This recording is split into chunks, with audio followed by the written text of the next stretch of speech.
Chapter 1. On this particular day, Zhang Feng awoke early, greeted by a sky draped in dense, low-hanging clouds, devoid of any indication that mysterious and bizarre events were about to unfold in this place. Reluctantly roused from slumber, moving in exceedingly languid pace, Zhang Feng rubbed his eyes, weary and sore from a night spent awake. After sitting up, he reclined once more, lost in thought as he often did. His disheveled hair suggested that he was not particularly fastidious about cleanliness, while his pair of lively, calm eyes contrasted sharply with his noticeably troubled visage. The only redeeming feature might be his overall appearance, which, if one disregarded his gaunt physique, could be deemed somewhat presentable. The tattered sheets and blankets, along with the mottled, dim walls, elicited a sudden, inexplicable sigh from him. "Winston, hurry up. We're leaving." A loud yet somewhat juvenile voice called out from nearby. The speaker appeared to be a boy of around 10 years of age. "Yes, I know. He'll be out shortly." Ruffling his unkempt hair, he rose and splashed some water on his face from the faucet nearby. The reflection in the mirror revealed an 11-year-old boy, though malnourished. He bore a sturdiness typical of many Western children.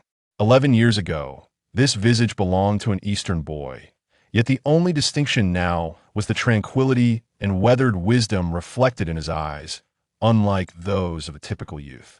Recollections of past lives are indeed peculiar. Numerous accounts suggest that some individuals possess the ability to recall experiences from previous existences. For instance, there was a woman who had never visited a certain place, yet upon her unexpected arrival, claimed she had once resided there, recalling her former husband and children. Upon inquiring with local elders, she discovered much of it was true. Life is truly wondrous. It was as if he had not consumed the bowl of forgetfulness, for he retained memories of the past. Exiting through the door led him to a dilapidated staircase, which opened up to a small garden. Despite the old fence, it was remarkably clean, indicating that the owner, or rather the gardener, took great care in its maintenance. At the entrance stood a group of girls and boys, all around 10 years old, clustered around a woman in her 40s, seemingly anxiously awaiting someone. Upon spotting the tousled-haired Winston, the middle-aged woman admonished, "Winston, hurry up, you're the last one." Casting a disapproving glance at his unruly hair, she continued, "If I catch you looking disheveled like this again when we go to town, I won't take you with us next time, to spare us the embarrassment at the orphanage." With that, she turned and strode towards a parked truck bus, accompanied by a chorus of mocking laughter from the group. One by one, they filed in, leaving Winston to survey his surroundings. At that moment, Winston noticed a bus parked beside the sign for Jinny's orphanage. Unfazed by the laughter around him or the absence of someone informing him about the trip to the city. After all, a person who has lived for decades and multiple lifetimes cannot be expected to mingle with mere children. Felt that as a former soldier, he was out of place in what he deemed childish games. In an orphanage where resources were scarce, isolation equated to hunger, and a lack of companionship. Without friends, one became reclusive. As the last to board the bus amidst disapproving glances, he found a seat in the far corner just as the vehicle began to move, all other spots having been filled. However, it seemed that today was destined to be extraordinary. As they neared the city, while the orphanage's vehicle merged into the morning's congested traffic, he suddenly sensed a commotion by the roadside. Raising his gaze, he spotted a group of eccentrically dressed individuals engaged in animated conversation, each draped in cloaks. "What peculiar attire," remarked the lead middle-aged woman, Susan, the vice principal of the orphanage. A wealthy benefactor had recently offered a substantial donation to Jenny's orphanage, prompting the headmaster to allow Susan to take a few orphans into the city for an eye-opening excursion. "Ah, the youth today and their strange fashions," she mused. Turning to observe the children around her, she noted that apart from the boy named Winston, the rest wore expressions of eager excitement. Strange individuals indeed. She thought to herself, yet clearly, an 11-year-old orphan could not capture her attention for long. She turned back to engage in conversation with the handsome driver, whose amiable nature elicited a chorus of laughter from the front seats. It was not that Winston found the scene unremarkable. Rather, after having witnessed so many nonconformists in his past life, such sights no longer intrigued him. Instead, he found himself captivated by the numerous owls soaring overhead, a rare sight during the daylight. So engrossed was he that he failed to notice their destination, nor did he particularly care. When Winston finally emerged from his reverie, he discovered they had arrived. Is this the zoo? He wondered, observing throngs of children bustling about, clamoring and tugging at their guardians. He absent-mindedly ruffled his hair, thereby exacerbating its already disheveled state, which drew an irked glance from Susan. Children, Susan clapped her hands to garner their attention, nodding in satisfaction while instinctively avoiding the boy with the unkempt hair in the corner. You may explore freely today, but you must return here before lunch. Understood? Understood, came the collective, disinter thank you, he said, appearing to be a rather reserved individual. After enduring a lengthy half-hour of adult chatter, it was finally time to depart, during which he also learned the name of the frail boy, Harry Potter. A considerable amount of time had elapsed since the peculiar incident they had last encountered. Although Aunt Susan had excused Winston's foolish actions due to that steaming cup of coffee, Winston still found his meals to be insufficient, which was quite challenging for him, as he required more sustenance due to his training. However, many children regarded him as a hero, eager to learn about the events that had transpired. Yet Winston chose to disregard it all, continuing to lead a life unnoticed by others until July arrived. The weather that day was rather dismal, with torrential rain pouring down. At night, Winston was abruptly awakened by the sound of frantic wings battering against the window. To his disbelief, he beheld a creature struggling to maintain its balance in the downpour, a mere owl. The owl seemed to recognize its owner's awakening, ceasing its assault on the glass and gazing intently at Winston. In its eyes, he perceived an unmistakable message.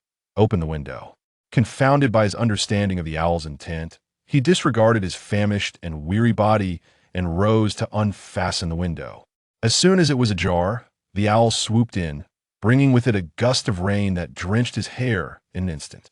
After hastily closing the window, he felt a heavy thud on his head. The owl was joyfully soaring about, seemingly pleased with its accomplishment of evading the storm. Winston ignored it as it flitted to the table, devouring the last of his meager bread, followed by a couple of disgruntled hoots. Looking down, Winston discovered the source of his discomfort. A peculiar package had appeared on the floor. Upon opening it, he uncovered a letter, and his previously stoic expression transformed dramatically. Headmaster of Hogwarts School of Witchcraft and Wizardry, Albus Dumbledore. President of the International Confederation of Wizards, Head of the Wizarding Association, First-Class Wizard of the Order of Merlin. Dear Mr. Ryan, we are pleased to inform you that you have been granted admission to Hogwarts School of Witchcraft and Wizardry. Enclosed are the necessary books. The term is set to commence on September 1st. We await your owl's reply by July 31st. Deputy Headmistress Minerva McGonagall. Winston vigorously rubbed his slightly dazed head, confirming that it was not April Fool's Day, before casually crumpling the soft sheets of paper and accurately tossing them into the corner trash bin. He observed the obedient owl perched on the chair, consuming its solitary midnight snack, and absent-mindedly patted his flat stomach. After a moment's hesitation, he approached the owl, which readily extended a leg. However, his subsequent actions rendered the docile creature utterly perplexed. He swiftly lifted its leg, turning it upside down just as it was about to squawk in protest. He silenced it with a stick. He then carried this bewildered creature out of a room and down the stairs, the owl dangling precariously in his grip. Eventually, they arrived in a space that undeniably resembled a kitchen. Upon seeing the gleaming, razor-sharp knife on the table, the owl, now aware of the imminent danger, froze momentarily before thrashing about frantically, filled with trepidation as it beheld the knife glinting ominously in the dim light of the kitchen, which was devoid of any other presence. What a spirited creature! I wonder how it would taste, Winston chuckled, revealing a row of white teeth. In the owl's moment of despair, Winston halted, sensing vibrations emanating from the ground, growing ever closer. Something was approaching, the sound of heavy footsteps resonating even through the deluge, reminiscent of an elephant's march. Suddenly, the door burst open with a resounding crash. Standing in the doorway was a towering figure, His face was nearly obscured by a tangle of unruly hair and a thick, matted beard, yet his beetle-like eyes sparkled from beneath the wild mane. He sheepishly scratched his head, regarding the alarmed Winston, who was now on high alert, and remarked, "This door is far too flimsy." His gaze then fell upon the owl, struggling desperately in Winston's grasp. "What are you doing?" "Nothing much," Winston replied nonchalantly. After a moment's contemplation, he loosened his grip, allowing the startled owl to seize the opportunity and dash past the giant, escaping through the narrow gap of the door. Both watched as the owl soared away swiftly. Their thoughts diverging. The giant was filled with confusion, while Winston lamented the loss of his midnight snack, feeling quite hungry. "Are you not going to introduce yourself?" Winston inquired casually, maneuvering around the giant to secure the door, which wobbled precariously yet held firm. He suspected Aunt Susan would be dismayed come morning, but at least not at this moment. "I am Rubeus Hagrid, keeper of keys and grounds at Hogwarts," the giant replied. "I was initially dispatched to escort a new student to the school, but Dumbledore informed me of an orphan in need of assistance, hence my special arrangement to look after you." Glancing at the remnants of owl feathers in Winston's hand, he added, "I presume you've already received Professor McGonagall's letter, and I must admit, I didn't expect to encounter a rascal akin to the Weasley twins." "Weasley? Such a peculiar name. I am Winston Ryan. A pleasure to make your acquaintance." "Likewise." As their hands clasped, Winston felt a disconcerting crack resonate through his bones. "Now, we must explain the situation to your guardian." The giant, seemingly oblivious to Winston's anguish as he clutched his right hand, scanned the surroundings. Unaware of the rudeness of visiting others at midnight on a stormy night, water pooled on the dilapidated floor of the ground level, a testament to Winston's unfortunate living conditions. "I'm in quite a hurry. Could you kindly inform me where your guardian resides?" "The third room on the right upstairs." Winston, for once, did not reflect on how a woman in her 40s might react when awakened in a storm by a stranger in her bedroom. Perhaps he was indifferent to the old woman's feelings. "Very well, let us proceed." The giant seemed oblivious to the impropriety of the situation and ambled towards the second floor. The wooden stairs creaked under his weight, as if protesting their impending collapse. Yet, Winston merely smiled faintly. "You go ahead. I shall wait outside." The endearing giant did not perceive any issue with the child's request and continued towards Aunt Susan's room, raising his colossal fist to knock on the door with a resounding thud. Moments later, the aged door succumbed to its deteriorated state. Winston, lingering at a distance, clamped his hands over his ears and turned to gaze out the window, as if something intriguing had suddenly appeared outside. "Who are you? And what do you want in my room?" A piercing scream from an upstairs room shattered the night, as Aunt Susan, evidently mistaking the giant for a nefarious intruder, summoned an unexpected surge of courage and energy. An uproar ensued, accompanied by cries and shouts, illuminating the entire floor as curious heads emerged from the hallways. Subsequently, Rugg was unceremoniously expelled from the premises. Observing the onlookers, Rugg managed an awkward smile, while the formidable aunt, clutching a pillow, vociferated at him, with a gaggle of children excitedly pointing and whispering nearby. By the time the commotion subsided, it was already midnight. Under Aunt Susan's murderous glare, Winston discreetly retreated indoors, watching Rugg's weary figure fade into the distance. He then retrieved a bag from the trash can and began to read intently. Winston encountered Hagrid again the following midday, accompanied by a slender boy with glasses, who gazed at Winston in disbelief upon their introduction. "Good morning, Hagrid and Harry." Winston extended his right hand in greeting, clutching a small pouch in his left. "You know each other?"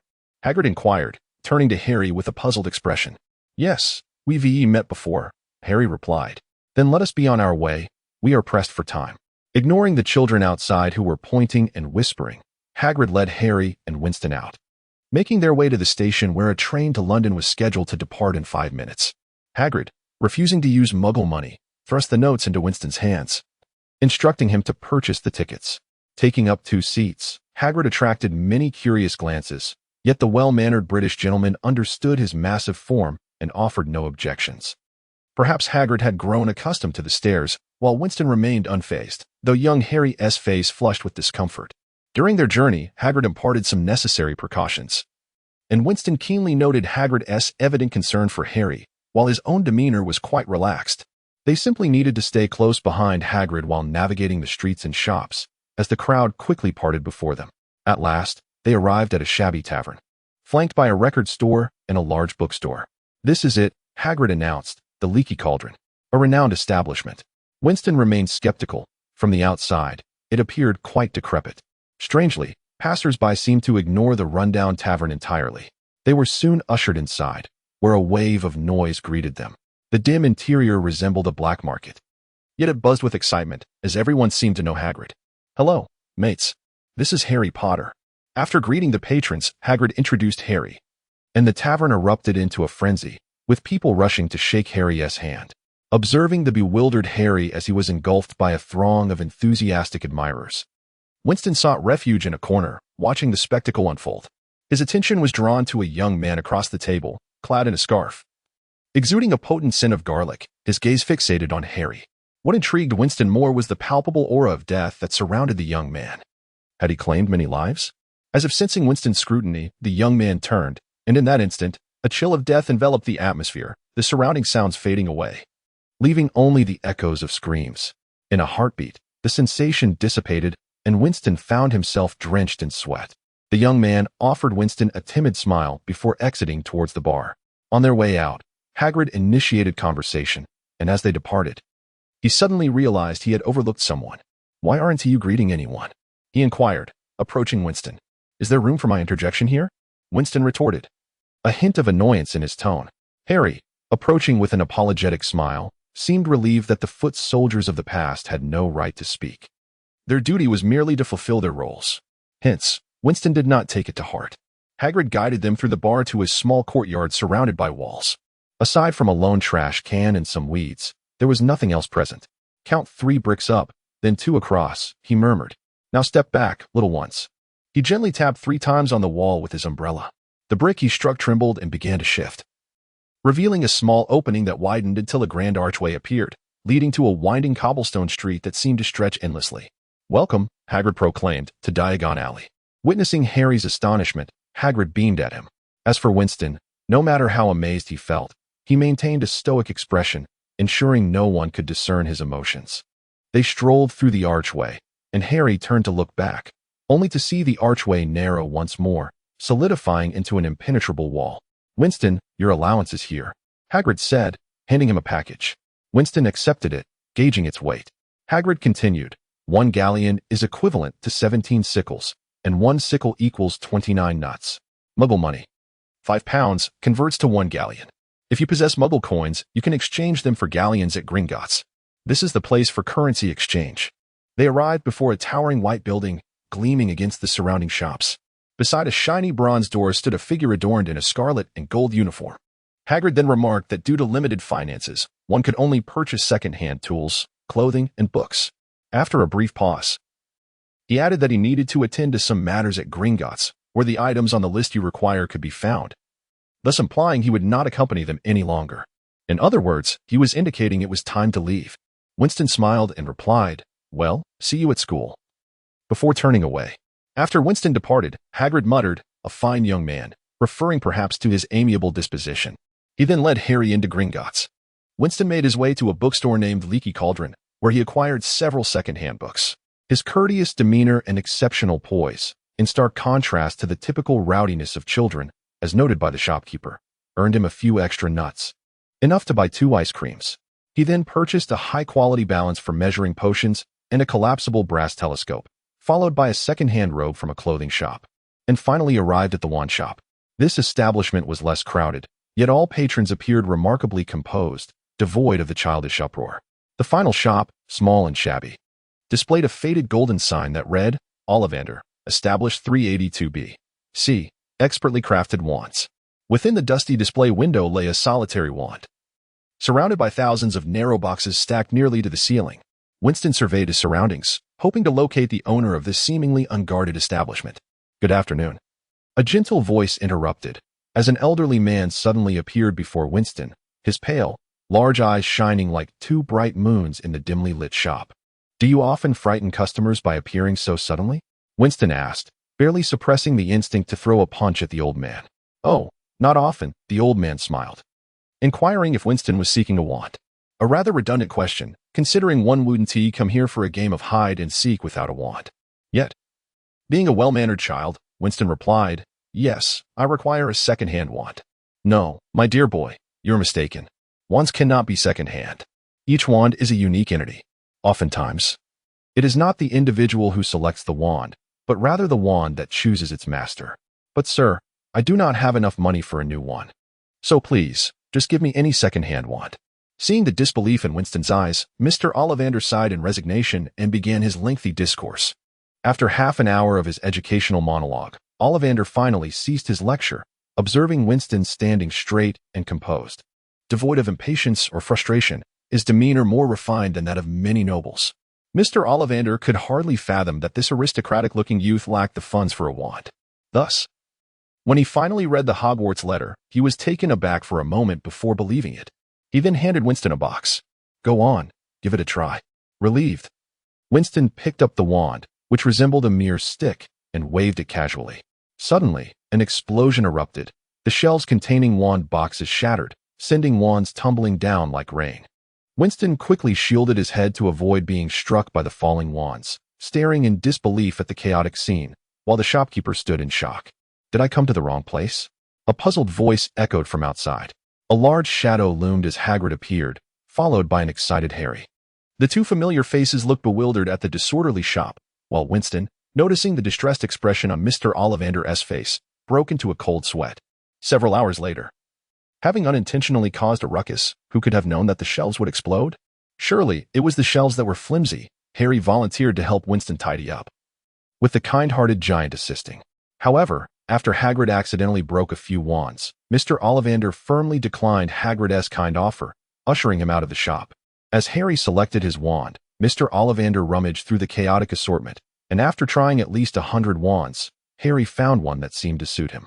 As for Winston, the wand he first grasped was the one that had caused the mayhem, costing him 10 galleons and prompting him to realize he needed to earn money quickly. Relying on others' charity was hardly a sustainable idea.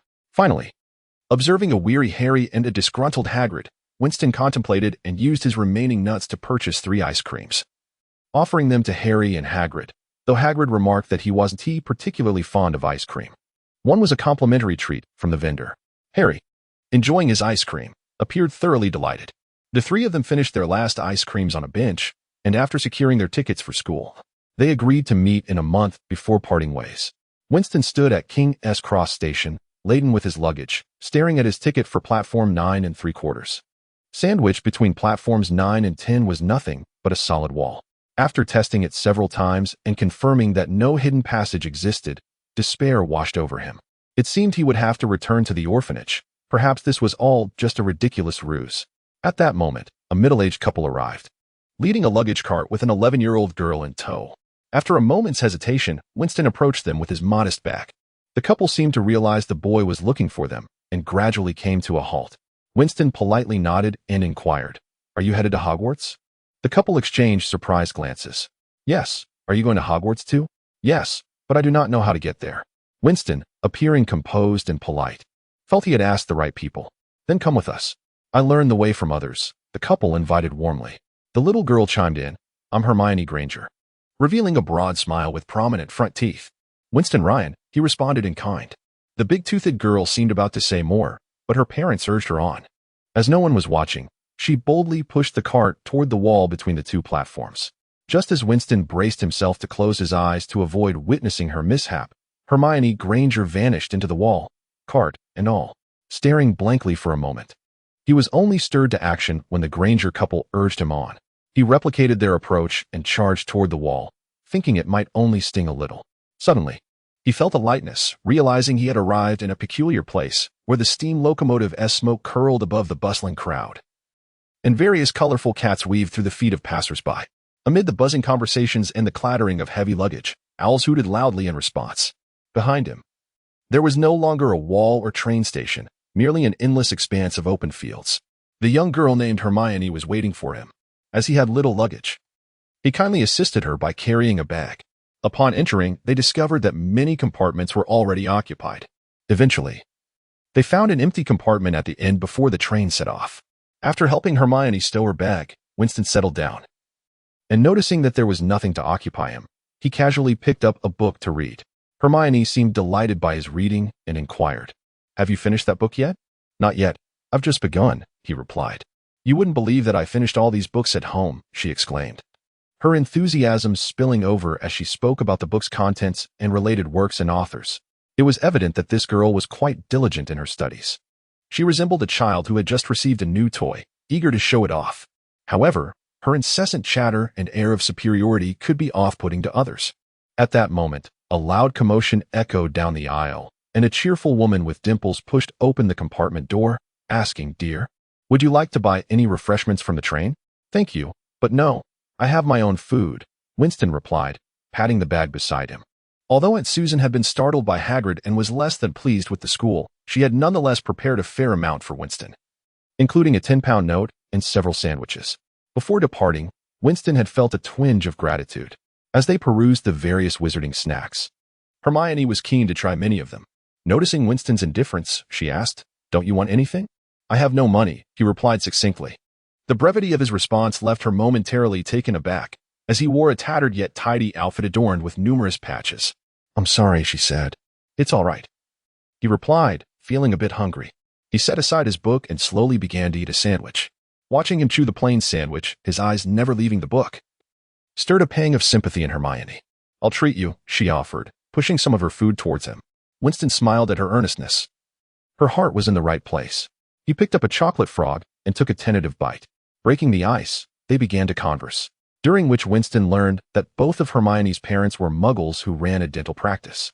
She had been quite surprised to receive her acceptance letter from Hogwarts, and it was only after visiting Diagon Alley that she believed in the existence of magic. Their trip to Gringotts had been filled with amusing mishaps.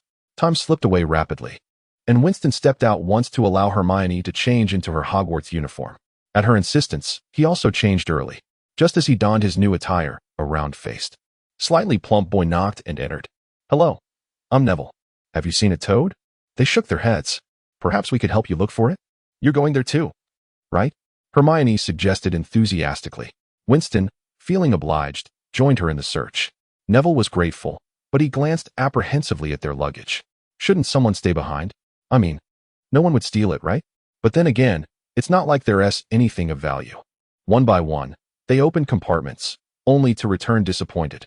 Eventually, they found a compartment occupied by a slender boy and a red-haired boy, the latter holding an old wand, seemingly attempting to cast a spell on a mouse. Winston noticed Hermione's keen interest. Her eyes were wide with excitement. "Have any of you seen a toad?" "Neville lost one," he said.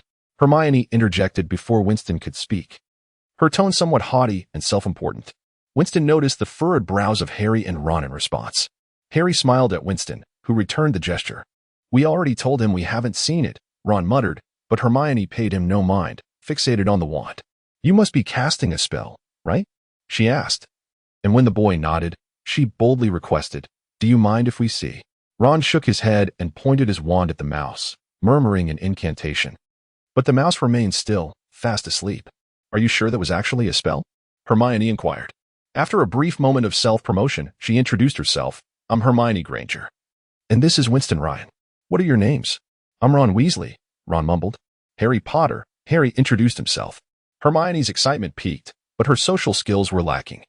She came across as domineering and somewhat arrogant. Her strong personality was likely a product of her competitive nature and unfamiliar surroundings, yet it could be off-putting to others. She continued to boast, but only Winston perceived her excitement akin to that of a fan meeting a celebrity. Unfortunately, her enthusiasm seemed to yield little effect. Finding themselves in a rather dull situation, Winston bid farewell to the disgruntled Hermione and returned to their compartment, where he resumed his reading. After all, a special reconnaissance soldier, intrigued by a new weapon, would share the same fervor as an ordinary person learning about magic. In the rigid educational system of China, neglecting to prepare for lessons often labeled one as a poor student, inviting scoldings from parents and teachers. In the military, one could expect rigorous physical training as a form of punishment. Some habits are deeply ingrained, such as those instilled in the military. As the train approached Hogwarts, an announcement instructed passengers to leave their luggage on board, assuring them it would be delivered to the school. Rubbing his tired eyes, Winston gathered his belongings as the train gradually slowed to a stop. Together with Hermione, they disembarked and followed Hagrid and the others along a winding path. Just when Winston thought they might be caught in a human trafficking scheme, the narrow path opened up to reveal a vast, dark lake. Across the water, a majestic castle rose atop a hill, its towers piercing the starry sky, windows twinkling like stars. They boarded boats in groups of 4. Traversing a dark tunnel to a small dock. Guided by Hagrid's lantern, they ascended a rocky path until they finally reached a flat, damp patch of grass beneath the castle's shadow.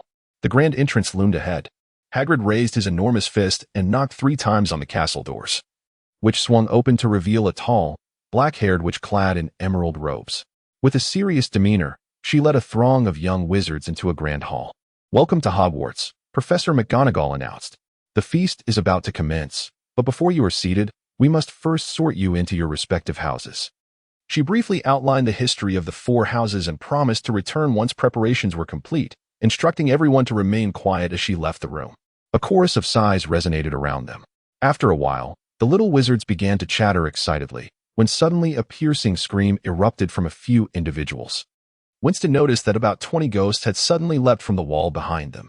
These pearly white, translucent specters glided across the room, seemingly engaged in a discussion.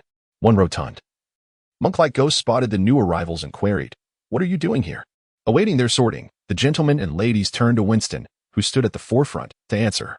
Observing the disheveled group of noisy children, the plump ghost glanced at the distinguished Winston and muttered under his breath, "Another Slytherin." As the ghosts passed, the children followed Professor McGonagall through a corridor adorned with medieval Western armor and various oil paintings, arriving at a magnificent dining hall. The other classes had already gathered around 4 long tables. In this ancient castle, there were no pairs of electric rods or light bulbs. So the little wizards stared in awe at the thousands of candles floating in midair, while the tables were laden with dishes. At a long table across from them sat a group of adult wizards.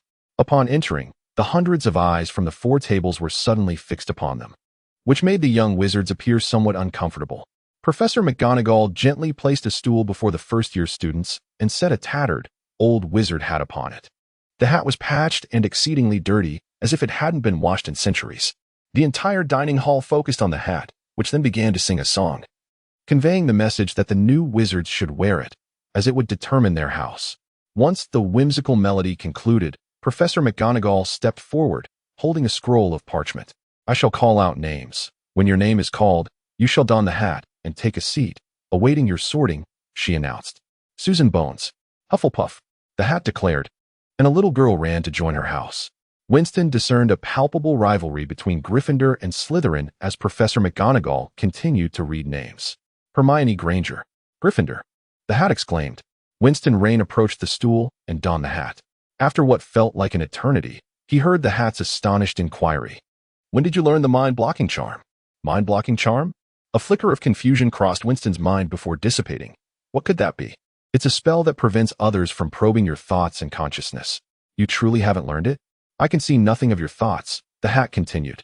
Winston pondered this, perhaps due to the amalgamation of his past and present psyche being rather substantial, alongside his exceptionally firm will and relative solitude. His emotions and thoughts were not easily discerned by others.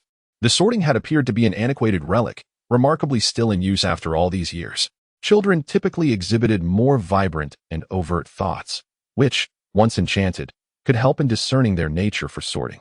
However, encountering an adult skilled in mind-blocking was another matter entirely. Before he could respond, the hat inquired, "Do you enjoy mischief?" Winston smiled slightly. "It is my greatest delight." "Very well then." The hat sighed in relief and placed itself down, allowing him to take a seat beside Hermione, who was waving at him. Finally, Harry Potter. As the name resonated throughout the hall, a low hum of whispers surged, akin to the sizzling of small flames. Winston now understood the significance of Harry Potter. Observing the frail boy anxiously donning the hat, awaiting his fate. After a prolonged silence, the hat declared Harry to be a Gryffindor. Winston noted an elderly man with exaggerated silver hair seated in the middle, alongside a rather peculiar wand. Dumbledore's silver locks shimmered, much like the ghosts.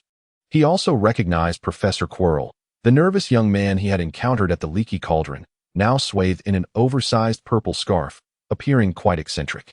Albus Dumbledore rose, his face beaming as he extended his arms to welcome the students. "Welcome. Welcome to Hogwarts as we commence a new academic year," he proclaimed.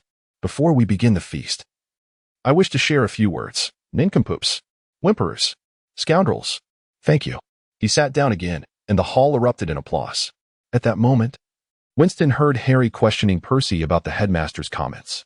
He quickly consumed his food and interjected, "Not at all, Harry." The headmaster's words translated into Latin, "May Merlin bless you." "How do you know?" Ron inquired.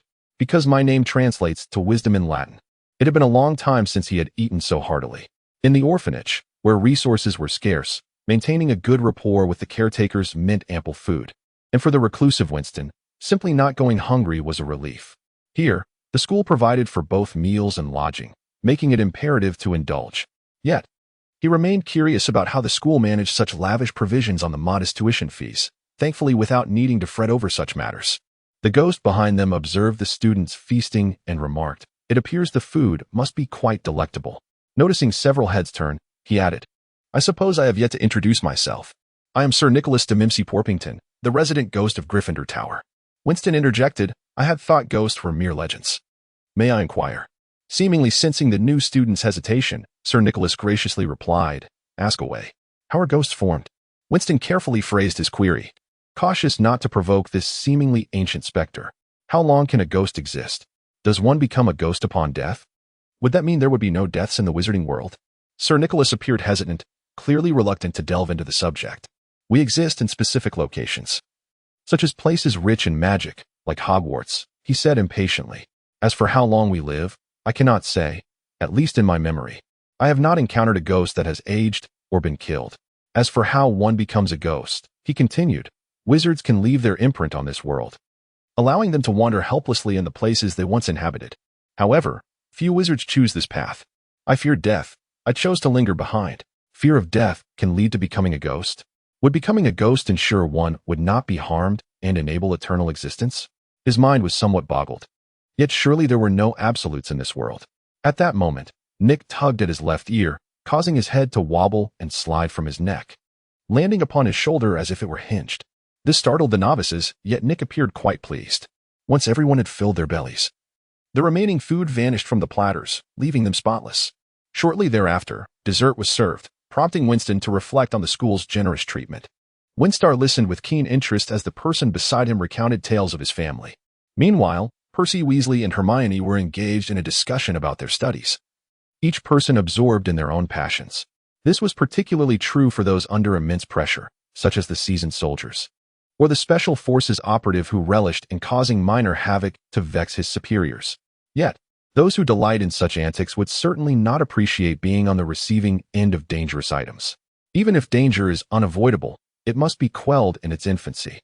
Thus, one should not underestimate a special forces soldier's fascination with peculiar magic. As dessert came to an end, Professor Dumbledore rose once more, and the hall fell into a solemn silence. At the commencement of the term, I would like to address a few important points. First-year students, be forewarned. The woods on campus are strictly off-limits to students. Even our older classmates ought to bear this in mind. Furthermore, those who wish to avoid untimely misfortune and grievous demise should refrain from entering the corridor on the right side of the 4th floor. Harry burst into laughter. Yet Winstar noticed that those around him appeared unfazed, while the Weasley twins donned eager expressions. "Now, before we retire for the night, let us join together in singing the school song," Dumbledore proclaimed. Then, a cacophony ensued, various tones and melodies intertwining to create a storm that tormented the ears. Winstar observed that the Slytherin students across the hall were frowning, many even covering their ears, while the voices of Gryffindor grew increasingly louder. Regardless, it proved to be quite an ordeal. After the ruckus subsided, the first-year Gryffindors followed Percy through the bustling crowd, exiting the dining hall and ascending the marble staircase.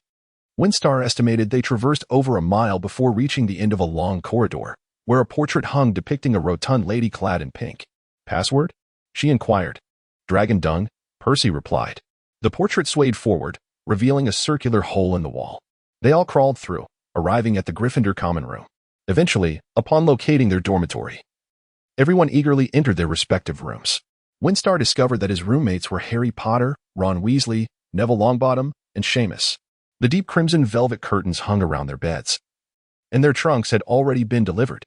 After exchanging goodnights, they collapsed onto their beds, quickly succumbing to slumber. The following day, after much consideration, Winstar declined Harry's invitation to accompany him to class in search of their classroom. As Harry exited the dormitory, he immediately understood the reason.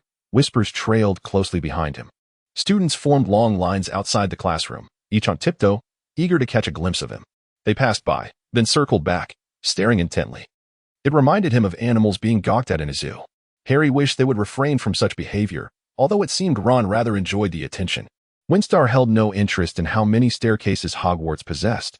Rather, he was focused on navigating the ever-changing routes. Although avoiding class with Harry spared him some effort, he certainly did not relish the thought of a staircase suddenly swaying and redirecting him mid-journey, nor did he wish to experience the sudden disappearance of a step, causing him to tumble painfully.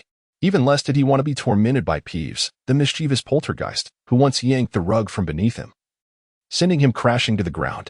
That day, he limped to History of Magic class, the only subject taught by a ghost.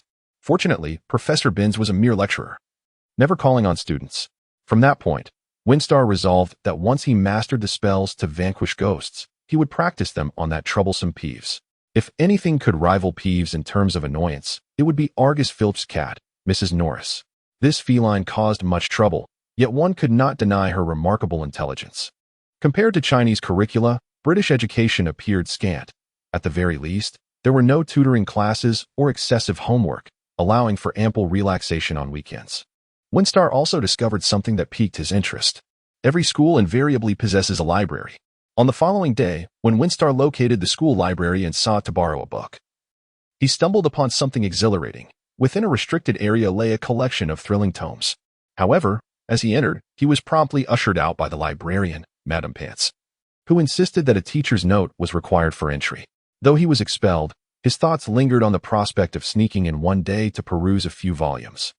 In the days that followed, Winston only crossed paths with Harry and Ron during meals and classes. The remainder of his time was spent voraciously reading through the first-year curriculum.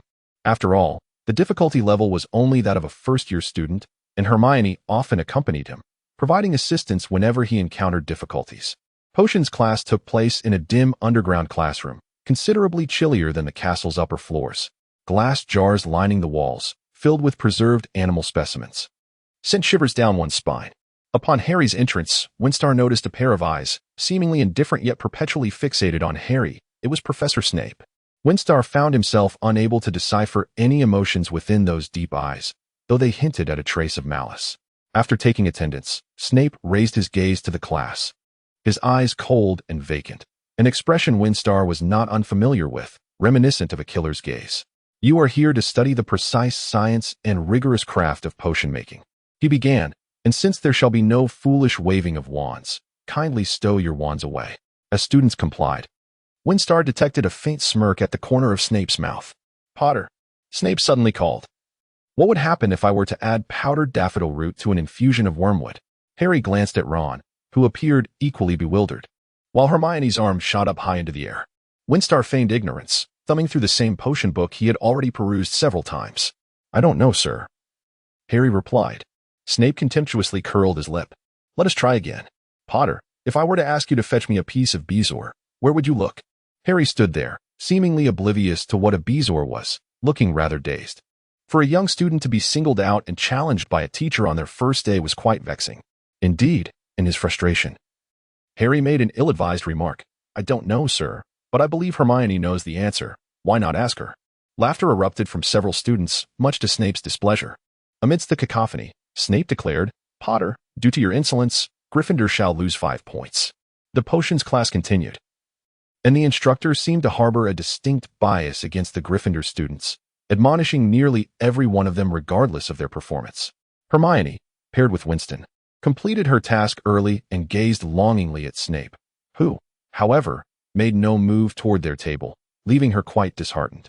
"Harry, when your superior intends to reprimand you, it is imperative to maintain compliance, lest you find yourself in dire straits," Winston remarked after class. "If you oppose him in such moments, you are simply courting trouble."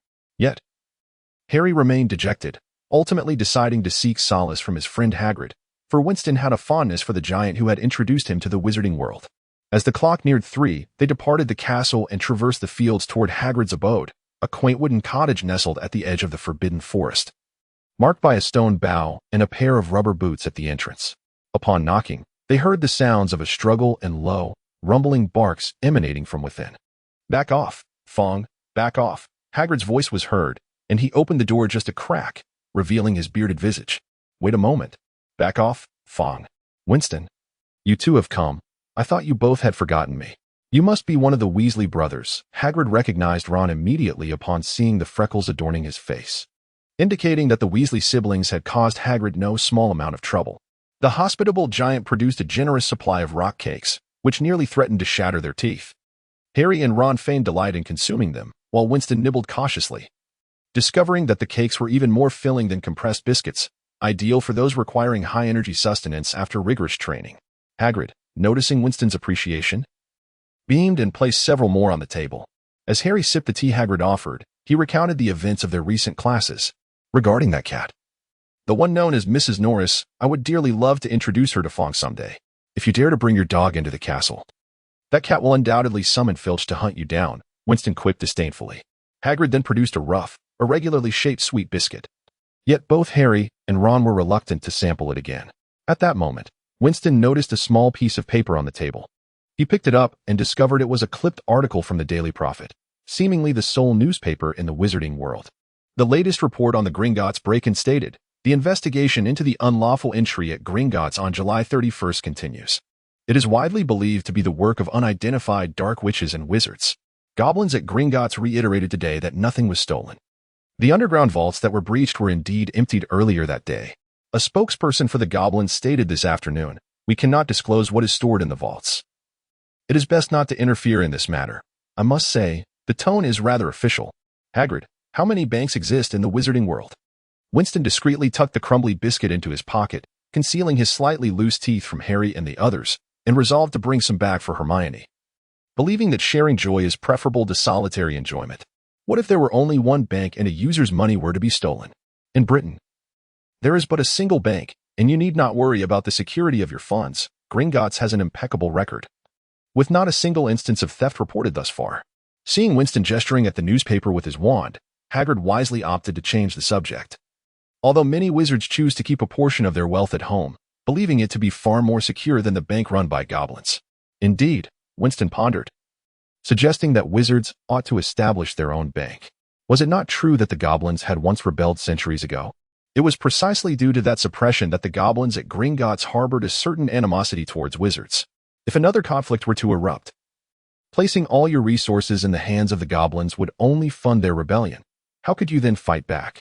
Hagrid, Harry, and Ron exchanged glances.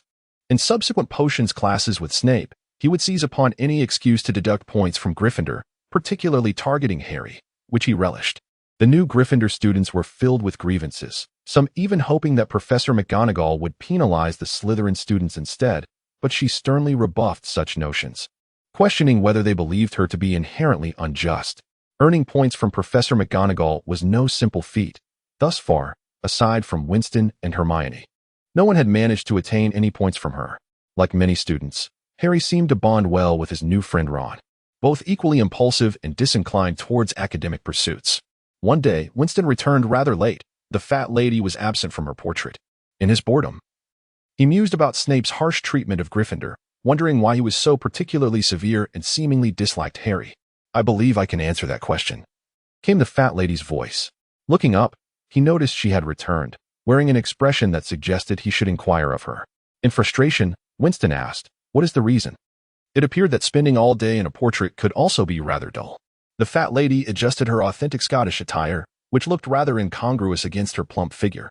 This dates back over a decade, she began.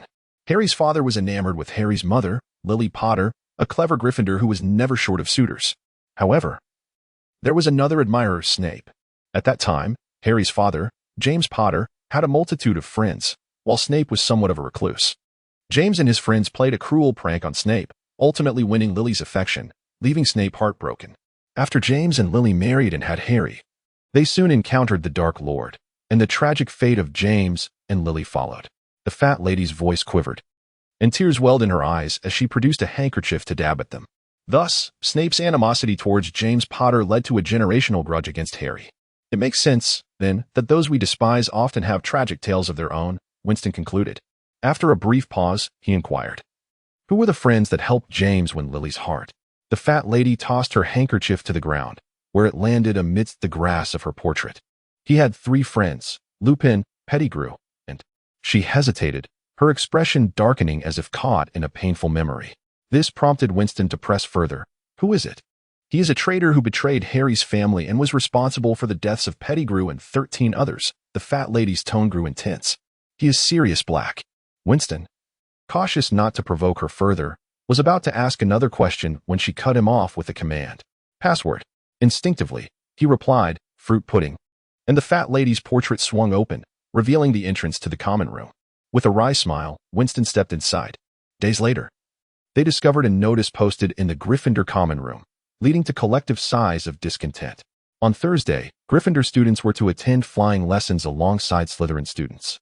To clarify the nature of broomsticks and Quidditch, Winston borrowed several books from the library, and upon reading, he was filled with trepidation.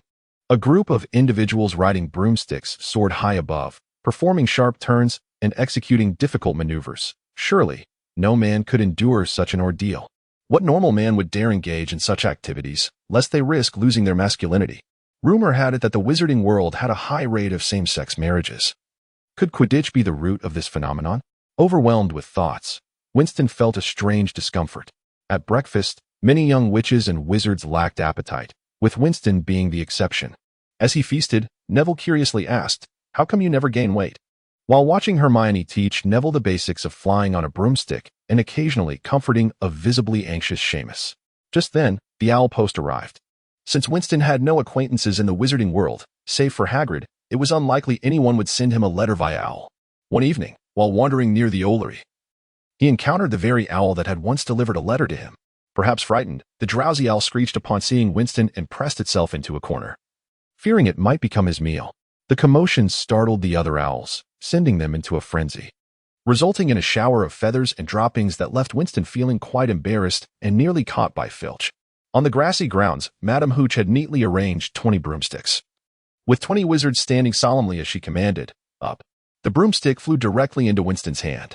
Observing the scene, he noted that only a few broomsticks obeyed. And when no one was watching, he discreetly dropped his broom to the ground, anxious that Madame Hooch might ask him to demonstrate flying. For a wizard, failing to mount a broomstick was akin to a muggle being unable to drive a car, yet one had ample time to practice how to command a broomstick. Neville managed to mount his broom as well, but his balance was evidently poor. He began to ascend straight up, then tilted dangerously, plummeting amidst the shrieks of his classmates. Just then, with a flick of his wand, Winston cast the levitation charm, catching Neville an inch above the ground, earning Gryffindor 5 points. After inspecting him, Madame Hooch advised, "Child, I recommend a visit to the healer. Would you mind assisting me in taking him to the hospital?" Madame Hooch requested of Winston. "I would be delighted," Winston replied. As Neville expressed his gratitude, he was helped to his feet and followed Mrs. Hooch towards the castle. Just as they were about to enter, Neville caught a glimpse of Harry soaring into the air, with Malfoy seemingly in front of him. Truly, they were a troublesome bunch. After escorting Neville to the hospital wing, Winston returned to the dormitory, reluctant to resume classes on the lawn, which he deemed a futile endeavor. He had no desire to engage in the perilous sport that he perceived Quidditch to be. Later that evening, he overheard Hermione mention that Harry had been summoned by Professor McGonagall and was likely to be expelled. Hermione conveyed her belief that Harry deserved it, after all. He had disregarded the teacher's instructions. Winston held his tongue, pondering that as the so-called savior, perhaps even his missteps could lead to positive outcomes. Indeed, during dinner, Harry brought good news, which Winston learned of after being dragged to the dining hall by the duo. Elated, and having recently brushed up on his knowledge of Quidditch, Winston discovered that the enchanted broomsticks had a hidden seat, contrary to his earlier assumption that one simply rode them. This revelation left him marveling at the wonders of magic while simultaneously feeling a sense of relief. That evening, Winston was practicing his newly learned spells in the common room when Hermione approached, appearing rather glum. Casting a sidelong glance at her, he inquired about her distress, wondering who in Gryffindor would dare to upset her. Ignoring his insinuation, Hermione expressed her concern that Harry and Ron intended to duel Malfoy at midnight, imploring him to stand by her side in preventing this folly. "That is unlikely, Hermione," Winston replied deftly, transforming a teapot into a tiny owl and back again. "You must recognize why Harry and Ron were sorted into Gryffindor. This house places immense value on courage and does not shy away from challenges. They will undoubtedly go through with it. But it will cost us points," Hermione protested. "Only if the professors catch them," Winston retorted nonchalantly, recalling his own experiences in the military where skirmishes were overlooked as long as they went unseen. Yet Hermione seemed unconvinced. A good student wouldn't roam about at midnight. However, if we measure by your standards, it seems there are no good students in Gryffindor, Winston interjected with a smile. Have Harry and Ron already mentioned this to you? Hermione asked, realization dawning upon her. Indeed, he replied with a chuckle. If it puts your mind at ease, I shall accompany them as well. I possess a bit of experience and will ensure that Harry and Ron do not fall into any traps. The new spells I have learned will be quite useful for evading detection. Hermione opened her mouth to respond, but fell silent, knowing full well that the stubborn individual would not easily relent. As night fell, Winston noticed Harry and Ron staring wide-eyed at the head of their beds, as if expecting it to develop eyes of its own. They were likely anxious, such innocent children. He reflected on how many fights he had been in at that age, which had led to his being sent to military school. Before long, Ron announced that it was 11:30 and time to depart. They donned their robes, grasped their wands, and stealthily traversed the castle's corridors, descending the spiral staircase toward the Gryffindor common room. At that moment, Winston noticed a figure seated in an adjacent chair, clad in familiar attire that could only belong to the overly righteous Hermione. Indeed, she said, as they approached the portrait hole. I believe you should reconsider confronting Malfoy for a duel. A candle flickered to life, revealing Hermione Granger in her pink nightgown, her brow furrowed with concern. However, her well-meaning words fell on deaf ears. Ron retorted, "We don't need your interference," as he dragged Harry past her and out of the room. Hermione attempted to argue, but followed them outside, only to halt abruptly as she spotted Neville sprawled on the floor, fast asleep. Neville had forgotten the password, and the fat lady had denied him entry, leaving him to sleep on the floor. The password was Pig Snout. Winston waved his wand, instantly clearing the dust from Neville's clothes. But I believe you will need to continue sleeping on the floor for now. Why? Neville asked, bewildered. But Winston merely gestured behind him. The fat lady had vanished, leaving the portrait eerily vacant. Oh no. Hermione realized the implications. Now she was unable to enter either. And in her frustration, she grabbed Neville and hurried after the retreating Winston and the others. They walked briskly down the corridor, moonlight streaming through the tall windows, casting long shadows on the floor. Each time they turned a corner, Winston would pause, pressing his ear to the ground to ensure no ambush awaited them, before leading the way to the trophy room, where they encountered no sign of Filch. Malfoy and Crabbe had yet to arrive. The crystal display cases, adorned with trophies and shields, sparkled under the moonlight, while the darkness enveloped them, the silver and gold glinting ominously. The four of them crept along the wall, eyes fixed on the doors at either end of the room. Harry readied his wand, prepared for any sudden confrontation with Malfoy. Time ticked by slowly. This is not good. Someone is approaching. Winston abruptly halted and raised his head. Is it Malfoy? Harry asked, pointing his wand at the entrance. Not from the sound of those footsteps. It should be. At that moment, a voice emerged from the adjacent room, startling them. Harry lifted his wand, only to hear, not Malfoy. Let us see, dear, where they might be hiding. It was Filch and his cat. Ron dashed out the back door, and reluctantly, Winston and Harry had to follow closely behind, quietly making their way down a corridor lined with suits of armor. Filch's footsteps drew nearer, and in a moment of panic, Neville stumbled against a suit of armor, the clamor attracting Filch's attention. The five of them took off in a frantic dash until they reached a dead end, where a door loomed before them. We're done for. We're doomed, Harry exclaimed, staring hopelessly at the tightly locked door. Not quite, Winston declared, casting Alohomora to unlock the door. He led the charge inside, and they all tumbled in, finally safe as Filch's voice faded into the distance. Yet, the danger seemed just to begin. Before them stood a massive three-headed dog, a creature of legend, the infamous Fluffy. The beast filled the space from floor to ceiling, its three heads swiveling, each pair of fierce eyes glinting with malice, while three noses twitched and quivered in their direction, drool cascading from its mouth like sticky threads hanging from its yellowed fangs. The six eyes fixated on the five small intruders, contemplating whether to roast or steam them. What a dreadful idea indeed. Winston gently nudged Harry aside, positioning him near the door handle. At that moment, he noticed Hermione seemingly on the verge of a scream, her left hand swiftly covering her mouth to stifle a cry that could awaken the entire castle. As the massive dog regained its composure, they hastily opened the door through which they had entered, retreating, until a multitude of words condensed into a single command: run. Grabbing the nearest hand, they dashed outside. The dog appeared momentarily stunned, granting Harry, Neville, and Ron a precious opportunity. They rushed out in haste, with Harry not forgetting to slam the door shut behind them. catching the dog's snout with a resounding thud, followed by a mournful whimper and an enraged roar, the last sounds they heard from the distance. Upon reaching the common room, the terrified group finally found a moment to sit down and catch their breath, panting heavily. Ron collapsed onto the table, exclaiming, "I thought I would never breathe again. How long are you going to hold on?" The shock from the dog had left Winston profoundly unsettled, reminiscent of the legendary three-headed hellhound he had heard about. Though surely there was no such thing as hell in this world.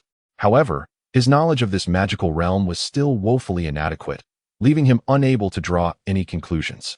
Just as he was about to express his thoughts about the beast, a sharp voice interrupted him without hesitation. Winston suddenly realized he was still tightly gripping Hermione's hand. Her cheeks flushed with indignation as she shot him a fierce glare. She attempted to free herself, yet his hold remained unyielding. "If you don't let go, I'll be angry." It was unclear who had whistled, but Winston, now awakened to the situation, quickly released her hand. Hermione rubbed her reddened palm, shot him another glare, and swiftly turned to dash towards the girls' dormitory. Ron's expression grew oddly contemplative, but after such a fright, none of them wished to linger any longer. They all returned to their respective quarters, a silent night enveloping them. Winston's fondness for Malfoy plummeted. It had nothing to do with allegiance.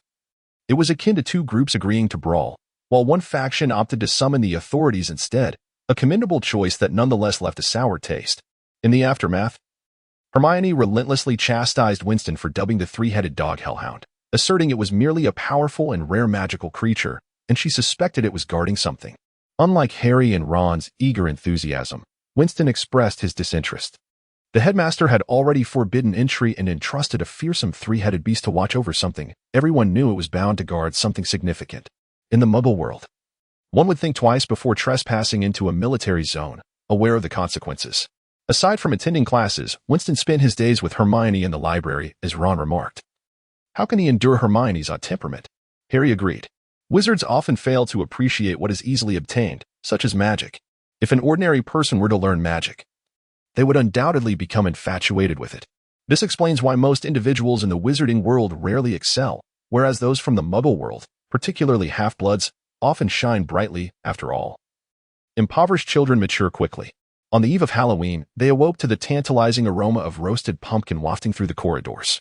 Even more splendidly, Professor Flitwick announced in class that he had rearranged the partnerships, and this time, Winston would be paired with Harry, while Ron was to collaborate with Hermione Granger. Previously, Winston had always been the amiable partner for Hermione, making it difficult to ascertain who was more annoyed, Ron or Hermione.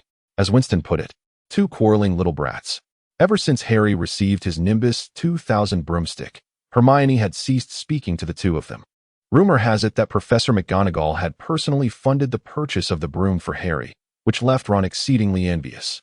Now, let us not forget the delicate wrist motion we've been practicing.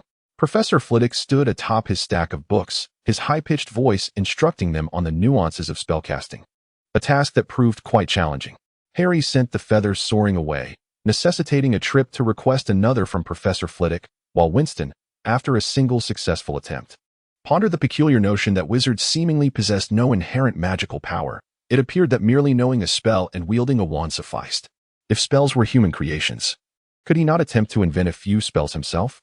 Lost in contemplation, Winston completely overlooked Harry's pleading gaze as he flailed his wand, sending the feather fluttering about until it vanished from sight, prompting Harry to request another feather once more. Meanwhile, at another table, Ron's luck was hardly better. His wildly flailing arms earned him an unrelenting reprimand from Hermione, who effortlessly made her feathers soar, leaving Ron feeling utterly despondent. It was no wonder that aside from Winston, no one dared approach her. Her temperament was utterly dreadful, and it seemed unlikely anyone would wish to befriend her in the future. After class, Ron remarked to Harry, just as a figure hurried past them, sniffling Hermione. Winston shot Ron an admonishing look and hurried after Hermione, but she was remarkably swift. Along the way, he accidentally collided with an older girl, muttering an apology as he rushed past the girl gathering her belongings. Catching a fleeting glimpse of an Eastern face in his peripheral vision, he pursued her until he reached the entrance to the girl's bathroom, where he hesitated for a moment before knocking firmly on the door, calling Hermione's name. After a prolonged silence, she finally responded, "Is that you, Winston? I'm fine. You should go to class." Her voice trembled, hinting at tears. Winston lingered for quite some time, until class began. After much deliberation, He decided it would be best to let the strong-willed girl have her space for a while, and he turned to head to class, arriving late. Thankfully, the ghost was rather nearsighted and did not notice. Ron, watching Winston sit beside him, appeared quite anxious. During dinner that evening, the hall was unusually lively. It felt as if Halloween had arrived. The candles above flickered rhythmically, and the ceiling was adorned with an array of whimsical decorations, including fluttering bats. Winston glanced around. But Hermione was nowhere to be seen. She had likely returned to the girls' dormitory. Regardless, he decided to eat first. The energy expenditure of each day was directly proportional to the time spent studying, and he was particularly hungry. Amidst the festivities, Professor Quirrell, wrapped in a large scarf, stumbled in, exclaiming, "There's a troll in the dungeon." Then he stumbled to the ground, and immediately the air was filled with the shrill screams of students. Winston seized a dining knife, and, while Percy was busy shepherding the first-year students to safety, he darted away. If memory served him well, Hermione should be in the basement this afternoon. Damn, he hoped that foolish girl had already returned. As Winston rushed breathlessly to the girls' lavatory in the basement, an overwhelmingly foul stench assaulted him, causing him to stagger and nearly fall. He could hear heavy footsteps from within and hesitated, contemplating whether to wait for others to arrive. In the military, one is never permitted to indulge in personal heroics, but considering the possibility of that silly girl being trapped inside, he gritted his teeth and pushed open the door.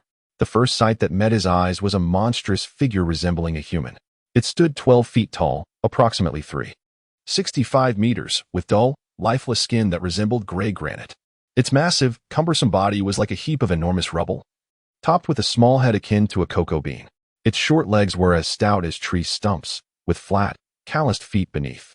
The odor emanating from it was nauseating. It clutched a wooden stick, dragging it along the ground due to its long arms, as it seemed to be discerning something. He noticed, apart from the creature's heavy footfalls, a rapid breathing sound not far from him, suggesting someone was hiding there.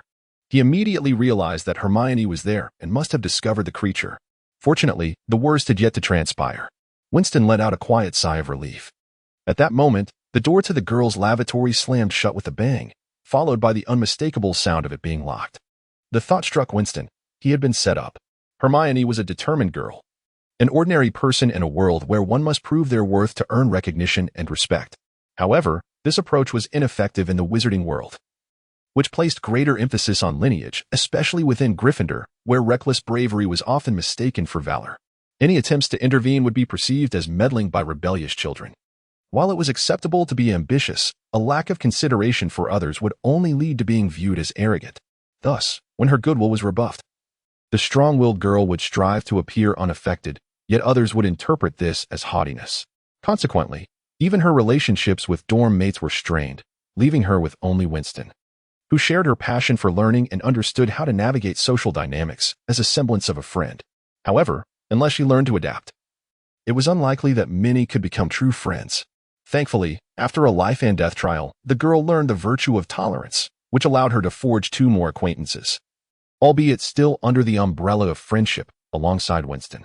Following his encounter with the giant, Winston pondered whether he could secretly procure a few firearms upon returning. Even a 12-foot giant would not withstand the force of a high-caliber handgun. Had he possessed such a weapon at the time, a single bullet might have been enough to end the creature.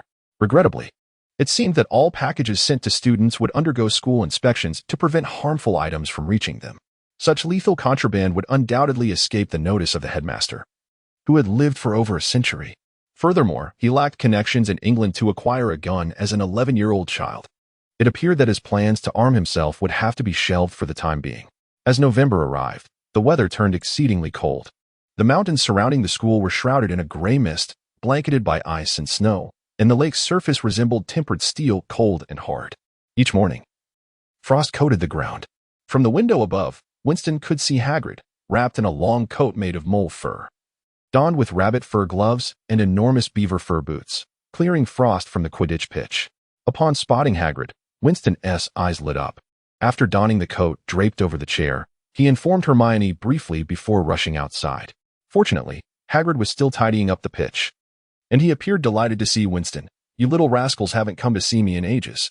"Hagrid, I hear you are the keeper of the Forbidden Forest," Winston said, exchanging pleasantries before getting straight to the point. "Yes, what is the matter?" Hagrid continued clearing the snow, and Winston noted the small umbrella hanging from his waist. Nothing much. I just wanted to gain some experience in the Forbidden Forest, Winston replied nonchalantly, as if discussing dinner plans. No way, I absolutely won't let you in there. It's far too dangerous, Hagrid firmly rejected him. However, Winston was well prepared. But you didn't stop the Weasley twins from going into the Forbidden Forest all night. They go there all the time and nothing happens to them.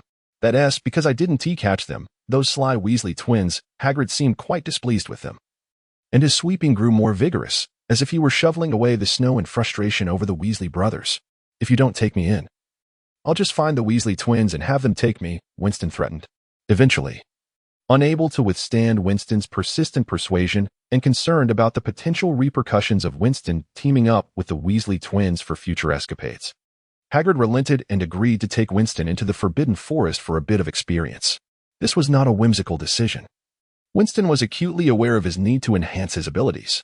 Many magical creatures he had only encountered in books, and he had never utilized those spells in real combat, thus necessitating some practical training or perhaps a taste of danger. That evening, Winston arrived at Hagrid's wooden hut and gently knocked on the door. Hagrid opened it, and Winston noticed that Hagrid was fully armed. Fong attempted to rush forward but was restrained by Hagrid. Listen, there have been some issues in the Forbidden Forest lately. You'll accompany me to investigate. Stay close behind me and shut the door after you, Hagrid instructed seriously. After a moment's thought, he added, when you return, tell the Weasley twins not to venture into the Forbidden Forest for a while. There may be changes in there. Sure, I will, Winston replied insincerely, silently adding that whether they heeded his warning was their concern. As they entered the Forbidden Forest, Winston was astonished to discover that it far surpassed the castle in size, perhaps even larger than the lake in front of the castle. Following the narrow path Hagrid had forged, he observed the forest trees, which grew in all manner of peculiar shapes, densely packed and towering towards the heavens. Even during the day, many areas were steeped in darkness, lending credence to the tales of werewolves prowling in the night. If such perilous creatures truly inhabited the Forbidden Forest, then Hagrid, as its keeper, must possess considerable strength to command respect from them, even with Hogwarts as a safeguard against the threats posed by magical beings. After all, having worked there for 50 years, what was it that allowed Hagrid to maintain his position and forge friendships with some of the more intelligent creatures? After some contemplation, Winston's gaze fell upon the small umbrella at Hagrid's waist. The umbrella was indeed far too diminutive to provide any coverage for Hagrid, who had never once unfurled it. Crafted from 11-inch purple wood, the object seemed oddly peculiar. Just as Winston wished to examine it further, Hagrid halted, for they had ventured deep into the Forbidden Forest. Suddenly, a few large spiders, towering to human height, appeared before them. Hagrid, however, prevented Winston from uttering any incantation and approached the spiders to converse. Winston remained cautiously vigilant in his place. After Hagrid bid farewell to the spiders, pulled away by Winston's insistence, the duo continued their methodical journey through the forest. Along the way, Winston inquired about various magical plants and creatures, seeking knowledge he had previously only encountered in books. Yet, many experiences lacked the profound essence of direct confrontation. Thus, Winston persuaded Hagrid to introduce him to the legendary centaurs, renowned for their prophetic abilities, and the unicorns, which were known to favor young maidens. They even caught a distant glimpse of a figure clad in tattered wizard robes, who fled upon spotting Hagrid. Hagrid remarked that it was a werewolf. As dawn approached, Hagrid led Winston back, while Winston carefully pocketed the materials they encountered along the way, some of which were quite precious and could be sold to improve his meager circumstances. Suddenly, an inexplicable sense of danger enveloped them, plunging them into a darkness so profound that not even a hand could be seen before one's face. There was no sound, no light, nor breath, only an oppressive aura, akin to a tangible specter of death, tightening around him, nearly suffocating. After an indeterminate period, this eerie sensation dissipated, and Hagrid continued to walk a few meters ahead, the surroundings silent. The previous encounter felt like a mere illusion. Gasping for breath, Winston called out to Hagrid, who appeared bewildered. After urging Hagrid to maintain silence, Winston began to scrutinize their surroundings. Sensing the tension, Fong cautiously surveyed the area, and Hagrid retrieved the hunting rifle he had been carrying. After a prolonged silence, Winston sighed, discerning that someone was nearby, in a dire state, possibly injured. Fragments of a robe lay scattered, and the grass bore the disordered signs of a humanoid creature having passed through, indicating a stumble. This individual posed a significant threat, for the air was thick with the scent of death. Let us investigate. Perhaps someone is in need of our assistance, Winston suggested. Though Hagrid was skeptical of the child's words, his inherent kindness compelled him to consider the possibility that someone required help. Accompanying Hagrid was the only feasible option, as navigating the depths of the Forbidden Forest alone would be quite troublesome. Following the trail Winston had discovered, the pair advanced cautiously. Hagrid's substantial size made stealth virtually impossible, so Winston urged him to tread lightly. After traversing approximately a kilometer, Fong began to grow anxious, whimpering softly, which heightened the tension for both Winston and Hagrid. They must be nearing their destination. At that moment, Winston noticed Hagrid withdrawing the small umbrella from his waist, parting the thicket ahead, revealing a clearing. In that clearing lay a magnificent creature, a unicorn, though it was evident that the creature was lifeless. Resting in a pool of its own silvery blood, glistening in the moonlight. No other creatures were visible in the vicinity.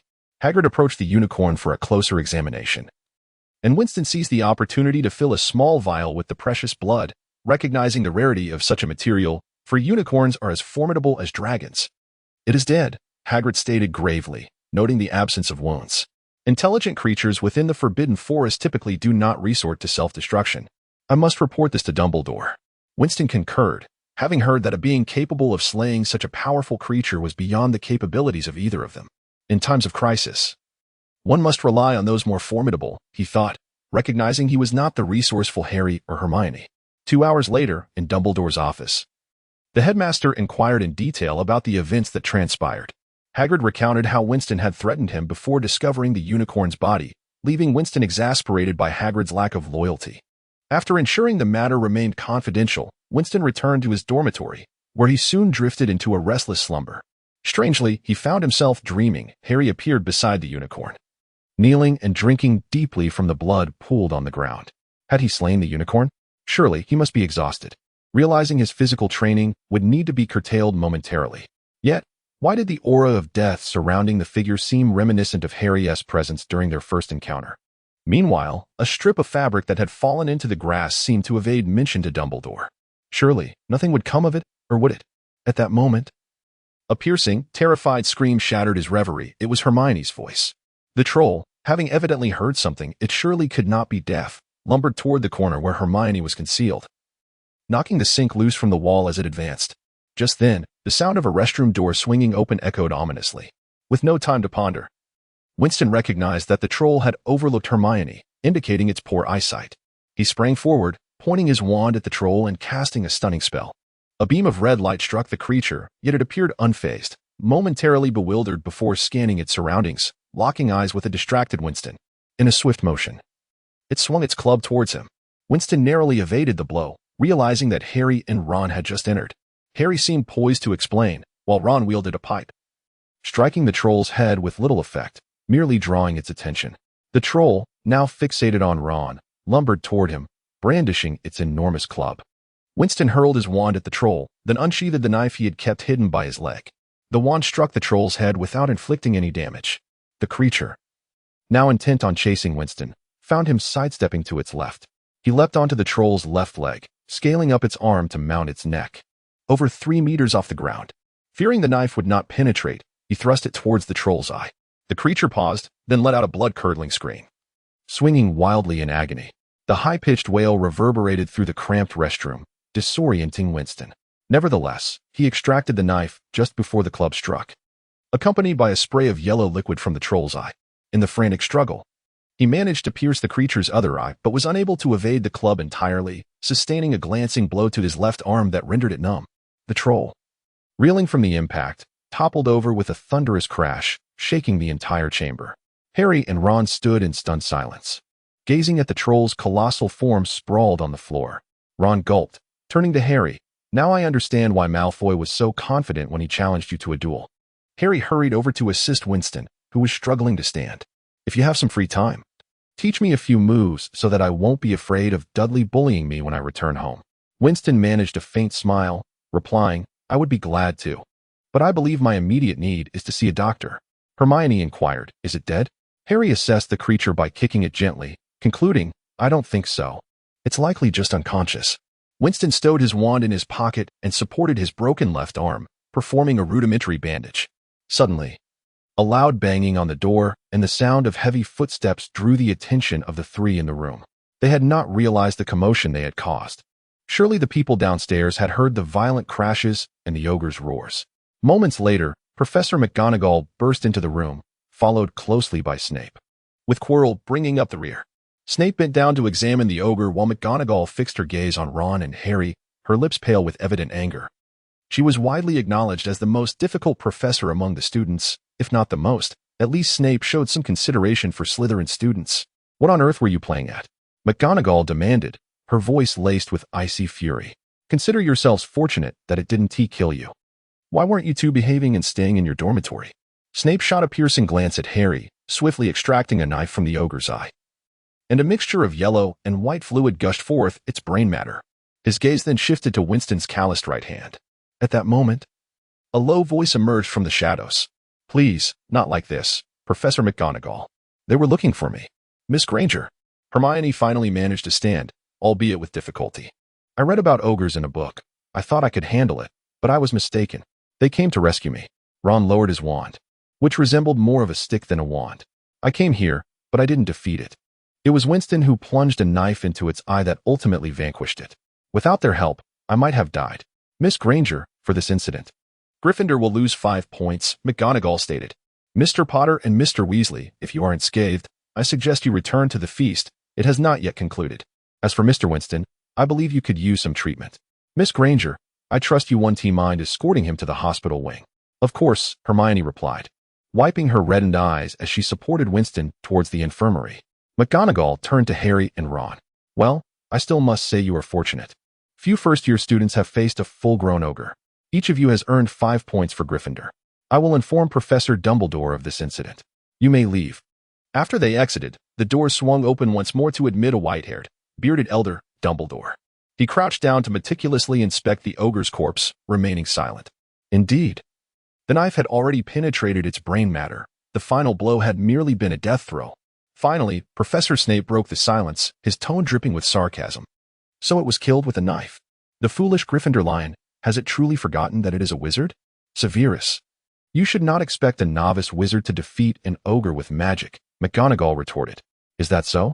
Then he wouldn't be foolish enough to forget to seek help from a teacher, would he? Snape coldly mocked. Minerva, let us allow this matter to pass, Dumbledore interjected, his glasses glinting in the dim light, leaving no one privy to his thoughts. McGonagall acquiesced, casting a glance at the ogre on the ground, her brow furrowed. If you don't mind, of course. Dumbledore waved his hand, and the ogre's body vanished without a trace, along with the foul stench that had pervaded the basement. Several professors exhaled in relief. Despite not being the most troublesome magical creature, ogres were among the least desired encounters for wizards. After exchanging goodnights, the professors departed the basement in succession. Meanwhile, Harry and the others hastily exited the room, silently climbing 2 flights of stairs. At last, they were free from the ogre's putrid odor and breathed a sigh of relief. We should have earned more than just 15 points, Ron grumbled. Only 10 points. Considering the deductions for Hermione, Harry corrected him. Hermione was magnificent. She stood up and helped us out of trouble, Ron admitted. But let us not forget. We did save her. If we hadn't locked her in with that creature, she might not have needed rescuing at all. Moreover, it was Winston who actually saved Hermione. Harry reminded him. In the hospital wing, Winston had barely settled down when Madame Pomfrey shooed a tearful Hermione away, leaving him alone in the empty room to ponder. Lying on the hospital bed, Winston felt perplexed. This was a school. After all, how could such dangerous creatures roam freely? An ogre of that size and foulness surely couldn't have gone unnoticed. Unless there was an insider, why hadn't the teachers intervened to prevent it from harming students? The distance from the first floor to the basement was so short. Why did it take until the ogre was defeated for anyone to come to the rescue? He was fast, but could no one have noticed the 2 dimwits, Harry and Ron, rushing over? It all felt orchestrated, as if someone had a specific agenda. The magical world was hardly peaceful. Sighing, he touched the wand beneath his pillow, contemplating that true power must remain in his own grasp. After a prolonged period of reflection, he unknowingly drifted into slumber. Winston shared none of that night's events with anyone, including Hermione and Harry. Some matters were better left unsaid. On another note, the first Quidditch match of the school year was approaching. This match seemed particularly significant, and Winston was quite invested in collective honor. Thus, despite his lack of enthusiasm for the event, he resolved to attend and witness it. The crux of the matter is not to delay one's own affairs. On the eve of the competition, in the library's impenetrable darkness, a faint rustling sound seemed to emerge, gradually moving towards the restricted section. Suddenly, a soft click echoed, revealing a wand emitting a dim light, firmly grasped by a pair of calloused hands. The owner of the wand searched diligently, and upon spotting a forbidden book, his eyes sparkled with excitement as he swiftly extracted it and tucked it into the ample pocket of his school uniform. The faint glow extinguished, and soon, the soft rustling resumed, fading into the corridor. That night, Winston cautiously ventured into the library's forbidden zone to borrow a book, to avert any mishaps. He resisted the urge to conjure flames for illumination, relying solely on memory to navigate his way. After borrowing the book, he promptly returned to the dormitory, only to find 3 individuals seated together with grave expressions in the common room. Upon inquiring about the situation, Harry recounted how Snape had confiscated his book, emphasizing that he had witnessed Snape being bitten by the 3-headed dog, attempting to persuade Winston of his suspicions regarding Snape's intentions to steal something guarded by the beast. However, Winston reminded Harry that without evidence, all they had were mere suspicions, advising him to concentrate on winning the upcoming match, which left Harry feeling both disappointed and anxious. The following morning dawned bright and chilly.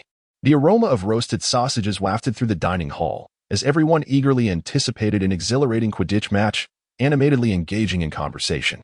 Yet, Harry faced a minor dilemma. His nerves rendered him unable to consume anything. "Just have a bit of toast," Hermione urged. "I'm not hungry," he replied. "Just a little?" she insisted, discreetly nudging Winston, who, as usual, was indulging heartily. Seeing this, Harry felt a pang of hunger and sipped some pumpkin juice. It seemed as though the entire school had gathered in the stands surrounding the Quidditch pitch. However, the sheer size of the venue made it difficult to discern the faces of the competing players. After a considerable wait, the 2 teams finally appeared. Winston held a muggle telescope, enchanted to provide multiple perspectives, much to Ron's envy, who lamented that he could only see a few indistinct figures. Before long, the match commenced. A senior wizard named Jordan provided commentary under Professor McGonagall's watchful eye. Though Jordan was quite articulate, Professor McGonagall found it exasperating that, as a Gryffindor, he could not offer impartial commentary regarding Slytherin. Finally, when Jordan strayed off topic once more, McGonagall erupted. "Jordan, I warn you, if you continue with this." "All right, Professor McGonagall, the ball has now been passed to." Clearly, as one of the Weasley twins' closest friends, Jordan was clever enough to avoid giving McGonagall an opportunity to scold him, leaving her to simmer in silence. When Hagrid arrived with a large telescope, the match entered its daytime phase. Hagrid took up 3 seats by himself. The game progressed, but suddenly, gasps erupted from the spectators as Harry's broomstick began to tremble violently, seemingly intent on dislodging its rider. Through the telescope, Winston observed Harry clinging desperately to the broom, struggling to maintain his balance as the situation appeared increasingly precarious.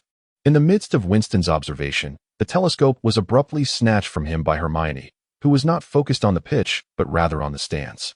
"Look," she urged, handing the telescope back to Winston, who then noticed Snape in the audience, hands clasped, eyes fixed intently on Harry, muttering incantations under his breath. Hermione then vanished into the crowd.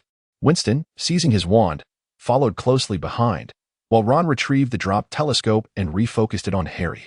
The broom's tremors intensified, and the Gryffindor players abandoned the match, rushing beneath Harry to catch him should he fall.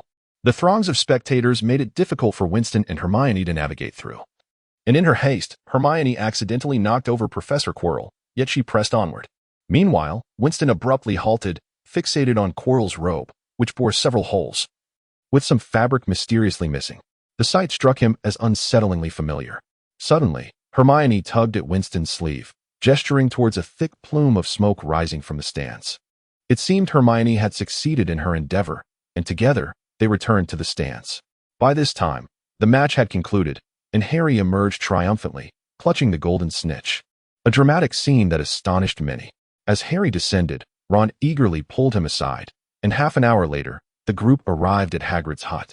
It was Snape, Ron asserted with conviction. We all saw Snape casting spells at Harry from the stands. Hermione and Winston quickly intervened to prevent Ron from escalating the situation.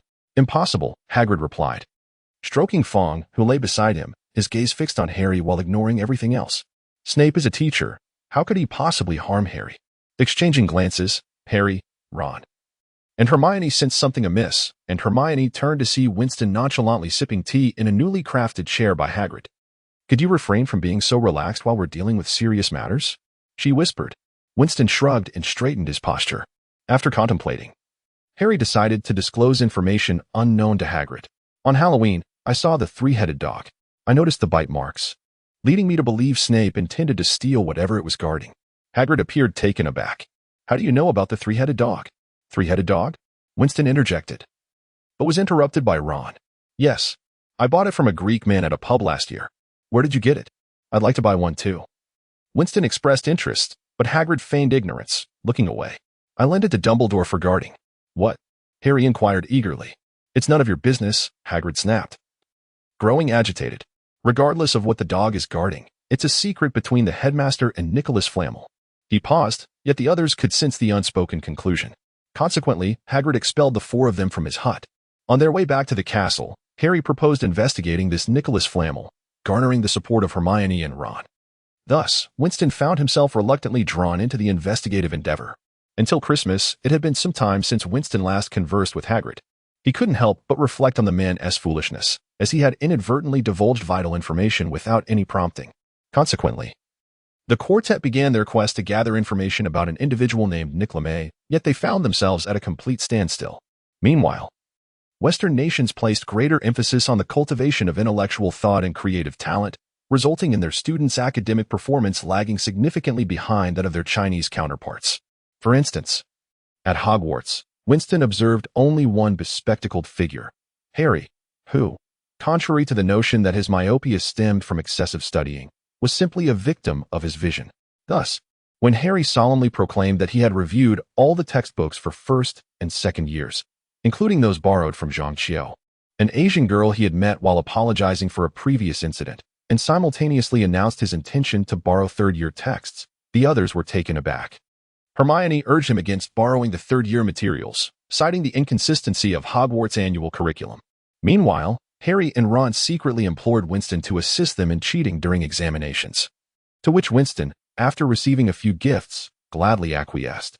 As Christmas approached, one day the young wizards awoke to discover a thick blanket of pristine white snow covering the ground, with the lake's surface frozen solid, eagerly anticipating the holiday.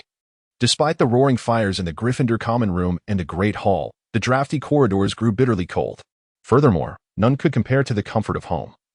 And this group of young wizards, away from their families for the first extended period, began to feel homesick. Last week, Professor McGonagall had come to register the students remaining at school for the holidays, and Winston was the first to sign the list. Due to the frigid conditions outside, he had ceased his outdoor training and shifted his focus to practicing spells. However, the rest of the dormitory seemed disinclined to follow suit, as he observed Ron, Harry, Seamus, and Neville lounging lazily in their beds. Winston mused that peace indeed breeds lethargy since the last Goblin Rebellion. The wizarding world had not witnessed war for centuries, a concept unfathomable in the Muggle realm. Thus, Winston constantly sought ways to enhance his abilities, a desire that had peaked after the recent troll incident. Each indulgent feast served as a means to replenish his energy reserves, while others slept, played, or dined. He diligently practiced, driven by the conviction that power begets influence, both now and in the future. Harry was reluctant to return to Privet Drive, while Ron and his twin brothers decided to remain behind, as the Weasley parents were off to Romania to visit Charlie. A week before Christmas, after their potions class, they exited the dungeon classroom only to find the corridor obstructed by a large fir tree. Noticing the two enormous feet protruding from beneath it, accompanied by the unmistakable sound of heavy breathing, they deduced that Hagrid was behind the tree. Just as Ron prepared to assist, a voice called out, "Could you please step aside and not block the way?" It was Malfoy, his icy, drawling tones echoing behind them. "Are you hoping to earn some pocket money? Perhaps to alleviate the burden on your pitiable family? I imagine your mother would be quite pleased with your efforts." Rushing towards Malfoy, Ron was halted by Winston, who grasped his clothing. Just as Ron managed to break free, poised to strike Malfoy, Snape appeared on the staircase. "Weasley," the professor barked. "Professor." It was Malfoy, Winston attempted to explain, but Snape interrupted him. "All I saw was Weasley attempting to strike someone. The rest is irrelevant." 5 points from Gryffindor. As ever, Snape's tone was smooth as oil, but this time it genuinely enraged Winston. There was a limit to everything, and this was excessive. "What is that look in your eyes?" Snape fixed his gaze on Winston, whose demeanor resembled that of a volcano on the verge of eruption, calm yet dangerously volatile. He had encountered such cold, ruthless expressions before, which froze the heart and instilled despair in others, reminiscent of a figure from 50 years past. "Are you deducting points simply because I looked at you?" Winston leaned slightly forward, his icy eyes locking onto Snape's, whose expression fell cold as the temperature in the dungeon plummeted. Yet, he said nothing further, ushering Malfoy and his companions away. Winston continued to glare at the retreating figures, acutely aware that, regardless of the rationale or motive, Snape was indeed a most irksome presence, though he found it peculiar that Snape seemed to target Gryffindor and Harry specifically. His inquiries to the portraits had elicited a twinge of sympathy for Snape. However, sympathy could not serve as justification for leniency in the future. If the opportunity arose, perhaps he could orchestrate a small, delightful inconvenience for the esteemed Professor Snape, perhaps a little surprise for him at Christmas?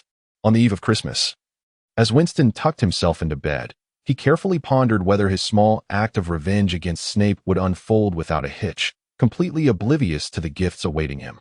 However, upon waking the following morning, the first thing he noticed was a small pile of packages at the foot of his bed. Harry and Ron were still asleep, and Winston rose cautiously, ensuring he did not disturb them. Employing a newly learned invisibility charm, he skillfully navigated past the wandering students still remaining at school and arrived at the Orphanage. To his dismay, the owl that had previously delivered messages to him was absent. He sighed in disappointment, then retrieved a piece of parchment and a quill, contemplating his words before resolutely writing, "Dear Professor Snape, your demeanor is as blinding as the sun, making it impossible to behold. Each time I see you, it feels as though a stampede of wild horses races through my mind. When shall you take the time to wash that repulsive, greasy hair of yours? Or do you intend to remain a lifelong bachelor?" He continued scribbling various notes, phrases he had overheard from others that struck him as humorous, never anticipating they would serve a purpose one day, regardless of whether he understood their meanings. They would surely achieve the goal of repulsing Snape. After ensuring no details were overlooked, he roused several owls, which looked around the empty Orphanage in confusion until he affixed the small pieces of parchment to their legs. They then wobbled off towards their destinations. These enchanted messengers were spellbound to avoid getting lost, unless faced with potent detection charms, which Snape was unlikely to employ given his need for constant procurement of potions and interaction with other potion masters. The quill and ink he used were inexpensive, procured from a friend, and the writing, though lacking in elegance, was legible, as he had written with his less dexterous left hand. The owls were school property, and since he had arrived invisibly, he ensured that no one could glean any information about his intentions.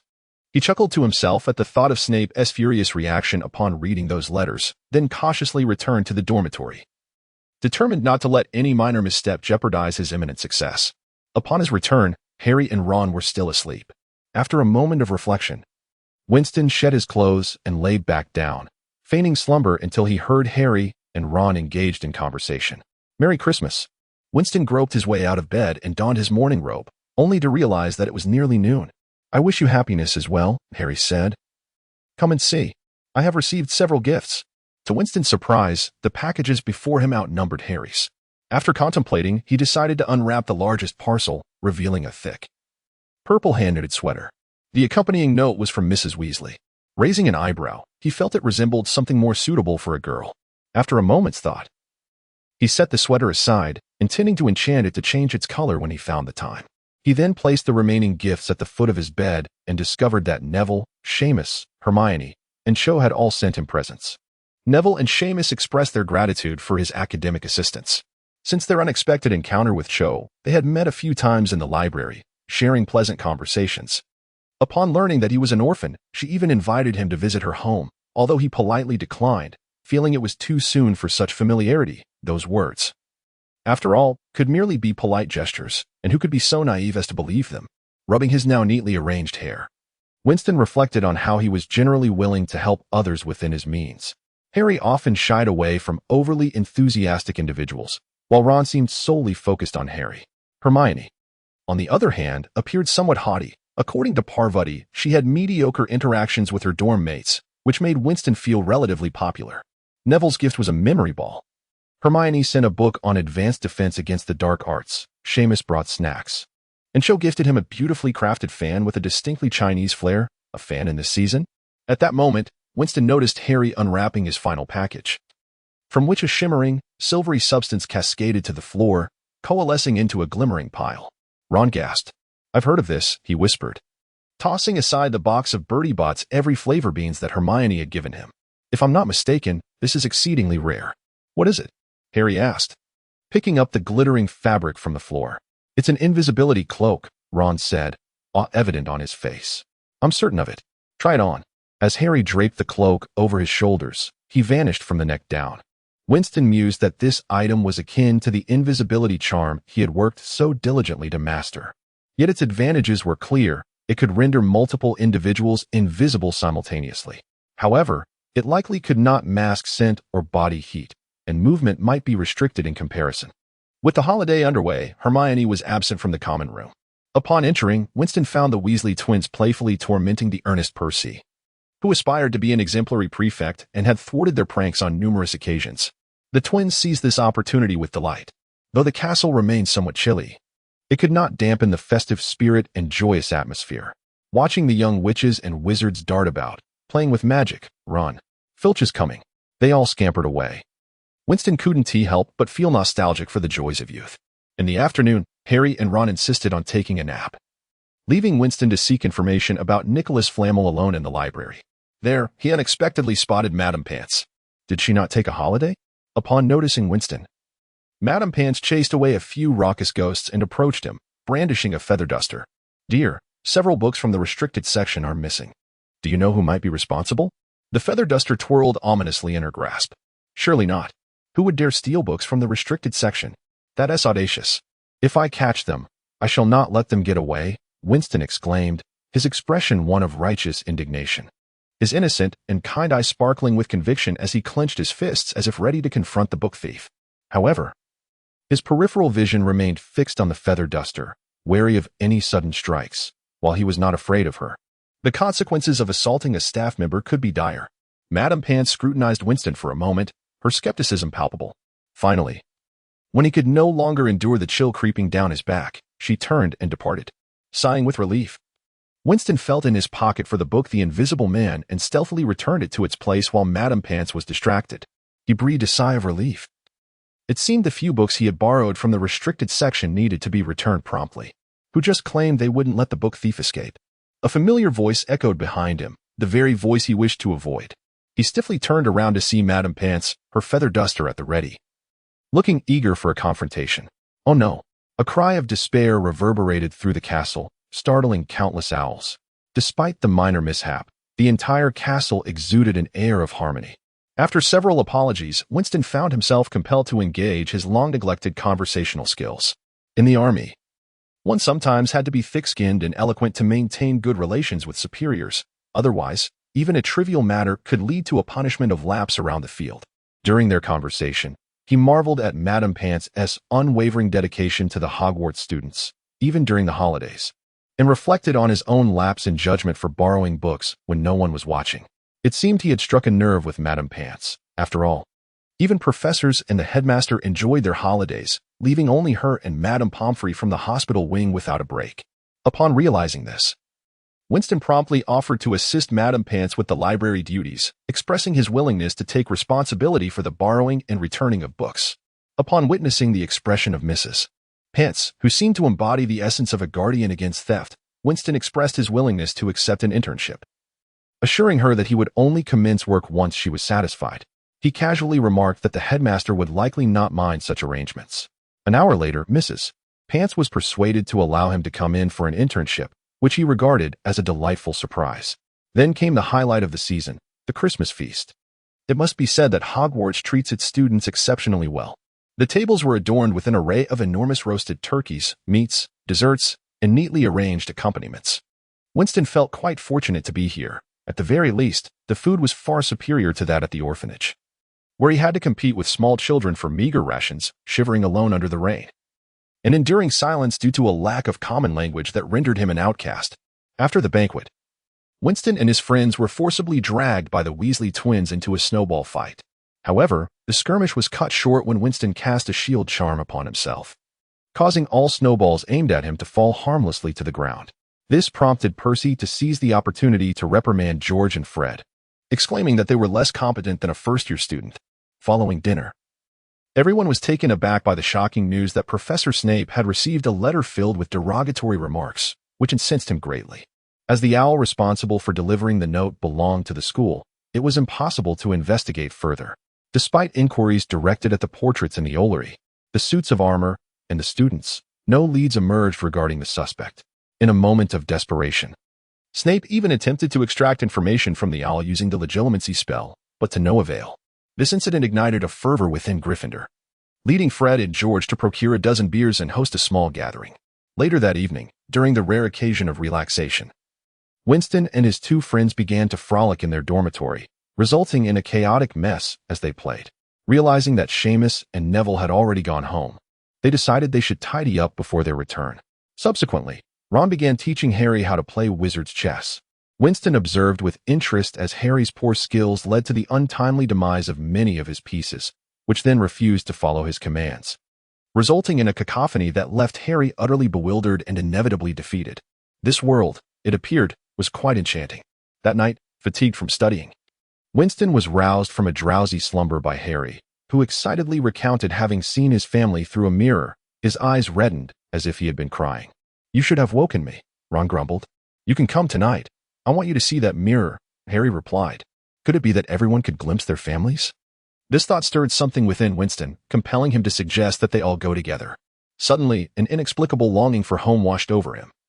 An urgency to see his deceased parents, nothing more. Yet, Harry had already attracted the attention of Filch and his cat, obliging Winston to suppress his fervent desire and await the dawn. How many truly comprehend the heart-wrenching pain of loss when parents depart? This night, sleep eluded him. The following day, Winston declined Harry's invitation, opting instead to follow them invisibly. With Ron also cloaked in the invisibility cloak, their pace slowed considerably. They sought the route Harry took from the library, wandering aimlessly through dim corridors for nearly an hour. As they walked, Ron exclaimed, "I can't take the cold anymore. Let us go back." Such irresponsible utterances were met with stern disapproval from both Winston and Harry. The three continued to meander until Winston began to suspect Harry was playing a prank, when suddenly, Harry joyfully led them to a room guarded by suits of armor. "This is it. This is the place." As they pushed open the door, Harry removed the invisibility cloak and dashed to the mirror. Winston followed closely, only to find himself transfixed by the sight within, his parents and sister, alongside his younger self. It was unclear when their hair had turned white or when their health had waned. His sister had long since married and moved far away. His parents waited in solitude at home, finding their greatest joy in the occasional phone call from him and his sister, simply to hear their voices. Once, he had changed his phone number, and for reasons unknown, had given his mother the wrong one, or perhaps she had misremembered it. He only learned of this much later, hearing from others that every day, his mother tried to reach him, only to be met with the same disembodied message. "Sorry, the number you have dialed is not in service." After a long silence, his mother would say, "My child, I don't understand why you always speak English when I call, but I want to say, your father and I miss you. If you have the time, please come home." In the end, he never saw his parents one last time. When he rushed home, he found only 2 mounds of earth overgrown with weeds. The first time in his life, he cried so profoundly. Ignoring the pleas of others, he knelt by the graves for 3 days and nights, until he lost consciousness. That was the final memory of his previous life. But were they truly gone? Unbeknownst to him, tears streamed down his face. In that moment, he felt a tug, and in a fit of rage, he glared, only to find Harry cautiously pointing toward the door, indicating that they might be discovered. Ron then insisted they leave, fearing the mirror might be moved. The next morning, the snow had yet to melt. "Do you want to play chess?" Ron asked. "Not really. Let us have a snowball fight," Harry suggested. "I don't want to," Winston replied, his eyes swollen as if he had cried all night. Ron, concerned, looked at Harry, who also had red-rimmed eyes. "Did you both see your families?" he inquired. "Though I may not fully understand your feelings, it's best not to go back tonight." Winston abruptly turned to face him, his expression void of emotion, startling Ron, who stammered, "Madame Pomfrey has noticed that place, as have Filch and Snape. If you go back, you will likely be caught." However, it was evident that nothing could deter Winston and Harry from their resolve. That evening, they returned to the room, where Harry rushed towards the mirror. Yet, cautious Winston unexpectedly discovered that someone else was already inside, a figure with silver hair. "So, you have returned, Harry and Winston," Professor Albus Dumbledore greeted them. "Good evening, Professor," Winston managed, suppressing his overwhelming desire to see his family reflected in the mirror, and bowed respectfully. "What brings you here at this hour? If I were asleep, how could I capture you?" Dumbledore's smile brought relief to both Winston and the now-aware Harry.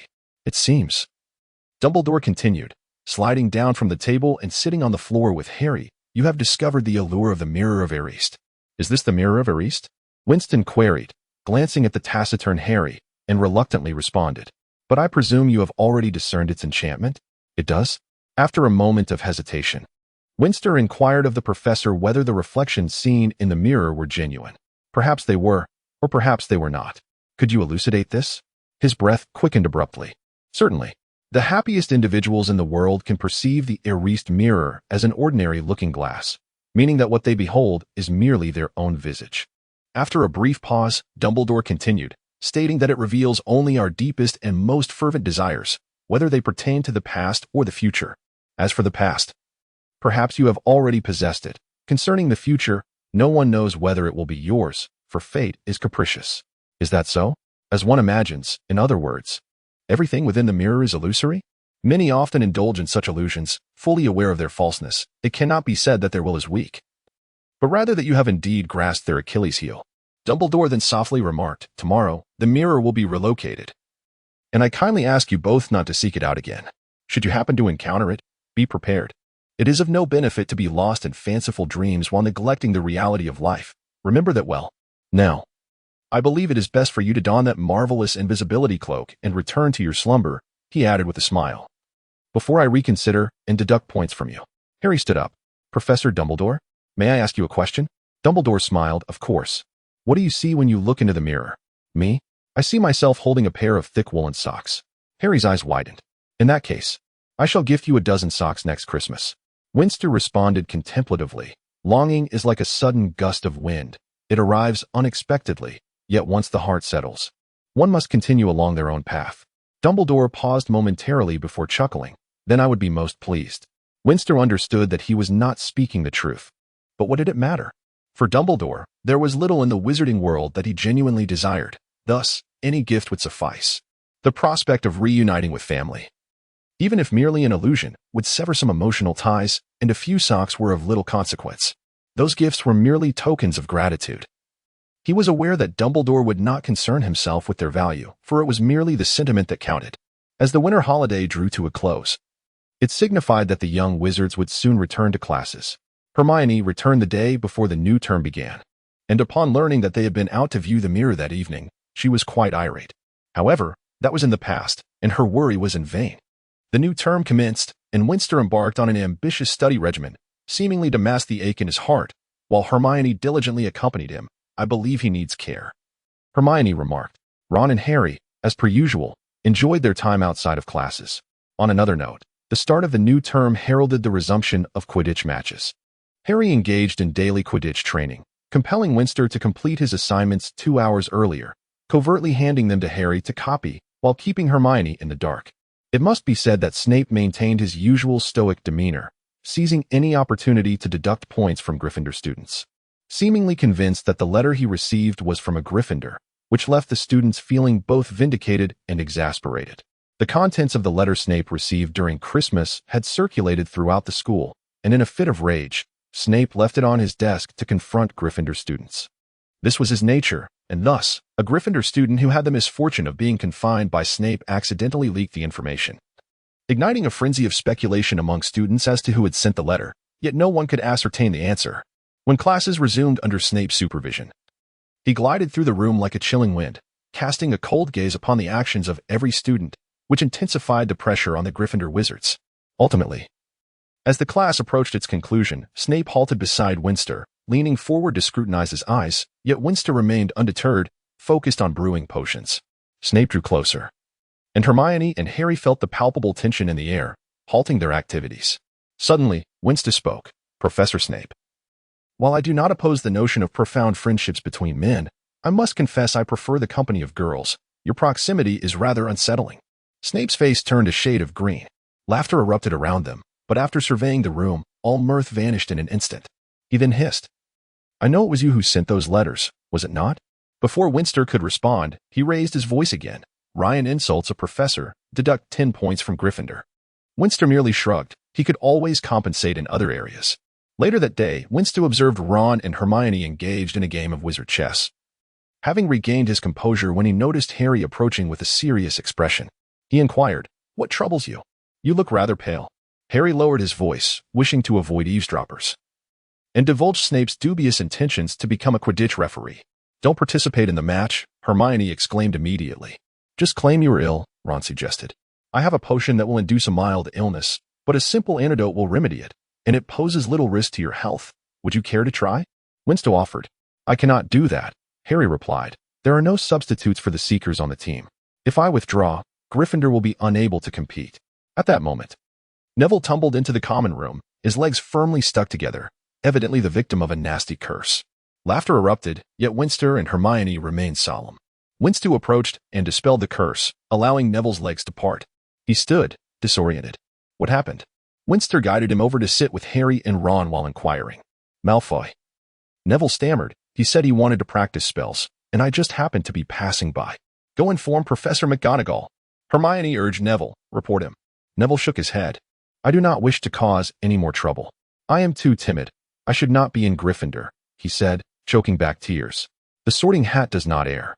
Since it placed you in Gryffindor, you possess the heart of a lion. Even the most honest individuals can become enraged, and when they do, their adversaries tremble." Winston produced a piece of chocolate and offered it to Neville. "Care for a piece?" "Thank you." Neville accepted the chocolate, but in doing so, a card fell out. Harry seemed to recall something and snatched the card, flipping it over to read aloud. Dumbledore's well-known contributions include the defeat of Dark Wizard Grindelwald in 1945, the discovery of 12 uses for dragon's blood, and his fruitful collaboration with partner Nicholas Flamel in alchemy. At that moment, Hermione suddenly leapt up and dashed upstairs to the girls' dormitory. Moments later, she returned, cradling a massive old tome in her arms. The book was borrowed by Hermione before she returned home, as witnessed by Winston in the book lending records. She began to rapidly flip through the pages, muttering incantations under her breath. At last, she found it. "I've got it. I know now. Can we talk?" Ron interjected irritably. Hermione ignored him. "Nicholas Flamel," she said in a theatrical whisper, "is the sole creator of the Philosopher's Stone." To Winston's astonishment, Harry and Ron seemed oblivious to this revelation. Reluctantly, Hermione read aloud. "Ancient alchemy involves the creation of the Philosopher's Stone, a remarkable substance endowed with astounding properties. The stone can transmute any metal into pure gold and produce the elixir of life, granting immortality to those who consume it.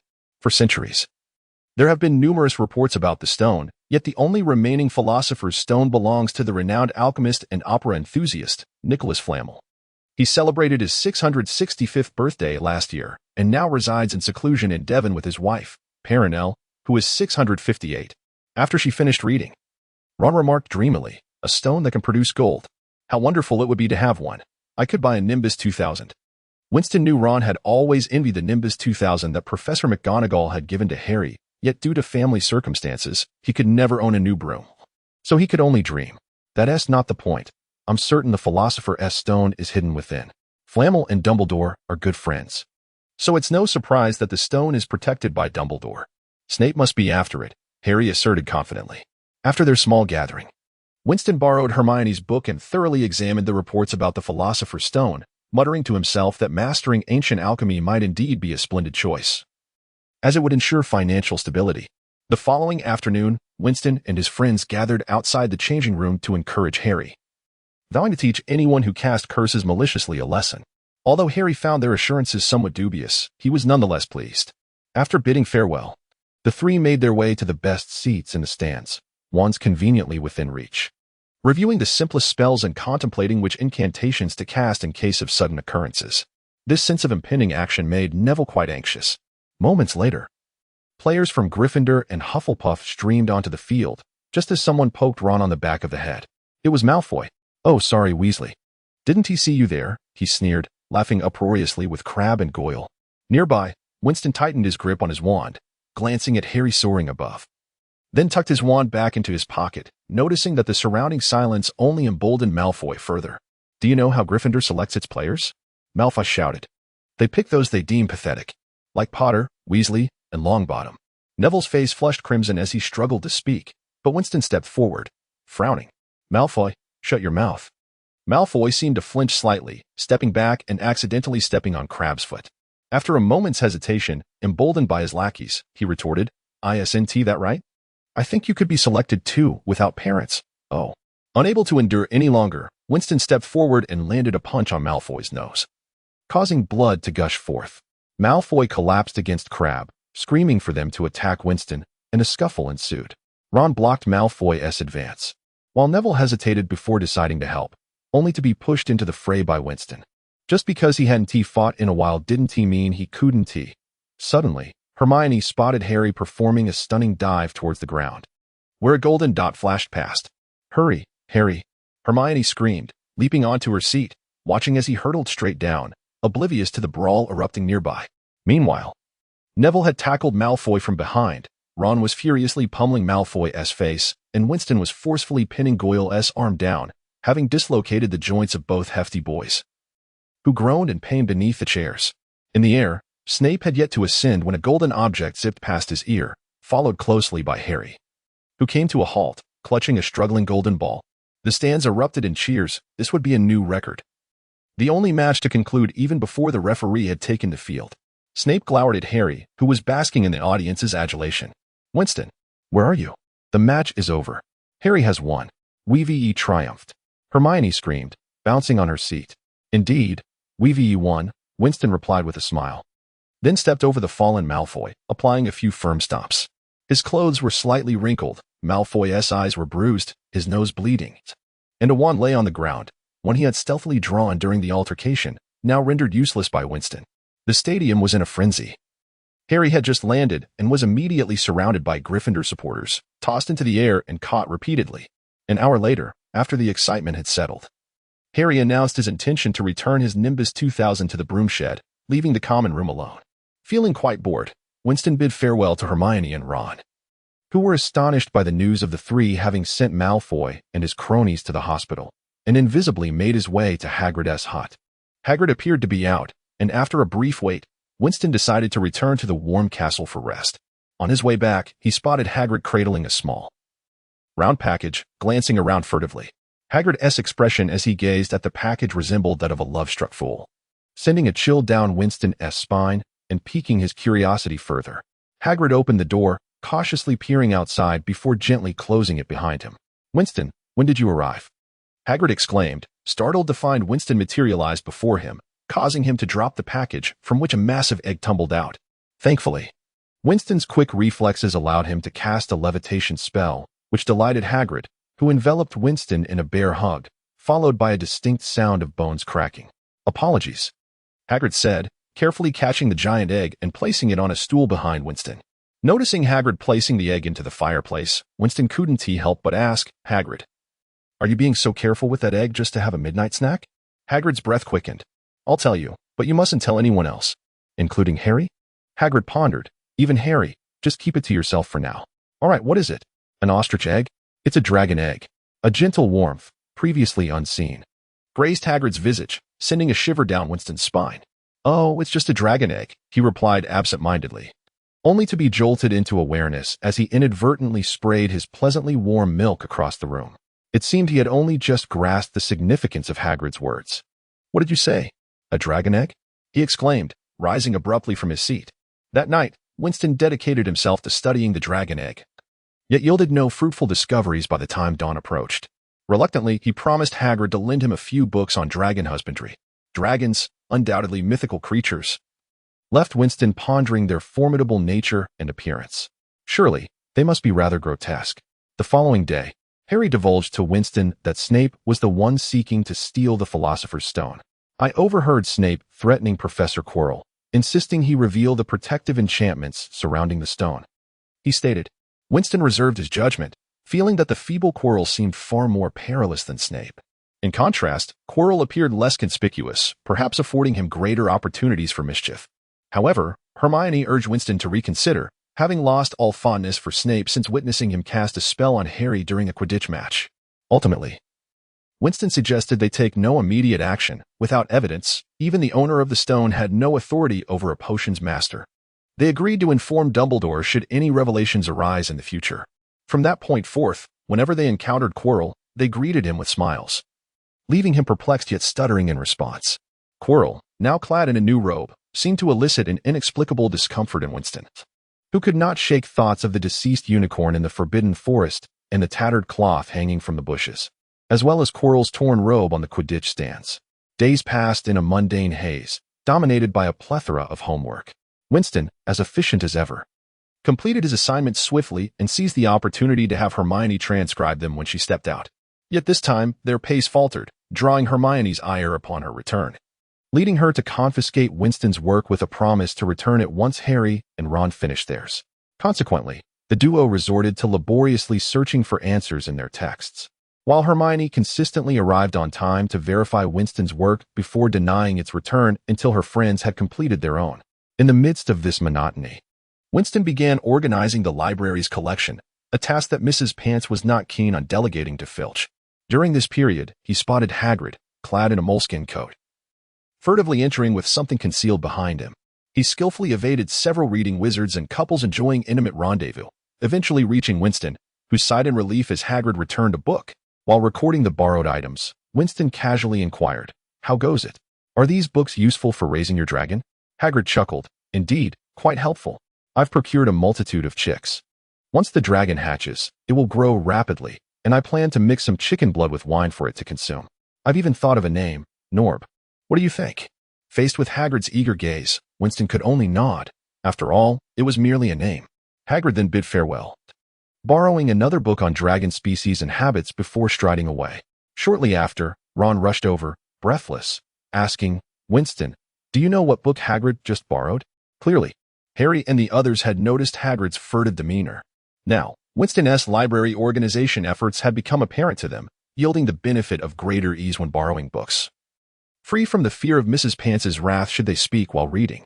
An unexpected advantage was that, with Mrs. Pants's tacit approval, Winston could venture into the restricted section to read, albeit limited to one book at a time, with no sharing allowed, much to Hermione's chagrin, especially when he waved the books tantalizingly in front of her.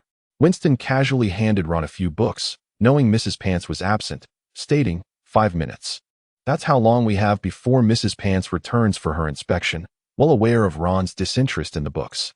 5 minutes later, the books were meticulously returned to their rightful places, and the group reconvened for a brief meeting. An hour later, they knocked on the door of the hunting lodge. Hagrid only opened the door after confirming the identity of the four outside, and upon entering, they discovered the curtains drawn tightly shut. This gave Winston a sense of something being amiss, as Harry and the others remained oblivious to Hagrid's dragon egg. "Well, do you have questions for me?" Hagrid asked, pouring tea for each of them. Winston sampled his cup, finding the taste rather mediocre. "Yes," Harry replied. "No need for pleasantries. We're uncertain if you can share with us what other protections guard the Philosopher's Stone, aside from Fluffy." As anticipated, Hagrid promptly refused. After a moment's contemplation, Winston leaned closer to Hermione and whispered a few words, causing her eyes to brighten. Immediately, Hagrid's demeanor shifted to one of suspicion, while Winston sheepishly returned to his seat, sipping his tea. "Hagrid, someone as trusted by Dumbledore as you surely wouldn't betray any secrets," Hermione said sweetly, her tone overly flattering. Yet Harry and Ron shivered at her words, and even Winston felt a chill run down his spine. Hagrid's beard trembled, seemingly pleased by the compliment. "But surely, revealing who designed the protections wouldn't be a breach of trust. We merely wish to know who else within the castle shares the headmaster's confidence," she continued. Upon hearing this, Hagrid straightened, clearly intrigued. "Well, I suppose it's fine to share. The professors who cast protective enchantments include Professor Sprout, Professor Flitwick, Professor McGonagall, Quirrell, Dumbledore, and Snape." "What? Snape was involved in guarding the stone?" Ron exclaimed. "Indeed. Are you still doubting him?"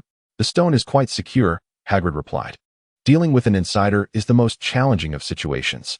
We simply suspect that one of the professors might be attempting to steal the stone," Hermione interjected, shooting Ron a disapproving glance. "That's impossible. All the professors are trustworthy, and you lot shouldn't be prying into matters concerning the Philosopher's Stone." "It's not your concern," Hagrid insisted, displaying his disbelief. Winston set his empty cup aside and inquired, "Then, would you divulge how to defeat that three-headed dog?" "I've told you before, it's not a three-headed dog, it's a three-headed Cerberus," Hagrid replied, puzzled. Is there truly something from the underworld in this world? Apologies. That was a slip of the tongue, Winston responded, his tone lacking sincerity. We're discussing serious matters. Please refrain from interjecting, Hermione murmured. Hagrid seemed unfazed by it all, turning to grab a large stack of rock cakes, those that crumble at the slightest bite. Instantly, the expressions on several faces soured. Hermione, watching Winston eagerly munching on the cakes, silently resolved to let him consume all of them upon their return. Hagrid, indifferent, tossed a few more logs into the fire, stating, of course, I won't tell anyone how to get through the flaw in the plan. He paused and added, including you lot. This revelation brought a sigh of relief to Harry and his friends. What's that, Hagrid? Though they had not uncovered the truth, they had nearly exhausted their inquiries. At that moment, Harry noticed a large, blackened egg resting beneath the kettle in the center of the fire. Ah, Hagrid said, nervously twisting his beard. It's a dragon egg, Ron asserted confidently. Charlie works with dragons. I've seen pictures of them. He crouched by the fire to examine the egg more closely. By the way, where did you get this egg? I won it in a game of cards at the pub, Hagrid replied lovingly, gazing at the dragon egg in the hearth. I reckon the fellow who lost it is desperate to be rid of it. Do you know how to care for a dragon? Harry crouched down to inspect the black egg, while Ron wore a look of fascination. Of course, I borrowed a few books from Winston. I know how to raise a dragon. Hagrid produced a book titled How to Be a Competent Dragon Keeper, which had a rather quaint title. He handed it to Winston. Make sure to return this when you head back to the castle. Winston rolled his eyes, but accepted the book. After a brief period of sitting together, the heat in the room became unbearable, prompting the four to bid farewell to the entranced Hagrid and return to the castle, only to be thrust back into the grind of homework. Just then, an owl brought a letter from Ron's brother Charlie, instructing them to take the baby dragon to the highest tower and hand it over to his friends, scheduled for midnight on Saturday. After a brief discussion, they all agreed, feeling confident about the plan. However, a minor complication arose. The following morning, Ron's bitten hand had swollen to twice its original size. Winston was compelled to concoct a potion for him in their dormitory, primarily using the blood of the baby dragon. Skeptical, Ron applied a small amount and found that it indeed reduced the swelling, yet the discoloration persisted into the afternoon, accompanied by excruciating pain. Reluctantly, Winston declared that unless Ron was willing to wait 2 days for a new potion, he would have to visit Madame Pomfrey. Thus, Ron grimaced his way to the hospital that noon, relieved that Madame Pomfrey would keep his injury confidential. Otherwise, their plan for the dragon would have to be expedited. Later that afternoon, when Winston and the others visited Ron in the hospital, they received unfortunate news. Malfoy had come to mock Ron, having entered under the pretext of borrowing a book. After enduring a barrage of taunts, Ron, in a bid to rid himself of Malfoy, handed him a book that concealed Charlie's letter. At that moment, Winston was at a loss for words regarding Ron's recklessness. It was the same Ron who had leaked information about the dragon hatching to Malfoy, and now he had directly handed him the letter. Good grief, how unreliable. With no time to alter their plans, Winston suggested they assess the dragon's condition before making a decision. Upon arriving at Hagrid's hut, they found the enormous dog he kept, its tail wrapped in thick bandages, peering anxiously into the hut. Inside, there were loud crashing noises, as if something were being smashed. They knocked on the door, and Hagrid opened the window. You can't come in. It's quite a task to subdue Norbert. After all, he is still a rather unruly child. Just then, a loud crash echoed from within, shaking the entire hut. Harry sighed. It seems we must get rid of him. Otherwise, there won't even be anyone left to restrain him. Winston and Hermione wholeheartedly agreed. It was a pitch-black night, thick with clouds, and by the time they arrived, Hagrid had already secured Norbert in a large crate, ready for departure. With time pressing, after bidding a tearful farewell to Hagrid, the four hastened towards the castle with the crate containing Norbert. Winston, cloaked in invisibility, scouted ahead while Harry and Ron carried the crate, with Hermione holding the invisibility cloak to keep them hidden. Thus, their pace was somewhat sluggish. As they reached the corridor beneath the highest tower, Hermione suddenly noticed Winston signaling them, urgently pulling Harry and Ron back, indicating that someone was nearby. They fell silent, employing a simple sign language that Winston had insisted they learn. Suddenly, movement caught their attention, and they quickly retreated into the shadows, spotting Professor McGonagall gripping Malfoy by the ear. Detention, she exclaimed. Slytherin loses 20 points for wandering about at this hour. No, Professor, Harry Potter is out at night, Malfoy protested, attempting to free his ear from McGonagall's grasp. He has even brought a dragon. Nonsense. Tell me where Harry Potter is. Malfoy stammered, suddenly at a loss for words. Professor McGonagall, now convinced he was lying, fumed. You dare to deceive a professor? We'll see what Professor Snape has to say about this. The two gradually moved away. Upon reaching the top floor, they found that Charlie's friends had yet to arrive. Ron excitedly mimicked Malfoy's expression when he was led away by the professor, earning smiles from Harry and Hermione. Malfoy is getting detention. How splendid. I hope he leaves the school tomorrow, Ron dreamily remarked. Don't count on it. Winston suddenly turned, startling them. Snape is Draco Malfoy's godfather. Given Snape's protective nature, don't expect him to punish Malfoy. Seriously? That's so unfair, Ron exclaimed. The world is inherently unjust. I still suggest we keep our voices down. Winston was remarkably unperturbed by the inevitable, recognizing the futility in dwelling on what could not be changed. As they waited, Norbert thrashed violently within the crate. Winston noticed smoke wafting from the box, likely ignited by the baby dragon. After about 10 minutes, four broomsticks suddenly descended from the darkness. Charlie's friends were lively and cheerful. They swiftly dismantled the crate, and all four raised their wands to stun the dragon, binding it with ropes. After thanking the quartet, they gradually disappeared into the night with their cargo. The troublesome Norbert had finally vanished, and the prospect of free dragon blood and skin was slipping away, leaving Winston with a tinge of disappointment. He then drew his wand and set the remaining crate ablaze, the doll Hagrid had given the dragon already shredded to pieces within. As the flames dwindled, Winston turned to depart. Just then, he heard a noise from the stairs below and noticed the shimmering invisibility cloak on the ground. Harry and the others had already vanished, indicating they were in trouble. Winston cautiously descended, cloaked in invisibility. He concealed himself behind a suit of armor. Watching as a dejected Harry, Ron, and Hermione were escorted away by Filch. After contemplating for a moment, he found himself with no feasible course of action. Was he to incapacitate Filch?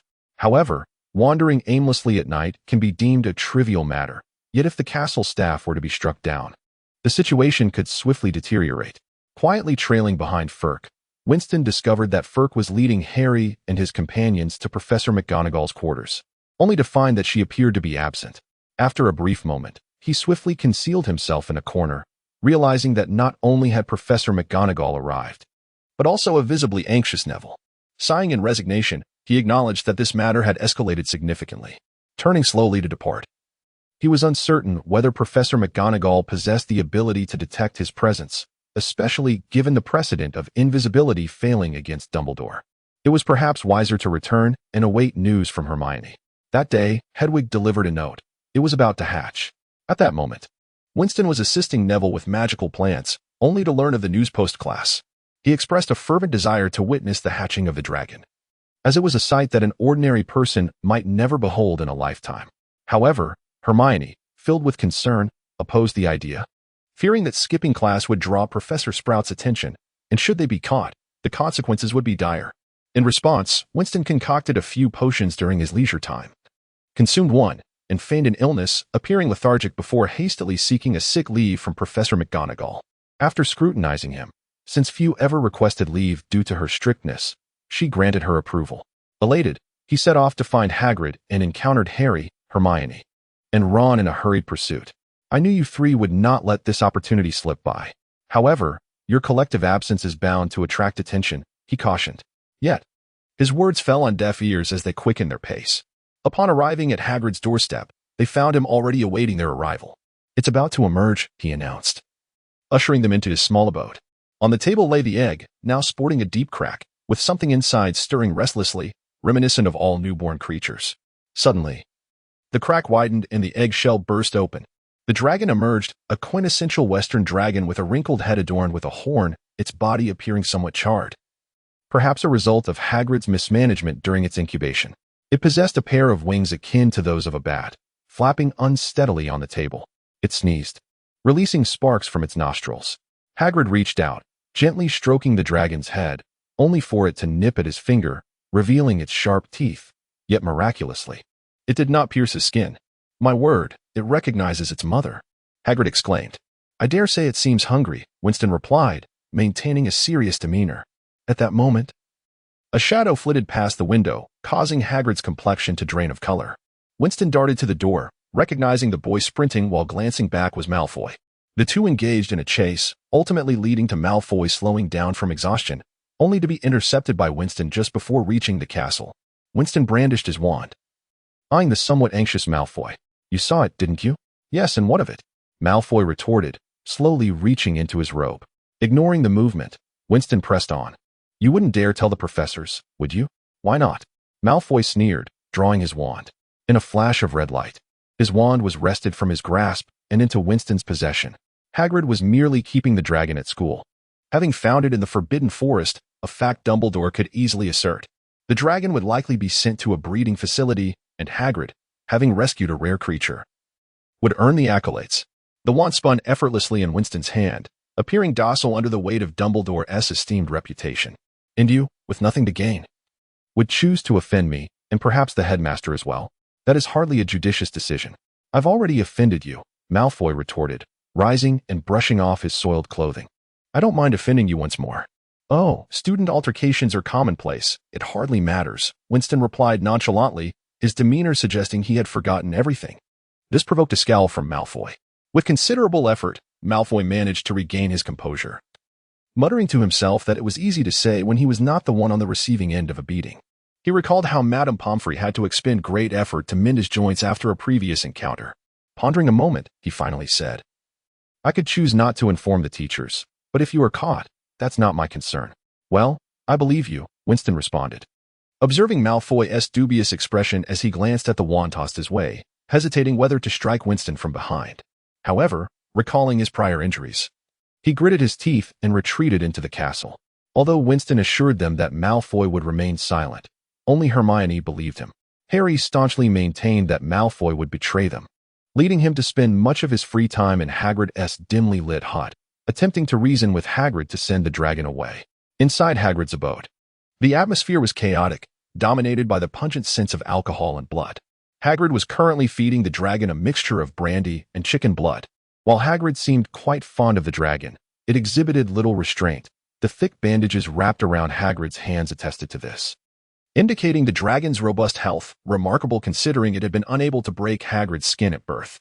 That afternoon, after much persuasion, Hagrid agreed to consult Ron's brother Charlie, who worked at a dragon sanctuary, to see if he would be willing to care for the hatchling. Before departing, Winston, under the pretense of testing the dragon's health, collected a small sample of its blood. While the dragon indeed appeared healthy, Hagrid's overprotectiveness made the procedure difficult. After securing a small vial of blood, Winston's ulterior motive was revealed. Dragon blood was prohibitively expensive, and he sought to profit from it. However, the dragon was still too young, and with a pained cry, Norbert the dragon was released from Hagrid's grasp, leading to Winston being unceremoniously expelled from the hut, thus thwarting his attempts to acquire more dragon blood. On Wednesday evening, a particularly notable night, Hogwarts students need not worry about teachers checking their dormitories. Thus, at midnight, a yawning Winston and his companions awaited Ron, who arrived to visit Norbert, his hand wrapped in a blood-stained cloth. Upon inspection, Winston deduced, "This must be from a dragon bite. It must be Norbert. I hadn't anticipated its teeth were venomous. It appears you have some suffering ahead of you." Ron's face paled at the revelation of Norbert's toxicity. As Harry and the others returned, nearly at dawn, Neville lay on his bed with his head covered, sobbing, while Harry appeared utterly distraught, and Ron's expression was equally grim. "What punishment did you all receive?" "You all look dreadful. We each lost 50 points, totaling 200, Harry's voice quivered, almost breaking. At that, Neville's sobs grew louder. After all, they were merely children. Losing points could be rectified. Winston placed a reassuring hand on Harry's shoulder. Indeed, Professor McGonagall was rather harsh this time. However, let's strive to earn those points back. Remember, if you manage to catch the golden snitch early in the next Quidditch match, we still have a chance to win." After hearing the news, Harry's spirits lifted considerably. But this newfound joy was short-lived, as it waned by the following morning. The next day, word began to spread. The illustrious Harry Potter, the hero of 2 Quidditch matches, had caused them to lose a significant number of points, alongside 2 other foolish first-year students. Once one of the most admired and respected figures at school, Winston was also among them, as he was more willing to assist others, more charming, and possessed greater knowledge than the reclusive Harry. Harry had suddenly become the target of widespread scorn. Students from every house regarded Harry and his friends with disdain, plunging him into a state of gloom. Winston felt helpless. A group of children had already forgotten how many points Harry had earned for them. It was merely a deduction of 50 points for each individual, not an irretrievable loss, was it? Ron, however, maintained an optimistic outlook, believing that in a few weeks, they would all forget about the incident. Yet, Harry remained filled with regret, confiding in Winston that he would refrain from meddling in matters henceforth. He vowed never to sneak around again or to worry about the Philosopher's Stone. However, Winston expressed skepticism.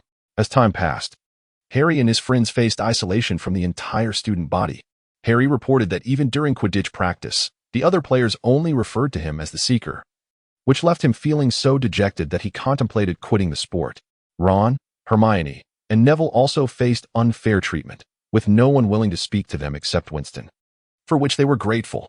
In contrast, Slytherin's response was markedly subdued. It seemed they were indifferent to the trivial loss of points. Consequently, Malfoy grew increasingly arrogant, frequently mocking Harry, Ron, and Hermione in the dining hall, though he prudently avoided Winston, causing Ron to silently seethe, feeling that their previous encounter had been too lenient. As exams approached, the students began reviewing their materials, leading to a reduction in hostility towards Harry and his friends, which offered them some relief. One fine day, Winston was engrossed in a forbidden book, Fantastic Beasts and Where to Find Them in the Forbidden Forest, which he had smuggled out with Madame Pance's tacit approval.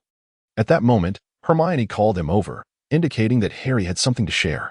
Reluctantly placing the book back, he approached Harry, who revealed that he had overheard Snape threatening Professor Quirrell, who had apparently compromised and disclosed the protective enchantments he had cast to Snape. "What should we do?" Harry inquired. "You promised you wouldn't eavesdrop again," Winston responded. Harry offered a sheepish smile and fell silent. Winston continued, "Even if Snape is attempting to steal the Philosopher's Stone, do you honestly believe you could apprehend him? He would likely send you straight to meet Merlin." "If only we knew Snape's whereabouts," Ron suggested, his eyes gleaming with excitement. "We could follow him and, if necessary, disrupt his plans." However, Hermione promptly quashed his enthusiasm. "That's merely a possibility, and to track him, we would need to dedicate ourselves 24/7. Do you have that kind of time?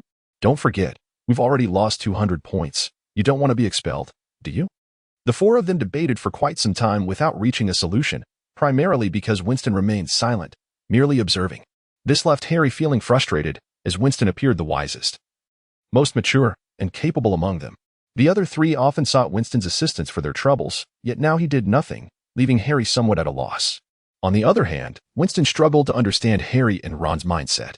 When one is unable to fend off their adversaries, it is only natural to seek alliances and support from friends. If someone intended to steal from Gringotts, guarded by dragons, they would undoubtedly be a powerful wizard. Winston found it perplexing why they would not seek help when faced with such formidable foes. Surely, Dumbledore would be amenable to a reminder, after all. It was not their property. A simple notification to the owner would suffice, and even if something were stolen, it would not be their concern. There were authorities for such matters. Oh, wait. It seemed to be an organization called the Ministry of Magic. The day after that, Harry and his friends received a note from Professor McGonagall, summoning them to detention with Filch. That night, at 11 o'clock, after bidding farewell to Winston, the three of them made their way downstairs to meet Filch. As they departed, Harry wore an expression of anxiety, as if he were heading towards an impending ordeal, while Hermione and Ron accepted their fate with resignation. Winston pondered the situation and, feeling unoccupied, decided to make his way invisibly to Hagrid's hut. He had been visiting frequently lately, primarily to offer solace to Hagrid, who had been despondent since his dragon had been taken away. On his way, he encountered Harry and his friends, who were being escorted by Filch, but he did not see Hermione. They followed Filch briskly towards Hagrid's hut. Was it possible they were to assist Hagrid with his chickens? That did not seem too arduous a task. However, an unexpected incident occurred. With his keen instincts honed from his time as a scout, he sensed someone approaching and quickly concealed himself in the bushes. After a moment, he spotted the brooding figure of Snape striding behind Harry and the others, wand in hand. Watching Snape gradually distance himself, Winston grew increasingly curious. What was Snape up to? Based on information gleaned from portraits, he knew Snape harbored a deep resentment for James but had an abiding love for Lily. While he often targeted Harry, he had never taken actions that would genuinely harm him. So why was he there? Was there danger? Did he somehow foresee that Harry would be in peril? Observing the distinct shadows on the ground, Winston suddenly realized something. He looked up to find the evening star unusually bright, appearing closer to the earth than usual. Even the full moon beside it seemed somewhat dim, an ominous omen. Should he take action? After some contemplation, Winston returned to the castle. Although he had heard of the location of the headmaster's office, after wandering around the vicinity without finding any door resembling an entrance, he was at a loss for what to do. Just then, a gentle voice broke the silence. "Are you here to see me?" Winston turned to find the headmaster smiling at him and nodded in acknowledgement. "Chocolate frogs," he said, as the guardian statue stepped aside, revealing a small door in the wall. Winston followed Dumbledore up a long spiral staircase and into a modest room adorned with various portraits of wizards, all of whom were asleep. "Would you care for some warm milk?" Dumbledore inquired as he settled into a chair. Winston noticed a vibrant bird with feathers reminiscent of a peacock behind him, its tail feathers even longer and more regal. Strangely, the bird sported several peculiar feathers atop its head. "It is a phoenix, named Fox," Dumbledore explained, still radiating patience. "Would you like a cup of warm milk?" "Yes, please, sir," Winston replied, with a wave of his hand. Dumbledore conjured 2 cups of steaming milk and a plate of sandwiches on the table, causing Winston's eyes to widen in astonishment. Such a simple yet remarkable trick, to summon food directly from the kitchen. After sipping delicately, Winston found himself at a loss for words, gazing at Dumbledore, who continued to smile at him. He pondered for a moment and decided to relinquish the decision-making power to Dumbledore. After all, the headmaster of the only magical school in the country undoubtedly possessed his own wisdom. The happenings within this castle were best understood by him, and it was wiser to avoid the murky waters alone. Thus, Winston began recounting the events starting from the incident involving Harry and the Nimbus 2000, detailing the attacks and Harry's growing suspicion of Snape. While he had gleaned some information from portraits, it had been over a decade since then, and the human heart is notoriously inscrutable. No one could truly ascertain whether Snape wished to harm Harry. He spoke of the conversation between Snape and Quirrell and ultimately mentioned witnessing Snape heading towards the Forbidden Forest that very night.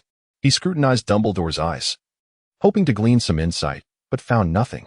If Snape posed a threat, then Hermione, Harry, Ron, and Hagrid were in danger, and the individual before him was his only source of assistance.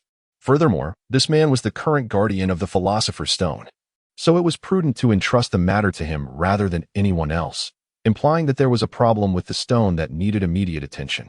Dumbledore's eyes remained fixed behind his glasses, seemingly attentive, yet Winston could discern nothing from them.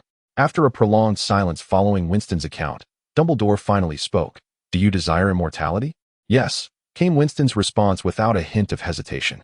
"From the moment you inquired about ghosts with Nick at the start of term, I anticipated you would respond thus. So, do you wish for the Philosopher's Stone?" "I want it, but not entirely." After finishing his cup of warm milk, Dumbledore waved his wand again, and a glass of juice appeared on the table. "Can you elaborate?" "My desire stems from the fact that this legendary object must possess its own utility.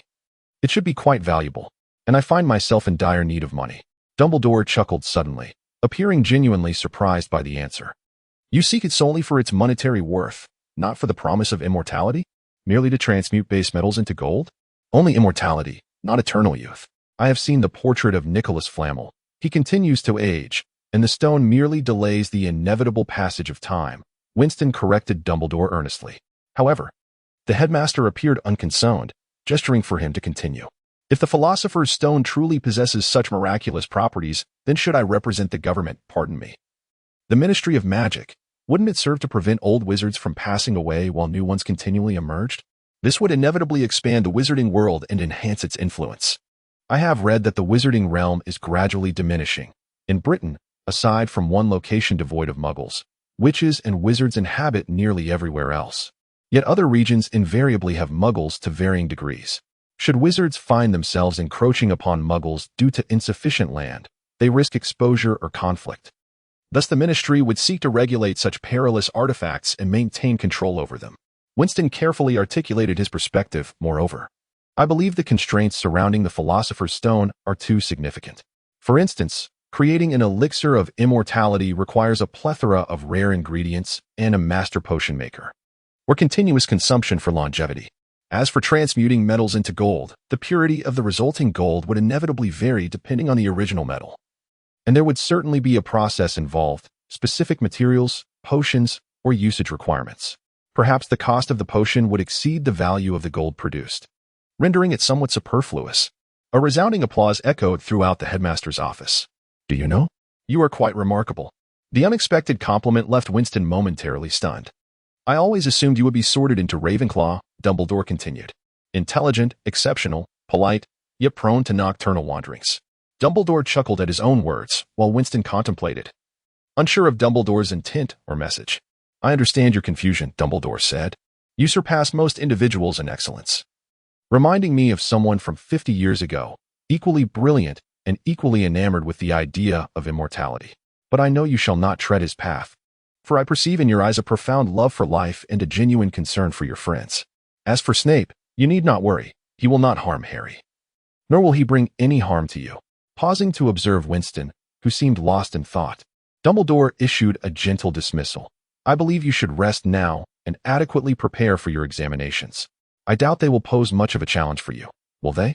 After this discourse, Winston felt an inexplicable sensation arise within him, at the very least. He comprehended one truth. The troll might have been deliberately introduced by someone within the castle, and this old man likely possessed more knowledge about the castle's affairs than others. I despise political games, he muttered as he departed. After bidding farewell to Professor Dumbledore and returning to the dormitory, he discovered that his companions had yet to return. With Seamus already asleep, contemplating, Winston made his way to the common room, eager to learn what Harry and the others had encountered in the Forbidden Forest. Was it the powerful wizard responsible for the death of the unicorn? If not, with Hagrid, who was familiar with the forest, accompanying them, there would be no need for Snape to follow. Or was this all part of that inscrutable old man's design? As midnight approached, the fire in the common room had extinguished completely. Winston cast several magical flames around to maintain some light and waited quietly. At some point, he heard footsteps and heavy breathing from outside. It was Harry and the others returning. In the hushed common room, Winston listened intently as Harry recounted the events that transpired in the forest. He spoke of encountering the murderer of the unicorn, the pain in his scar, and the haunting memory of his parents' sacrifice, as well as the disturbing revelation that Voldemort still lived. Harry was too agitated to remain still, pacing in front of the fireplace, trembling uncontrollably. Snape intends to procure the Philosopher's Stone for Voldemort. Voldemort is waiting for us in the forest. We thought Snape merely sought wealth through the stone. Harry seemed to be spiraling into madness. Voldemort is right there in the forest, and Bane is furious with me because Firenze saved me. He would rather Voldemort kill me. Suddenly, a wand was thrust towards Harry, and a flash of red light erupted, causing Harry to collapse heavily to the ground. Ron and Hermione gazed in astonishment at the now serious Winston, who was at a loss for words. It was Winston who broke the silence. He seemed to recall the moment when his own parents were murdered.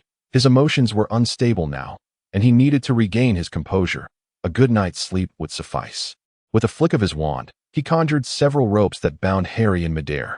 After bidding Hermione farewell, he carried Harry back to the dormitory, where the others were already asleep.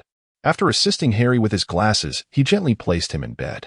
He then turned to Ron, who appeared dazed from hearing Voldemort's name, and wished him good night before sinking into contemplation in the dark dormitory.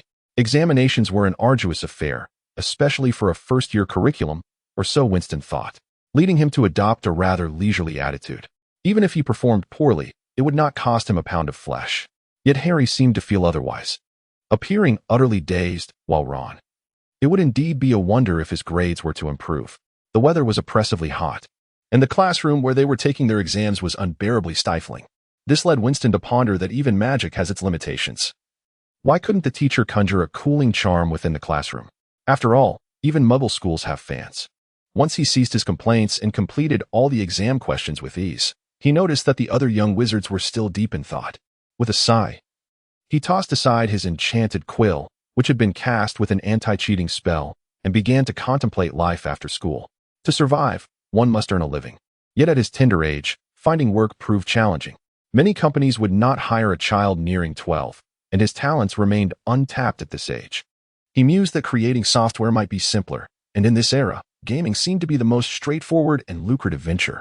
However, without a competent team, even the most profitable online games could not be realized. Should he attempt to develop a few simple games reminiscent of the classics, perhaps Contra 3 or Metal Slug? Unnoticed, the theoretical exam concluded, and the practical exams commenced. Among all the practical subjects, Snape's potions class was likely the most daunting, as he floated about like a dark bird. His gaze fixed ominously on the back of one's head, causing an unintentional torment that often led to mistakes. Fortunately, the debacle with the greeting card had passed. allowing him to worry less about that piercing stare behind him. Ultimately, it was a stroke of luck that no one made significant blunders, not even Neville, who managed to avoid burning his newly purchased cauldron. Once all the exams were over, a cheer erupted among everyone.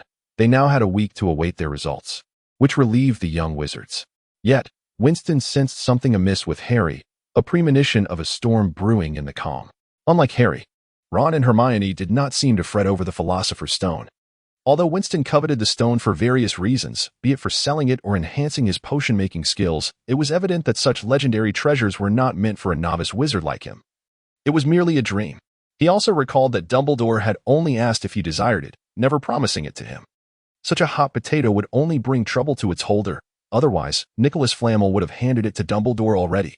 Aside from the occasional reflections on that peculiar mirror, the only matter that truly captured Winston's attention was the creature capable of slaying unicorns.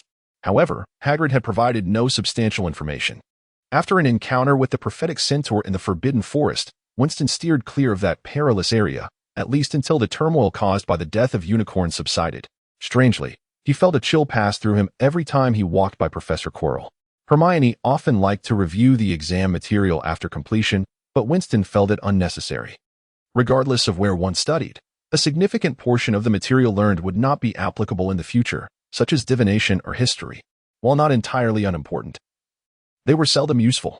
Thus, they leisurely made their way down to the lakeside, plopping down beneath a tree. There, a large squid basked in the warm shallows, while the Weasley twins and Lee Jordan gently prodded its tentacles.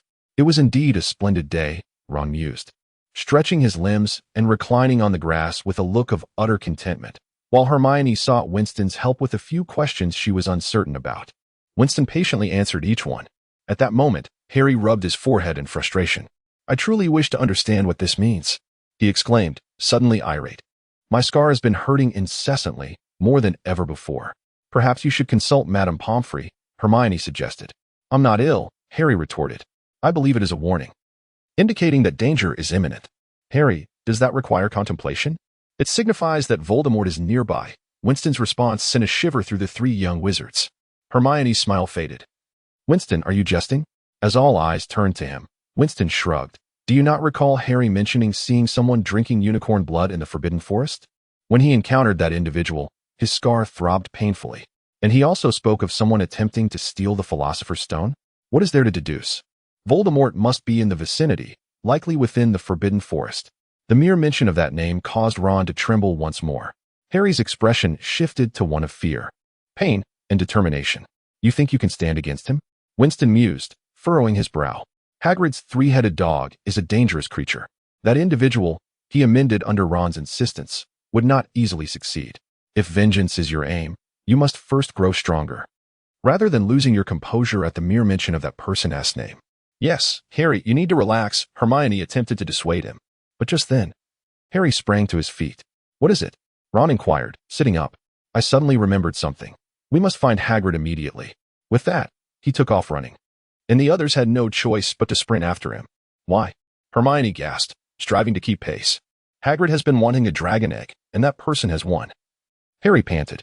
"Not long ago, there was a burglary at Gringotts, and Hagrid took something from there, which is why it was not stolen. Then, he encountered the individual with the dragon egg." Harry fell silent, yet they all understood what he was implying. Hagrid sat outside his hut on a chair, visibly pleased to see the three of them, but his expression soured when he noticed their breathless state, refusing to enter the hut. "They must be here to interrogate me rather than to pay me a visit," he muttered to himself. Ignoring Hagrid's hospitality, Harry directly inquired, "Hagrid, do you remember the night you won that card game against Norbert? What did that stranger you played with look like?" "I don't know," Hagrid replied absent-mindedly. He wouldn't remove his cloak. Seeing the peculiar expressions on their faces, Hagrid paused. "What is so strange about that? The leaky cauldron always has its share of odd characters. I never got a good look at his face. He wore a hood." Harry grew increasingly anxious. "What did you discuss with him? For instance, Hogwarts?" "Perhaps." Hagrid strained to recall. "I mentioned that I worked at Hogwarts, that I liked dragons. When he asked if I could tame a dragon, I said I could handle a three-headed dog. Was he interested in Fluffy then? Well, who wouldn't be? Not everyone gets to see a three-headed dog. So I said Fluffy was easy to manage, just needed to listen to some music." Hagrid's face fell further. "I shouldn't have told you that. Forget everything from today. Where are you going?" For individuals remained silent, and the situation grew dire. "We must seek out Dumbledore," Harry urged, explaining to Hermione that Hagrid had disclosed how to access the stone to a stranger who was likely an ally of the Dark Lord. "Thus, we must inform Dumbledore and hope he believes us. Allow me to lead the way, then." Winston guided them toward Dumbledore's office, but they encountered Professor McGonagall, who was carrying a large stack of books. "What are you doing here?" she inquired. "We wish to see Professor Dumbledore," Hermione replied. Upon hearing this, McGonagall's demeanor shifted to seriousness as she asked why. Harry blurted, "I can't tell you because it's—" Before he could finish, McGonagall's expression darkened, and she coldly informed them that Dumbledore had already left, turning away. Left alone, Harry lamented his inability to articulate their predicament.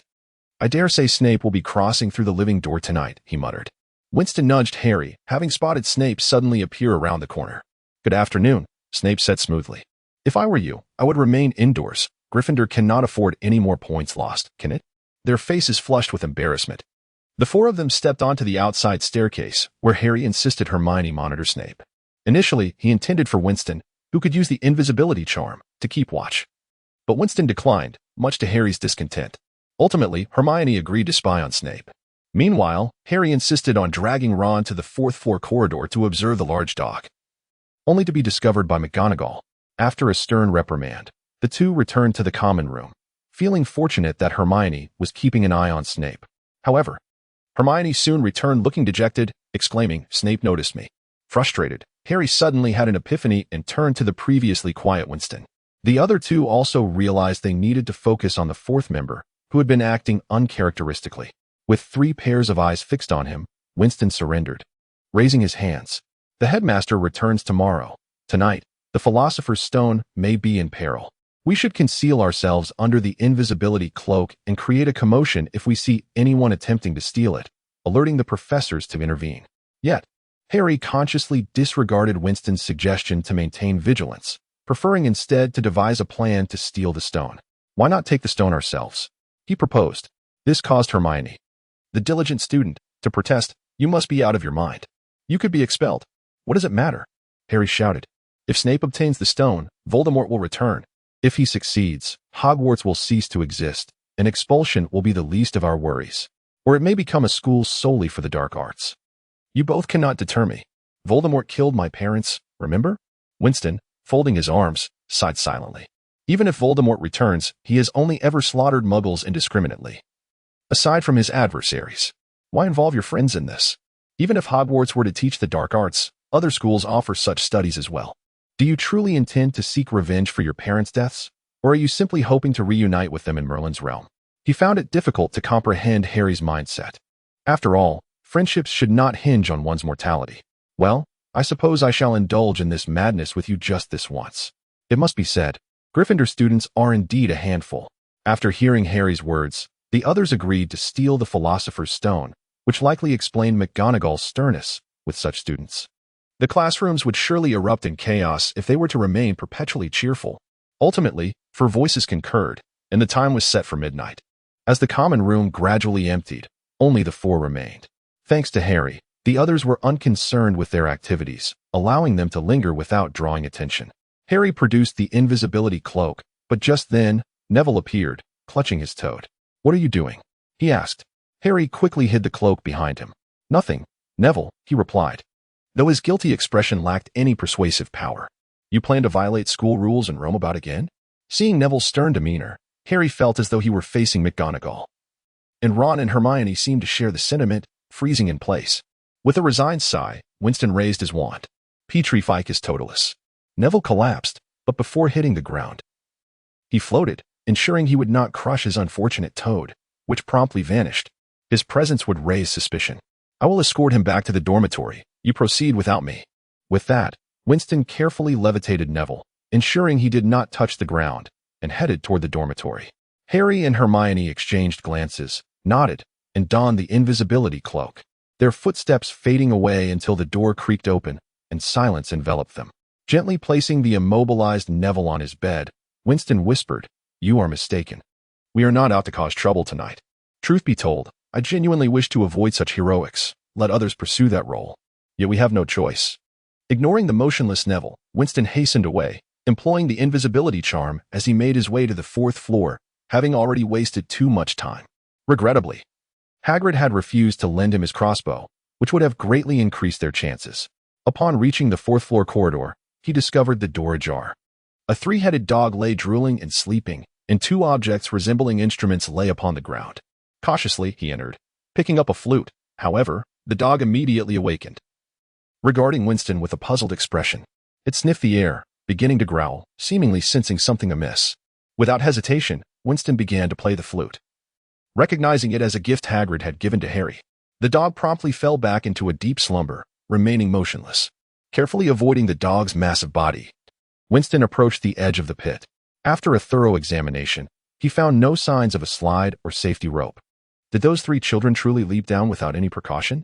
Pondering this, he resolved to cast a levitation charm just before landing.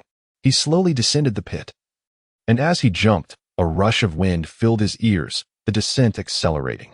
According to Winston's estimations, he had fallen at least several stories, and with the speed increasing, he had no choice but to cast the levitation charm early, gently guiding himself downward.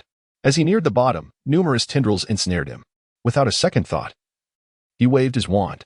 Obstacles abound, yet the relentless tendrils continued to surge forth. At this moment, Winston recognized that these appendages were the roots of a plant discussed in first-year potions class, known as Devil's Snare. Such plants are averse to fire. Thus, he proclaimed, flames ablaze. The darkened space was suddenly illuminated with brilliant light and flames, causing the plants to recoil into the darkness until they vanished completely. Could it be, he mused, that the world's most formidable and precious philosopher's stone is guarded by a plant taught in first-year classes? Even first graders understand how to deal with what can hardly be deemed a sophisticated defense mechanism, right? At this moment, Winston's mind was filled with confusion. But it was imperative to find Harry and the others. Descending along the corridor, the persistent sound of dripping water echoed, accompanied by the flapping of numerous wings and indistinct voices. It seemed to be Hermione and her companions. Treading cautiously, they suddenly noticed a faint glow ahead. Indeed, it was Hermione and the others. The ceiling was adorned with small winged keys, while Harry soared swiftly on his broom, seemingly in pursuit of a colossal silver key. However, that diminutive creature appeared quite agile, making it elusive. Hermione and Ron anxiously observed Harry's actions in front of a massive wooden door, beside which lay several flying brooms. What was unfolding? Was this what they referred to as protective magic? Suddenly, a voice proclaimed the arrival of a key, and Harry realized that the key he had been striving to catch abruptly darted downward into the hands of a figure. Startled, Harry recognized it was Winston. What are you doing here?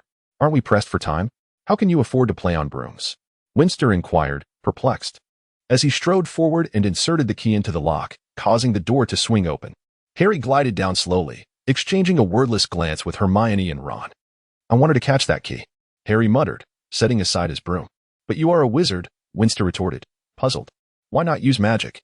I understand you've been itching to ride a broom, but we don't have the luxury of time. Harry hesitated, appearing somewhat embarrassed. The second room was cloaked in darkness, rendering everything invisible. However, as they stepped inside, the lights flared to life, revealing a startling sight. Winston discovered they were positioned at the edge of a vast chessboard, flanked by black and white pieces that resembled marble, each standing around 2 meters tall, exuding an air of strength. The door leading to the next room lay at the opposite end of the chessboard, and none of the pieces bore faces, lending an eerie atmosphere. What do we do now? Harry whispered to Winston, who seemed lost in thought and did not respond. I believe we must become the pieces and win this game to proceed, Ron suggested, casting a glance at Winston as if fearing immediate rebuttal. To bolster his argument, he approached a black knight and reached out to stroke its horse. Instantly, the stone came to life. The horse began to paw at the ground, while the knight turned its helmeted head to regard Ron. Must we accompany you to move forward? The black knight nodded. Ron turned to Harry and Hermione, saying, see, I was right. You should follow my lead. Upon seeing Hermione and Harry nod in agreement, Ron's face lit up with eagerness. Suddenly, he froze, staring in astonishment at the white pieces. Hermione glanced back, equally transfixed, while Harry, puzzled, turned to see Winston gliding over the white pieces with a levitation charm. Landing before the grand door. Alohomora, he called, and the door swung open. What are you all waiting for? Hurry over, Winston shouted at them. Harry scrutinized the towering stone chess pieces and attempted to take a step forward, but all the pieces instantly turned in his direction, causing him to retreat in fright. Swallowing hard. I have no idea how we can get through. These pieces are far too. What were you riding in the air just now? Winston suddenly felt a wave of helplessness. Meanwhile, Harry experienced a moment of clarity, sprinting to retrieve 3 brooms. The 3 of them then slowly flew over the white pieces. Fortunate that none of the pieces moved from their squares. Once they dismounted, Winston promptly led Harry, Ron, and Hermione down the corridor, having already delayed far too long. It was prudent to escape before the Dark Wizard arrived, especially with 3 companions who would only hinder them. After a considerable period of walking, they reached another door. Winston placed his hand on the doorknob, hesitating momentarily before stating, "Time is of the essence. We have already dawdled too long. We must expedite our movement before the Dark Wizard arrives." He suddenly raised his voice, startling Harry. "If we encounter a creature that requires combat to defeat in the next room, I will stay and hold it off. You must quickly find the Philosopher's Stone."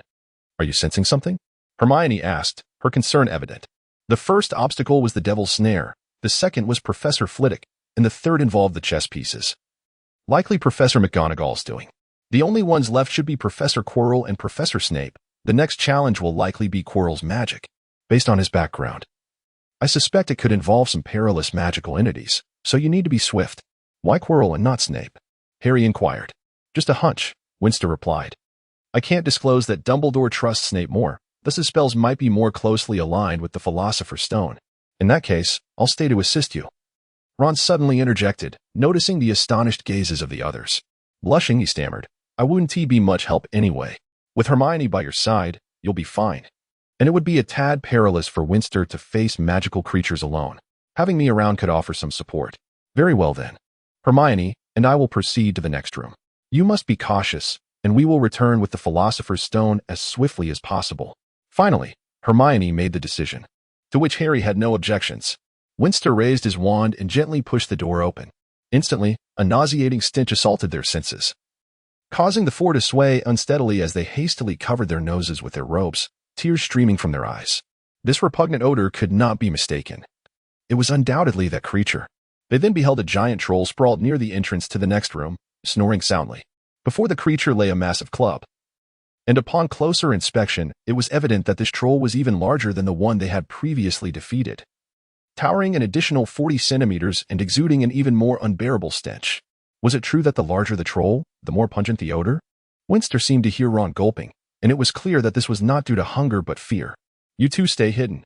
This creature possesses little intelligence and will only pursue us. When I lure it away, you rush to open the door. Can't we just walk past it?" Ron hesitated, apprehensive about confronting such a formidable foe. "If we could simply open the door and walk through, this troll would be utterly unnecessary," Hermione retorted sharply. Harry and Hermione nodded towards Winston before stepping aside. Winston cautiously approached the troll, positioning himself not far from it. "Sleep now." A flash of red light struck the troll, causing its snoring to cease. "Did it work?" Ron whispered from behind Winston. "Not yet. Run." A sudden sense of impending danger washed over Winston, leaving him no time to evade.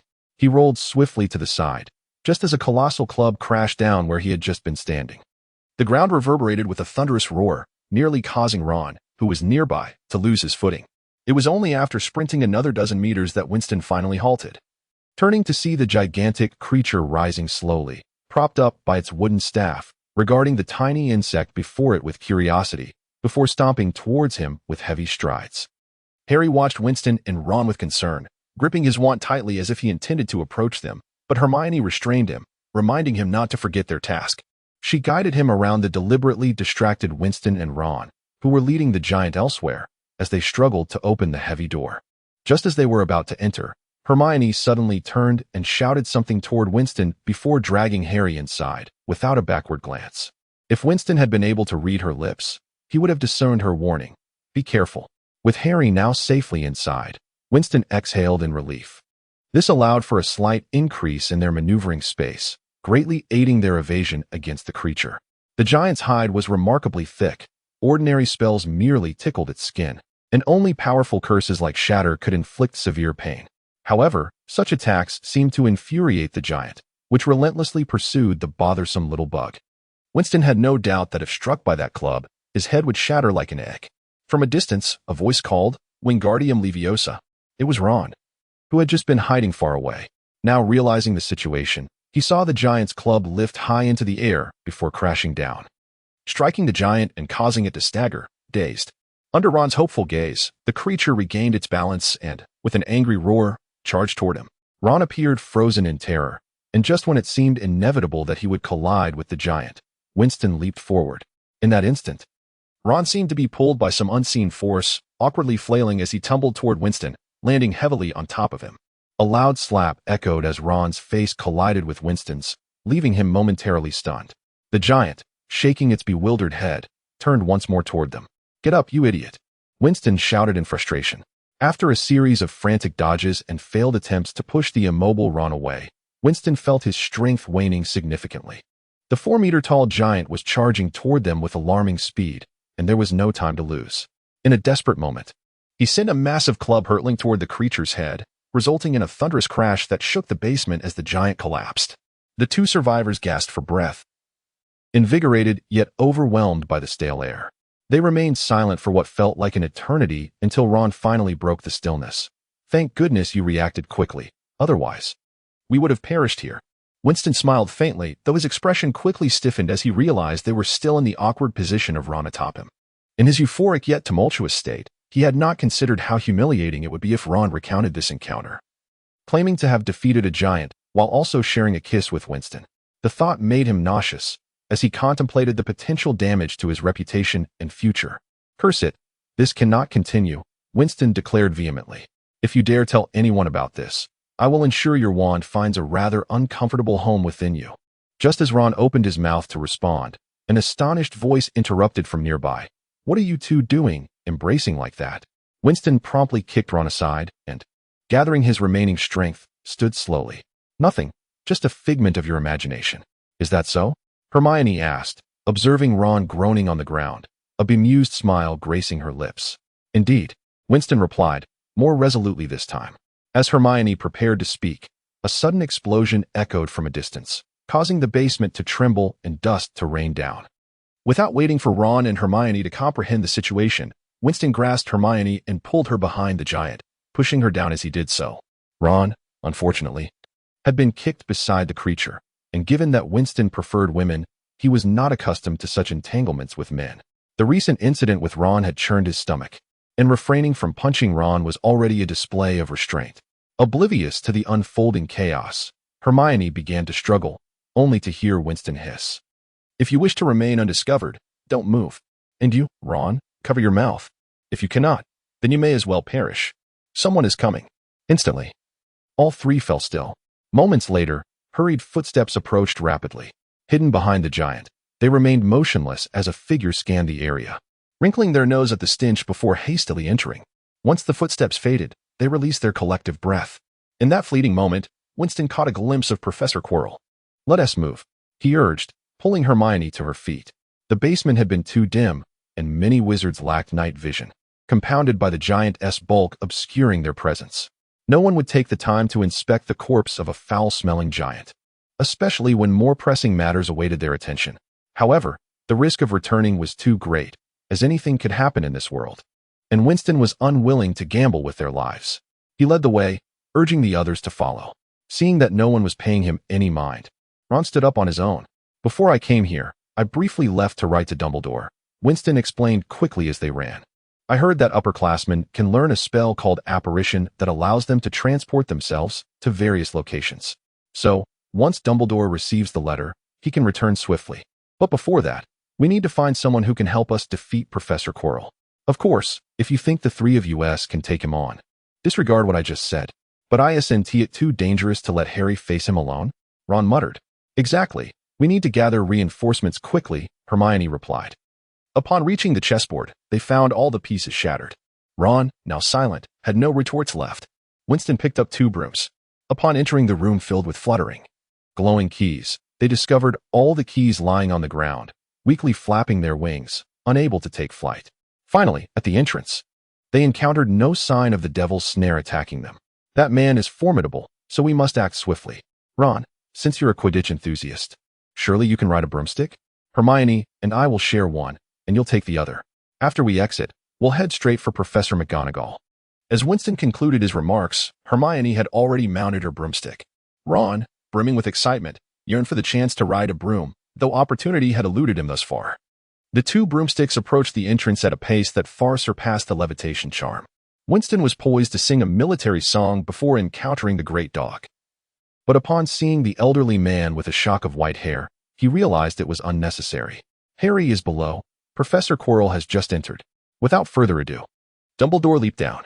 At that moment, Winston took the opportunity to survey his surroundings.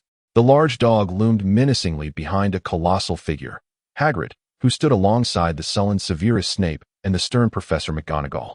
Professors Sprout and Flitwick followed Dumbledore's descent. Hermione and Ron had already dismounted their broomsticks, heads bowed. Standing quietly as they were, though well-intentioned, they wilted at the sight of the serious Professor McGonagall, rendered speechless. Mr. Weasley, Miss Granger, she began, I previously warned you about what would happen should I catch you wandering about at night again. Hermione and Ron held their breath, awaiting their fate, while Winston remained unflustered. Now that Harry is here as well, I refuse to believe you would expel the chosen one. Just then, a surreal gust, akin to a colorful wind, rushed from the entrance, seemingly carrying an indistinct figure within. The faces of those remaining turned pale, and wands were drawn in an instant. However, before any incantations could be uttered, the wind sped away down the corridor, leaving a group of bewildered individuals exchanging glances. At this juncture, Dumbledore appeared, cradling Harry. Children, I believe you ought to visit the hospital wing. Headmaster is Harry. Hermione stepped forward, her concern evident. He is fine, merely unconscious. A brief rest will suffice. Half an hour later, in the hospital wing, Harry's complexion was ashen, his hands pressed firmly against his forehead even in unconsciousness. Madame Pomfrey, after her examination, declared no serious harm, merely a need for a few days' rest.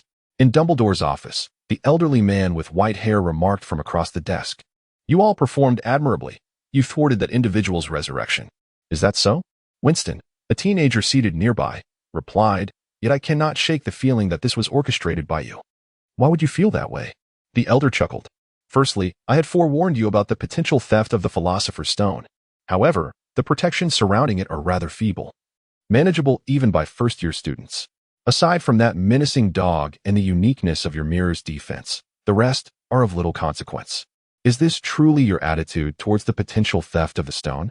As a headmaster, you would never commit such an oversight.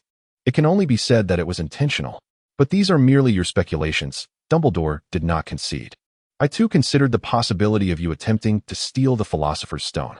Had it been safeguarded with more advanced magic, would you have returned here unscathed? History proved that those who had lived for over a century were indeed astute. Conversely, I am more concerned about that individual. Was he not presumed dead? How did he come back to life? A previously unseen spark flickered in Winston's eyes. Was it not said that he was killed by his own curse? Or is there truly a method in the wizarding world to revive the deceased? Perhaps there is not. Dumbledore's demeanor turned grave. Yet it is evident he did not perish by his own hand. Every spell and protective magic has a corresponding solution.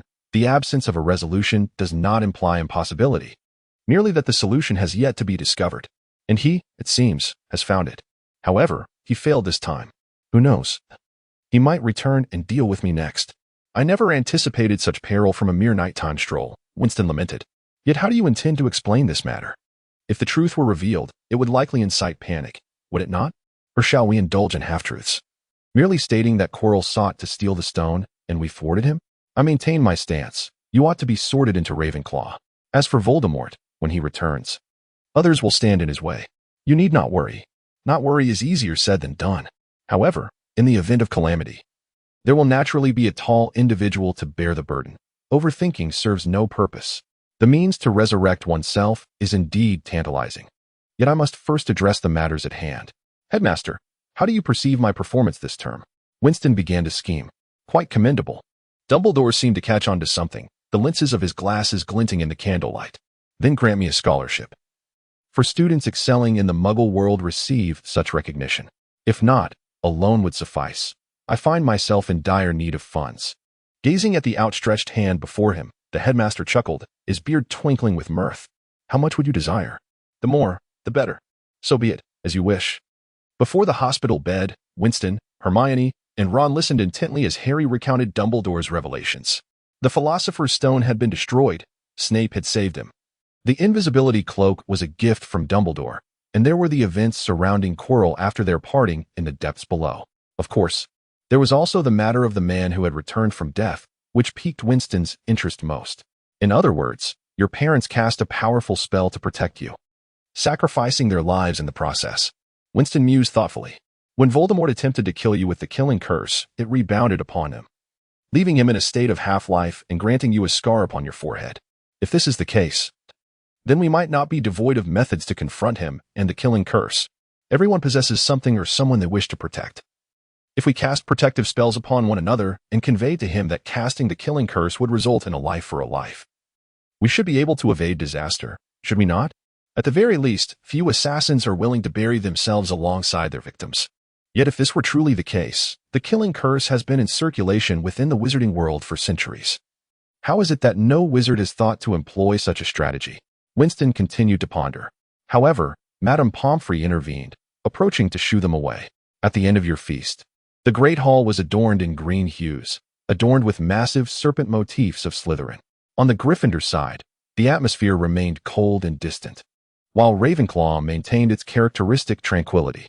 A few members of Hufflepuff appeared intrigued, yet Slytherin placed great emphasis on decorum, rendering the hall rather subdued.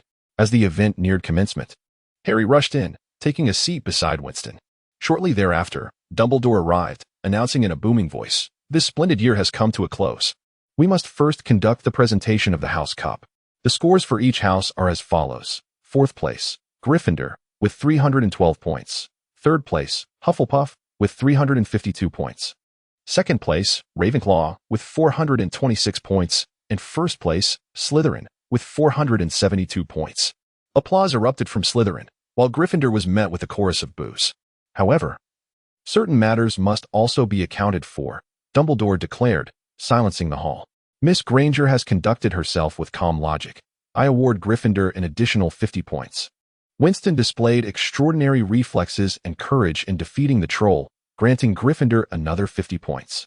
Every time Dumbledore spoke, the hall erupted with applause, compelling him to raise his voice so that the majority could hear him clearly. Harry Potter has demonstrated extraordinary bravery and exceptional courage in defeating Quirrell. For this, I award Gryffindor 60 points. And finally, I grant Neville Longbottom 20 points for standing firm in his convictions. At that moment, Gryffindor soared to 1st place, and the entire hall erupted in cheers, while the faces of the Slytherins darkened, especially as they watched the serpent emblem being replaced by the vibrant lion insignia. Hermione joyfully embraced the ever-composed Winston, but as she realized what she had done, her cheeks flushed with embarrassment. Winston, momentarily taken aback by the hug, feigned ignorance but couldn't resist dousing Harry, who was caught up in the jubilation, with cold water. Harry, have you forgotten their expressions when you lost points? When you were earning points for them, they were so warm, yet when you lose points, they turn cold. Willfully ignoring the fact that the points you lost were your own hard-earned victories, unrelated to them in the slightest. They can easily dismiss your efforts without having contributed a single point themselves. Such mercenary individuals can hardly be deemed friends or allies. What is there to be joyful about? This brought Hermione back to her senses. Young Harry, momentarily stunned, quickly forgot Winston's words amidst the surrounding embrace, still reveling in the cheers, which made Winston sigh. After all, he was just a child, so forgetful. The last significant event before the holiday was the announcement of their grades. The day finally arrived, and Winston topped the year, with Hermione in 2nd place. Both Harry and Ron passed with commendable scores, and even Neville managed to scrape by, receiving high praise from Professor Sprout for his herbology skills. Winston recalled that even the clumsy Crabbe and Goyle passed, prompting him to reflect how, indeed, those with connections always find an easy path. Suddenly, one day, all the belongings in every student's wardrobe vanished, reappearing in their trunks. Then, the young wizards received notifications that the holidays had commenced. Following that, a notice was distributed to each student, warning them not to use magic during the break. How would they discover if we did? Hagrid was tasked with guiding them onto the boats that traversed the lake. They then boarded the Hogwarts Express, and along the way, Winston carefully counted the over 100 gold galleons Dumbledore had given him, contemplating how to realize his dreams of wealth. Ron was astonished that he dared to borrow money from a professor, exclaiming that if it were him, he would surely be beaten senseless by his mother. Winston merely smiled at this. As the train passed through various muggle towns, they shed their wizarding robes for more ordinary attire. Their clothes seemed to be washed every night, always drying by dawn, explaining why each student needed only one outfit to last an entire year. Winston once again marveled at the privileges of attending a magical school, albeit wistfully wishing for better teachers. At last, the train arrived at platform 9 3/4 at King's Cross Station. It took them a considerable time to exit the platform entirely, and then they gathered in a corner. "You should come over to my house during the holidays," Ron offered enthusiastically. "My family would be delighted to welcome you." It was a splendid idea, and Harry appeared quite eager. "Look, Mom, there he is," a little girl with flaming red hair exclaimed, pointing excitedly at Harry, drawing the attention of many. She was Jinny Weasley, Ron's youngest sister. Mrs. Weasley approached Harry with Jinny in tow. "How has your year been?" she inquired. "Busy, but splendid," Harry replied, expressing gratitude for the sweets and sweater Mrs. Weasley had sent him. "Oh, it was nothing. Are you ready?" At that moment, a chubby middle-aged man with a scruffy beard appeared, Harry's uncle, sporting the same purplish hue on his face as before, driving a dilapidated car. Beside the car stood a thin lady and a plump boy. Dudley seemed to recognize Winston and pointed at him, whispering something to the middle-aged woman, who looked utterly astonished. Mrs. Weasley approached, wanting to greet them. "You must be Harry's family," but was abruptly interrupted by Uncle Vernon, who gruffly interjected, "I suppose so. Harry, you need to hurry. I don't have time to waste here." He then turned and walked away. Harry wished to linger a bit longer to chat with Ron and Hermione. "Well then, see you after the holidays. Enjoy your break," Hermione said. However, upon seeing Harry's uncle and recalling the tattered, oversized clothes Harry had worn during their first meeting, Winston doubted that Harry would have a particularly pleasant holiday, and it was evident that Harry shared this sentiment. "Oh, of course. They don't know that we aren't allowed to use magic at home. This summer, I intend to have a bit of fun with Dudley." "I don't think that's a good idea," Winston replied, adjusting his somewhat snug garments. "I heard from the upperclassmen that our wands are recorded. If you're caught using magic, it could be far worse." Yet, it was clear that Harry was not listening. After a while, most of the familiar faces had been picked up. When Hermione's parents arrived, they noticed Winston still standing there, unmoving. "No one is here to pick you up?" Hermione asked, surprised. "It's fine. I can manage on my own." Observing a peculiar look in Hermione's eyes, he paused and added, "I'll earn enough money this summer to live independently. I don't wish to rely on others any longer. Goodbye. Perhaps you'll be astonished when you see me next." Winston smiled, then slowly pushed his cart with its meager belongings, disappearing into the crowd. The sun shone brightly that day, a rare and splendid weather. In a neighborhood near London stood an old-fashioned two-story house with a living room, basement, storage, and 4 bedrooms. The elderly Mr. Howigans, wearing his antiquated reading glasses, perused the morning newspaper just delivered by the postman, while sounds of packing echoed from upstairs. A charming white Persian cat basked lazily in the sunlight. Just then, the doorbell rang. "Darling Abby, someone is here. Go open the door," he called without turning. "Okay, Dad." At that moment, a lively young woman in her 20s burst from the room, her brown hair bouncing as she hurried to the door in her slippers. Mr. Howigans shook his head, thinking how increasingly restless the youth had become, lacking any semblance of British gentleman or ladylike demeanor. Voices were heard from outside, and Abby ushered in an 11 or 12-year-old boy dressed in ordinary clothing, who followed and inside. Upon seeing Mr. Howigans, he slightly bowed and politely inquired, "Are you Mr. Howigans? Are you renting this place?" "Yes, please have a seat," Mr. Howigans replied, placing the newspaper aside. Abby, intrigued, settled next to Mr. Howigans, her feet still swinging in her slippers, her beautiful large eyes scrutinizing the young boy intently. The little boy sat motionless across from Mr. Howigans, appearing as though he were in an interview. Abby recalled something only after being glared at by Mr. Howigans.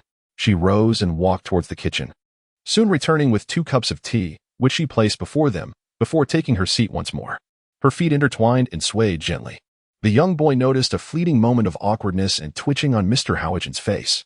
Mr. Howigans had been scrutinizing the boy, for an Englishman's attention to attire is paramount. They often judge others by appearances, and demeanor is equally crucial. Although the boy's clothing was unremarkable, it was clean and appropriate, unlike many young individuals today who dress in increasingly peculiar ways. Since entering the room, the boy had not glanced around like most would, nor did he comment on the chaotic surroundings or the muffled sounds that filled the air. He did not resemble those youth who burst in, loudly proclaiming their intentions to play outside. a polite young man. This demeanor greatly pleased the austere Mr. Hagrid, particularly due to the boy's calm and steadfast gaze. A stark contrast to the often restless nature of today's youth, which left Mr. Hagrid, a man disillusioned by his own children's lack of decorum, thoroughly appreciative. I recently acquired a new house in London, and we shall be moving in shortly. This house holds special significance for me, as it belonged to my parents, and I have no intention of selling it. Mr. Hagrid sipped his tea, seemingly satisfied with its flavor, and gestured for the boy to partake. The boy picked up the cup, blew gently upon it, took a sip, and then set it back down, sitting attentively. Mr. Hagrid continued. So the crucial question now is whether you can afford the rent? How long do you intend to stay? By the way, child, what about your family? I have no family, the boy replied. I'm sorry, I do not know, Mr. Hagrid responded, a hint of regret in his voice. He had noticed the brief flash of pain in the boy's eyes, which quickly vanished. Discussing another sorrow made the rigid British gentleman somewhat uneasy. How have you spent your time? Abby, sitting nearby, exhibited a maternal concern in her eyes. I previously lived at Jinny's orphanage. Last year, a school offered to support my education.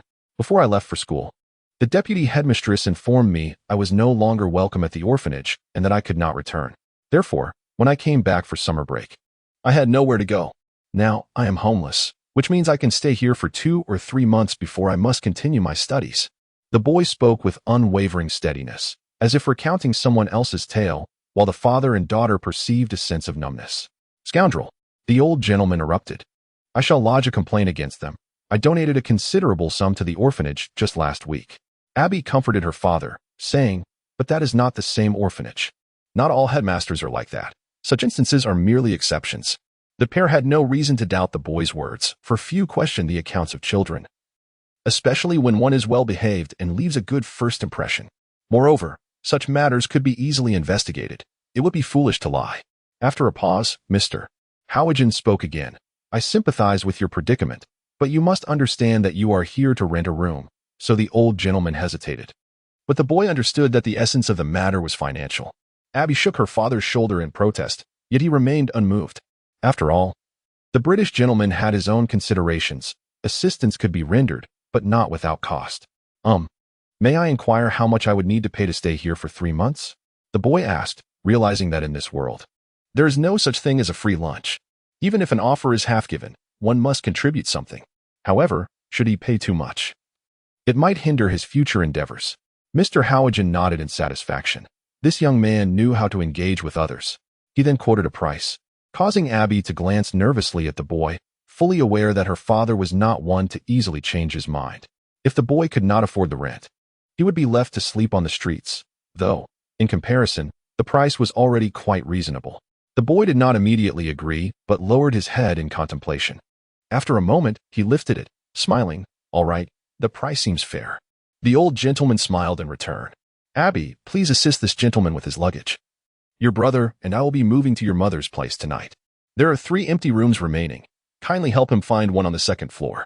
Abby joyfully pecked her father's cheek and dashed out, having just remembered the boy's belongings were still outside the door. The boy rose and bowed slightly. Thank you for your assistance during my time of need, Mr. Hagrid. Mr. Hagrid also stood, intending to address the boy, only to realize he had not yet asked for his name. Fortunately, the boy was younger, so it did not seem too impolite. Child, what is your name? Winston Ryan. Aunt Susan, the actual overseer of Jinny's orphanage, had explicitly stated before her departure that there was no longer a place for him there. After leaving platform 9, Winston had no choice but to wander the streets. Due to the affordability of suburban housing, he found himself in this residential area, drifting for several days until he discovered this rental opportunity on a telephone pole. Lacking a mobile phone, he could not arrange a viewing or contact anyone, so he had to ask for directions and walk here. Fortuitously, the austere British gentleman was willing to assist him. Otherwise, he would have been at a loss regarding how long it would take to find a place, and his time was running short. By afternoon, Winston received the key to his room. That night, he relished a rare good night's sleep, free from the elements and the fear of thieves making off with his belongings. In 2013, 1 British pound was equivalent to 9 Chinese yuan. In 1992, during Winston's first summer at Hogwarts, 1 pound was roughly 11 yuan. Dumbledore had lent him over 100 galleons. He would deal with it when he had money. Being broke meant he would always owe money, as Winston had told Harry and the others, which amounted to nearly £800, equivalent to over 8,000 yuan, a significant sum in 1992. Although the opening of the Eastern nation to the world had led to intense competition among companies, resulting in a decrease in prices, expenses for housing and food remained. When calculated, 8,000 yuan was not excessive, especially since he only needed to stay for 3 months. Otherwise, Winston feared he might find himself in debt again. "What are you doing?" A head suddenly appeared behind Winston, whispering playfully in his ear. "Nothing," he replied, somewhat irritable, pushing the head away. "Isn't this my room?" "Indeed, but this is my house," the person replied, beaming with pride, wiping his wet hair and casting a flirtatious glance at Winston before turning to leave. Watching Abby depart, Winston questioned whether moving here had been the right choice. Abby clearly did not view him as a typical young man, as evidenced by the brightly colored undergarments she had hung on the balcony. Though he was indeed just a boy, she seemed to relish intruding upon his privacy. Perhaps she was simply bored, as she often dashed in to see what he was doing. Fortunately, she never touched his belongings. Even if curiosity compelled her to reach for something, she would always seek his permission first. From this perspective, the old gentleman's upbringing had proven quite effective. Now nearly 12, Winston found that the limited options for earning money suited his age were scant, as he was still considered too young to work, even as child labor. According to his thoughts, he intended to create and sell some gaming software, for gamers are a constant presence regardless of the time. While he felt powerless against the highly profitable online games due to the lack of high-end computers and collaborative teams, he recognized the abundance of simpler games available, such as Contra, Super Mario, Red Alert, Green Troops, and Super Robot Wars. Although some of these might have already been published, it mattered not. He could develop second and third generations, ensuring they would not overlap with existing titles, to bolster his offerings. He also created the classic game Red Alert from his past life. Once completed, his primary concern would be finding buyers. With these thoughts in mind, Winston called out to the outside, "Abby, I have developed some gaming software. Do you know anyone among your acquaintances whose work relates to this? I wish to sell these for some cash." Abby's room was just next door, readily accessible. Indeed, a head soon peeked through the door. "That could work. But my friends have discerning tastes. First, let me play your games. If they are satisfactory, I can introduce you." Winston copied the files from his computer, retrieved the CD containing the games, and handed it to Abby, who was waiting outside. Her computer was a high-end model, far superior to his second-hand device. Notably, in 1992, there were no USB drives. It was not until July 2002 that the Lonka company received formal authorization from the National Intellectual Property Bureau for a flash electronic storage method, filling a 2-decade gap in China's computer storage patents. This patents acquisition stirred significant upheaval in the storage industry, indicating that USB drives would not be invented for another decade. The minigames Winston crafted could largely be played on PS consoles, and to enhance playability, he included cheats such as 100 lives in Contra. The characters in Contra were inspired by the renowned stars Schwarzenegger and Stallone. The first Contra game was born in 1987 on a machine known as JAMA. The game's title signifies individuals with exemplary combat abilities and qualities, a designation bestowed upon the mightiest warriors. The two Contra titles on the FC influenced an entire generation of gamers, rivaling Super Mario and nearly becoming synonymous with the era of video games. Consequently, many of Winston's games were of the Contra genre, but without cheats, players were destined to perish swiftly. As expected, Winston heard the sounds of characters dying in the game from next door, accompanied by the familiar music signaling a restart. The following day, Abby emerged, her eyes heavy with fatigue, collapsing onto the dining table and remaining motionless. After a couple of coughs to attract her attention, Winston said, "I have cheats and strategies for Contra and Red Alert. Do you want them?" Abby immediately sprang up, firmly grasping Winston's head. "Why didn't you say so earlier? Hurry up." After struggling to push Abby aside, Winston began to negotiate. "What about the merchants you mentioned?" "All right, I'll contact him," Abby replied, turning back to threaten him. "If you dare deceive me, you'll regret it." In the afternoon, in a bustling studio on the second floor of a commercial building in London, a young man in his 20s, after trying the game several times, turned to the eagerly waiting Winston and Abby and said, "While you have produced many games, they are rather rudimentary, lacking in replay value and unable to attract a significant number of buyers. Thus, we are prepared to purchase them for £1,000. Abby, with a look of delight, nudged Winston, urging him to agree. Quickly, accept it. I never expected your games to be so valuable. Is that so? Winston replied, rising gently. Please pass me the CD. Thank you. The young man handed the item to Winston, still unsure, as it was indeed the child's creation. However, Winston turned to Abby and said, Let us go. Abby, momentarily dumbfounded, asked, Why? The Contra-type games sold rapidly, with over 1 million copies flying off the shelves, even at £1 each, that amounted to £1 million. My creations, while not exceptional, were certainly not poor, yet they offered me a mere £1,000. Did they truly perceive me as an ignorant child? Carefully pocketing the CD, he turned to the young man. Though I may appear youthful, it does not imply I am easily deceived. To collaborate with others, one must first regard them as equals, whether in business or any dealings. Otherwise, while you perceive others as children, they may well regard your approach in the same light. Treating others as fools will not lead to your success, and an abundance of such employees under your command could certainly trouble your superior. Winston, disregarding Abby's protests, strode outside, intent on seeking individuals with true discernment. I apologize. I had no inkling he would act this way. Abby hastily caught up to him, which relieved Winston, for he planned to remain at her home. Though there would always be buyers, he was uncertain how long it would take. One must always leave a path of retreat. Just as they exited the building, a young man chased after them. Are you Mr. Ryan? Our manager wishes to speak with you. Abby and Winston exchanged a glance. Please follow me. The manager, a man in his 40s dressed impeccably in a tailored suit and sporting gold-rimmed glasses, exuded an air of authority as he evaluated Winston's games. After a lengthy silence, he spoke. Mr. Ryan, I am Jack, the manager here. I sincerely apologize for my employee's superficial judgment. I see you harbor no resentment, and I find myself increasingly impressed by your work. While your games are quite commendable, we cannot assess the current market based on past performance. A few of your creations, though good, do not qualify as classics.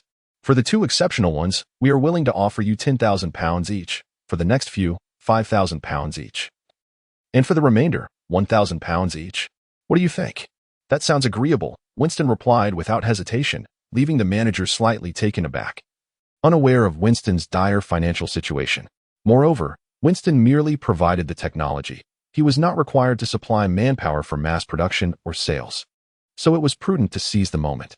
The seasoned manager understood this well. Rare are the young who exhibit such restraint. At that moment, he noticed Winston pulling another CD from his pocket. What is this?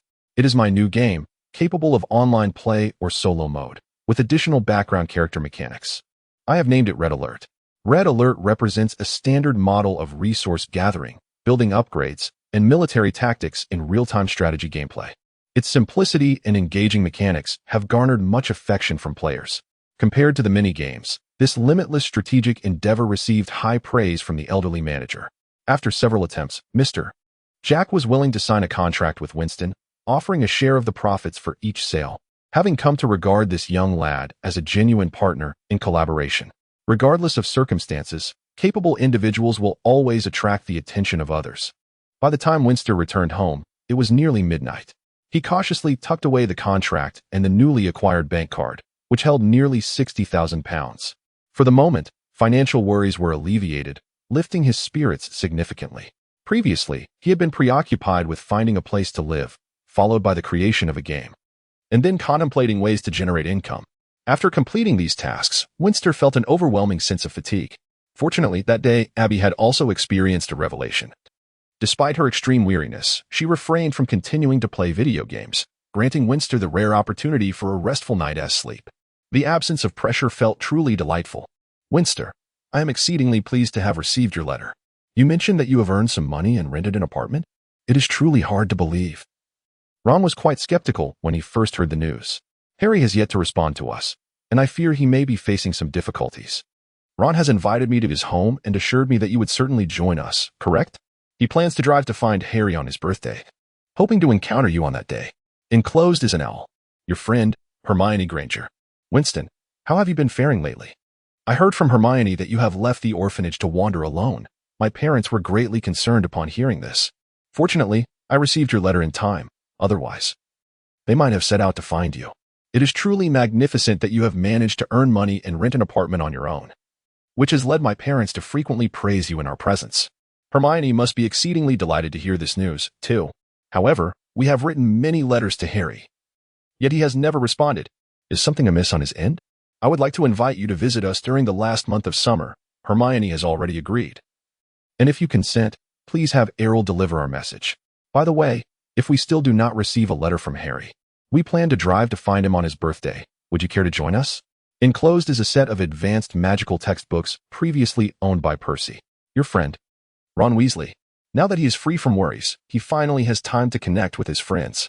Hermione and Ron responded promptly to his letter. Ron sent a set of advanced textbooks that Percy had used, but poor Errol collapsed upon delivering the books and lay motionless. Alarmed, Winston hurriedly took him to a nearby veterinary clinic, where they confirmed he was merely exhausted and not seriously harmed. The staff cautioned him against mistreating animals.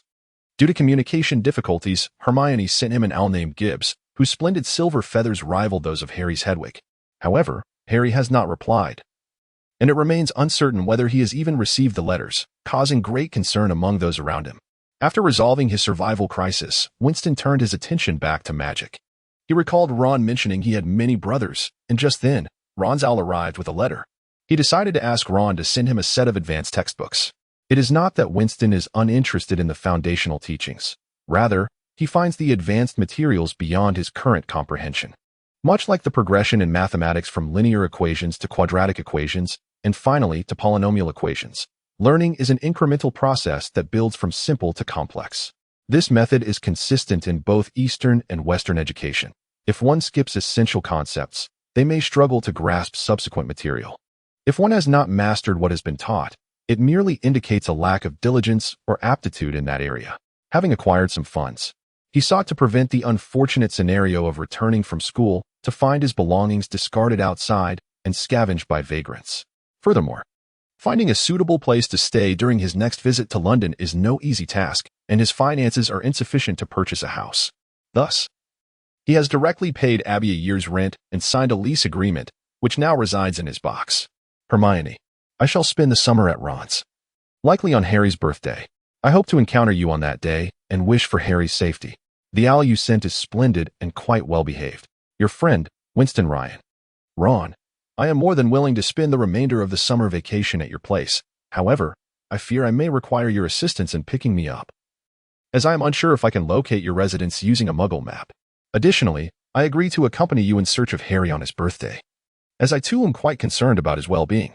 My room is the third one on the left on the second floor, so please maintain silence upon your arrival. P.S. I sincerely appreciate your sending Percy S. book. It has been immensely helpful, and please convey my regards to Percy. Yours, Winston. With a long yawn, Winston tossed a few morsels to Gibbs, switched off the computer, and reflected on the progress of his half-finished game, Metal Slug. However, he had no intention of releasing it just yet, especially not in competition with the soaring popularity of Red Alert. He preferred to wait until the fervor surrounding it subsided. Abby in the adjacent room had already fallen asleep, and he pondered her thoughts. Did she not wish to live with her parents and siblings? Or was she merely concerned about the potential destruction of her home? Her presence hindered Winston in many endeavors, such as potion making, and she had inquired numerous times about the peculiar owls that frequently visited his room. Moreover, it was imperative to bid Abby farewell before departing, so he contemplated how best to address her. Are you saying you plan to leave this place to stay with a friend? Why? Is it due to discomfort with your current living situation, or for some other reason? Do not depart, if it comes to it. I can simply reduce the meals you need to prepare in the future. Abby was unimpressed by Winston's rationale for leaving. After all, if one had friends, why not assist them in advance rather than letting them wander aimlessly?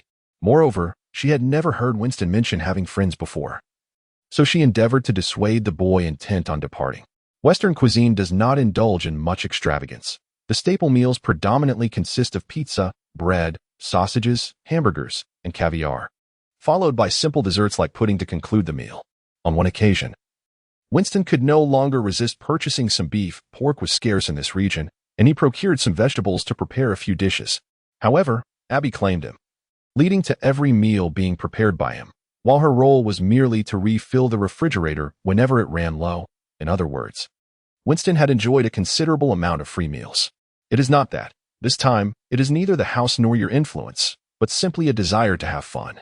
At the ages of 11 or 12, one naturally craves amusement, and besides, I have no right to dictate the lives of others. Thus, Lamenting the lack of nutritious options and subsisting mainly on pizza, Abby ultimately acquiesced. However, that evening, she exploited Winston's labor once more, demanding he prepare an entire feast, leaving him to wonder how she maintained such a slender figure while consuming so much. Was the weight merely distributed to her upper body? Having settled matters here, Winston now faced the challenge of packing.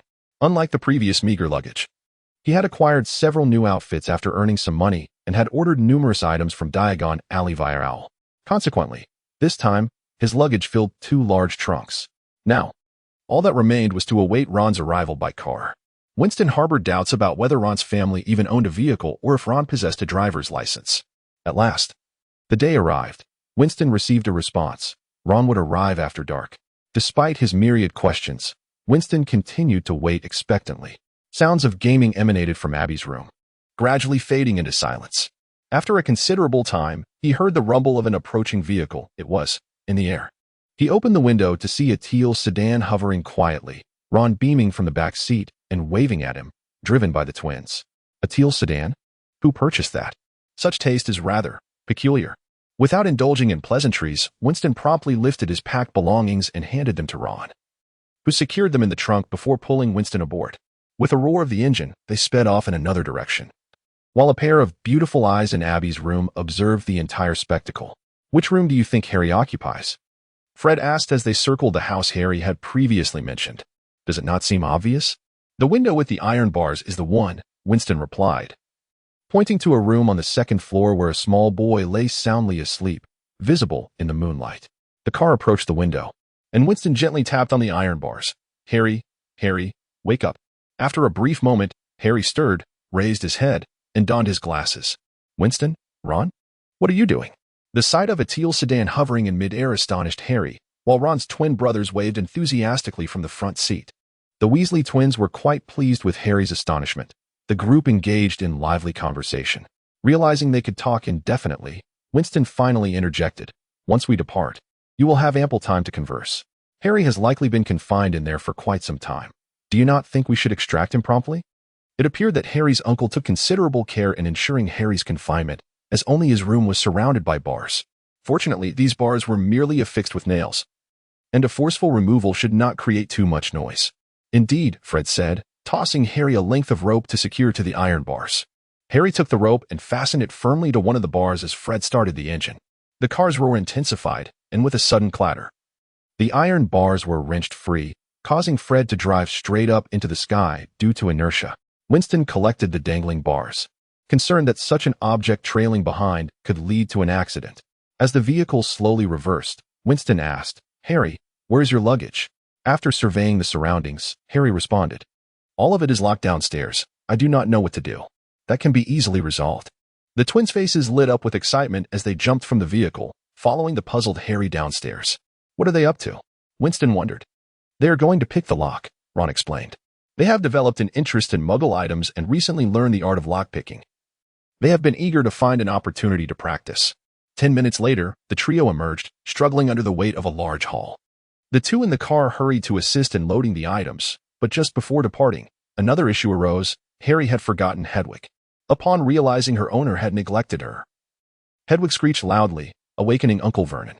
After a commotion, they managed to escape from Aunt Petunia, and the car soared into the sky. On the way, Harry recounted the warning he received from the Ministry of Magic. "You mean to say you received a warning from a house elf? It cast a spell that disrupted your aunt's dinner, but the Ministry misattributed it to you? If that is the case, it seems the Ministry can only monitor magic within a certain vicinity, not individuals. I assume George and Fred casting spells at home would not pose any issues, would it?" Winston summarized Harry's account, and the twins nodded in agreement. After all, it was merely a warning from a stranger. A degree of vigilance was warranted, but becoming excessively alarmed was rather foolish. Thus, setting this matter aside, it would be delightful to hear Ron and the others share tales of their lives. Unbeknownst to them, dawn was approaching, and without traffic lights, congested vehicles, or lane restrictions, they seemed to be traversing nearly half of England at the car's pace. Eventually, they reached their destination, landing beside a dilapidated garage surrounded by a small yard. Beyond the yard stood a house that seemed to defy the laws of gravity.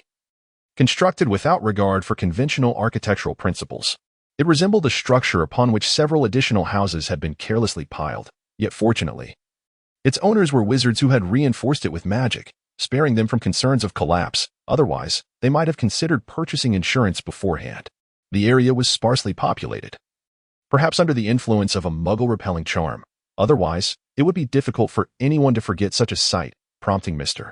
Weasley to face criticism from the Ministry of Magic. "How do you two feel?" Ron inquired nervously, fearing a dismal reply. "Very well," they both answered in unison. And Winston added, "Wherever there is a sense of home, it is a good place. This place you reside in is truly lovely." Ron beamed at the compliment. After carefully exiting the garage, Fred remarked, "Let us hurry before Mum discovers us here. I believe it's already too late." The twins glanced in the direction of Winston's gaze, their faces paling to match the color of the car. A few chickens pecking about suddenly scattered as Mrs. Weasley approached briskly from the other end of the yard, resembling an agitated tiger. The twins and Ron stood there, dejected, which only served to aggravate Mrs. Weasley further. It was a long-standing lesson. Winston would wager his recently exchanged 500 galleons that this household was undoubtedly ruled by Mrs. Weasley. After what felt like an eternity of her shouting until her voice was hoarse, she finally turned to them, causing Harry to step back in fright. "You two are here." She softened, which relieved both Winston and Harry. "I'm sorry to have startled you. Come inside and sit." She turned and led them into the house, where they found Hermione sitting in the kitchen. "You've arrived," she smiled. "My parents are quite worried about me, so I must return today. I'm so glad you two are safe." "Regardless, seeing you brings me joy," Winston said, taking a seat beside her. The young girl appeared delighted by his words and turned to Harry, asking, "Why didn't you reply to my letters? What happened?" "My uncle and aunt don't want me to return to school. They locked my things in the cupboard, so I couldn't write to you with Hedwig. And the letters you sent were intercepted by a house elf." Harry began recounting his summer. As he described Uncle Vernon's furious expression upon seeing him leave in the flying car, the Weasley brothers erupted in laughter. Breakfast was then served, featuring a hearty spread uncommon for breakfast, which Winston found peculiar. He kindly declined Mrs. Weasley's offered sausages. "I'm sorry, dear. I didn't realize you didn't eat meat for breakfast," Mrs. Weasley said. He settled for a fried egg, noting that the majority of the food seemed to land on the plates of himself, Harry, and Hermione, leaving the remainder for the Weasley brothers, who displayed no signs of discontent, instead focusing on their meal. Though they were a rowdy bunch, they were quite amiable. The only interruption during breakfast came from Ron's sister, Jinny, who, upon spotting Harry, squealed and dashed away, a little fan in a frenzy. After dinner, driven by a thirst for knowledge, the group ventured to the backyard to meet a goblin. Admittedly, while magical creatures were plentiful, those possessing intellect and understanding of English were rare. The little being, barely a foot tall and clad in tattered clothing, was one such exception. Their amusing time was fleeting, as the goblin soon retreated in a disorganized line, just as Mr. Weasley returned home, looking fatigued with his eyes shut and glasses resting on the dining table. "I must head back," Hermione suddenly declared. "Let us meet again in Diagon Alley next time." At that moment, Mrs. Weasley brought forth a flower pot devoid of blooms. Hermione retrieved a pinch of sparkling powder from it and tossed it into the roaring fireplace, which instantaneously turned green. She stepped into the flames, uttering a few words before vanishing. "She's gone home. Fortunately, I have some friends at the ministry who helped me temporarily connect the flu network to a muggle residence. But it must be dismantled afterward," Mr. Weasley explained. "I believe you should go with Ron to see your room now. What do you think?" "All right." As the three ascended the narrow staircase, they heard shouting from below, with the word car faintly discernible in the commotion. They exchanged knowing glances. Evidently, Mr. Weasley was in for a rough time. Reaching Ron's room, they found it cluttered with Quidditch posters, the players striking various poses. Ron hurriedly tossed aside a few obstructions to create a space for them to settle. There was no need to laboriously carry their luggage. A simple levitation and locking charm sufficed. Once the belongings were in the corner, Winston collapsed onto the bed, exhausted from a sleepless night. Fortunately, the rooms appeared to have been enchanted with an extension charm, providing ample space for the three of them. "Good morning," Winston said. "Please remember to call me for dinner." He then closed his eyes. Life at the Burrow was undoubtedly filled with intriguing moments, from self-shuffling playing cards to mirrors that informed you where your clothes needed organizing, to the raucous sounds emanating from the twins' room, and the blushing Jinny, who was shy around Harry, and the mischievous ghoul that loved to bang on the pipes, ensuring everyone knew of its existence. However, none of this compared to the Weasley family's affection for Harry, who was incessantly invited to partake in meals and engaged in endless conversations, making Winston feel somewhat superfluous. as Winston pondered excuses to move outside. An owl from Hogwarts arrived with a letter informing him of the school's start date and providing a list of books required for second year. In this respect, Hogwarts surpassed schools in the East, as at least students were responsible for purchasing their own books, with the option to choose between new and used copies, allowing for considerable selection, unlike some Eastern institutions, which, though waiving tuition fees after several years, pressured students into purchasing new books and an array of unnecessary review materials to profit from them. Mr. Weasley, if possible, I would like to go buy the necessary books for this year today, Winston stated after sitting down. Have we not been hospitable enough? I apologize if this is the case. Mr. Weasley, startled as if taken aback by a fright, rose to his feet. No. You and your family have been exceedingly kind to me here. I merely require a multitude of items to procure, which conveniently coincides with my need to purchase books. Additionally, I must reach out to several friends I met during the summer, so I shall not intrude upon your family, he explained. Ah, I see. Very well. But at least let us wait until after this meal, came the reply. Understood, sir. At that moment, breakfast was ready, and Mrs. Weasley began serving the meal.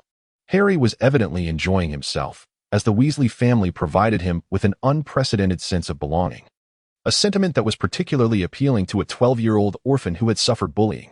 With the added presence of a little admirer, he wished to remain until school commenced, a notion that did not astonish Winston. After finishing his meal, Winston ascended to his room to gather his belongings. During his stay, he had only opened the trunk containing his books. His clothing and other items were still neatly packed in another trunk, making the task quite manageable. Another advantage of residing in the wizarding world was the unrestricted use of magic. Consequently, 10 minutes later, while Harry and the others were still dining, Winston descended with 2 trunks in tow, just as Mrs. Weasley brought forth some flue powder. She presented the flower pot before him. In that case, Harry, Ron, Fred, and George, we shall meet again in Diagon Alley, Winston announced as he sprinkled the flue powder into the fireplace. The group nodded in agreement. The leaky cauldron, he declared, and then vanished into the flames. It felt as though someone had grasped his collar, pulling him forward. Sensing his trunks beginning to slip away, he tightened his grip. Surrounding him were a series of swirling green windows, each corresponding to a wizard's fireplace. He fell downward, weightless, until his feet abruptly touched the ground, a cloud of ash enveloping him. Goodness, how long has the shopkeeper neglected to clean? Hello, do you require assistance? A voice called from nearby, laced with a smirk that could not be concealed. With a flick of his wand, the dust vanished in an instant. Winston regarded the wrinkled, toothless proprietor, who he believed was named Tom, rather reminiscent of an archetypal figure like Zhang San or Li Si from China. I need a room. He surveyed the nearly empty establishment, likely due to its recent opening. Ah, very well. Please follow me. The shopkeeper guided Winston through a narrow corridor to a row of rooms. Upon opening one, Tom handed Winston the key. If you need anything else, feel free to find me, he said before turning away. The room was modest in size, but filled with natural light. Through the curtains, he could see muggles bustling about on the street, none glancing in his direction. It contained a comfortable-looking bed, a wardrobe, a desk, and a cupboard, an oddity in the West if a house lacked a cupboard. Tossing his belongings to the side, he felt a sense of unease without the incessant chatter of Gibbs, now with Hermione. Although he had enjoyed his time with the Weasley family, their kindness made him feel somewhat uncomfortable. The more favors he owed, the more burdensome it became. Moreover, being constantly summoned to play by the twins and Ron left little room for reading. After pondering, he extracted a handful of gold galleons from his parcel, placed them in a small pouch, and traversed the backyard to open the stone wall leading to Diagon Alley. No matter the time, Diagon Alley was always vibrant, teeming with people, the air alive with the sounds of advertisements, bartering, and the calls of various pets, including owls. After purchasing a large ice cream, he navigated through the throngs, eager to explore the shops, having lacked the time and funds to do so on his last visit.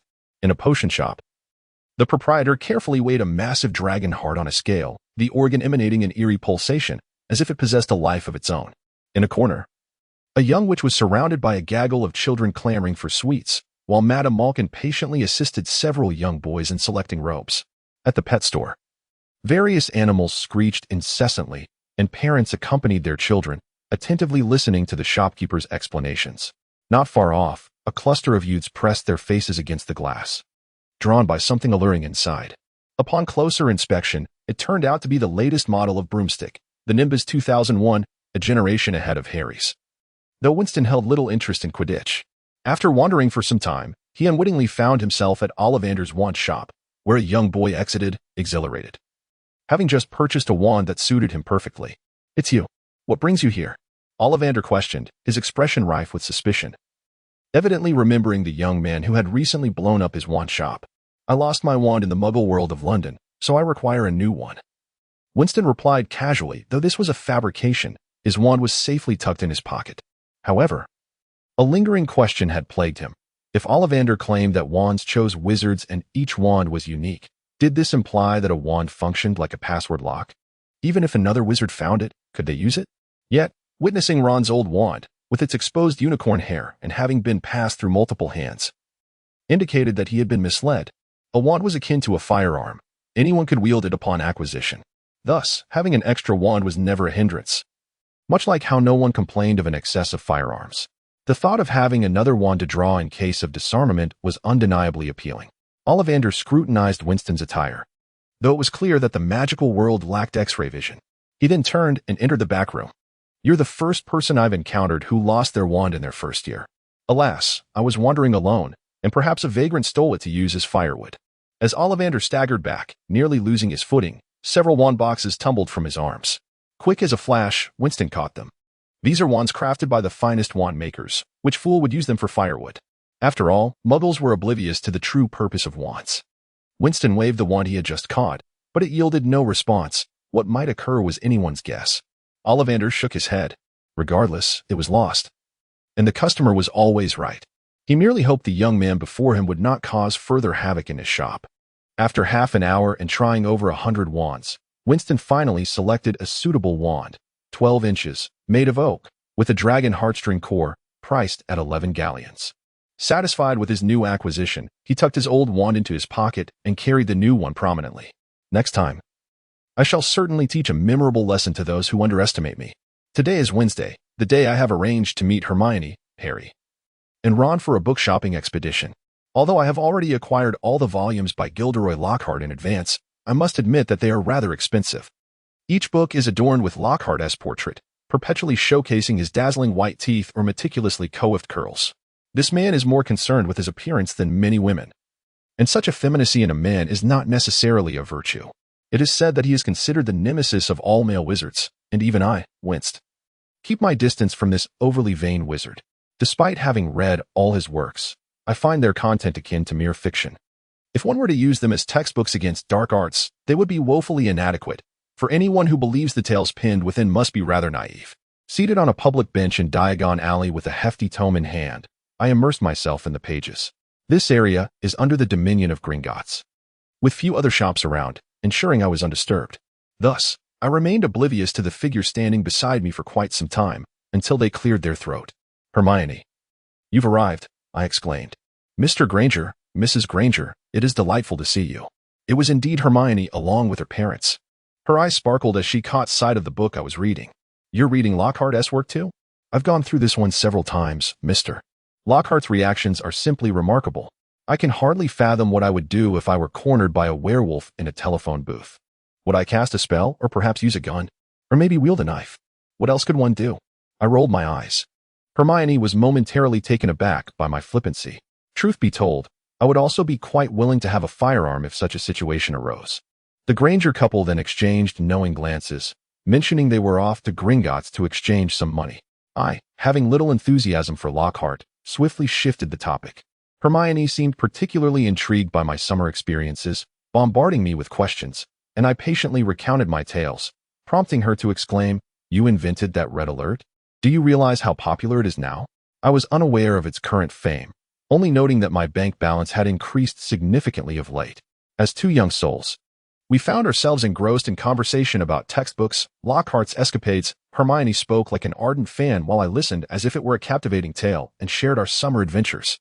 Just as our animated discussion reached a peak, I noticed a commotion approaching, and upon turning, I recognized Harry and the Weasley family.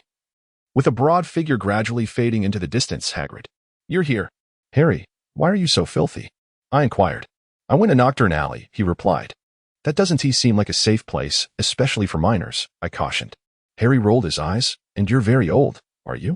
I have something to tell you all, but first, I need to withdraw some money.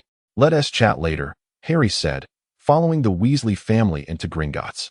At that moment, the Grangers emerged from the bank, and a brief exchange ensued, blocking the entrance. Eventually, the Granger couple, under the disapproving gaze of a goblin, hurriedly concluded their conversation and made their way over, while the Weasleys remained blissfully unaware. Should I comment on their thick skins? I pondered.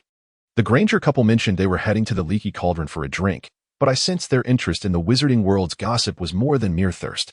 Once Harry rejoined us, he recounted his experiences in Dueling Alley, expressing his discontent about the Malfoy family evading capture by the Ministry for selling dark artifacts. Hermione reminded him that even if caught, the consequences would be minimal, as the wizarding laws are rather lenient. Such matters often result in mere fines, provided no one was harmed. Want to find something exciting to do? I suggested, observing the group idly wandering about. Like what? Harry asked, diverting his gaze from the latest model of the firebolt. I heard Gilderoy Lockhart is signing books at Flourish and Blots. Shall we join the fray? Why didn't you say so earlier? Hermione squealed, drawing the attention of those nearby. Without hesitation, she lifted her skirt and made a beeline for the bookstore, with the rest of us trailing closely behind. From a distance, we could see a throng of middle-aged witches queuing, each clutching a Lockhart book. There he was, displaying his signature smile while seated behind a table, incessantly signing autographs. Each time he lifted his head, a cacophony of screams erupted. A short, stout wizard was snapping photos from various angles, while Mrs. Weasley waved her book in an attempt to attract Lockhart's attention, oblivious to Mr. Weasley's growing displeasure. Hermione quickly grabbed a Lockhart book and joined the end of the line, leaving the other three of us exchanging glances. It appeared that being a fan was not solely a muggle pastime. I think it's best I take my leave, I decided, feeling no inclination to wait in a lengthy queue for a wizard's autograph. You're all here for books, right? I shall return to the pub. If you need me, I'll be there. With that, I turned to depart. While I conversed with the Granger couple, Harry and the others arrived at the pub, each bearing injuries. Mr. Weasley had a cut on his lip, the result of a skirmish with the Malfoy duo. The Weasley twins animatedly reenacted the scene, only to be scolded by Mrs. Weasley, who was still flustered from the earlier encounter with Lockhart. Mr. Weasley's expression darkened further, and after a round of drinks, the group dispersed, planning to reconvene at school. 30 minutes later, I received the Daily Prophet, emblazoned with a headline about a duel sparked by the quest for Mr. Lockhart's autograph. The accompanying image depicted Mr. Weasley and Malfoy's father buried beneath a pile of books. Despite its misleading portrayal, rumors circulated that this issue was exceptionally popular. As Harry and the others were delayed, I glanced at my newly acquired pocket watch. Hermione, growing increasingly anxious, remarked, I wonder what's taking them so long. The train is about to depart. I suspect they realized they've forgotten something and had to turn back, I mused. After all, Mrs. Weasley is notoriously punctual. I can't imagine they would dare sleep in with her around. Presently, we found ourselves at King's Cross Station in London. Hermione's parents had just dropped her off and, upon spotting me, smiled and departed. Children rushed past with their pets, gleefully hurling themselves toward the barrier between platforms 9 and 10, disappearing through the wall, young wizards embarking on their journeys. Hermione and I had been waiting quite a while. Yet the Weasleys were still absent, and her impatience was palpable. I think we should leave now, I suggested, noting that the patrolling officers had cast several curious glances our way. If we linger any longer, we might attract unwanted attention. The train is nearly ready to depart. I hope Harry and the others arrive before it's too late. As Hermione cast her gaze into the distance once more, hoping to catch a glimpse of Harry and his companions, disappointment washed over her as the throng of people began to dwindle, revealing no trace of them. With no other option, she stealthily followed Winston into the station, careful to avoid the attention of the surrounding muggles. Outside the station, it was nearly deserted, the train blaring its whistle to alert the adults that it was about to depart. Elders stood at the windows, offering final words of advice to their children. Upon boarding the train, Winston and Hermione discovered that nearly every compartment was full. However, having endured the hellish trains of the Chinese New Year, Winston was not overly concerned. He could always find a corner to sit and rest, which was far more preferable than the cramped conditions of the holiday season. Fortunately, as they pushed open another compartment door, they found Neville seated alone inside. With a sigh of relief, they hurried in with their luggage, finally finding a place to settle. Where are Harry and Ron? Neville asked, glancing around but failing to spot anyone else. I suspect they are running late. Neville, could you shift a bit? Thank you. Neville quickly moved to the corner, assisting them with their bags. After waiting for what felt like an eternity, Hermione regained her composure. Clutching the book that she had painstakingly acquired a signature from Lockhart, which sent a shiver down Winston's spine. Meanwhile, Winston had sent a letter with Gibbs to Professor McGonagall just before the train departed, believing it unnecessary to trouble Dumbledore for the time being. Not long ago, Professor McGonagall had replied, assuring him that she would keep an eye out and notify him of any developments, which quieted Hermione significantly. Hours passed, and the silhouette of the castle gradually emerged in the distance when a sharp pecking at the window caught Neville's attention. He opened the window to allow an owl to enter, which dropped a newspaper and swiftly flew away, leaving Hermione momentarily stranded with her change, ready to pay. "I've already subscribed for a year, so no need to bring coins each time," Winston remarked as he picked up the paper. Indeed, the headline read, "Ford Anglia can fly." Muggles astounded. It appeared that they had chosen the first day of school for an exhilarating adventure, flying directly in. And Winston speculated that they were currently soaring above the train. "They'll be expelled," Hermione exclaimed in horror, while Neville seemed somewhat envious. After all, thrilling escapades were foreign to him. "No, they'll merely face detention. They haven't committed a grave offense, and given Dumbledore's character, expulsion is unlikely.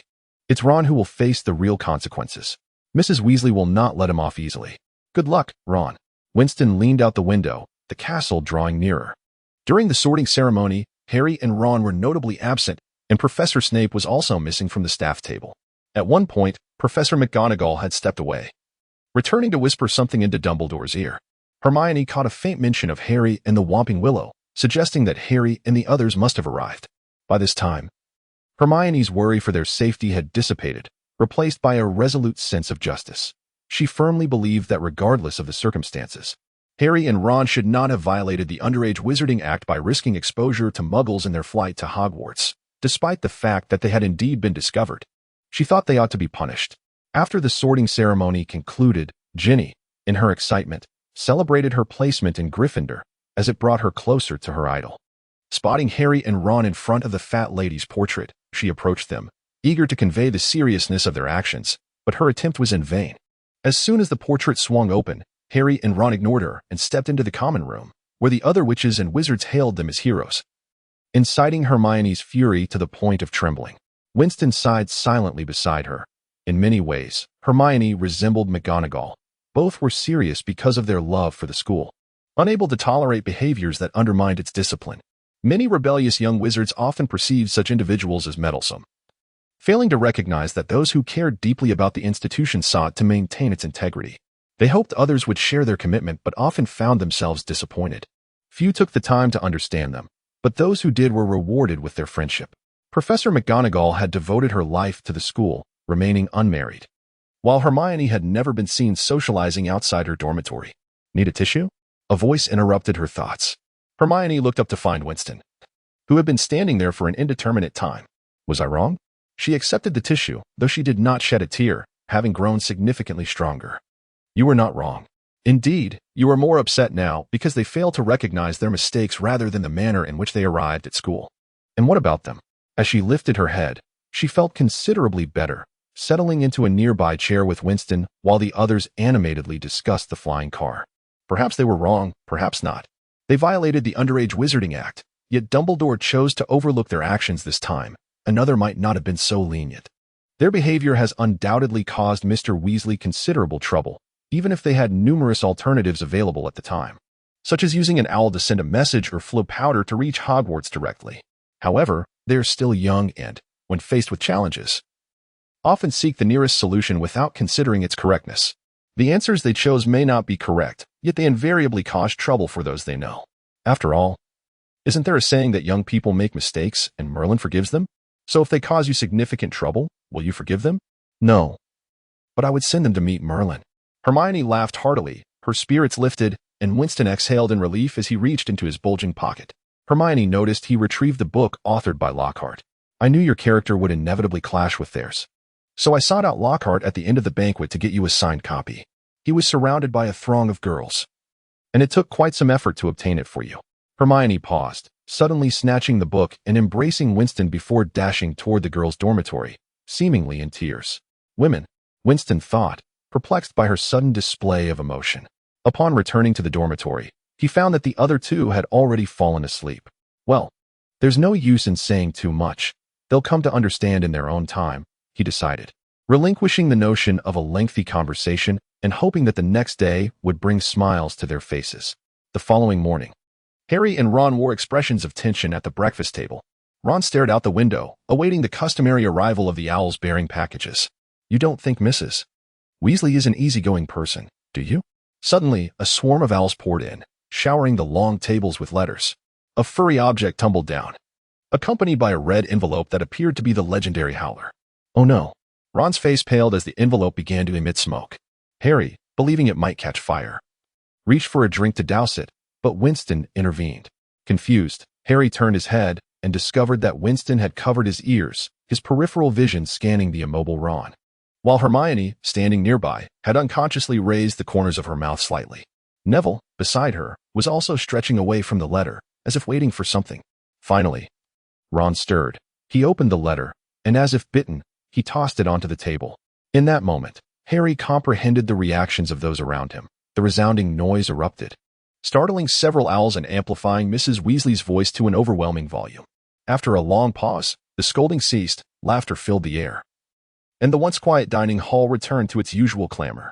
Ron's forehead flushed a deep pink, and as Harry set down his spoon, Hermione, in an unexpectedly buoyant mood, remarked, "You should have anticipated this outcome, shouldn't you? I know you're thinking it's my fault." Ron sat up, his face crimson, while Jinny glanced at Harry with concern before lowering her head to eat. The morning commenced with herbology, a subject Winston deemed crucial on the first day of school for both teachers and students.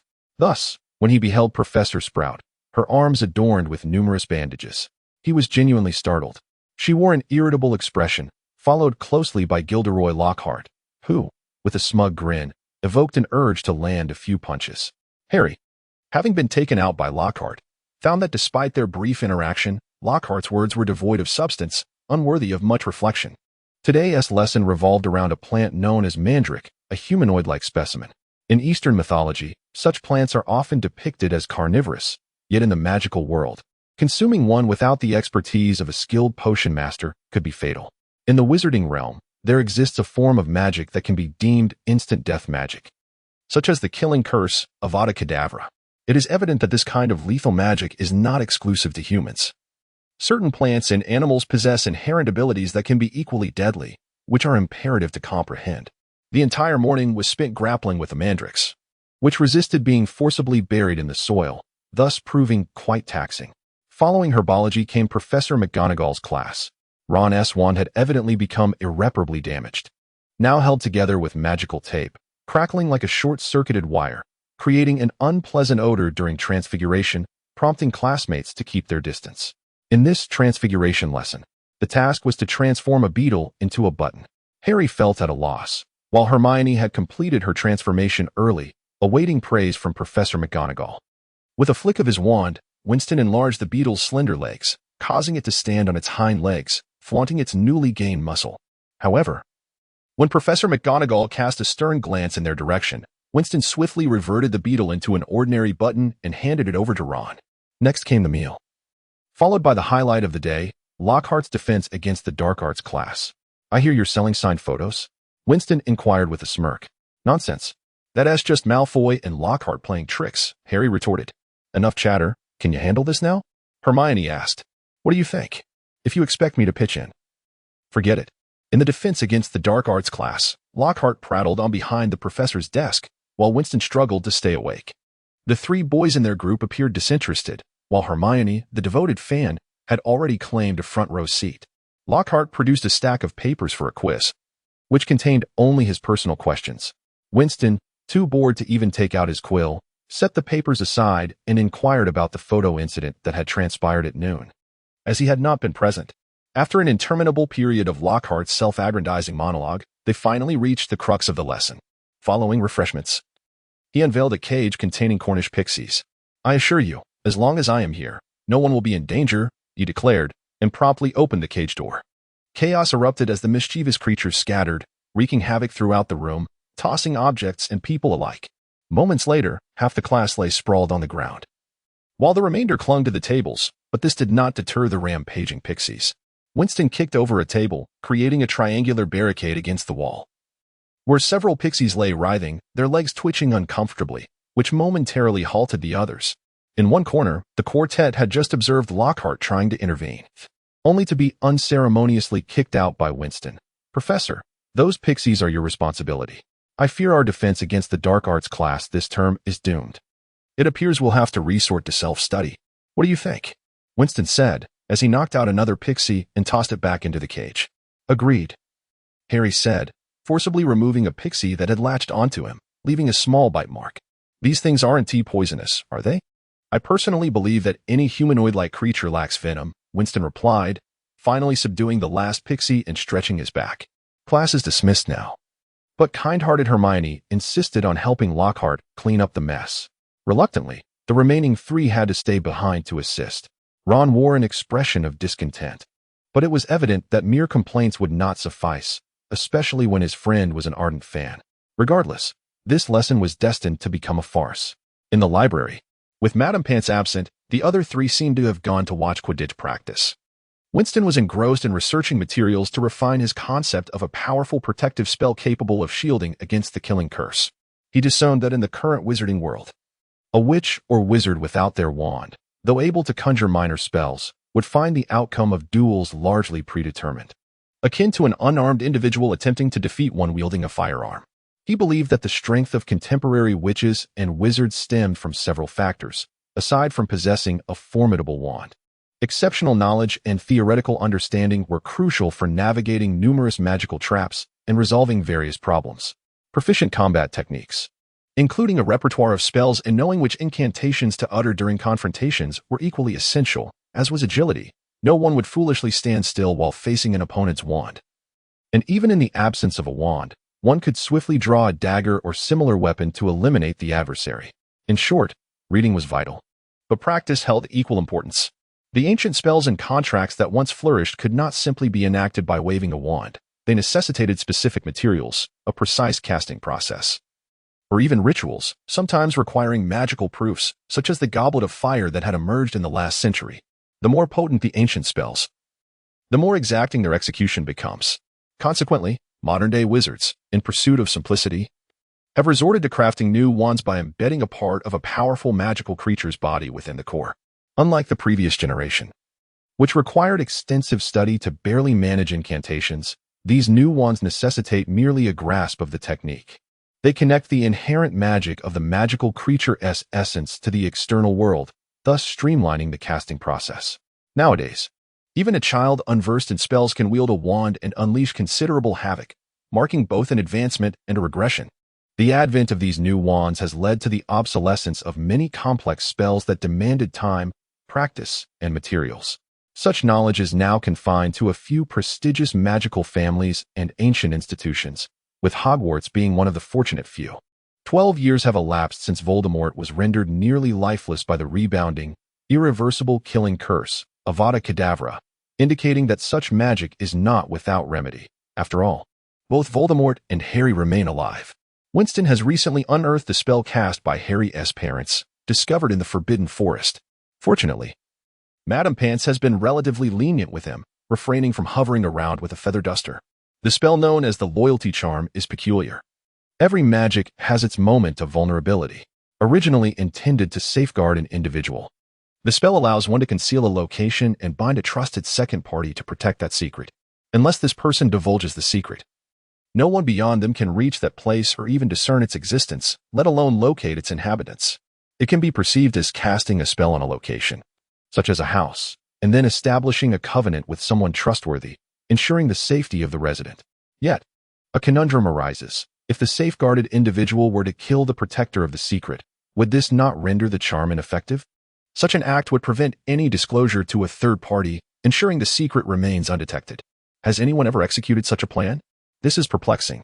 Moreover, while the loyalty charm is undeniably powerful, it solely serves to conceal a person within a location, rather than defend against formidable magic. It is rumored that the house upon which the spell was cast was obliterated, serving as testament to this limitation. How then did the defenseless Harry manage to rebound the attack? Was it merely the strength of maternal and paternal love? Such a notion seems absurd, if that were the case. The world would not be rife with murderers. Harry possesses no extraordinary attributes. It cannot simply be attributed to luck. Perhaps other ancient spells were intertwined in this circumstance. Regrettably, few are privy to this knowledge. Perhaps Dumbledore, that old sage, has some insights. One day, when time permits, Winston might inquire further. Though whether or not Dumbledore would divulge anything is another matter entirely. Winston has no intention of independently unraveling the mystery of that spell. Given the vast population of the wizarding world, brimming with talent, it is astonishing that so few comprehend how Harry survived. If it were so easily discernible, surely everyone would want to attempt it. Can Harry still be alive today? On Voldemort's end, he exists in a state of soul-like essence, resembling more a malevolent spirit than a mere ghost, as he poses a threat to the living. In other words, one does not necessarily require an elixir of immortality to evade death. During his first year, when he borrowed money from Dumbledore, the old wizard provided him not only with over 100 galleons but also a vial of the elixir, claiming it was a scholarship. Furthermore, one does not need to become a ghost, as there are alternative methods. One such method to escape a fatal curse could be to abandon one's corporeal form in favor of a spectral existence at the moment of peril. Setting aside whether one can effortlessly relinquish their body, the mere sight of Voldemort's ghastly visage is disconcerting enough. Reconsidering, death may merely signify the end of physical existence. If, upon physical demise, the soul were to inhabit a new body, could this not be deemed a form of resurrection? Might it not constitute a new cycle of existence? Yet, this raises another dilemma. A person's body is not something that can be fabricated at will. Even in the 21st century, no organization has definitively claimed to have created a human being. If bodies were easily constructed, Voldemort would not still be in such a wretched state. If one could easily seize another's body to resurrect, then a year prior, Voldemort would not have been limited to possessing Quirrell. There must be significant restrictions involved. Moreover, how does one separate the soul from the body? It appears that both Voldemort and Ghost transition into a spectral state only post-mortem. Does this imply that there is no method to preemptively sever the soul from the body to avoid a fatal blow? Winston's thoughts spiraled into yet another impasse as he tugged at his disheveled hair. After all, he is merely a novice wizard. While he has absorbed the foundational teachings, there remains an abundance of knowledge yet to be gleaned in the vast realm of magic. Still here, are you, Winston? You ought to check on your companions. I heard they were cursing the headmaster's son on the Quidditch pitch. I wonder how that situation has unfolded. According to Wood, they should be with Hagrid now, Madame Pants announced, startling Winston with the news. Is someone injured? Winston exclaimed, rising abruptly. The headmaster's child? Surely, that must be Malfoy. Not exactly. Just that Weasley boy got hit by his own spell. The others should be fine, Madame Pants replied, scanning the book titles, evidently recognizing one that had been retrieved from the Forbidden Forest but making no further comment. Apologies, Madame Pants. I must see to this matter, Winston said, promptly handing the book back and departing. Damn it, this was the second time these brats had instigated trouble while he was absent. They truly needed a lesson. Having lived several decades across different lifetimes, Winston had long surpassed the age of impulsive recklessness. Most who have served in the military understand that soldiers either emerge with profoundly twisted psyches, often taking their frustrations out on recruits before retiring or becoming criminals post-service. Alternatively, they are the valiant warriors who shield their comrades from harm. Rarely does one find an individual who revels in watching others falter while casually smoking a cigarette. Clearly, Winston fits the mold of the ordinary soldier. Thus, one should not expect him to concoct a lethal potion for Malfoy. Every situation has its limits. If one were to deliberately bump into him on a sweltering street, resulting in a scuffle, would he resort to stabbing them? Even Hermione, the most aggrieved party, would likely prefer Malfoy expelled rather than dead. There exists no animosity of such magnitude, and moreover, this is an era governed by law. Murder differs greatly from slaughtering livestock. Of course, if someone were intent on taking his life, that would be an entirely different scenario. During dinner, Winston encountered the other three. Harry and Ron appeared lethargic, their spirits visibly dampened. Hermione shifted slightly to allow Winston to sit beside her. What is wrong with you? Did someone beat you up? How did you know we had a skirmish with Malfoy? Ron muttered, repeatedly lifting and lowering his spoonful of shepherd's pie. Wood mentioned it to Madame Pants while returning a book, and she informed me, Winston explained. Wood has become quite the gossip, has he? Harry murmured, recounting the details of the altercation to Winston. I believe we ought to teach them a lesson. What do you think? Winston proposed. Before that, we need to survive today. We're facing detention at 8 this evening, Harry lamented. I need to help Lockhart respond to his fan mail. Ugh, is it due to the matter of the flying car? Then I wish you both happiness. Go away. In the following days, Hermione was seen rushing about, her intentions unclear. Winston attempted to block Malfoy's path, but they merely caught sight of him from a distance and chose to walk away. As for confronting them at the Quidditch pitch, please. Although he possessed skill, he lacked the ability to single-handedly overpower 10 sturdy lads. Moreover, if he were to ambush them during training with his wand, who could predict how Snape would retaliate upon discovering the evidence? This was of little concern. The real issue was not wanting to cause trouble for his headmaster. Unnecessary complications ought to be avoided. Fortunately, as long as Winston was around, Malfoy and his companions rarely made an appearance, allowing for a peaceful coexistence. This situation was certainly not resolved, and it was worth noting down.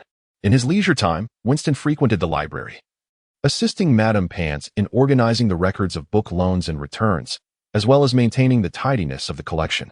Young witches and wizards seemed to possess a more profound understanding of play, and thus, apart from a few exceptions, most who visited the library were book-loving Ravenlaws, such as Cho Chang. Winston was unaware of Cho's parents. Few were privy to that information. It was said that Cho rarely spoke of her family. He did know, however, that she was the seeker for the Ravenclaw Quidditch team, beautiful, intelligent, gracious, and ever willing to lend a helping hand. He keenly observed that Cho was often surrounded by a group of boys at the table where she frequently sat, seemingly her admirers. Winston had heard that to enter Ravenclaw, one must first correctly answer a question posed by the eagle-shaped door knocker, but it was evident that not everyone possessed such intelligence. Most English men, whether wizards or muggles, preferred to present flowers to ladies and display their gentlemanly demeanor through conversation, seeking to capture their attention and affection, culminating in a meal to further enhance their appeal.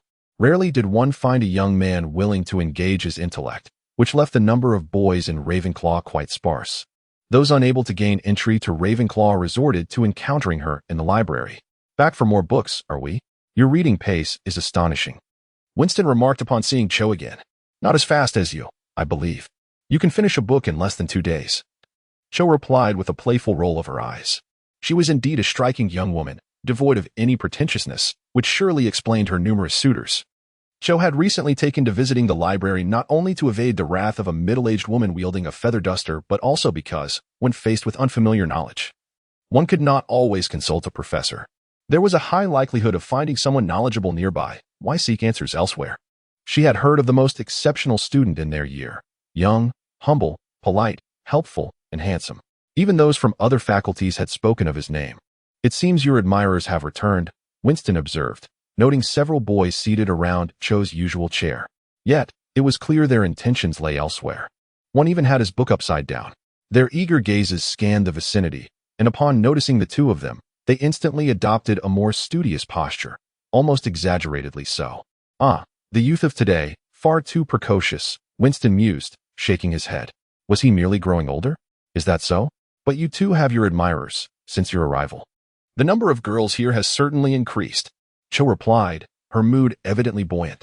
The increase in girls is solely due to Ravenclaw's love for reading.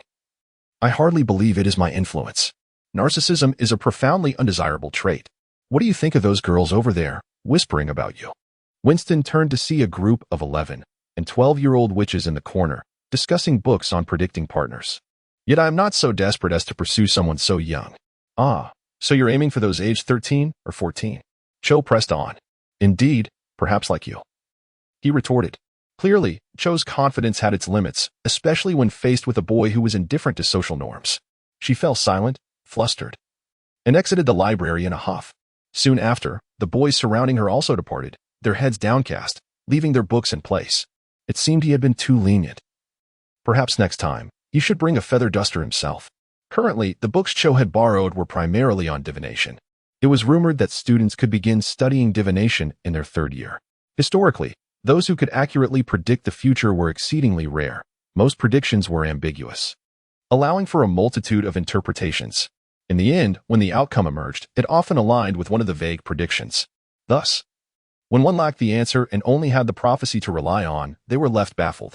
Consequently, many believed that the study of divination was the least practical of disciplines. Yet, a great number of girls seemed eager to trust this nebulous field to gauge their future partners and marriage prospects, engaging in spirited discussions with one another. Winston glanced around. Noticing that most of the onlookers had departed, leaving only a few engrossed in their reading, convinced that no one else would come to borrow books. He organized the borrowing records and stowed them in the drawer beneath the table before turning toward the restricted section. Winston had discovered that magic indeed possessed a certain mystical quality, though not in the manner depicted in martial arts tales, where one could see their internal veins or feel an overwhelming strength capable of slaying a bull. This magic was intangible, as Harry had recounted. He had once been forced to cut his hair, only for it to grow back on its own. Neville had been thrown from a height, yet managed to glide safely over several streets. Nowadays, magic mainly manifested in one's ability to comprehend spells more swiftly, to cast them with greater intensity. For instance, when he initially learned the killing curse, it could merely draw a trickle of blood from an animal. Now, he could effortlessly slay a chicken. There was much to learn. And currently, Winston yearned to master 3 particular spells. First was the brain-locking charm, associated with the 3 unforgivable curses, the killing curse, the cruciatus curse, and the imperious curse. Among these, the imperious curse was undoubtedly the most troubling. No one wished to be controlled like a puppet. The text indicated that a strong will could greatly enhance one's resistance to the imperious curse, yet they did not guarantee immunity from control. Moreover, how much of what was written in books could one truly trust?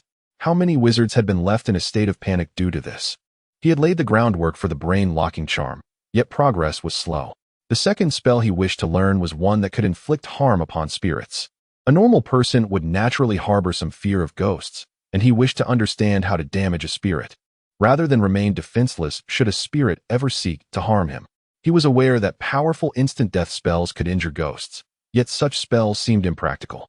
After casting the killing curse 2 or 3 times, his head would throb intensely, making it exceedingly difficult to recite further spells. Recovery required a day of rest. Surely, there must be a shortcut available. Lastly, he sought to learn the extinction charm. Winston was intrigued by the tale of Mr. Weasley's enchanted car, which could expand its interior space, and he recognized the immense convenience such a spell could bring to daily life. Thus, he sought knowledge of the extinction charm. This spell could enlarge a space based on its original dimensions. Alas, this dashed his hopes of creating a piece of jewelry that would expand to fit on his person. How large a hole could one possibly create in a piece of jewelry? Even if one were to create a minuscule space in the middle of something, how could one possibly place objects within such a completely enclosed and narrow area? Even the most advanced spell, apparition, can only transport oneself, not the objects. In desperation, I fashioned a small pouch from the crocodile leather I purchased at the supply shop, casting an enlargement charm upon it. What could originally hold merely a single book now accommodated several hefty dictionaries, yet that was the extent of its capacity. One could hardly expect a diminutive pouch to contain an entire house. According to the law of conservation of mass, the more one crams inside, the heavier it becomes. Thus, I utilized magical materials to modify it further, creating a diluted levitation charm, allowing me to easily tether it with a rope and wear it at my waist, even when filled to the brim. After perusing books for quite some time, I realized it was nearly time for Madame Pants to take her shift. Unbeknownst to me, the absence of the large librarian wielding a feather duster had significantly increased the number of witches and wizards visiting the library, many of whom were likely not there solely for reading. This prompted Dumbledore to grant Madame Pants a raise, providing her with leisure time to visit friends along with her increased salary, which also explained her leniency regarding his excursions into restricted sections. Gently patting the flat pouch, I noted that my magical supplies were nearly depleted. The Forbidden Forest should hold plenty of resources. Perhaps I should invite Hagrid to explore it with me. With this thought, I made my way toward the castle's exit. England is perpetually shrouded in mist, indicating an abundance of rainy days and a scarcity of sunshine, making autumn feel particularly frigid. Fortunately, the wizarding robes are sufficiently large to wrap around one snugly.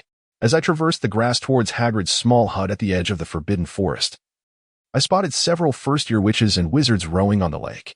Passing a patch of blooming flowers, I startled a few pairs of older students, who hurried back to the castle. Hagrid, whose letter is this? I inquired as Hagrid sat outside, gazing at a letter. He looked up at my question. It's from Charlie Weasley. He updated me on Norbert's condition. He's grown to the size of a room, but his temperament is even more volatile than that of an average adult dragon. I think he misses his mother, he said, a hint of sadness in his voice. The mother he referred to as himself. He had raised a dragon the previous year and had taken on that maternal role. But Norbert had since been sent to Romania under Charlie's care, leaving Hagrid to learn of his well-being solely through letters. When the holidays come, you can go visit him," Hagrid added. Noticing there were no benches around, I pushed open the door to retrieve a stool, barely escaping an enthusiastic embrace from Fong. After finally shaking off the exuberant dog, I entered the hut to fetch a towel, having just been thoroughly licked by Fong.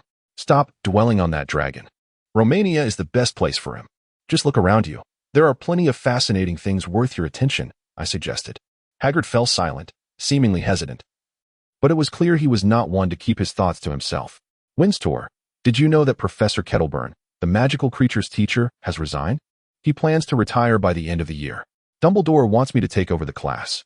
Do you think I can manage it?" "Of course you can. Until you try, no one can say you won't succeed. We all believe you will be just as capable as those professors," I reassured him. "Thank you," Hagrid said, a rare blush of shyness creeping onto his cheeks. It suddenly occurred to me that textbooks were typically pre-ordered by professors, so I casually asked, "What book do you intend to use as a textbook?" "Oh, that book is titled The Monster Book of Monsters. It's quite renowned, though you may not have heard of it," he replied. "Really? I've never encountered that title," I admitted. "Here it is." Hagrid stood up and handed me a book he had just placed under a stone in front of him. The book appeared peculiar, with a gilded border and no illustrations. The title embossed at the bottom of the front cover. Without much thought, I reached out to take it, but it seemed the book had other intentions. Leaping from Hagrid's hands to snap at mine. Bloody hell. The Forbidden Forest. The true age of this woodland remains a mystery. Filled with towering trees and peculiar shrubs, casting a perpetual gloom even during daylight. The intermittent calls of owls and other magical creatures echo nearby, rendering it an ideal setting for a horror film, if one were to emerge alive from it. Many wizards are aware that this forest is under Hogwarts jurisdiction, home to numerous ferocious magical beings, thus rendering it off-limits. Yet, there are always those who defy warnings and venture inside, much like today. A large figure and a smaller one moved cautiously through the woods. The larger figure towered above the average person, carrying a hunting rifle, while a small, incongruous umbrella hung at his side. He forged ahead, occasionally glancing around. The smaller figure donned an oversized wizarding robe, with a thick bandage wrapped around his left hand and a small crocodile leather pouch tied at his waist, something within it wriggling incessantly. Unperturbed, he followed the path forged by the larger individual, occasionally plucking herbs to stow away in his pouch. "Hagrid, didn't you assure me that this little-known path would yield abundant herbs? Why are there so few?" I questioned, glancing back toward the now invisible edge of the forbidden forest and then at my still flat pouch. Not long ago, I had been bitten on the left hand by that troublesome book, and upon tossing it aside, I discovered my hand had been punctured. Enraged, I had pinned the rebellious book to the ground, binding it securely before placing it in my handmade crocodile pouch, determined to tend to it properly upon my return. In these times, even a book daring to bite me felt intolerable. Feeling guilty, Hagrid acquiesced to my claim over the book. He had heard I was foraging for herbs and willingly led me into this part of the forbidden forest. However, it was evident that we had not come to the right place, as the herbs here were scarce. Hagrid remained silent, and from a distance, we heard the rustling of something moving through the underbrush, the sound suggesting a considerable number. We exchanged glances, and Hagrid retrieved his rifle, moving cautiously toward the noise, while I drew my newly acquired wand and followed closely behind. After traversing several thickets, Hagrid halted, and the sound ceased. There was no attack. It appeared we were in the presence of a sentient magical creature. I stepped forward and finally beheld them. They possessed the body of a horse, with hind legs and a tail, yet their front limbs, wings, and heads resembled those of an eagle, complete with a sharp beak and striking orange eyes. Even more daunting were the half-foot-long claws on their forelimbs, leaving me no doubt that a single swipe could incapacitate an opponent. These creatures, with their luminous eyes, gazed back at us, revealing no hostility. "They are quite beautiful, aren't they?" Hagrid remarked, clearly enamored with these fierce beings. He lowered his rifle and cautiously approached. But several of the creatures nervously kicked at the ground, indicating their reluctance to welcome him. "Do you wish to engage them in battle?" I asked, a bead of sweat forming on my brow. We stood no chance against a dozen of these creatures, particularly at such close proximity. Hagrid recognized their unfriendliness but nonetheless approached one, stopping to lock eyes with it. Gradually, he bent at the waist, and the creature gazed at him in confusion. After a moment, it slightly bent its forknees. The remaining winged creatures, resembling a sphinx with an eagle's head, grew quiet, shedding their earlier, ambiguous hostility. Each resumed its own pursuits, a few casting glances in this direction before meandering towards the adjacent woods. I possessed a fair understanding of their habits. Having aspired to become a professor, and consequently, I had perused numerous texts. At this juncture, Hagrid finally had the opportunity to respond to Winston's inquiries. Beginning to boast, they can fly. I believe I could create an enclosure at the edge of the Forbidden Forest and arrange a new home for them. What do you think? That's fine, but what will they eat? If they consume meat, it would be better to let them hunt for themselves, Winston replied, stowing away his wand. Just moments ago, he had prepared for the worst, yet he was taken aback by Hagrid's earnest commitment to the professorship.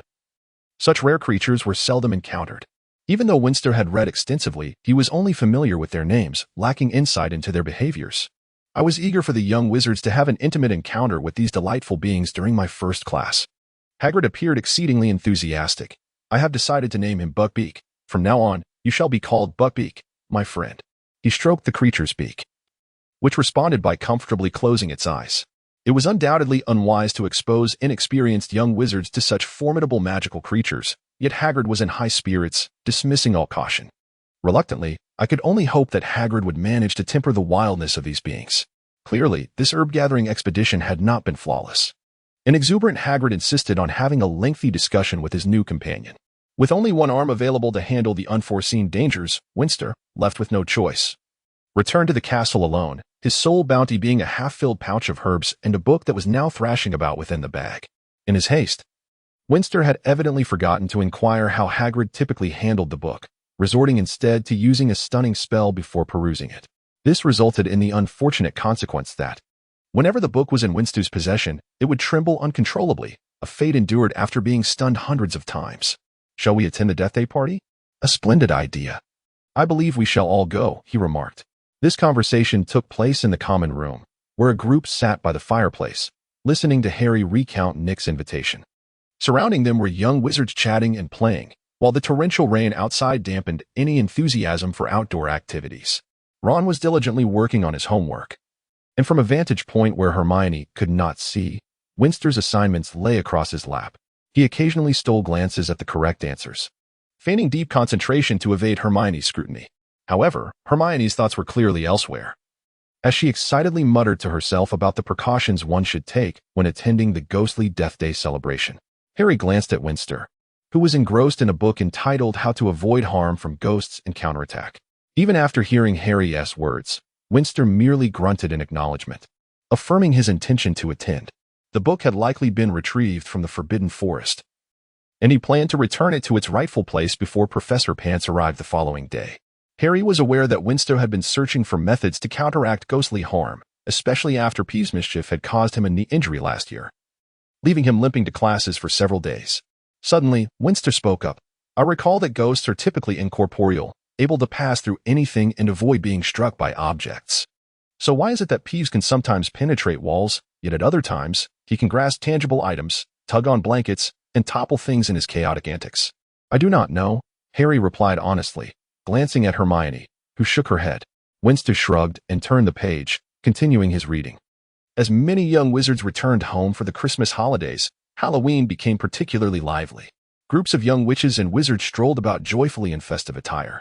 Professor McGonagall had transformed the enormous pumpkins grown by Hagrid into lanterns and carriages, with some gigantic pumpkins large enough to seat 2 or 3 individuals.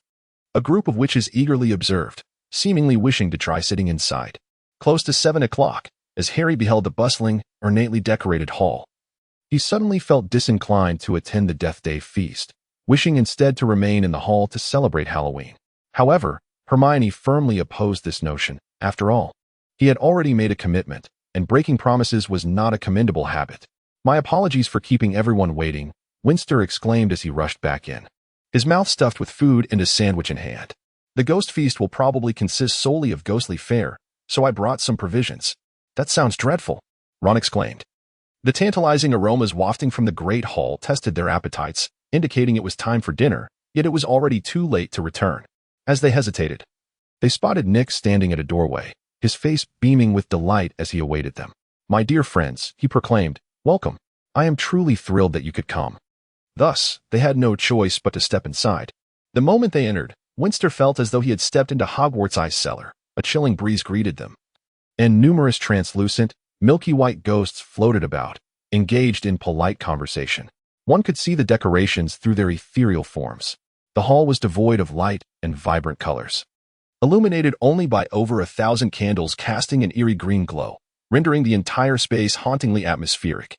A band played music so terrifying that even the most skilled horror filmmakers could not replicate it. With each breath they took, their exhalations transformed into wisps of fog. As warmth was siphoned away by the spirits, the gathering was for the deceased, and the living had no place here.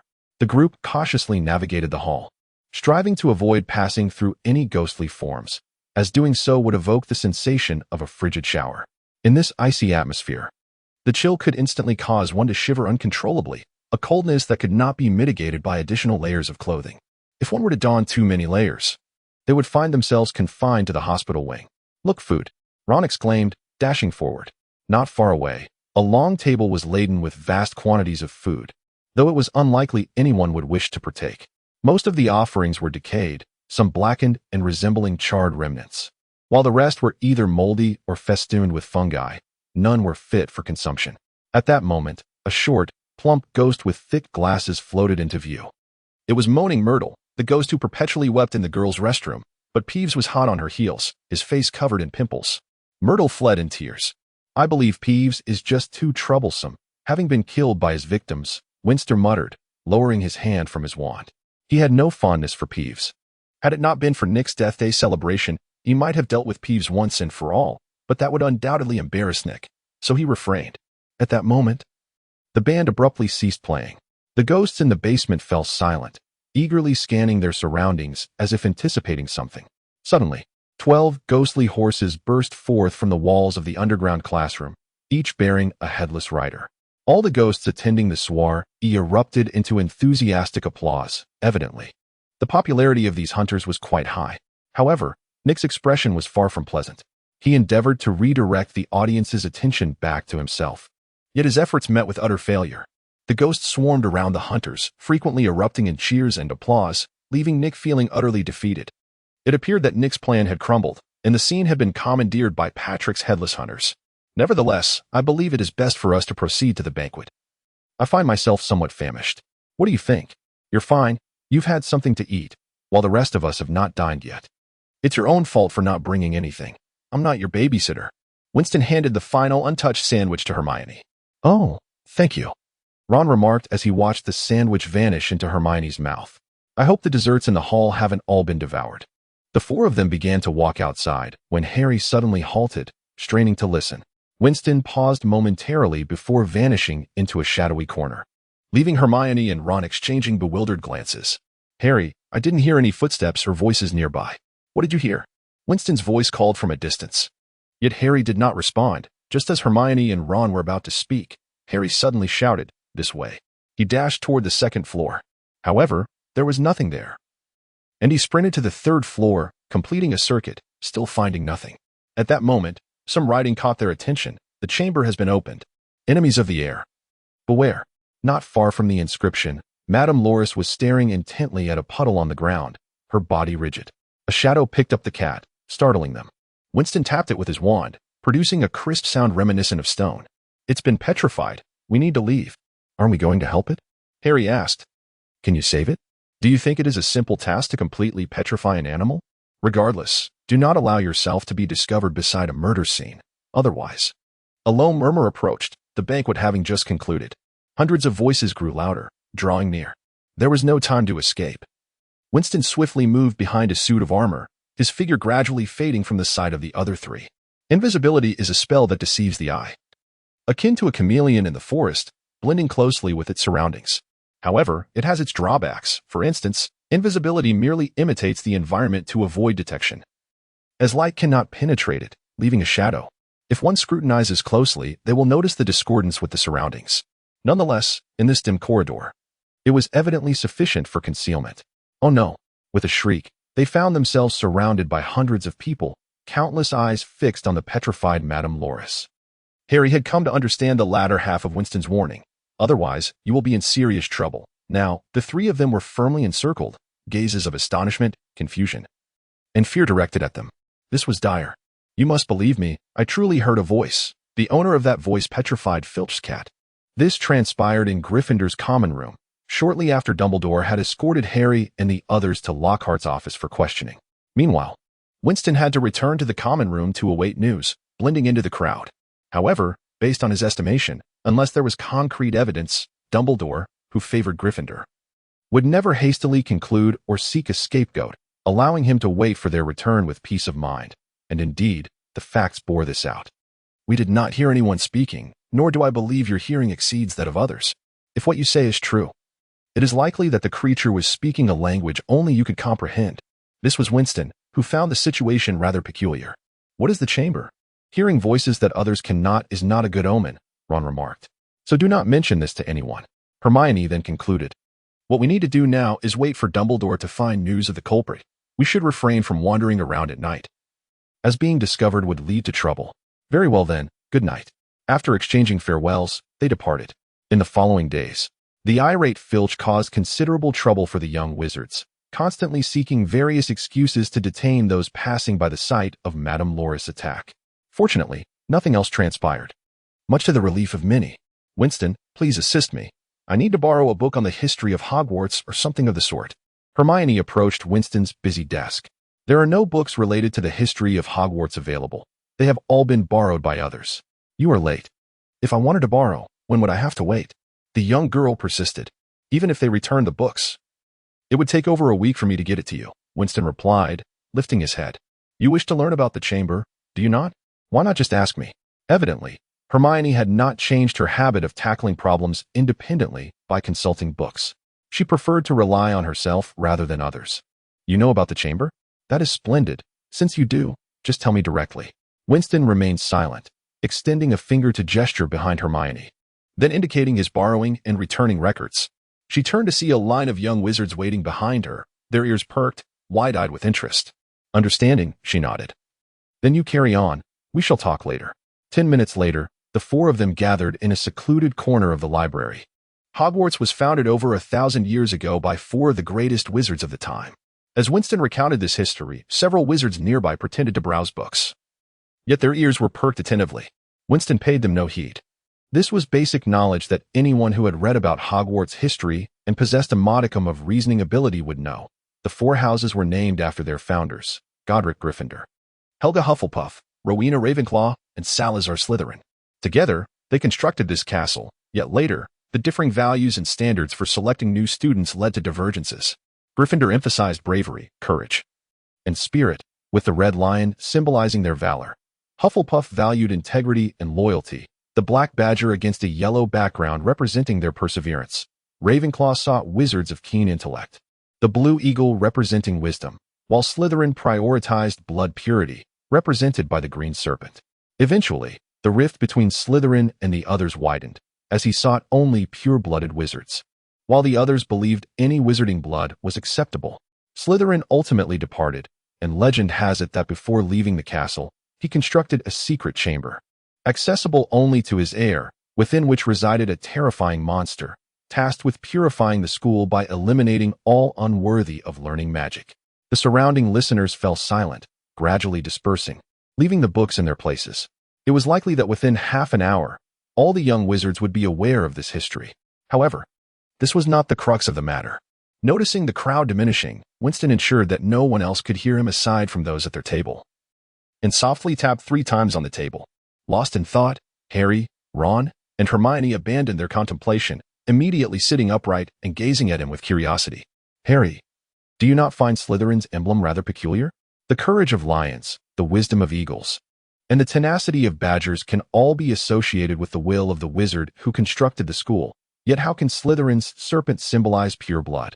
This, I am uncertain. Harry appeared quite perplexed, yet refrained from making wild guesses. As far as I know, 1,000 years ago, Slytherin's pet was indeed a snake, Winston continued. Is that the only reason? Harry stuttered, unsure why Winston posed this question to him. Such inquiries are typically reserved for the astute Hermione, are they not? No. Every creature should embody the will of its creator. This snake must possess a special significance. Hermione keenly sensed what Winston was attempting to convey, and he cast her an appreciative glance. What I mean to say is, it is highly probable that the serpent serves to uphold Slytherin's intent, ensuring Hogwarts retains pureblood wizards and eliminates those of mixed lineage, which implies The culprit is a snake, Ron exclaimed loudly, prompting Harry to pull him back. He was often slow to grasp the situation. Looking around, they found no one, which brought a sigh of relief to all. Harry, do you not recall our first meeting when you conversed with a snake? If you claim you indeed heard the culprit's words, and you are not lying, I certainly am not lying, Harry asserted. Then the only possibility is that it is the snake. Only in this way could we not hear its voice. Presently, among those I know. This is a language that only you comprehend. Thus the likelihood of the culprit being a snake is substantial. What? You can converse with snakes? Hermione asked in astonishment. Yes. Is that not a common occurrence?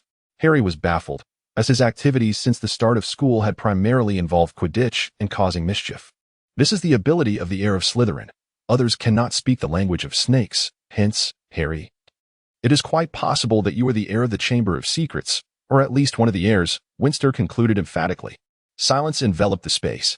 So, who do you think the other heir might be? Who commanded the basilisk to petrify Moaning Myrtle? And what kind of snake can petrify a creature? Hermione pressed closely. This.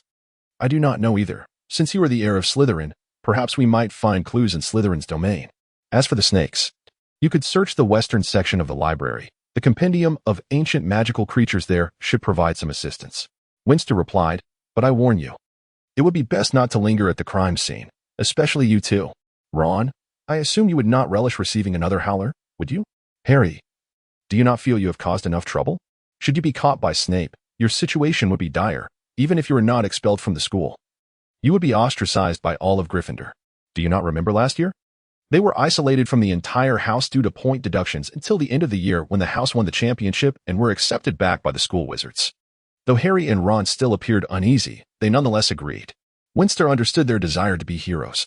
Yet he doubted that two second-year novices possessed the capability to confront a creature that might have existed for a millennia. Survival held infinite possibilities. So, do you think the likelihood of Malfoy being involved is significant? Their family has been Slytherin for generations, and Malfoy takes pride in being a pure-blood wizard. Could they be the custodians of the Chamber's key, passed down through the ages? The mere thought of Malfoy made Harry uncomfortable, suggesting a candidate. There are many pure-blood families of Slytherin lineage, yet many do not flaunt it like Malfoy. I do not believe he is the sole candidate. However, you might consider trying. I need the potion's recipe for Polyjuice Potion, which would allow us to transform into Crabbe and Goyle to extract information from Malfoy. But the recipe is in a powerful potions book. Could you help us acquire it? This time it was Hermione. Evidently captivated by the castle's secrets and eager to unravel everything. It is indeed possible, but I have heard that the recipe requires over 100 ingredients. Setting aside whether we can gather all the materials, even if we manage to do so, each ingredient's age, the order of addition, the attention to temperature, and the proportions must be precise. Any misstep would require a complete redo, and it takes a month to brew. Can you memorize the entire content in a day? Madame Pomfrey will conduct an inspection tomorrow. I cannot keep the book out for more than one night.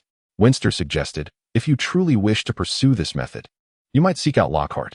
Though our acquaintance is brief, I am certain he would gladly sign for you.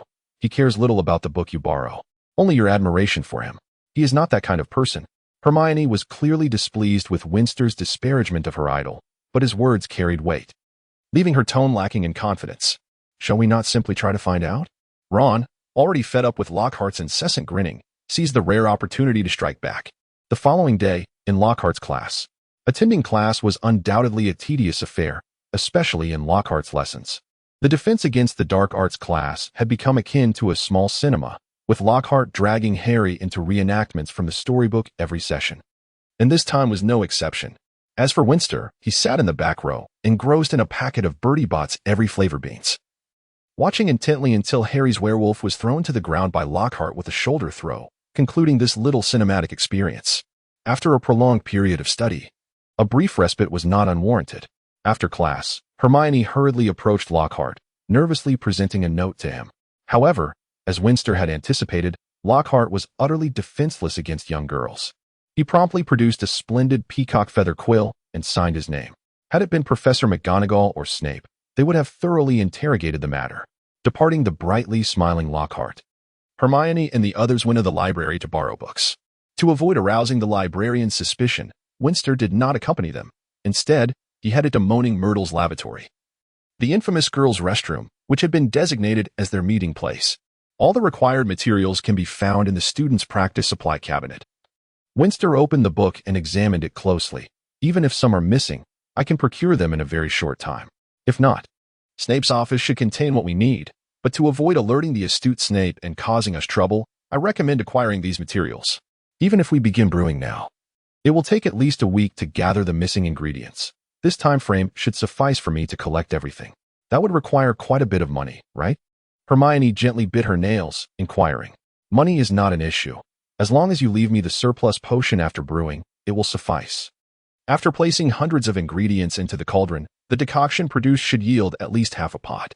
Even after accounting for what has been used, there remains a considerable amount. The process of brewing such concoctions is laborious, and it is wise to store the results for potential future use. Furthermore, as long as magical potions are stored properly, with few exceptions, they can be preserved for extended periods. Fortunately, the compound potion does not fall into that rare category. Saturday marked the day of the Quidditch match between Gryffindor and Slytherin.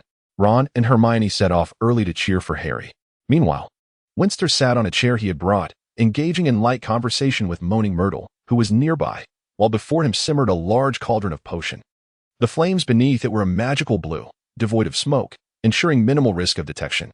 His conversation with Myrtle was aimed at garnering her favor, hoping she would refrain from revealing that someone was brewing something in the vicinity. The most challenging aspects of potion making are the beginning and the end. During these phases, one must constantly regulate the flame's temperature, proportion the herbs meticulously, and maintain vigilance over the infusion's changes. A moment of inattention could necessitate starting anew.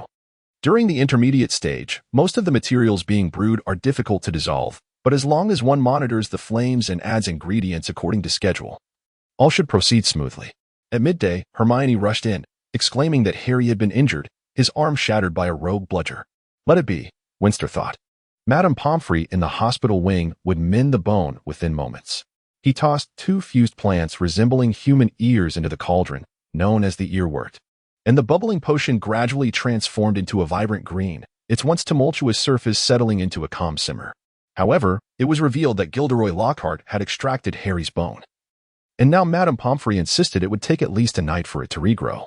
Hermione's tone turned unnatural when she mentioned Lockhart, shifting from blind admiration to a hint of disappointment. Lockhart is truly a hindrance. I imagine Madame Pomfrey will soon expel all visitors from Harry's bedside. Nevertheless, she decided to check on him, hoping to catch a glimpse of the troublemaker. Noticing the potion had stabilized, Winston stretched and addressed Hermione. Keep an eye on the potion for me. I've arranged the materials in order over there. Just add them when needed. I'll step out to visit Harry and return shortly. All right, Hermione replied. After Winston left, Hermione sat in the chair, flipping through the powerful potion book. Though her focus clearly wandered, deep in thought. Upon reaching the hospital wing, Winston was halted by Madame Pomfrey, who informed him that Harry was asleep and prohibited any disturbances. Reluctantly, he returned to Myrtle's bathroom, where he found it was time to add new ingredients to the cauldron. Hermione, however, was lost in thought with the potent potion book, prompting an irate Winston to dismiss her. If you wish to idolize him, go find him. Don't linger here and hinder my work. The only silver lining was that he had returned in time. Otherwise, he would have had to start the potion anew. Before departing for the evening, he entrusted Myrtle to watch the flames. At this point, the potion was stable enough that no further additions were necessary. It merely required the right temperature. Who has the energy to watch a cauldron for an entire month, even if the potion within is precious? The following day, news of Colin Creevy's attack spread throughout the castle, instilling fear among the students, many of whom began purchasing peculiar protective charms, despite their apparent ineffectiveness. You mean that house elf named Dobby sealed the stone wall and controlled the rampaging bludger to prevent you from coming to school because it is dangerous? Winston inquired. Seated on the chair he had procured, Hermione and Ron had taken turns sitting on a broken toilet. Harry, having just had his bones mended, was unable to exert himself. Winston flicked his wand, levitating a toilet behind Harry, indicating for him to sit down. And it claims the Chamber of Secrets has been opened before? However, I am more curious about how it arrived at school so suddenly and how it departed just as swiftly. But Colin Creevy was attacked, Harry emphasized. Winston paused, then looked up at him. I know, but he is not dead, is he? I cannot ascertain who the next victim will be. Colin was fortunate not to fall to the assailant, but who is to say the next might not be killed? Many believe I am the one attacking them. Some even go out of their way to avoid me. Harry's agitation escalated, his recently healed arm flailing, bandages flapping as he rambled on. Oblivious to Ron and Hermione's concerned expressions. This was typical of Harry, who tended to spiral into rage when faced with overwhelming frustration. So what? Winston's bright eyes remained fixed on Harry, revealing no hint of emotion, yet exuding an energy akin to the boundless sea. Harry, meeting his gaze, suddenly found himself at a loss for words. His anger ebbed away, and he resumed his seat, staring silently at the flickering magical flames, brooding alone. Once Harry calmed, Winston lowered his gaze to the potion in the cauldron. Harry, you must first understand this. You are not a Galleon. It is impossible for everyone to adore you. While some will love you, others will inevitably dislike you. Why should you care so much? Furthermore, your concern for others' safety amidst their attacks reveals your kindness. But you should not associate the reasons for their misfortunes with yourself. Such incidents may stem from other causes or mere bad luck. Everyone here acknowledges and is willing to believe you are not the culprit. I cannot comprehend your incessant agitation. Lastly, I advise you to focus solely on the safety of those who care for you. As for the rest, we are friends and will naturally assist you. But your willingness to help others is your own affair. Please refrain from imposing your trivial emotions upon us. We are all aware of Colin's attack. And if we are able to investigate, we shall do so without your reiteration, understood? Harry fell silent, being merely a child on the cusp of adolescence, prone to outbursts when faced with adversity. Winston, familiar with such temperaments, noted Harry's lack of rebuttal and chose to remain silent. The next day, Gibbs returned from procuring ingredients, bringing with him a bag containing the horns of a bicorn and the skin of an African tree snake. With this, there was no longer a need to pilfer Snape's private store.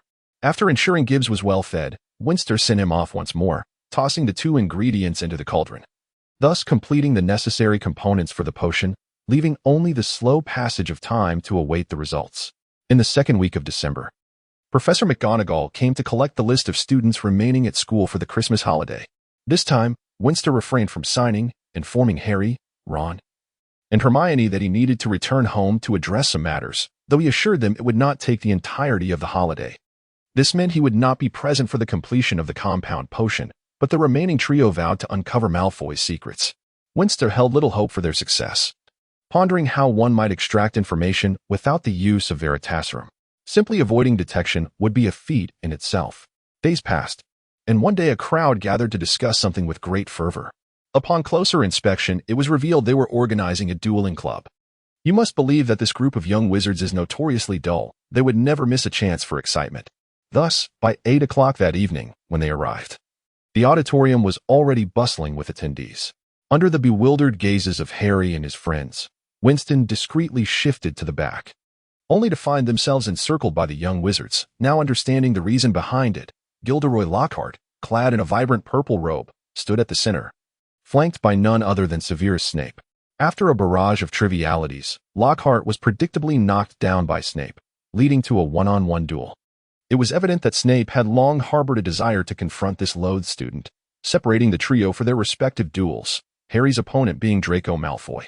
The duel commenced with vigor. Harry and Draco engaged in a fierce exchange, while Ron's wand had already been damaged, causing his spells to veer off course and strike just in nearby. Hermione and Millicent resorted to a physical tussle, casting their wands aside. With a silent sigh, Winston pushed his way in, causing Millicent to collapse to the ground. "Thank you, Winston," Hermione remarked as she rose to retrieve her wand. At that moment, Harry and Draco had ceased their duel. "Professor, I trust you wouldn't mind if I spar with your student?" Winston said, twirling his wand in hand as he addressed Snape. If he was intent on courting trouble, there was no need for formality. Only by demonstrating formidable power would he earn the respect of others. Snape hesitated visibly, drawing closer to Malfoy to whisper a few words, to which Malfoy nodded in agreement. Snape then announced loudly, "This is a wizard's duel. No physical attacks are permitted, understood?" "Understood, Professor," Malfoy replied confidently. As the atmosphere settled, Lockhart finally emerged, stepping forward. "Prepare, 3, 2, 1, begin." Malfoy swiftly raised his wand, bellowing, "Serpensortia." A long black serpent sprang forth, landing heavily on the floor between them, prompting screams from the crowd as they hastily retreated to clear space.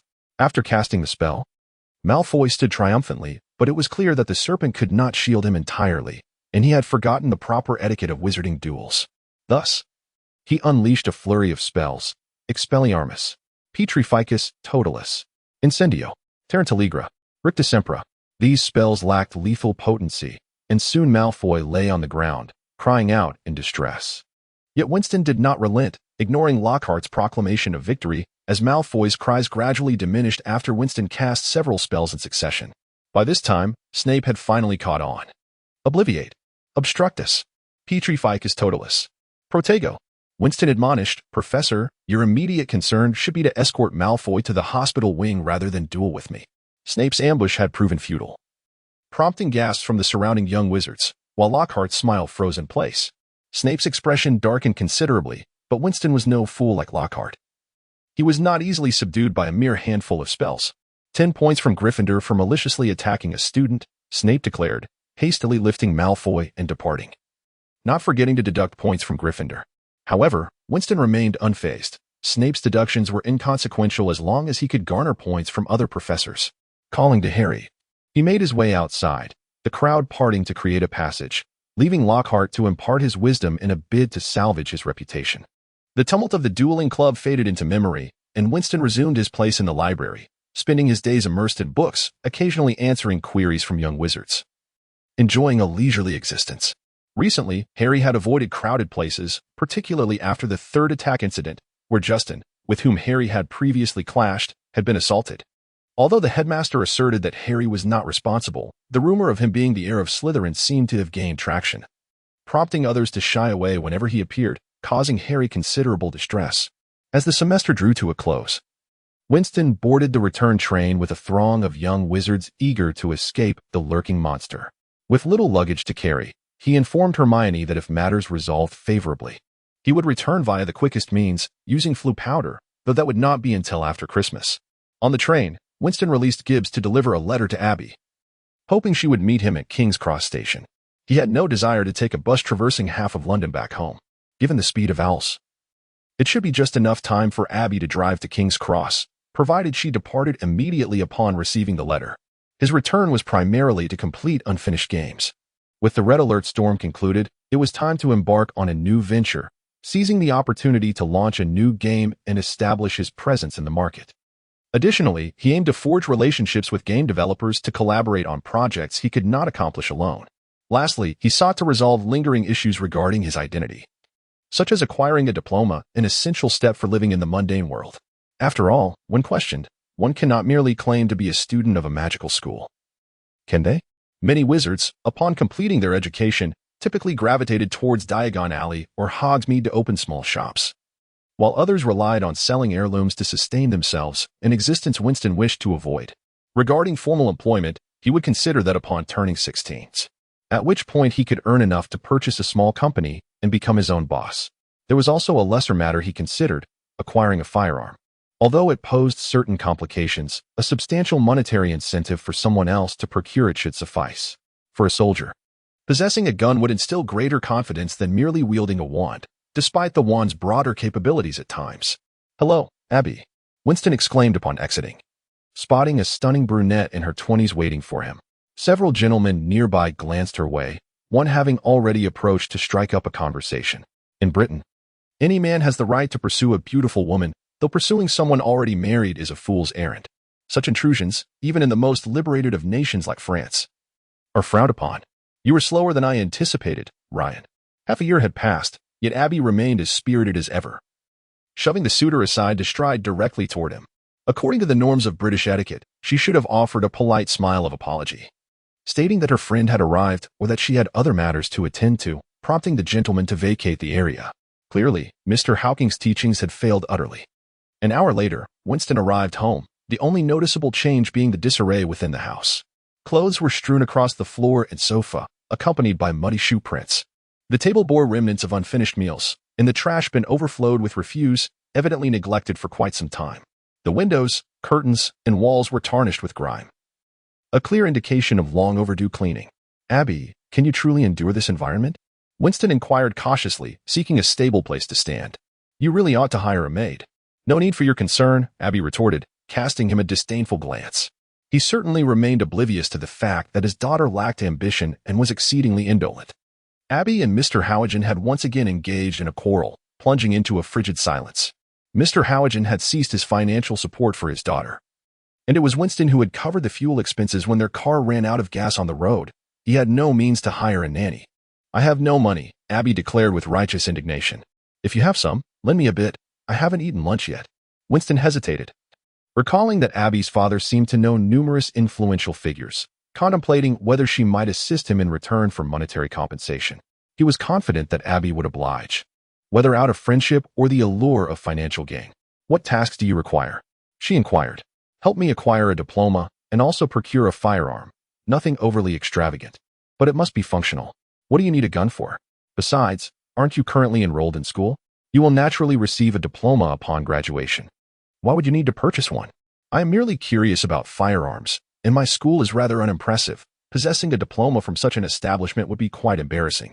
Therefore, I must ask for your assistance. If necessary, I am willing to undergo testing, but I hope it won't consume too much time. It would be splendid if I could simply be registered at that school."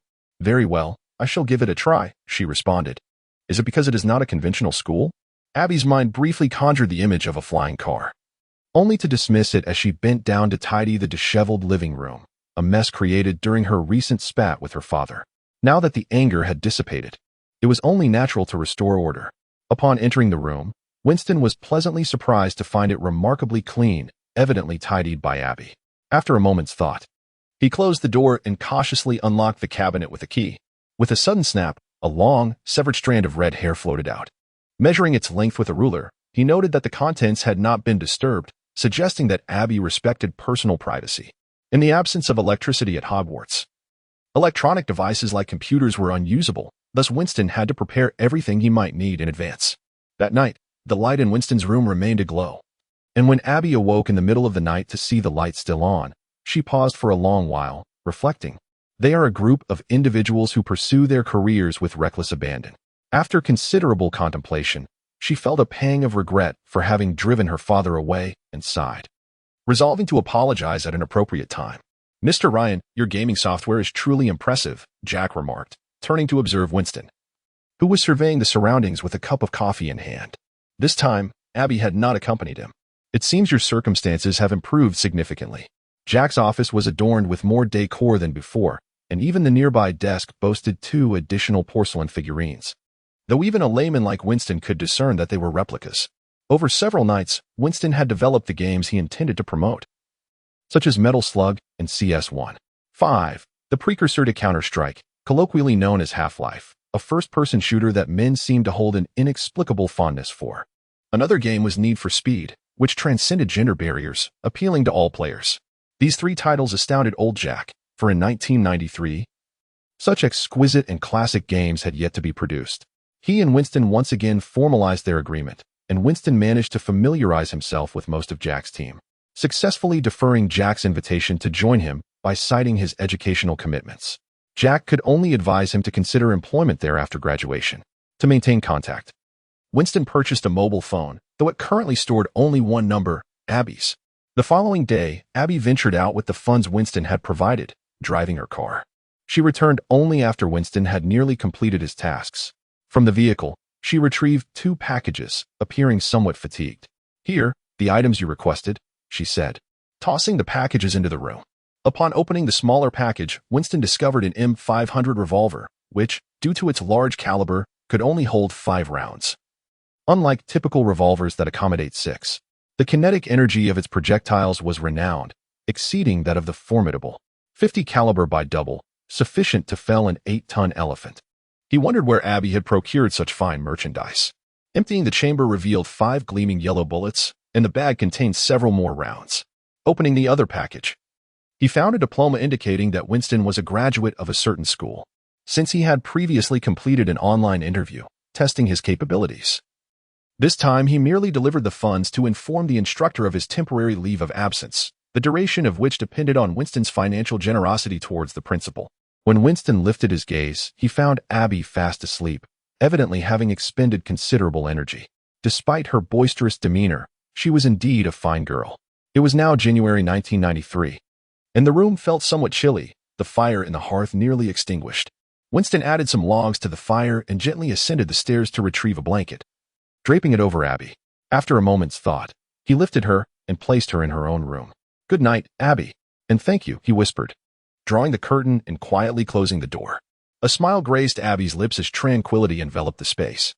That night, Winston retrieved the heavily bound tome of monsters from his alligator skin bag and stashed it securely in the bottom of the cabinet, placing the gun within easy reach. It was an inevitability that a man would harbor an affinity for firearms. He practiced with the gun for quite some time before setting it aside. The next day, in a gesture of gratitude towards Abby, he filled the refrigerator and prepared a sumptuous lunch. He had already resolved to depart, aware that he could not linger here for too long. Who knew what chaos would ensue in his absence, especially with a 1,000-year-old creature lurking within the school, where a moment's carelessness could prove fatal. Outside, heavy snowfall blanketed the ground, and Abby, free from work obligations, lay in her thick pajamas on the sofa, watching television in the living room. Her feet rested on the table, rhythmically swaying as she munched on potato chips, chuckling at the romantic drama unfolding on screen. In the West, it is common for young men and women to pursue romantic interests directly, with parents typically uninvolved in their children's choices. One must seek their own partner and, once settled, move out to establish independence. Unlike the melodramatic narratives often depicted in Korean dramas, where affluent suitors fall for the unattractive, leading to familial conflicts that ultimately resolve in a fairy tale ending, Western films often embrace simplicity and violence. Do you enjoy watching films where the opposite sex remains aloof, only for you to warm their hearts and eventually make them fall in love with you? Winston inquired as he sauntered over, casually grabbing a handful of Abby's chips and settling beside her. In the film, the male protagonist had abandoned the female lead. Yet she remained steadfast in her desire to win him back, embarking on her own journey. Not at all. There are billions of men in this world. Some will like me, while others will detest me. Should I marry millions just because a few dislike me? If you were gay, would that mean I should refrain from marrying altogether? I pursue those I fancy and disregard those I do not. Abby's attitude towards love is surprisingly lucid. She embraces passion with boldness and fervor, a true reflection of many Westerners who possess no ulterior motives. A thought seems to cross Abby's mind. And what about you? Yet, the answer is clear. The world is not solely inhabited by one woman, and I owe her nothing from a past life. If someone despises me, why should I feel compelled to draw near? After sharing a brief smile of acquaintance, they part ways. At that moment, Winston notices Gibbs soaring in with a letter clutched in his beak. He approaches and opens the window, allowing the bird and a gust of cold air to rush inside.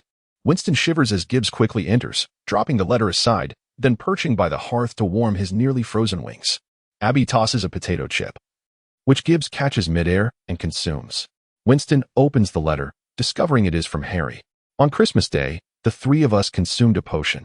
As you may know, we were required to add a part of the transformation target's body into the concoction. Ron and I successfully transformed, but Hermione encountered a minor mishap. She mistakenly ingested a cat's fur, believing it to be Millicent's hair, and as a result, she had to be admitted to the hospital wing, where she remains unwell even now. She has implored us not to disclose the truth to you, but after a week has passed, Ron and I feel it is imperative to inform you of this matter. P.S. Please do not reveal to Hermione that we were the ones who told you. Your friend, Harry Potter.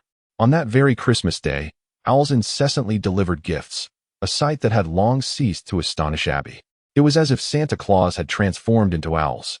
However, this time felt markedly different, especially when she noticed Winston's furrowed brow. Apologies, Abby, but I must take my leave, Winston said, pocketing the letter. Is there an urgent matter?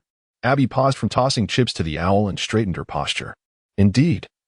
A friend is in trouble. How should I contact you should the need arise? By mobile? Unnecessary. Periodically, I will send this owl back. If you have a message, you may attach it to its leg. Initially, Winston had wished to keep Abby unaware of the magical world, but she had already gleaned much knowledge. He recalled Harry's Uncle Vernon, who would send him toothpicks every Christmas. It seemed that many in the ordinary world were aware of wizards. Is that so? What a marvelous creature. Abby had long been intrigued by Winston, and her curiosity only deepened. She resolved to delve deeper into the hidden realm. With the snow falling, allow me to escort you to your destination. Just drop me off at a side street. I must pack my belongings. See you during the summer. On a quaint street in London, Winston ambled along under Abby's gaze before suddenly vanishing. At the leaky cauldron, he observed Abby searching, glancing around before departing in despondence. A faint smile crossed his lips as he left some money for her, believing she would reconcile with her father and seek employment once she calmed down. Leaving her too much might only foster laziness. After all, when would one have the chance to strive in youth again? Tom, may I use the fireplace to reach Hogwarts? Winston approached the tavern owner with his luggage in tow.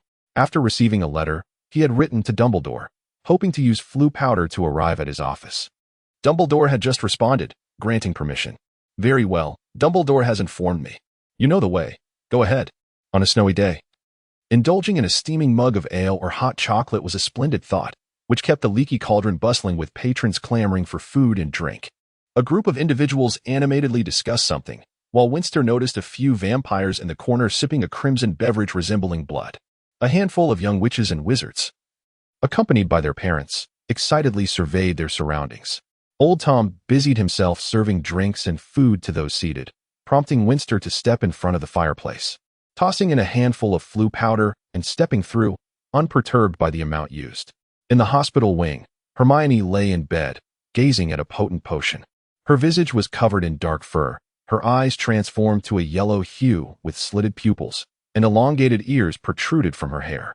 Beside her bed stood a closed rack, a white sheet separating her from the outside world. She wished to conceal her appearance, particularly from Winston. Hello, Hermione. A head poked from behind the sheet. Startled, Hermione hurled a hefty tome, which was swiftly caught by the newcomer. I anticipated this reaction. You still owe me this book. If it were damaged, you'd lose a fortune in pocket money. Oh, Winston. Hermione finally recognized him and buried her head beneath the covers. Did you not return home? How could you be back so soon? I couldn't bear to leave you all, he replied, a mischievous grin spreading across his face as he approached her. Come now. Let me see how our Hermione is transformed. Let me see you first. Hermione tugged the covers tightly, resisting his attempts. I merely wished to transform into Millicent to extract information. Who knew there would be cat fur involved? I've been like this for a week now, and I still haven't reverted. Woe is me. Do not weep. You look quite charming, Winston encouraged as he helped her sit up, but her sobs only intensified, dampening his shirt. If you continue to cry, others will come to check on you. This statement had an immediate effect, quieting her tears.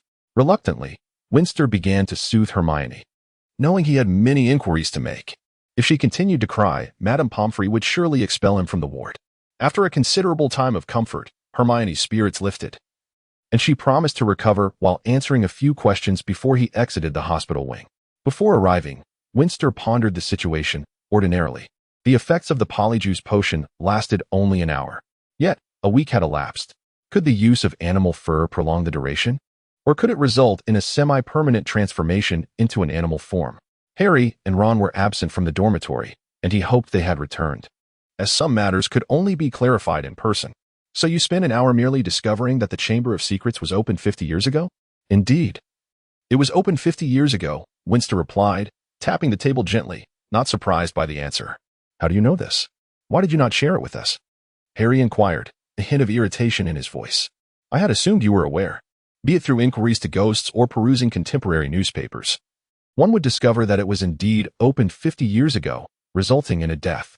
If that is the case, I can only apologize for underestimating your level of indolence.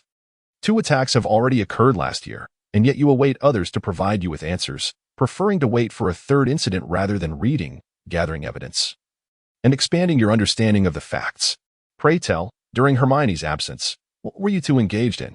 Winston inquired nonchalantly, prompting awkward expressions from Ron and Harry.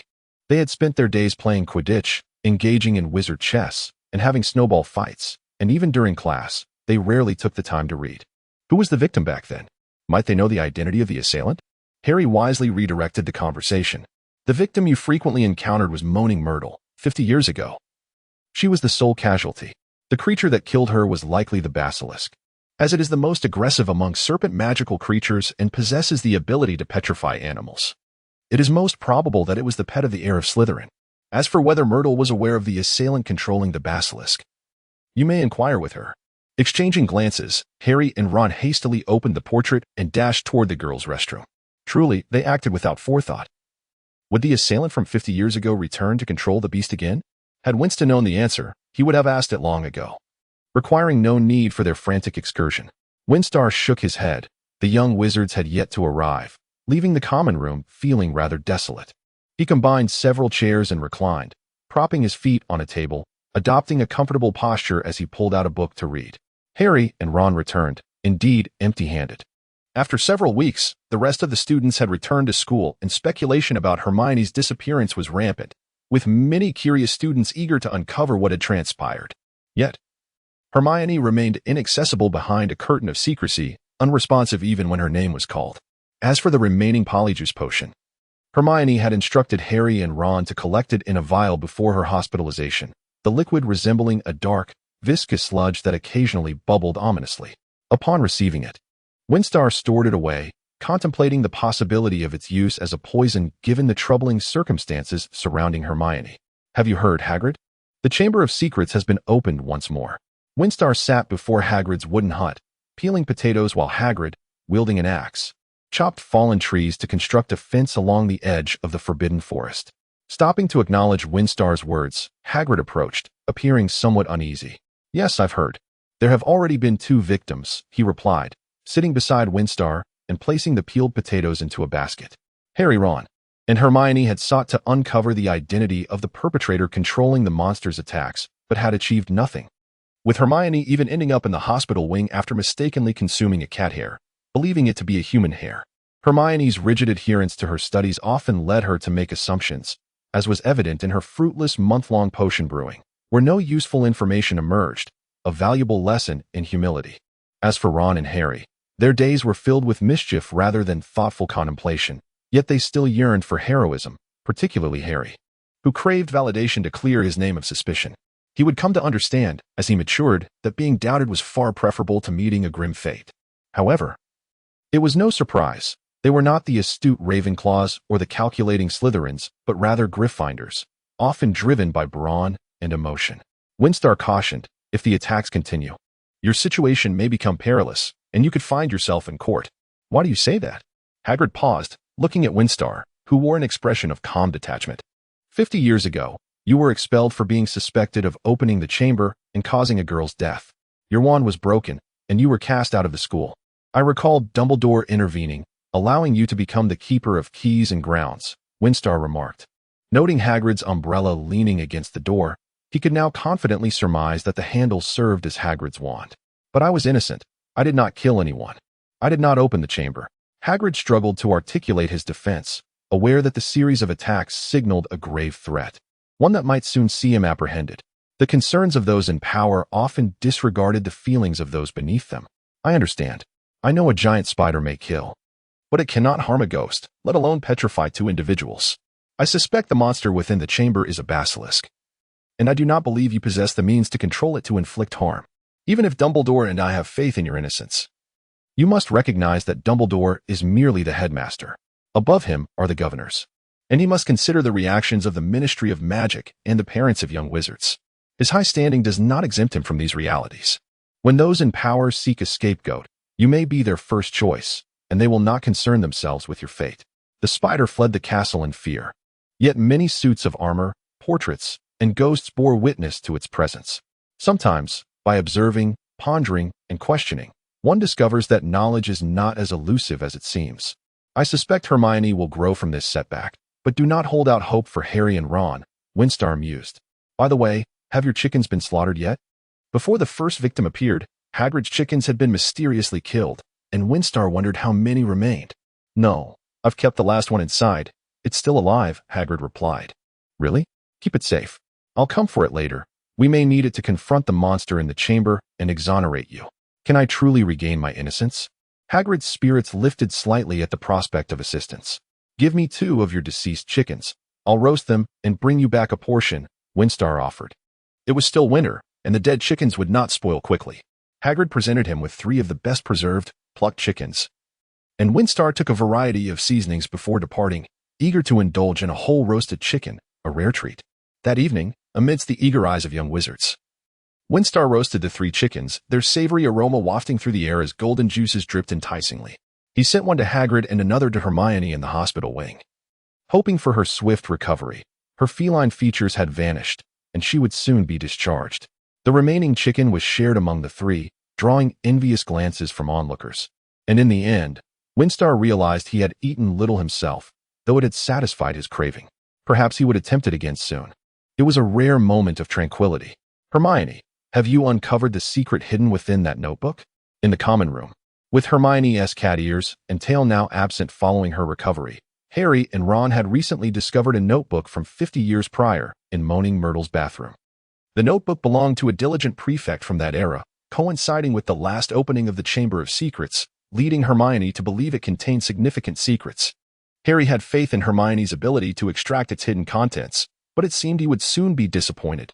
No, despite employing every conceivable disillusionment charm, it remains unresponsive. Perhaps it is merely an ordinary notebook? Hermione mused, gently biting her lower lip as she shook the notebook in her hands. Its quality appeared sound, without any hidden compartments, yielding no revelations. More intriguing to me is who would bring such an empty notebook from 50 years ago to school and toss it atop Moaning Myrtle's head. The current owner must have possessed it for quite some time and only brought it to school this year. Otherwise, Filch would have discarded it while tidying the castle. Winstar suddenly appeared, and Harry and his companions were no longer surprised. Winstar now spent his days in the Forbidden Forest, poring over research materials, only to vanish alone at times. Initially, Harry presumed he was diligently investigating clues regarding the Chamber of Secrets, but upon inquiry, he discovered that Winstar was practicing magic in solitude.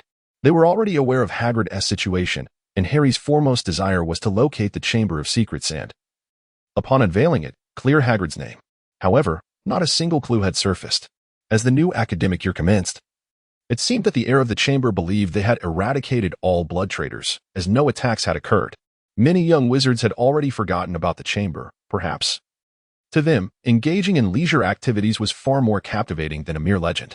In another vein of news, the Mandrakes had become increasingly temperamental and reticent, suggesting that they were nearing maturity, and those who had been petrified might soon be revived. Our new instructor, Mr. Lockhart, is omnipresent.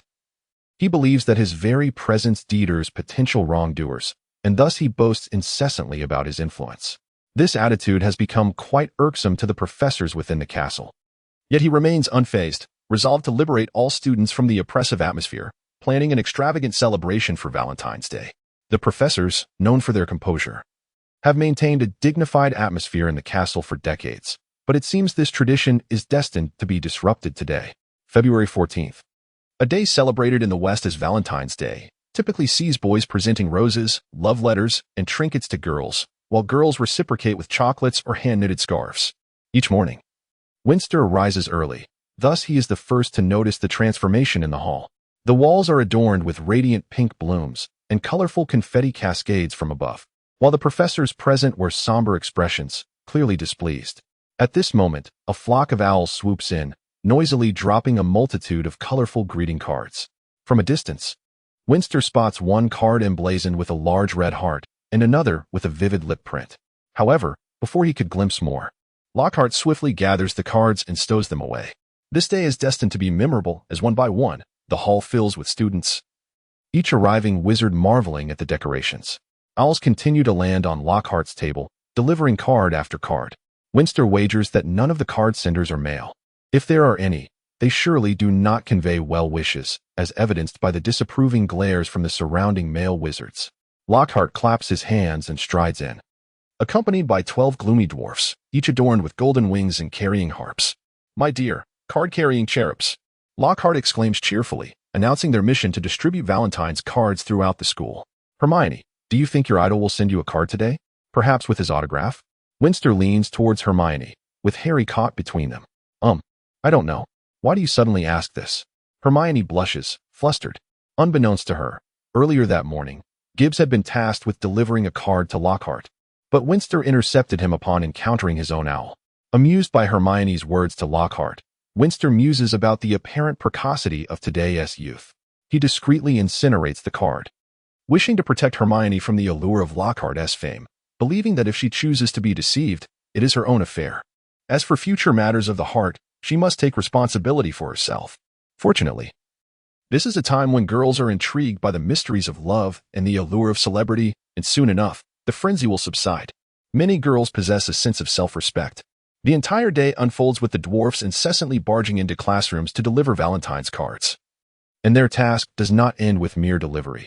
They perform the contents of each card before the entire class, much to the professor's annoyance. While students experience a mix of trepidation and amusement, those uncalled upon often reveling in the spectacle. "Your letter, Winston."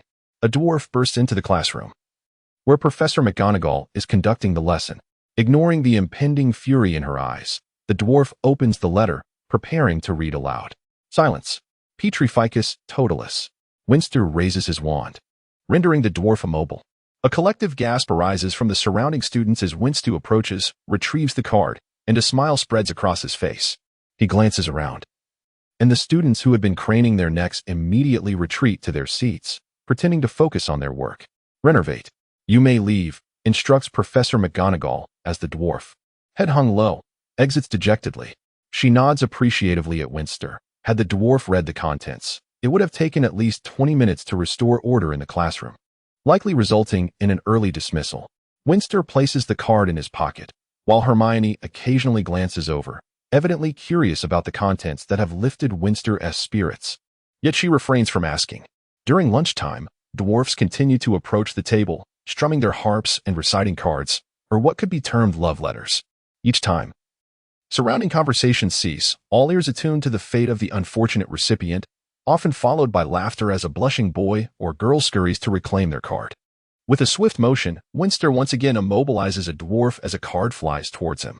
Hearing the dwarf call his name, he draws his wand, ensuring the card's contents remain undisclosed, and then petrifies the dwarf. He captures the card before breaking the spell, much to the disappointment of those nearby. One must believe that Winston, a charming, capable student who often assists others, possesses far superior social standing compared to Ron and Harry, who seem preoccupied with mere entertainment.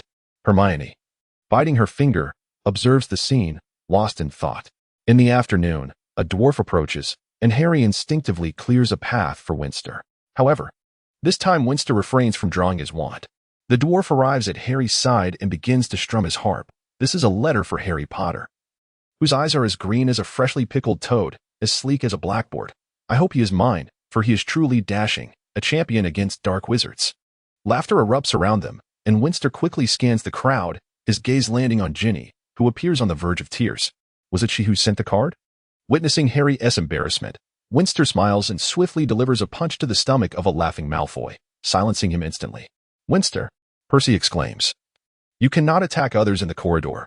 I will report this to the professors. Winston shrugs, unperturbed. At that moment, the class bell rings, and Percy begins to disperse the crowd for lessons, while Ron leads a bewildered Harry toward the classroom. Winston, wake up. I've discovered how to use this diary. That night, as Winston drifts into slumber, he feels someone shaking him. Upon opening his eyes, he sees Harry. I've figured out how to use this diary. It contains some surprising revelations, Harry insists. Is that so? What does it say? Winston yawns and sits up, while Ron perks up, eager to listen, with Seamus and Neville still lost in their dreams. This is a magical notebook, infused with a part of the author's memory, allowing for written dialogue. I found that any ink dropped upon it vanishes, so I wrote on it. And the individual named Tom Riddle replied. Harry explains. Let me see that diary. Harry hands it over, and Winston retrieves a quill, dipping it into an ink pot before writing, hello. However, matters did not unfold as Harry described. The ink was merely absorbed, leaving only a smudge on the diary, with no responses or visions of memories to be seen. Harry seized the notebook and quill, inscribing, Are you still there? Yet, still, there was no reaction. But I did see his memories, Harry explained anxiously. In his recollections, Hagrid released the creature from the Chamber of Secrets. We all know a girl perished 50 years ago, and Hagrid was wrongfully accused of unleashing the monster. However, I have inquired with numerous ghosts and portraits, and they all asserted that what fled was an enormous 8-eyed spider. Such a creature may devour, but it lacks the capacity to petrify. I maintain my stance. I do not believe Hagrid could control a basilisk unless he was feigning all along in our presence. Your information is redundant, Harry. We shall discuss this further tomorrow, shall we? Winston yawned once more, overwhelmed by fatigue. With daily readings and spell practice, he had little energy left to deliberate the matter of the diary with Harry. Very well, good night. Harry handed the book to Ron, confirming that it was indeed an ordinary diary, and reluctantly relinquished his thoughts, awaiting the morrow. Perhaps he mused, the person within the diary merely felt weary? The following day, the diary remained an unremarkable notebook. Harry recounted the previous day's events to the trio, yet regardless of how many times he narrated, they could not unearth any significant clues and thus ceased their efforts. The second year was to select courses, indicating that classes would likely be attended by several houses together. Is it possible to opt out? Winston queried Professor McGonagall. Upon hearing this, she grimaced as though a fly had entered her mouth. Theoretically, yes, but... McGonagall raised her voice. I suggest you select more subjects. Acquiring knowledge will benefit your future. Approaching, she added, Harry. Simply circle the courses you and the others choose on my form. I have matters to attend to. Do not forget to submit the form in my stead. Winston tossed the form to Harry and hurriedly departed. Harry, I heard from Lavender that Winston is getting quite close to Autumn from Ravenclaw. Do you think they might be? Ron nudged Harry with his elbow after Winston had walked away. Harry shook his head, troubled as he gazed at the course selection form. Hermione, seemingly oblivious, circled her choices on her form, prompting Ron to abandon his inquiries and stare blankly at the paper. Not long after Winston had left, he returned, having forgotten some of his belongings. He was greeted by a disheveled dormitory, items strewn about chaotically, hinting at a theft. Harry and Ron exchanged bewildered glances. Did something go missing? Winston's wardrobe stood ajar, revealing a few gleaming gold galleons nestled among muggle clothing. It was evident that the theft was not motivated by mere greed, but rather by something of greater value. In the midst of the chaos, he realized he could not discern what had been stolen and turned to the others for assistance. Riddle's diary is gone. Harry's expression darkened. It appeared that a Gryffindor had breached the chamber, for only a Gryffindor knew the means to enter. The notebook must have contained something compelling enough for that individual to risk exposure to retrieve it. Come now, Harry, do you not have Quidditch practice to prepare for tomorrow? Are you not going to practice? Winston inquired, bending to tidy up the scattered items. What is concerned our tactics might be learned by the opposition. Hence we typically train at night. We should assist in cleaning up and ensure nothing else was stolen. Harry and Ron crouched to help. Winston, upon seeing their efforts, discreetly picked up a long strand of red hair from a corner, the unmistakable mark of a Gryffindor. The peculiar diary, was it crafted by the Weasley family? His suspicions found resolution as he tucked the hair between the pages of the book, deciding against revealing this discovery. The following morning, a piece of news swept through the castle, interrupting the Quidditch match. Chaos erupted as a third victim emerged. Angelina Johnson lay motionless on the lavatory floor, petrified. Students were confined to the crowded common room, escorted to classes by professors, yet no one voiced discontent. An undercurrent of anxiety permeated the air. Perhaps the school would close. The news spread swiftly, and by afternoon, as a multitude of owls took flight, they realized the situation had deteriorated. As anticipated, that evening, officials from the Ministry of Magic arrived. Minister Cornelius Fudge had come to take Hagrid away, citing his previous offenses as the rationale for suspecting him of opening the chamber. Winston retrieved a letter affixed to Gibbs's leg and continued, Malfoy has arrived, bearing a letter of dismissal for Dumbledore from 12 members of the Hogwarts Board of Governors.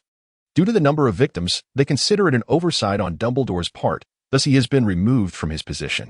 This letter was sent by Dumbledore before his departure. They cannot do this. Harry groaned. Hagrid is innocent, and without Dumbledore, more attacks are likely to occur. Malfoy must be behind this. Indeed, that appears to be the case. But what shall we do? Hermione gazed at Winston, hoping he would devise a plan. At that moment, Lockhart bounced in, surveying the forlorn faces of the young wizards. Children, what ails you? The criminal Hagrid has been taken away. You are safe now. Hermione, if you continue to idolize him and send him love letters or some such nonsense, I shall sever ties with you, Winston interjected sharply. Hermione looked taken aback. Oh, it is not a love letter, merely a greeting. Winston, do not concern yourself with that fool.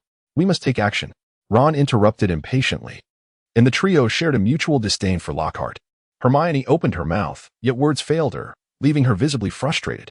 Tonight, we shall enter the chamber and confront the culprit, Winston stated coldly, as if a chilling wind had swept through the room, causing Harry and the others to shiver involuntarily. You mean you know where the chamber is? Harry asked eagerly. I merely have a hypothesis. The chamber should be located there. To enter, I require your assistance, Harry. What must I do? Among my acquaintances, you alone speak Parseltongue. You will be needed to unlock the chamber's door. Now, let us not linger. Lockhart has already noticed us and seems intent on his usual theatrics. Hesitantly, Harry approached, yet the audience remained unresponsive. No laughter or applause erupted, for they were likely fearful of becoming the next victim. In such an atmosphere, it was hardly surprising that joy was elusive. Consequently, Lockhart began to impart theoretical knowledge, recounting tales from his own book. However, that evening proved fruitless, for after dinner, when Winston stealthily arrived at Hagrid's hut using an invisibility charm. He discovered that the rooster Hagrid had left for him was lifeless. Fawn was locked inside, and that rooster, perhaps inadvertently released when Hagrid was taken, was the last of its kind. There were no others around Hogwarts. Each creature possesses its own unique qualities. Thus, transfiguration spells often merely transform objects into similar forms. For instance, turning a stick into a snake might yield a creature that can bite, yet lacks the lethal poison of a true serpent. Otherwise, potion masters would have no need to procure ingredients. They could simply conjure them with transfiguration. It was clear to Winston that the transfigured rooster was merely a means to deliver a meal to the basilisk. Wagering his life on such a creature was irresponsible. He resolved to wait until he could prepare adequately before attempting to act. However, an incident the following morning disrupted his plans. A victim had been taken directly to the Chamber of Secrets with a message scrawled on the wall. Her corpse shall remain forever in the chamber. Ron leapt up at the news. Winston, we must go to the chamber today to rescue her. Otherwise, my sister will truly then let us proceed. Winston donned a pair of black-framed glasses from his pocket. The arms were crafted from an unknown wood, and the lenses appeared to be made of white crystal, glowing with an eerie green luminescence, adorned with intricate patterns that induced dizziness at a mere glance. Moreover, these glasses had flat lenses, indicating they were not intended for myopia. Now, but there are so many people. Hermione hesitated as the crowd ebbed and flowed around them. Yet, upon catching Ron's furious glance, she wisely fell silent. Due to Lockhart's influence, Hermione had grown somewhat distant from the trio, her demeanor much quieter than before. Now, immediately, anyone unwilling to join may step back. Is there anyone? Winston turned to survey the group. The three remained tight-lipped but resolute. Then follow me. While everyone had their flaws, the willingness to risk one's life to aid a friend was a commendable trait, and at the very least, one hoped their friends would embody such courage. They maneuvered past the pallid Lockhart, who continuously assured them that the true culprit had been apprehended, lamenting his lack of engagement with the monster. It was no wonder he appeared as though he were being led to the gallows, given the scrutiny from the Hogwarts professors who disapproved of him. Are you here to brew potions again? Moaning Myrtle from the lavatory, this time refraining from splashing water everywhere. We have a matter to attend to. If you don't mind, please continue with your activities. Winston greeted her before calling Harry and the others over. I initially surveyed the attack sites and found nothing suspicious. It seems the victims were petrified due to not directly meeting the basilisk's gaze. This reminded me of the victim from 50 years ago, Myrtle, who mentioned hearing voices in the lavatory.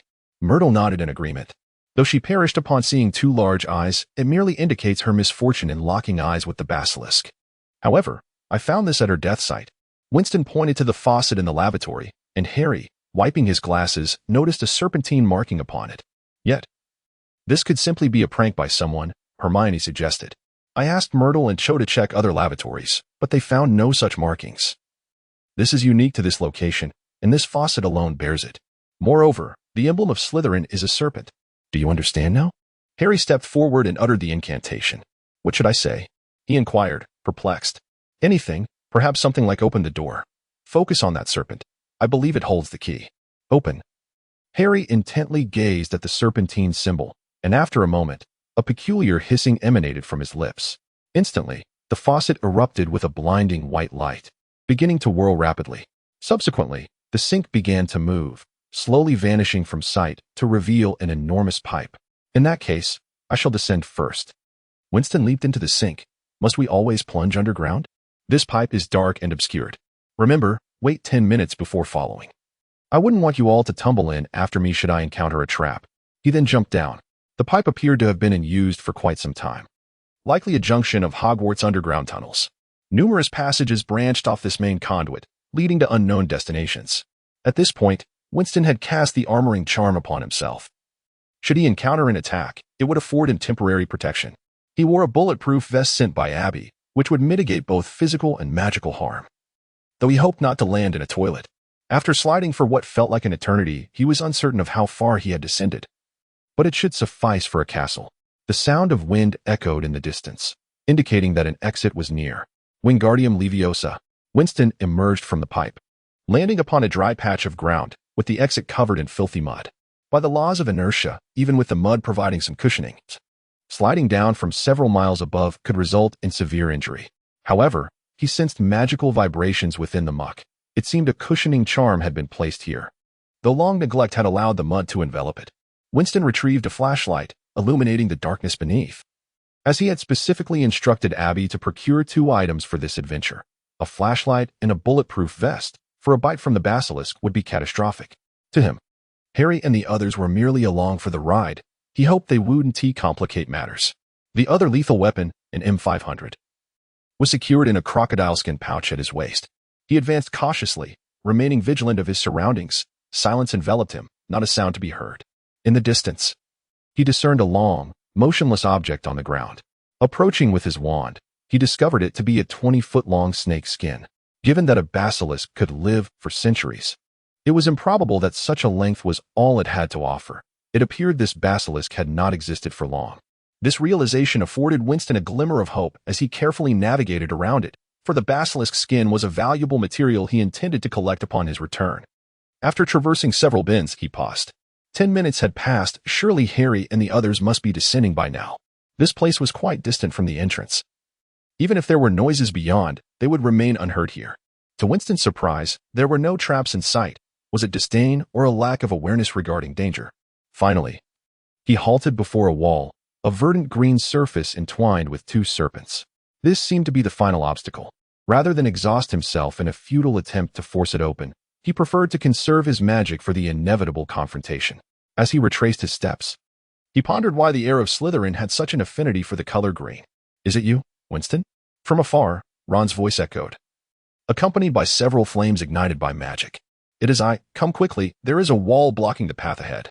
Harry and his companions admired the flashlight. "Is this the legendary flashlight?" Ron remarked. The 3 of them were covered in thick mud, and Hermione continually attempted to wipe the splatters from her face with her sleeve. But stubborn remnants persisted, compelling her to cease her efforts. They cautiously stepped over the shed serpent skin and approached the wall. This time, Harry intuitively knew what to do. "Open," he commanded. With a hissing sound, the stone wall rumbled open, revealing a long corridor lined with stone columns entwined with large serpents, extending into the darkness beyond.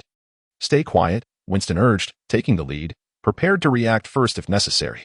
The atmosphere was eerily silent, allowing him to discern the breaths and racing heartbeats of his companions. Yet there were no hisses or slithering sounds of serpents, perhaps too distant to hear, prompting him to scrutinize their surroundings with heightened caution. After a considerable duration, they reached a large stone statue, where a figure lay motionless on the ground, red hair glistening under the light. "Jinny!" Ron exclaimed, rushing forward, followed closely by Harry and Hermione, who knelt to assess Jinny's condition. Her body rose and fell gently. Thankfully, the worst had not yet transpired. "Winston, thank goodness." "Yes, all right. She can be saved. We ought to get her to the hospital. She requires treatment." "Winston?" Hermione called out several times, but received no response.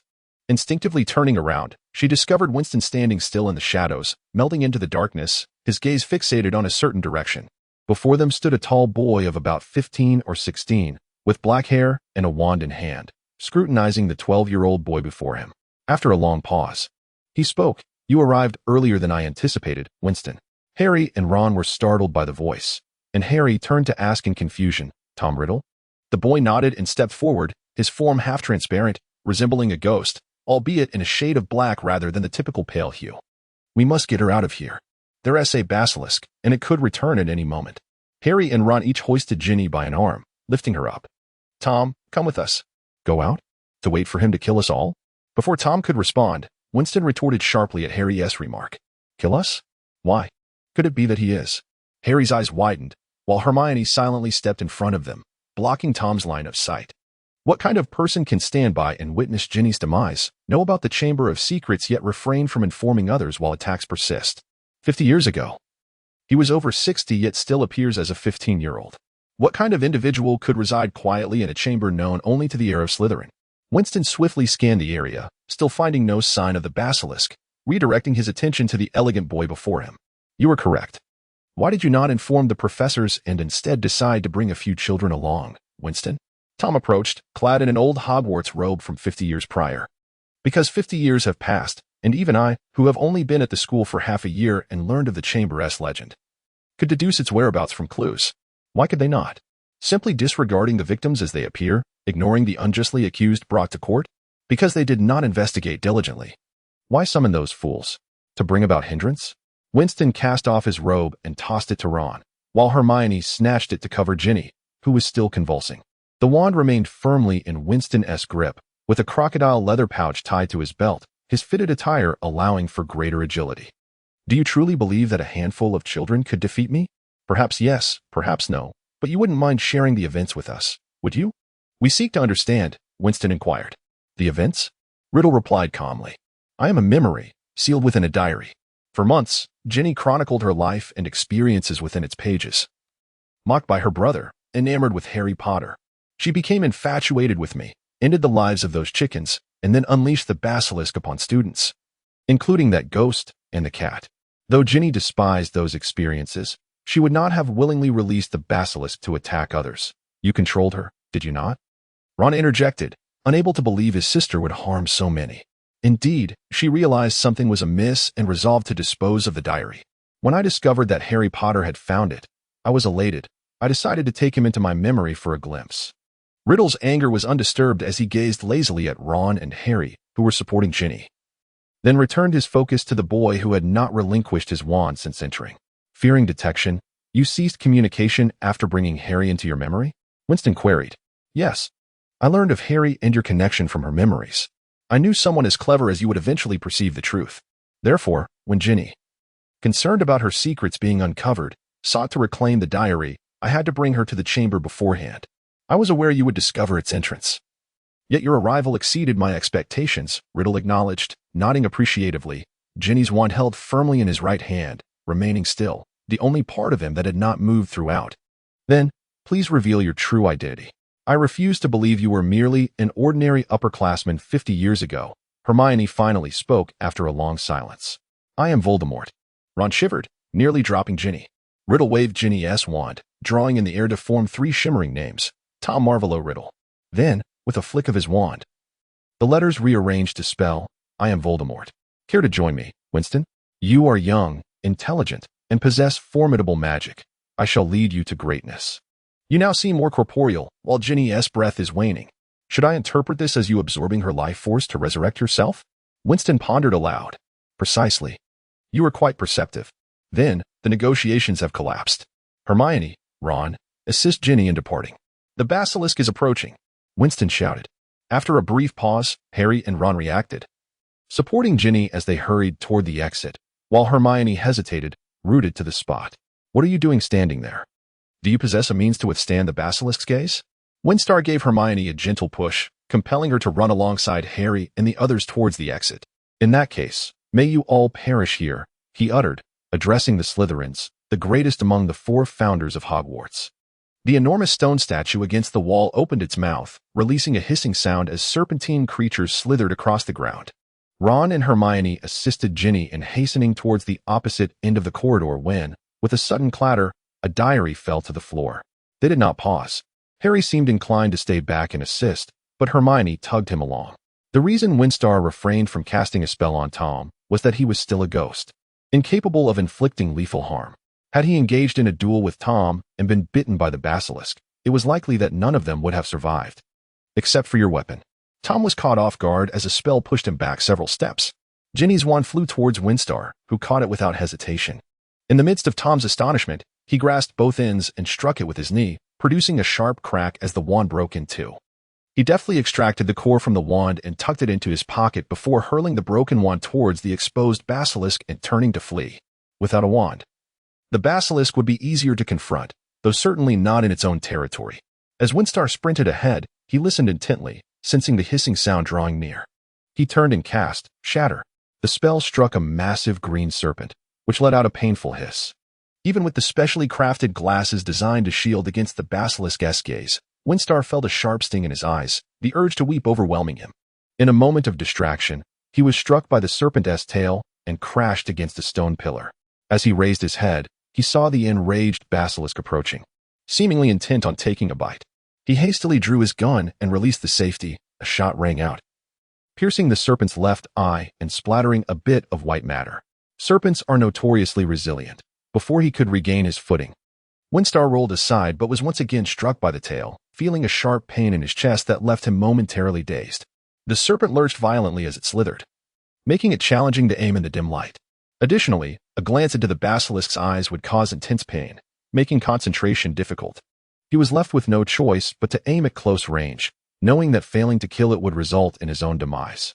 As he had anticipated, the basilisk possessed a high level of magical resistance and, enraged, charged directly at him, rather than lingering. "Darling, what's wrong?" Amidst Tom's terrified cries. The basilisk lay on the ground, its body twitching sporadically. Winston shook his head, retrieving the wand that had fallen nearby before Tom could reach him. Pointing it at Tom, he declared, "You have destroyed my pet. You shall remain here as its companion." "Is that so, Tom?" "But the situation is now under my control," Winston replied, feeling a resurgence of strength as he approached Tom. "But can you truly harm me? I have not only hatched one basilisk, this one merely grew the fastest." After speaking, Tom suddenly glanced into the distance, hearing the rapid approach of footsteps. "It seems your little friends have returned. Such touching camaraderie.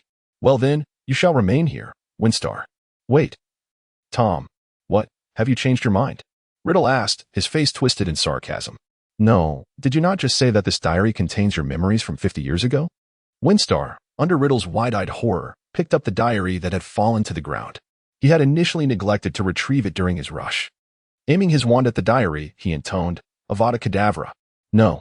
Tom struggled to leap forward, but the diary disintegrated under the powerful curse, leaving Riddle contorted in agony, his arms flailing as he emitted dreadful screams. Ultimately, he vanished.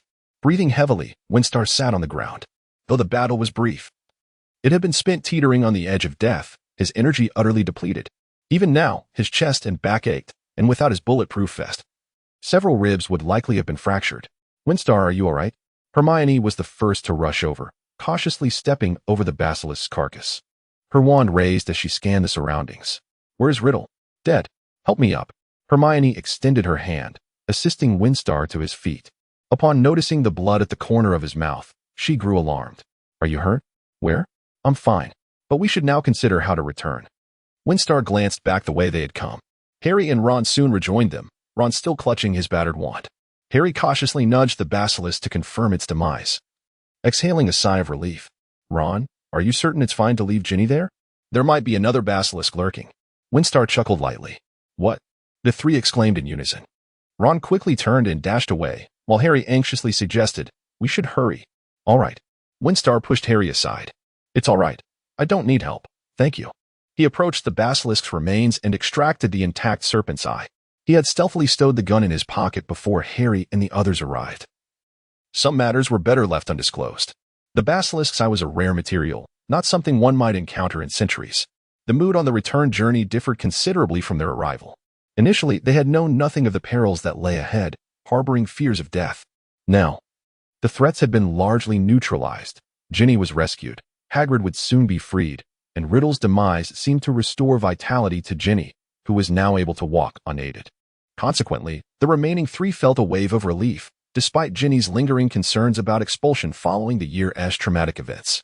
Regardless of the truth behind Riddle's words, there were no basilisks to contend with on the remaining path.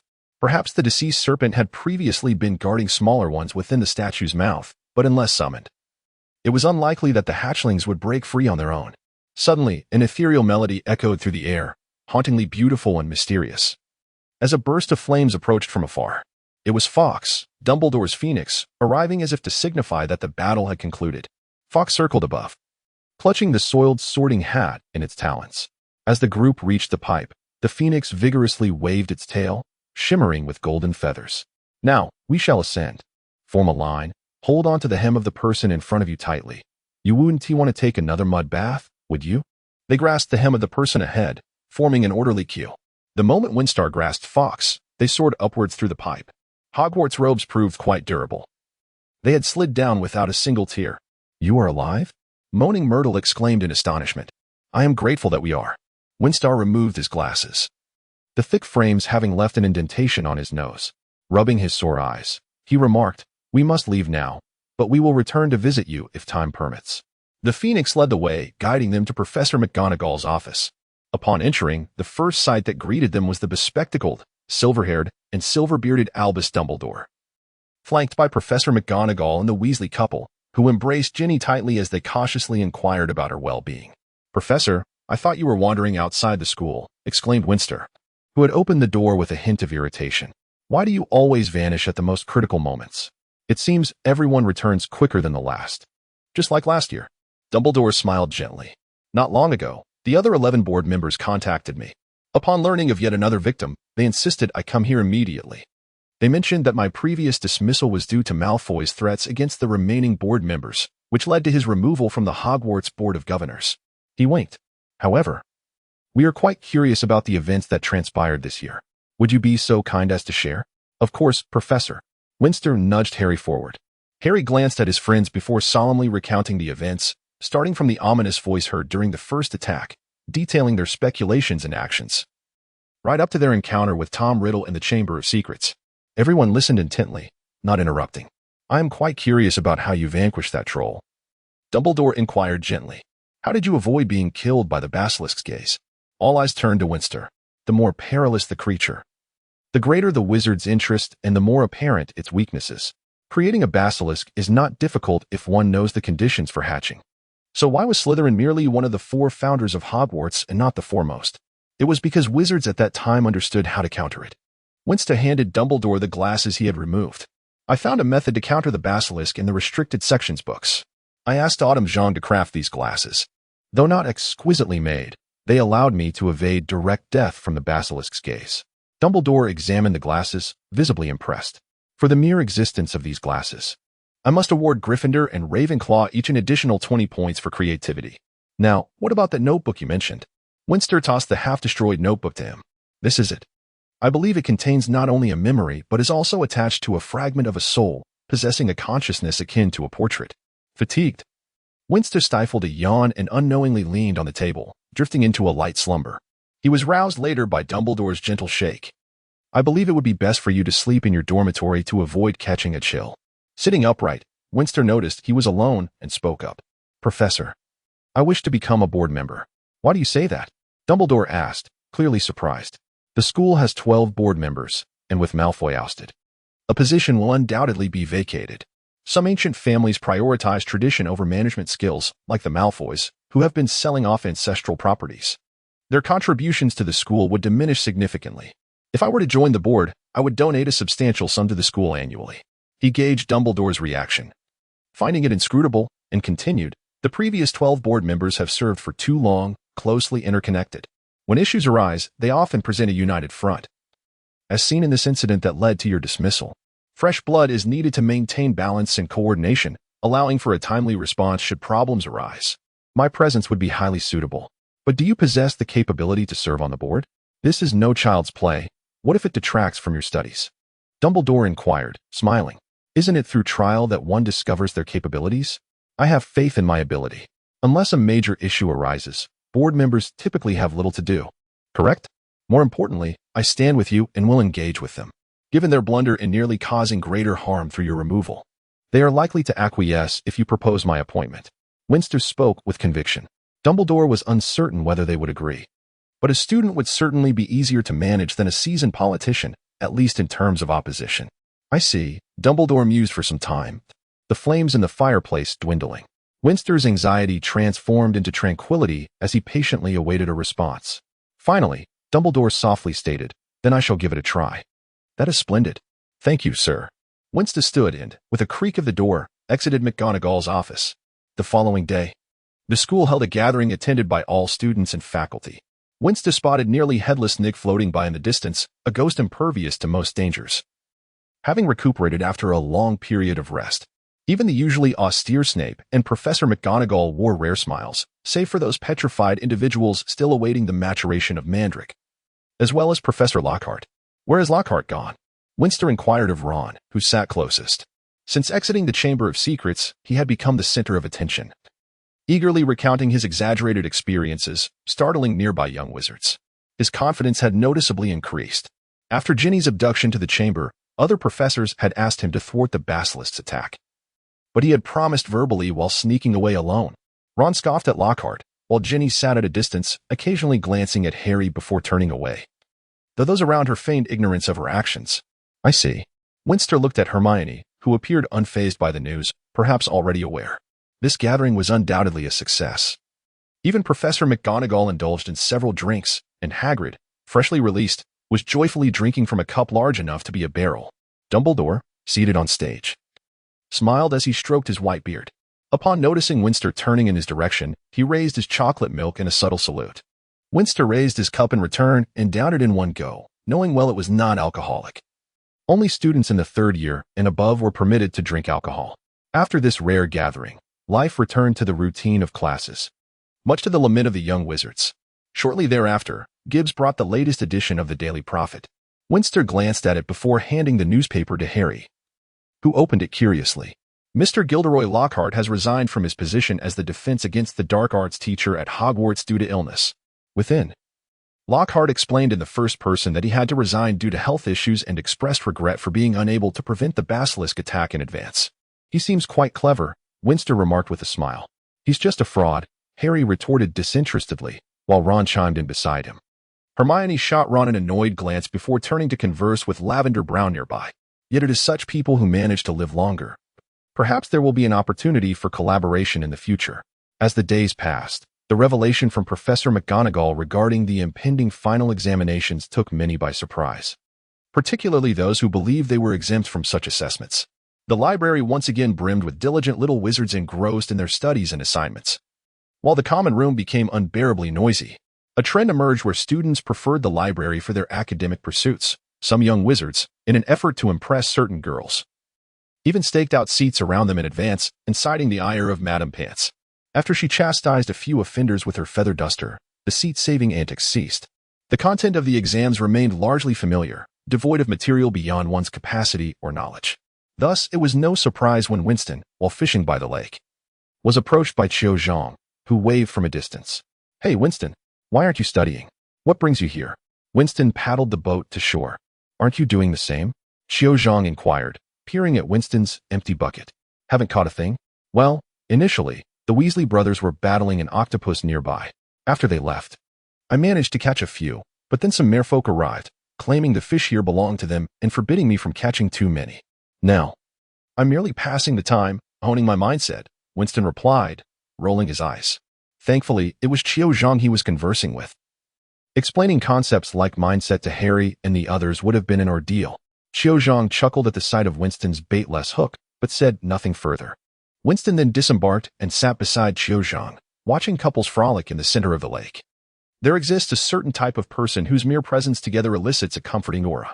As the two sat by the lakeside, they were unaware that dusk was upon them until it was time to leave before the castle's lights illuminated the evening sky. Harry had received apologies from those who once doubted him.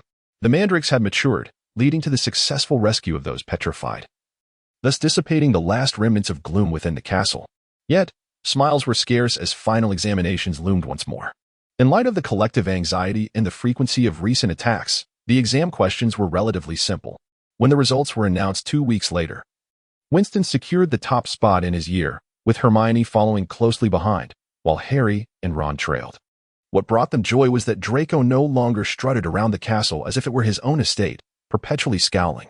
Then, one day, their belongings were unexpectedly packed away, signaling the onset of their holiday. "See you after the summer break."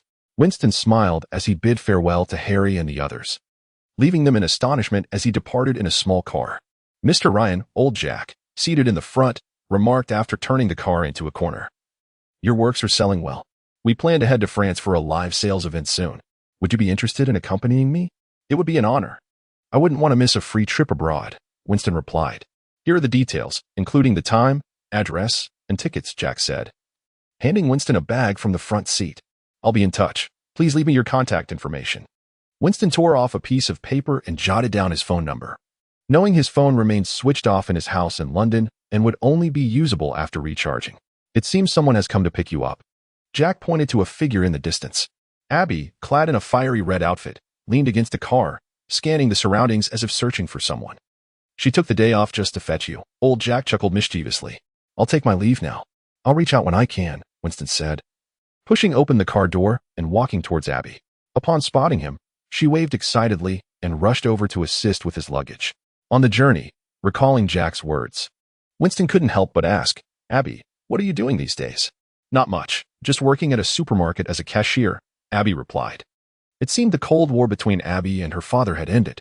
Many in the West seldom relied on their parents for employment, instead depending on their own abilities to earn a living and support themselves and their families. something that greatly impressed Winston. Upon arriving at their residence, Winston noticed everything was impeccably tidy. With nothing much to do, he took out his phone to charge it, pondering that Abby, who rushed off to work, would miss half a day's pay. Every household has its struggles.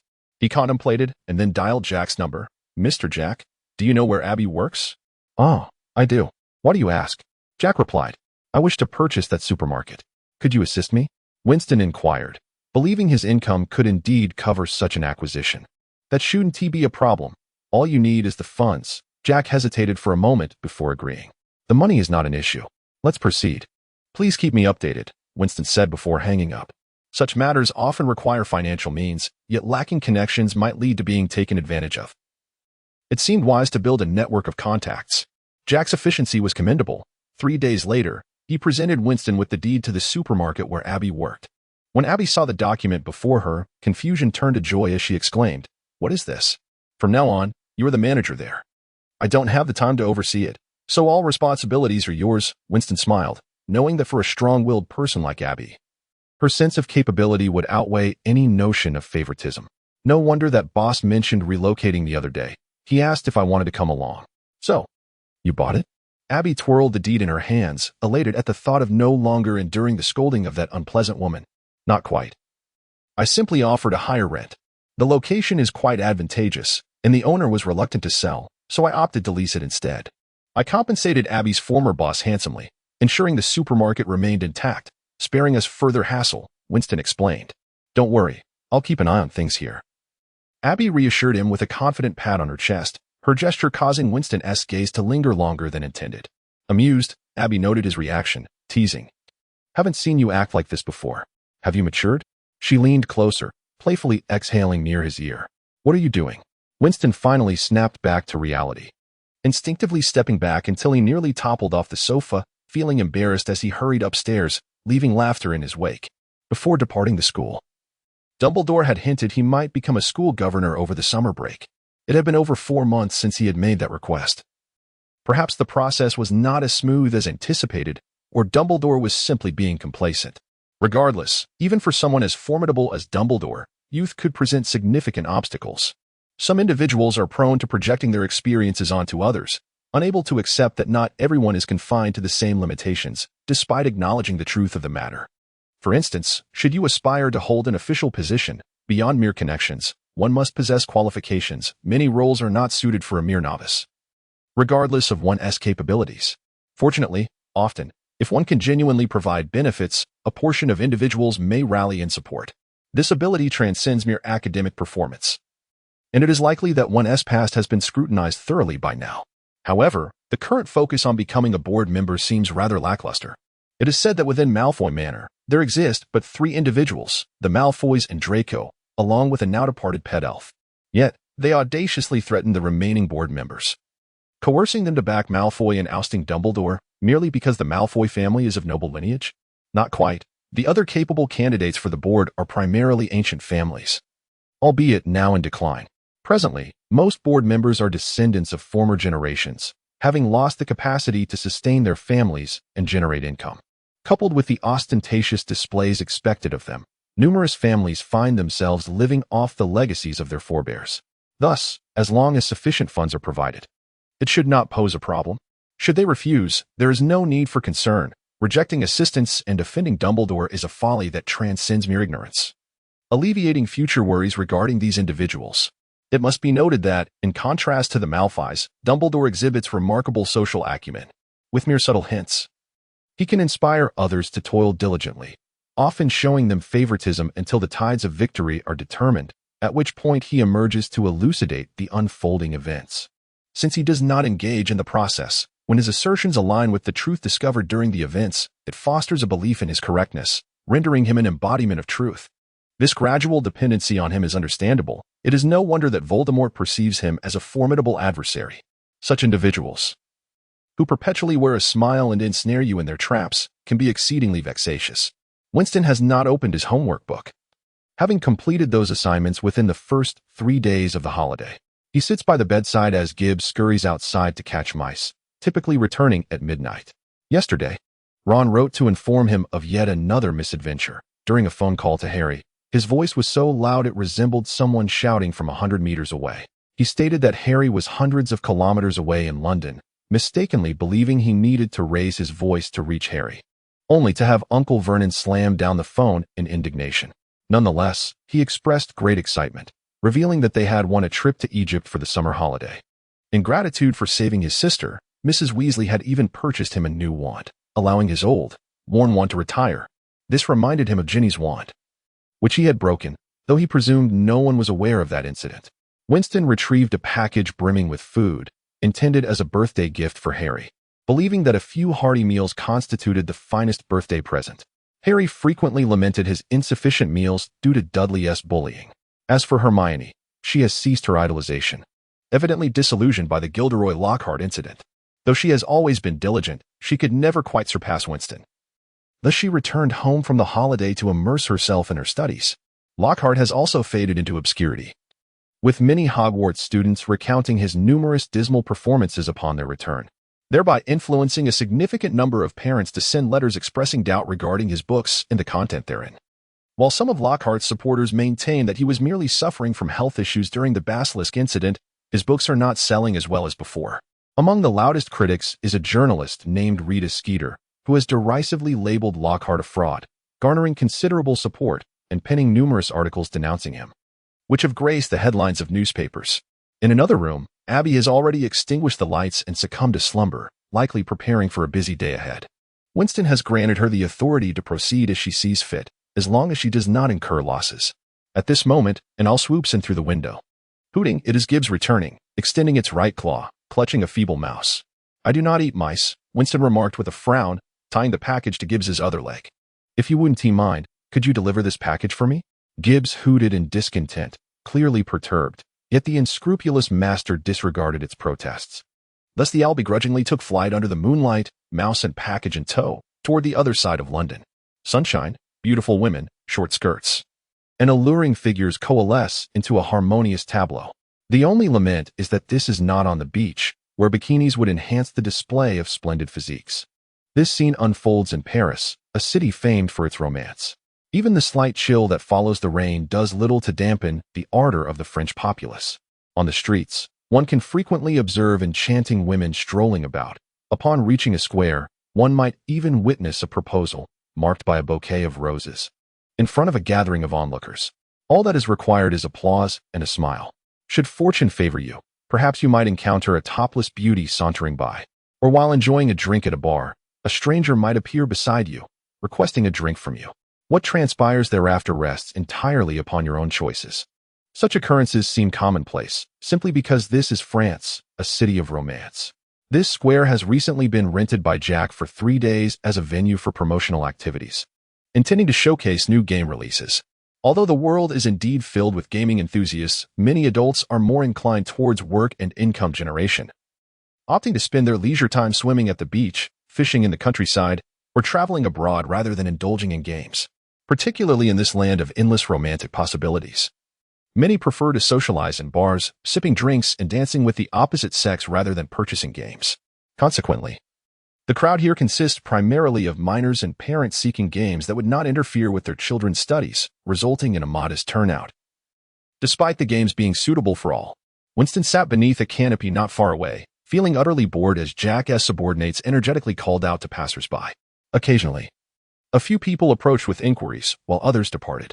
Jack wore a worried expression, seemingly disappointed with the turnout compared to his expectations. Fortunately, it is summer, and the streets are filled with youthful exuberance. Whenever a teenager leaves, it is likely they will return shortly with friends in tow. Thus, while sales are not particularly high, they are not dismal either. After bidding farewell to Abby a few days ago, Winston found himself here, accompanied by Jack and a few familiar faces among his subordinates. Thus, his idleness did not arouse their discontent. At worst, he could treat them to lunch. What piqued Winston's curiosity was the rumor that Hermione was also in France. He wondered where she might be and what she was up to. This situation starkly contrasts with China, where travel is generally confined to domestic locales. In typical families, unless under exceptional circumstances, they rarely venture abroad, whereas families in foreign lands can afford to travel wherever they please, spending money as they earn it. Even ordinary families might traverse half the globe, Reflecting upon Hermione reminded him of the Weasley family's enchanted car. At the end of the second semester, Mr. Weasley covertly retrieved the bewitched vehicle from the Forbidden Forest at Hogwarts, much to Mrs. Weasley's ignorance. To this day, Winston remains puzzled about how that car managed to cover several hundred kilometers to pick him and Harry up, subsequently transporting Harry to Hogwarts, a journey totaling nearly 1,000 kilometers. It has been over a year since the last refueling, yet that car still raced through the Forbidden Forest with remarkable speed. Upon encountering Mr. Weasley, it darted away, having grown wild and untamed. After considerable effort, he finally managed to catch it. Could it be a source of perpetual energy? That seems incredibly unreliable. How could that be possible? As for Harry, although his book was locked away, the room remained spacious enough, and he was seldom disturbed. Why is the light dimmed? Winston opened his eyes to find a stunning young woman bending down to gaze at him. She wore a low-cut red top and dark jeans, her waist-length silver hair glimmering under the sunlight, while her large blue eyes regarded him with curiosity. Indeed, among a crowd of adults, he was the sole 13-year-old boy. Others were preoccupied with their tasks, leaving him to squint and daydream, undoubtedly an alluring sight. Stretching, Winston noticed a middle-aged man conversing with Mr. Jack alongside a little girl, likely accompanying them. If the price were right, one could purchase directly, but perhaps this group managed to enter because the staff were unable to intercept this enchanting woman? "I am Fleur Delacour," she said, extending her fair right hand. Winston Ryan reached out, briefly touched her hand, and then withdrew it. Fleur, indeed, is a name of considerable renown. He sensed a sudden rise in temperature around him, and the queue seemed to swell, with many gazes directed toward this encounter. "What game is this? Could you tell me about it?" she inquired, pointing at Winston's newly acquired laptop. "Angry Birds. It's a game I just developed and haven't yet published, so it's not available for sale at the moment," Winston replied, noticing the game page he had forgotten to close. Meanwhile, Mr. Jack appeared to have reached an agreement with the gentleman nearby. It seemed the little girl had taken a liking to a mermaid-themed game. The games here were freshly developed for promotional purposes and were not available online, all possessing copyrights. These games could be sold at a low price primarily for publicity, and if they were taken away, they could not be shared online. Otherwise, they would swiftly face infringement claims. "If you don't mind, may I make a copy to take with me?" It appeared she misunderstood, thinking it could not be sold but could be given away. While many men often didn't mind giving her gifts, this time she was destined to face disappointment. "I'm afraid not. Perhaps after the official release, I could send you a copy, but not at this moment." "Ah, that is truly a pity." She shrugged and moved to the little girl's side, who held a deluxe CD, likely containing many other mini-games. Fleur leaned down, whispering sweetly in the girl's ear, prompting her to giggle. The staff, momentarily caught off guard, stared at her in a daze. Jack, experienced and perceptive, cleared his throat, awakening the staff from their stupor, who immediately turned crimson and resumed their tasks. Winston stifled a laugh, predicting that their bonuses for the month would be significantly reduced. In a polite atmosphere, they departed. And soon after, a few individuals from the queue trailed behind them. Fleur seemed accustomed to being pursued by men, waving cheerfully as she walked away, though a few remained stubbornly in pursuit. "What do you think of that woman? She is truly beautiful. If I were 20 years younger, I would certainly pursue her," Jack remarked, watching the trio retreat in the distance with a mischievous grin. "I believe you haven't thought this through today. You didn't consider inviting a few beautiful women for promotion. They would surely be more effective than a group of men. I think many would not mind earning a little extra cash. It's worth contemplating." Winston rolled his eyes. Those were clearly suitors, and being a foreigner, joining that fray would be merely inviting trouble.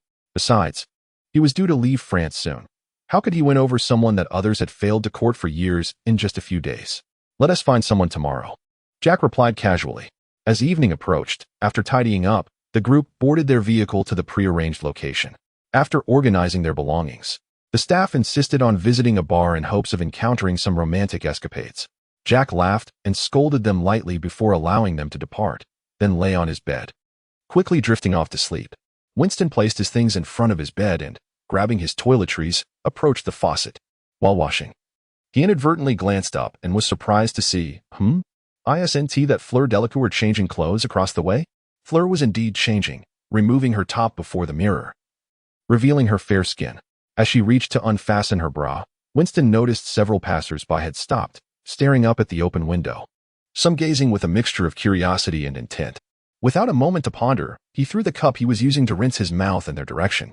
Accompanied by the sound of the window slamming shut, the clattering of the cup against an obstruction, and a woman's startled scream, the crowd below erupted into chaos. Though this was of no concern to him, was it? The tumult continued for some time before subsiding.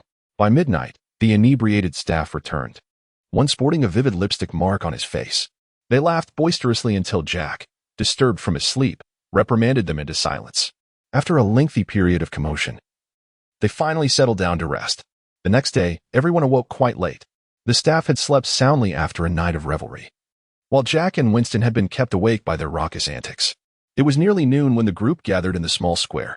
Shortly after, Jack departed to find beautiful women for endorsements, leaving Winston feeling too embarrassed to act differently, so he joined in with the others, primarily recommending the games and selling them, ensuring to inform customers about the prohibition against online sharing to avoid liability. Before long, Jack returned with two curious-looking women who donned oversized outer garments over their promotional attire. One wore a shirt emblazoned with a mermaid design. The other sported a vibrant floral print, representing two games, one featuring the Mermaid Adventure and the other, Plants vs. Zombies. The bright designs had deterred men from wearing them yesterday, but today they proved useful. The two women posed on a stage, quickly drawing a crowd. Many began snapping photos with their phones or cameras, and curiosity seekers approached to inquire about the event, keeping them busy. With a considerable number of visitors, the activity persisted well into the afternoon. Perhaps to them, the games were secondary to the allure of the spectacle and the beautiful women. Jack waved his hand, urging them to continue working, eliciting groans from the staff. "I'll treat you all to lunch today," Winston declared with a smile, prompting cheers to erupt. Jack observed his rejuvenated subordinates, shaking his head. "May I have a moment of your time?" A sweet, melodious voice called from behind. Had he heard that voice before? Overwhelmed, Winston looked up to find Fleur Delacour, her deep blue eyes fixed intently upon him. "Of course," he replied. Before Winston could respond, Jack interjected, pushing Winston aside and taking over the task at hand, signaling for them to hurry. From Winston's eyes, he understood the message. "I'm creating an opportunity for you, so go quickly." It was worth noting that he had previously only acted as a contact, never getting involved directly. This irreverent old man. Before Winston could utter a word, Farong had already sashayed ahead, her slender waist twisting with confidence. "Am I afraid of you?" Winston thought fiercely as the sounds of whistling and Jack's reprimands followed them. They merely set up a platform in the middle, with people occasionally passing by behind them. Navigating through the sparse crowd, they finally came to a stop at a wall at the edge of the square. "It was you last night, wasn't it?" A faint blush crept onto her face, barely noticeable in the sunlight. "What? Sorry, I don't know what you're talking about." Winston immediately shook his head. Farong bit her lip gently and pulled out a plastic cup from her small bag. "Isn't this yours?" I inquired around the mall. "And it turns out that only your group has been purchasing these disposable, low-quality cups in bulk. Everyone else uses elegant glassware. I also heard that a group of foreigners is renting a house nearby, right across from my window. I didn't close the window while changing clothes last night." She paused before continuing. "Someone threw a cup on my floor and splashed cold water all over me. I have a strong feeling it was you. Couldn't it have been someone else? Why am I the only suspect?" He was adamant about not admitting anything, fearing that he might inadvertently label himself a peeping Tom. "Because I found out that your companions were out drinking that night. You were the only one there, along with an old man who looked like he was about to collapse. Who else could it have been?" It seemed Farong had done her homework well and had caught him off guard. "But I didn't see anything." Winston attempted to explain, though his voice lacked conviction. "I always kept my window shut," he continued, glancing at Gabrielle, who looked at him with a puzzled expression. "Gabrielle is the little girl who came here that day. She's my sister. After her bath, she opened the window to get some fresh air. No wonder I felt a bit chilly while undressing that day," she murmured softly. "In any case, I thank you. If it weren't for you, I might have been exposed, possibly even photographed." She smiled, looking quite relieved. "This is a reward for you." Leaning in, she planted a kiss on Winston's forehead.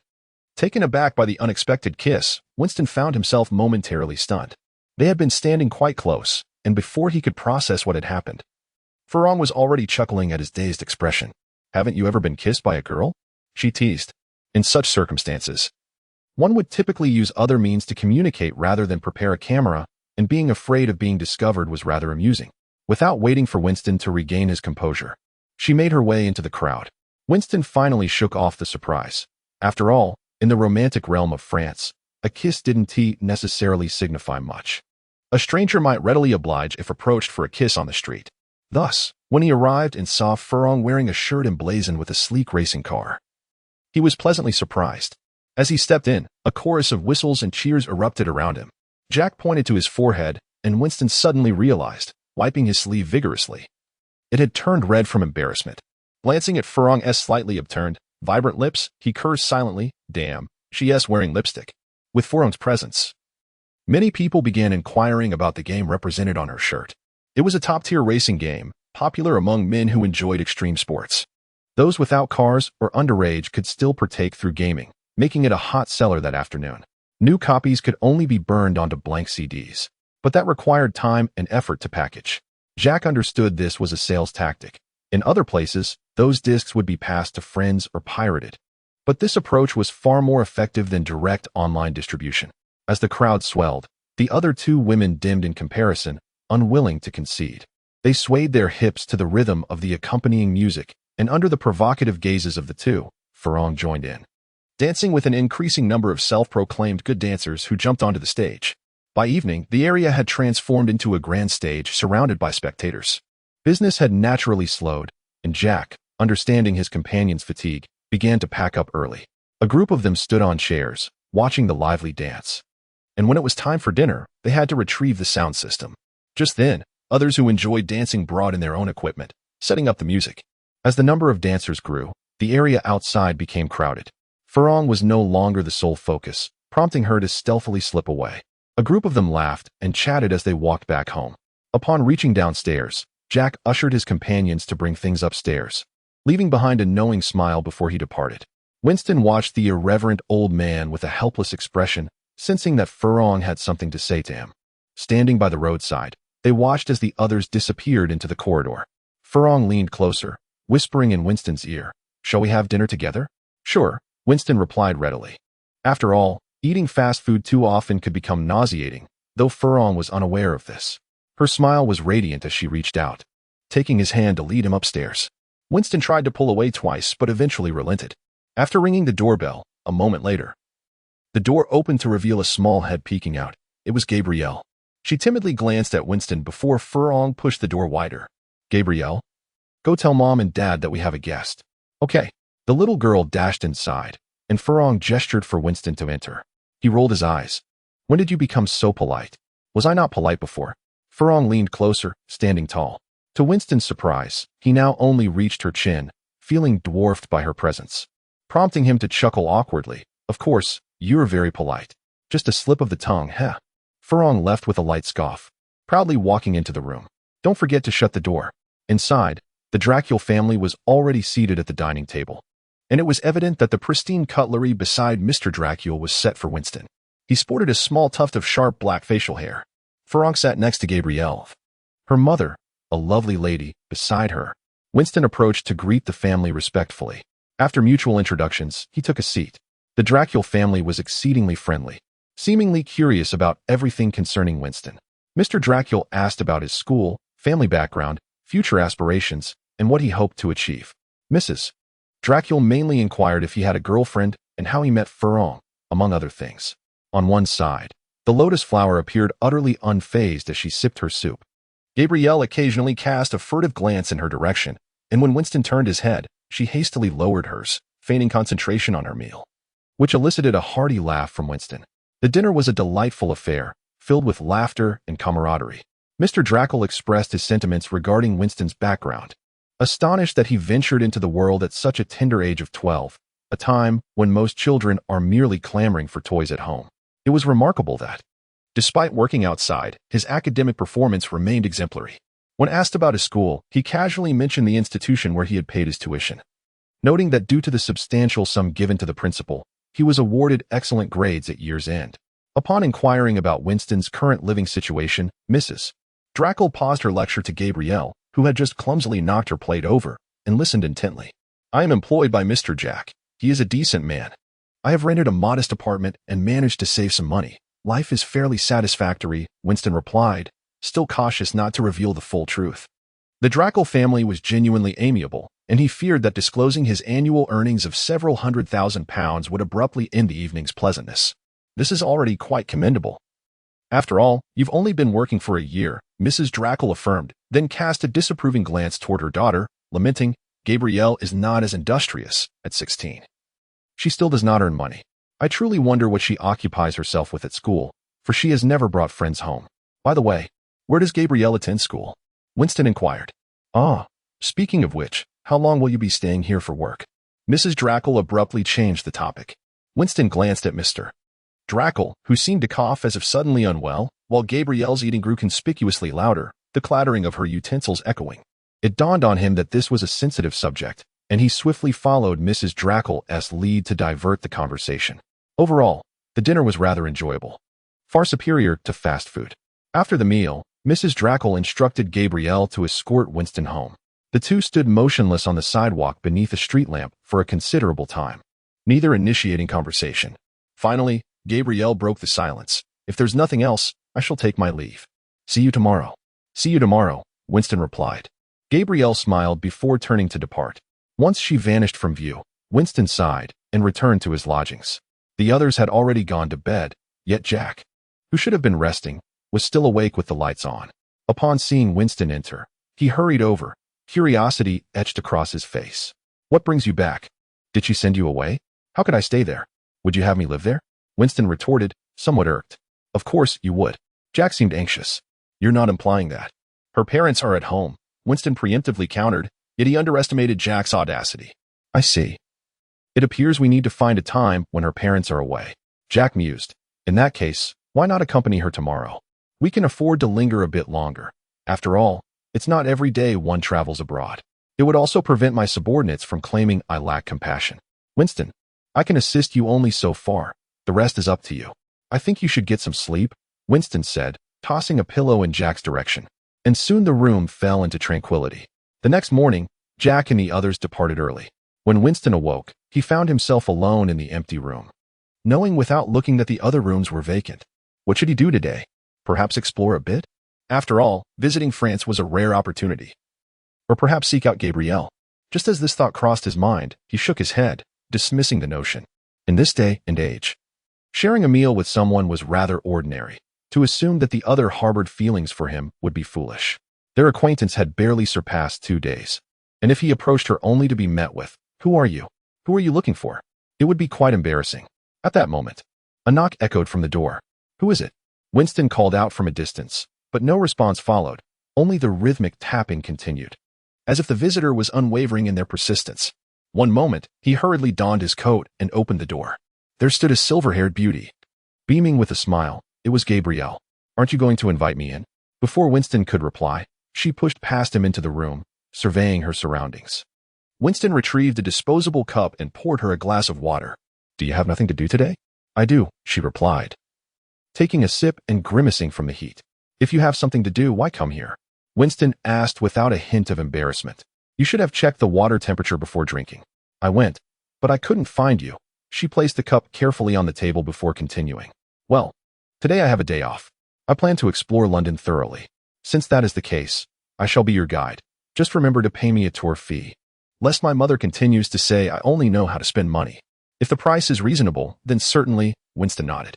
Regardless, a guide must always be compensated. Having a friend usually means one won't be taken advantage of, or so he thought, until this assumption was proven wildly inaccurate an hour later.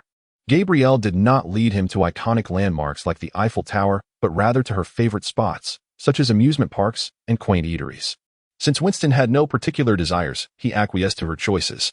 When dinner time approached, after a full day of fun, the two finally began their return. Gabrielle continued to lead the way, exclaiming, "It's been ages since I enjoyed the muggle world." What? Winston, trailing behind, could not hear clearly as he jogged to catch up. Nothing, she replied briskly, then spread her arms wide and ran towards the setting sun. Winston shook his head and hurried after her. That evening, Winston dined once more at the Drackle residence, warmly welcomed by Mrs. Drackle. As he was leaving after dinner, he noticed a date circled on the calendar hanging on the wall. Quietly, he inquired with Gabrielle about its significance, to which the young girl cheerfully informed him that it was her sister's birthday before he took his leave. In the subsequent days, Gabrielle guided him through the bustling streets, and Winston accompanied her faithfully. One afternoon, as they passed a shop window, she halted, staring intently at a pearl necklace on display, her eyes shimmering with an unusual light. Noticing her gaze, Winston approached and asked, "Do you want it?" "Not really," she replied with a smile, then led him down another street. Before they left, Winston glanced back at the exquisite items in the shop window, realizing that although she had denied wanting it, she had not purchased much during their outings, insisting on splitting costs even when she did buy something. Was she reluctant to let others pay, unwilling to depend on anyone? She was a remarkably independent individual, possessing her own pride. "If you don't act soon, you might miss your chance," Jack urged that evening. "We'll be leaving the day after tomorrow. Tomorrow is your last opportunity. Firstly, she may not agree, and secondly, we might not have the opportunity to meet again. So why engage in matters of love that ultimately make both parties uncomfortable and unhappy? That seems unnecessary, doesn't it?" Winston holds an opposing view. He is not the sort to become weak-kneed at the sight of a woman, lost in fanciful thoughts. In other words, he is disinclined towards fleeting encounters, especially when the other party might take it seriously. "But who knows, perhaps you could see her again in the future," Jack continued to urge. "Do you think you can just keep a mistress?" Winston replied weakly. "Well, if you were French, what would you say to her? Write it down on this paper." Jack produced several sheets of fine stationery, perfect for love letters, along with a pen. "What are you up to?" Winston asked, his vigilance piqued. "Nothing much. Just curious about what you might say when pursuing her," Jack replied, adding, "Don't tell me you're too afraid to pursue her. If you don't write it down, you won't be able to sleep tonight. I'll throw a party to keep you awake." All right. I'll write." Winston relented, taking the paper and pen. He hastily scribbled something. Then, under Jack's astonished gaze, as if witnessing a mouse climbing a tree, he folded the paper into a heart shape. "I recall I used to fold paper hearts as well. There are two methods. One involves pressing the corners until the softer edges tuck neatly into crevices, forming a sharp-edged heart, while the other resembles two thin hearts connected at the center, easily separable." He then drew a small figure with wings holding a bow and arrow nearby, with a pair of pierced hearts, symbolizing Cupid's intervention. "Is this sufficient?" Winston extended his hand. All right. Jack hurriedly reached out, but Winston withdrew, placing the heart beneath his pillow. "I didn't say it was for you. Now hurry and get some sleep." Jack left, somewhat disgruntled but still unwilling to give up. The following day, Winston knocked on Furong's door for a while, and then Gabrielle came running to open it. Before he could utter a word, the little girl dashed away, leaving him to close the door and step inside. The sound of water gushing from the bathroom was evident. Many women have a habit of bathing twice a day, and Furong enjoyed her baths. As she sensed Winston's impending arrival, she turned off the water. After drying herself with a towel, she emerged, but inadvertently knocked over the clothing rack with the hem of her towel. She crouched down to set it upright, only to notice a pair of feet before her, feet that did not belong to Gabrielle. Upon hearing the noise, Winston instinctively approached, just in time to see Furong, one delicate hand clutching a corner of her towel, while the other reached to stabilize the fallen rack. In that moment, blood surged uncontrollably from his nose. Furong stood up, the towel at her chest rising and falling with her breath, a blush creeping onto her face. "What did you see?" "I saw nothing at all. I only saw a silver belt." The owner of that statement cast nervous glances around, his tone off kilter, and his retreating steps with blood dripping from his nose rendered his words unconvincing. However, Furong desired to end this awkwardness. "I think you need a cup of tea, don't you?" Yes, I'll take my leave. Goodbye." Then, as Furong watched with a mix of amusement and disbelief, Winston abruptly turned and, in a daze, collided with the wall before staggering out, causing Furong to burst into laughter. As she turned to dress in her bedroom, she suddenly froze. "Wait, something is off. Wait, a belt, silver? But I am only wearing a white towel." She looked down, and soon a melodious roar erupted. "Damn you, lecher. I will not let you off easily." Winston stumbled back home, where Jack and the others had gone out to explore London. He splashed his face with water to calm his nerves, sitting on the edge of his bed, convinced that he could no longer seek out Furong. Initially intending to bid farewell, he decided against it. After lying in bed for half an hour, he noted that Furong had not come to confront him.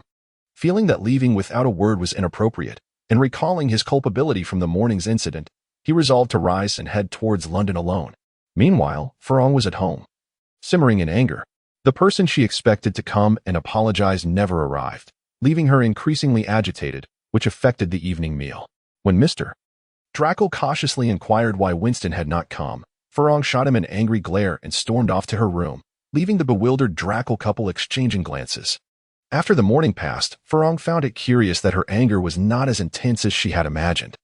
Her feelings of frustration in the afternoon and evening felt more like a petty quarrel between two people, with his lack of sensitivity aggravating her.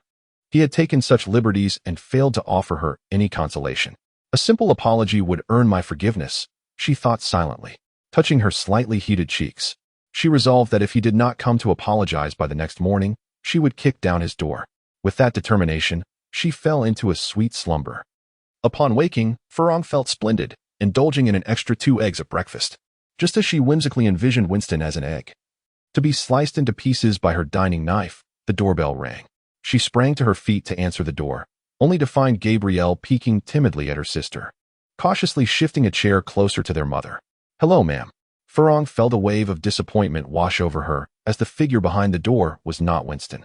Anger flared up within her. She would not seek him out today. "Ma'am," the young man outside continued, "you are Miss Farong Drackle, aren't you?" "I am. What is it?" Farong replied with a smile, maintaining a polite yet distant demeanor. The young man paused. "What a beautiful lady. A Mr. Winston Ryan purchased a necklace from our shop. He requested us to deliver it to you at this time. Is he your boyfriend? This item is rather expensive. It seems he truly cares for you. Please sign here."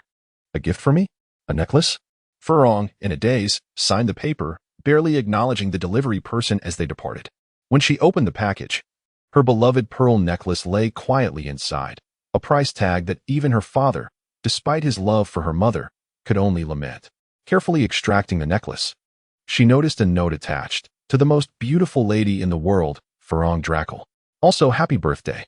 Suddenly, an inexplicable warmth surged within her. She gently closed the door, only to hear footsteps once more outside. The doorbell rang again, and Farong quickly opened the door to find a petite girl standing there, her professional smile slightly startled. "Are you Miss Farong Drackle?" "I am." "And you are?" "I am from the flower shop. A gentleman visited yesterday and requested us to deliver the roses he purchased today. Please accept them." Farong then noticed the large bouquet of roses in her hand, and she suddenly felt overwhelmed with joy today. After signing, the young girl left, and Farong went to find a long and used vase, carefully washed it, and placed the roses inside. In the living room, Mrs. Delacour was still reminiscing about how her husband had never been this romantic in his youth, to which Mr. Delacour nodded in agreement. Ding dong, the doorbell rang again. With eager anticipation in the Delacour couple's eyes, Farong joyfully opened the door, but it was not Winston standing outside. "This is from a gentleman who instructed us to deliver it today. Please sign for it." It was the mailman. Without pondering why someone who never delivered mail upstairs was making an exception today, she hastily signed and stepped inside, unable to contain her excitement as she opened the package. Inside was heart-shaped stationery, with a small cupid shooting arrows through 2 hearts. Farong smiled and shook her head, carefully exploring the contents before unfolding the letter. "Dear Farong." She noticed the salutation had been crossed out and rewritten several times. Ignoring this, she read on. "The falling leaves are not the fault of the wind, nor the waning moon the fault of time. As long as there has been love, waiting, and giving, the songs of heaven will no longer be mere legends. As long as there is sunshine in waking and moonlight in dreams, may your heart align with your desires, and may you forever find joy. The rain speaks of skies that will inevitably weep. The iris speaks of friendships that will eventually wither. The coffee speaks of the need to grow accustomed to bitterness in life. The farewell speaks of living well even in solitude. The rose speaks of love's unparalleled value. I do not know when I began to care more for a person, just as I do not understand why my heart races as I draw closer to them. All I know is that when I was still oblivious, someone burst into my heart and left an indelible shadow. When I realized this, I found I could never forget her. I laugh because of her smile and weep because of her sorrow. I am hopelessly infatuated, yet fear causing her pain. What should I do?"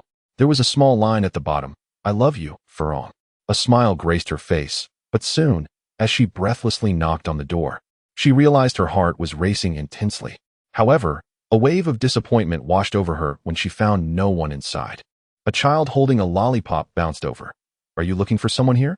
"Yesterday, he gave me some lollipops and asked me to wait for a girl today," telling her that they would be leaving on a plane early this morning. Then he skipped away. "I see. Winston, don't let me see you again, or you'll regret it." She looked up at the sky, where a plane was slowly drifting away. On the plane, Jack patted Winston on the shoulder from the front row. "Aren't you the least bit sad? Is sadness of any use?" If not, then don't dwell on useless thoughts. Winston shrugged off Jack's hand and continued to read his newspaper. Leaving without a word is ultimately unkind. Jack appeared to be hesitant, though Winston in front could not see him. Before I left, I gave her a gift. She shouldn't be angry. I also had the little son of our neighbor tell her we had already departed. Winston remained focused on his newspaper but suddenly felt something was off. He turned to ask, "Why do you ask that? You mustn't be angry when I tell you.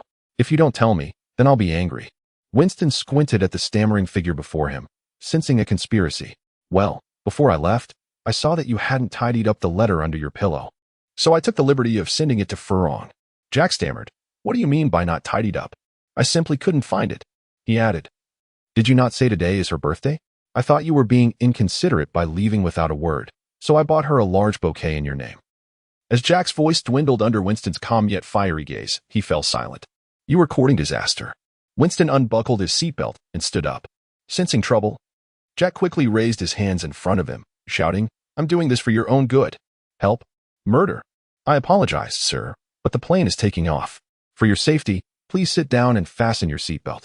At this point, there was no possibility of binding Jack to return. Should he tell her, Furong, this was all a joke? If the roles were reversed, he would undoubtedly torment the other party. Furthermore, Jack's every intention was for his benefit, even if he did not agree with his methods.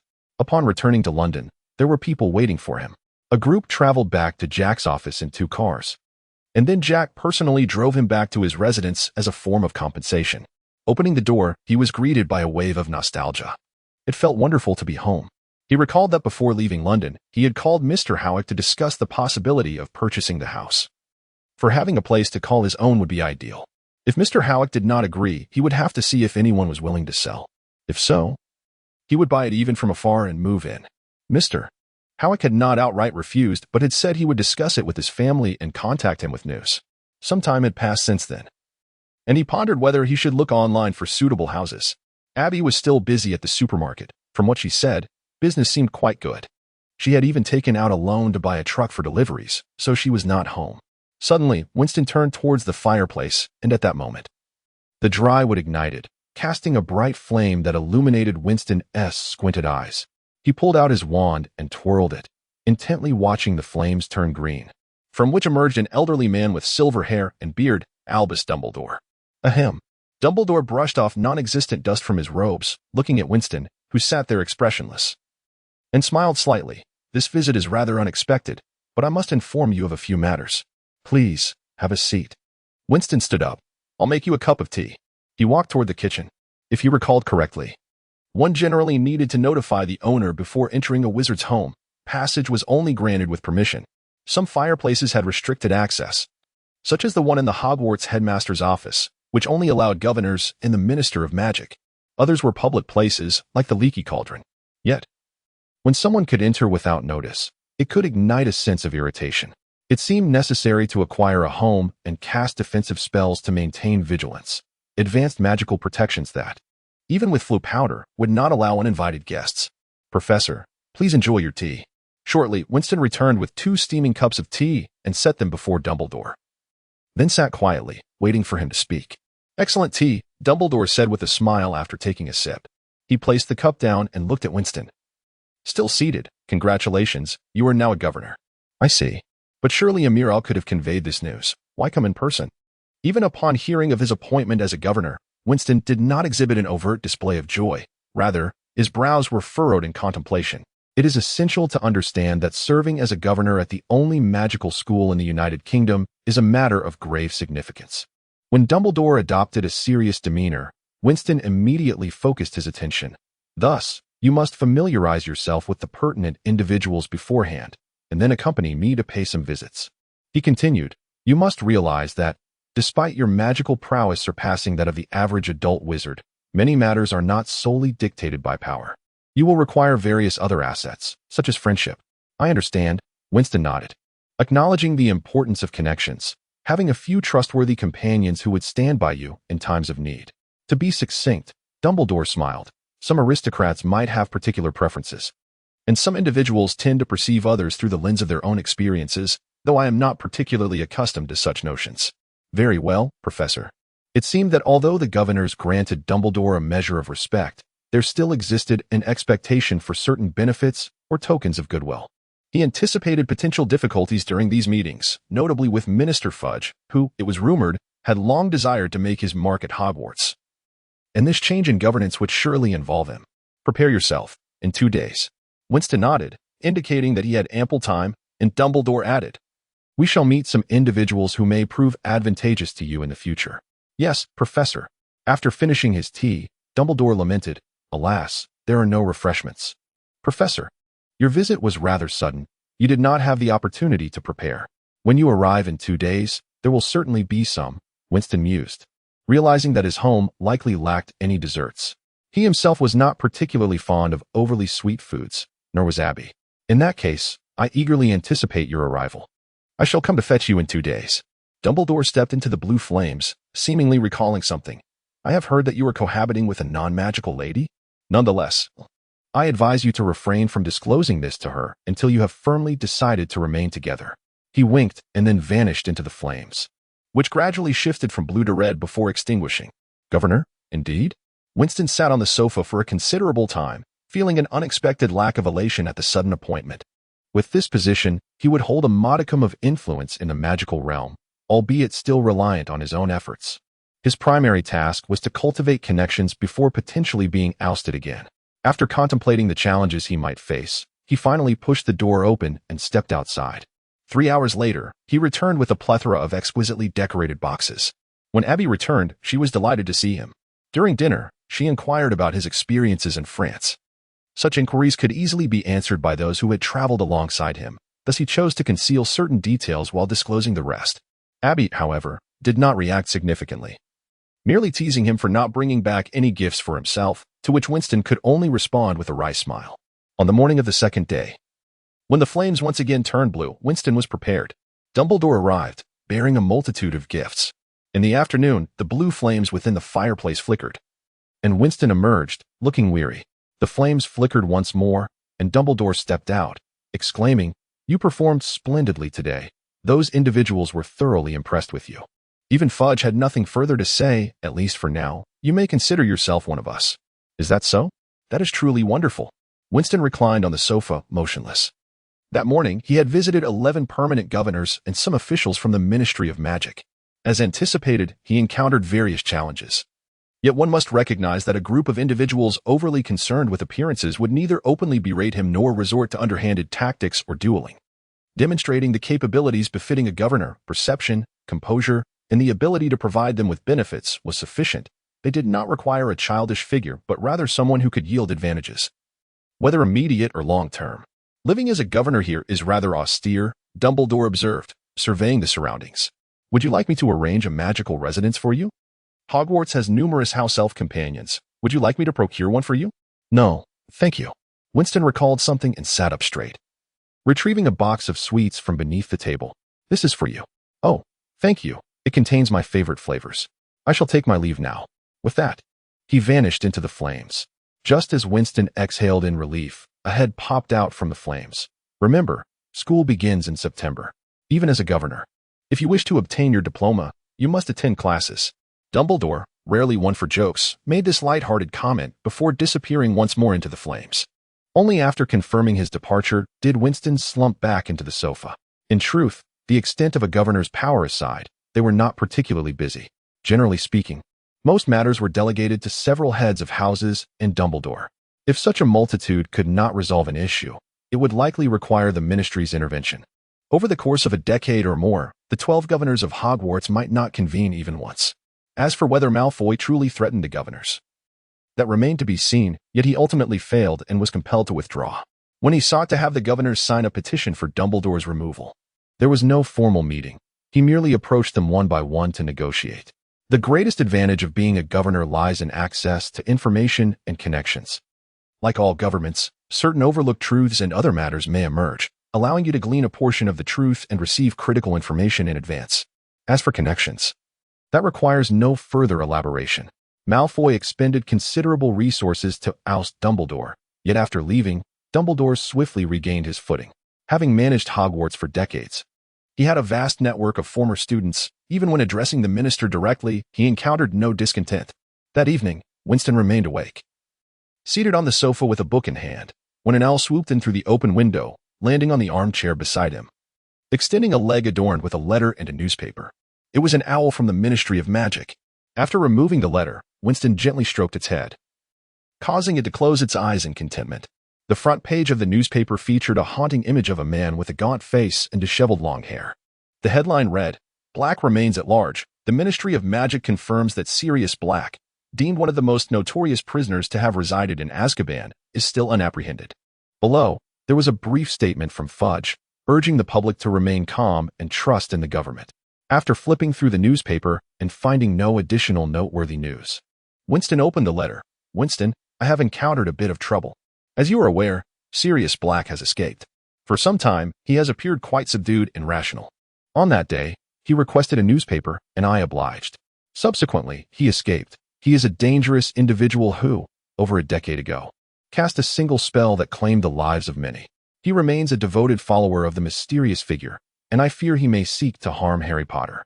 Complicating matters, Harry departed from his residence mere hours after inflating his Aunt March. Fortunately, we discovered that the night bus arrived promptly after his magical display. We have detected the night bus en route to London, and we anticipate that its destination is Diagon Alley. If you would be so kind, please relay some information to him. I understand you are friends, and you would know best what to convey. I would be delighted to assist. We shall meet at the Leaky Cauldron. After a brief contemplation, Winstanley penned a response. Just as he finished, an owl extended its leg, proving itself to be well trained. Once secured, the owl soared through the window and disappeared into the distance. Winstanley entered the house, changed out of his slippers, tidied his disheveled hair from the night before, then sprinkled a bit of flue powder into the fireplace. He took a bag of galleons and his wand and stepped into the Leaky Cauldron. Upon his arrival, he pondered whether Fudge had come, and thus he settled at a table before the bar, ordering a cup of tea. Shortly thereafter, a somewhat short man, appearing rather fatigued, entered. "Winstanley, it appears I am late," greeted Cornelius Fudge. "No, I arrived early." "Tom, please prepare a cup of tea for the minister," Winstanley replied with a smile, pushing aside a chair for Fudge to sit. "Has Harry arrived?" Fudge inquired, a hint of impatience in his tone. "Not yet, but he should be here shortly," Winstanley answered, glancing at his bare wrist, having forgotten to wear a watch. The two men idly sipped their tea, while Tom busied himself in the back. Suddenly, the distant sound of an engine rumbled, prompting the two to exchange glances before rising to investigate. Winstanley observed the large, swaying bus, which collided with trash bins and buildings along the street. "Minister, I believe the ministry could benefit from a designated authority for driving examinations," he remarked, incredulous that a vehicle could strike the roadside in a street wide enough to accommodate 4 buses side by side. In such instances, magical objects typically evaded collision, only to return to their original positions. The bus came to an abrupt halt, causing its occupants to lurch forward, though fortunately, they managed to brace themselves. Harry disembarked. Rather than focusing on the bus's driving, the minister's primary concern was Harry's well-being. They spotted a bespectacled boy with luggage stepping down. "You've arrived, Harry," Winstanley greeted. Harry, startled, turned sharply. Upon seeing Fudge, his face paled, and then he noticed Winstanley following Fudge, who winked at him. Harry attempted to smile, but found himself unable. A few minutes later, in a private room at the Leaky Cauldron, the three were enjoying breakfast. Fudge, being an easygoing individual, typically refrained from bringing horrors unless necessary, which endeared him to Winstanley. He recounted the ministry's handling of the situation concerning Harry's aunt. Their efficiency was remarkable. However, he was surprised that they did not directly modify the memories of Harry's aunt and uncle. It seemed that as long as a child was a wizard, their guardians were implicitly regarded as part of the magical world and thus entitled to certain knowledge about it. As their conversation meandered, Winstanley felt a yawn threatening to escape him. During a lull, he interrupted Harry, who sought clarity about his potential punishment. Ultimately, Fudge suggested that Harry stay with them for a while. Fudge glanced at Winstanley, who nodded in agreement, and then he departed. "You're foolish. It's evident from his demeanor that he has no intention of punishing you. Did you truly think you would be expelled?" Winstanley remarked, gazing into his teacup. "I merely wish to understand what repercussions I might face," Harry replied, then asked, "How is it that you are here with Fudge?" "There are certain matters he prefers you remain unaware of, yet you must be informed." "Allow me to enlighten you," Winstanley said, smiling slightly as he noticed Harry relaxing. "First, you need not worry about facing any disciplinary action. No one deems it inappropriate for a minor to use magic in a perilous situation. He raised a hand to silence Harry's interjection. I understand that the circumstances may be complex, but know that there must be some justification for your exoneration. Focus instead on more pressing matters, such as Sirius Black. Harry opened his mouth to respond, but opted to listen instead. 10 minutes later, he fell silent. While Winstanley caught a glimpse of the anger and sorrow reflected in Harry's eyes. What I have shared with you surpasses what they wish for you to know. Therefore, noticing Harry's lack of reaction, Winstanley fixed his gaze upon him. You must promise not to seek him out, and should you encounter him, flee and call for help. Your parents fought to save you so you could live, not to recklessly pursue vengeance and risk losing your life. I will not seek him out, Harry replied, his voice hoarse. You ought to rest. A good sleep will do wonders. Tom will guide you to your room shortly. Until next time. With their objectives met and Harry safe, Winstanley rose and exited, finding Tom cleaning tables and instructing him to escort Harry to a room before departing. Summer holidays are fleeting, and in moments of leisure, one may lose track of time, unaware of the date or day of the week. One day, after bidding farewell to Abby as she left for work, he unexpectedly realized it was time to return to school. Dusting off the letters that had accumulated, he examined the list of required books, noting that the tome Hagrid had gifted him was among them. He finally recalled the monster book, buried beneath other items in a cabinet, and upon removing the objects atop it, he discovered that the book had ceased to bite after being suppressed for half a year. A relief to him. Mr. Hoveykin has finally consented to sell the house, sparing him the trouble of searching for another. After all, he had grown accustomed to living there. And moving would entail buying new furniture and possibly renovating to suit his taste, far too cumbersome. Hoveykin's only stipulation was that if Abby wished to reside there, he could not evict her. During this time, the father and daughter had reconciled, and diligent Abby brought joy to the elderly Hoveykin. Nevertheless, independent Abby was reluctant to live with her parents, and Hoveykin could not allow the sale of a house to lead to his daughter becoming homeless. Winstanley pondered this for a moment and ultimately agreed, reasoning that the house was spacious enough to accommodate his belongings, provided he locked away the rooms containing magical items. Furthermore, this house was situated in the Muggle world, which posed certain risks. If necessary, he could always purchase another dwelling in the wizarding realm. As he wandered through the bustling streets of Diagon Alley, filled with first-year students purchasing new books, robes, and wands, his mood soured. Children began to avoid him. Having recently received word from Fudge that Dementors would be dispatched to guard all entrances to Hogwarts for the protection of the Savior, Harry. The Dementors are spectral entities that roam in swarms within the darkest and filthiest corners, reveling in decay and despair. They drain the surrounding air of peace, hope, and joy, and their malevolent essence can consume a person's soul, while the killing curse can eradicate them. Invoking it would attract a cadre of self-proclaimed righteous wizards intent on apprehending you. There is also a protective charm that can inflict harm upon the Dementors. The vulnerability of wizards to spiritual entities has always been a significant concern, and Winston, uncertain of his newly acquired skills, felt uneasy at the thought of confronting such beings up close. On his journey, he purchased a glass orb containing a constantly rotating star chart and exchanged his robes at Madame Malkin's for a new outfit, subsequently arriving at Flourish and Blots to procure the necessary books. Notably, within the bookstore, a raucous group of creatures engaged in a brawl over a book about monsters. The shopkeeper wore a pained expression as he observed the chaotic scene. Intrigued, Winston expressed his desire to purchase 2 copies, causing the shopkeeper to nearly weep. The manager, exasperated, repeatedly urged him to retrieve the books, but Winston steadfastly refused.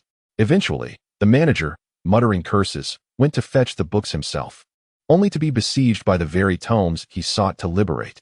Oh, damn! He grimaced as a few books lunged at his arm, biting down painfully.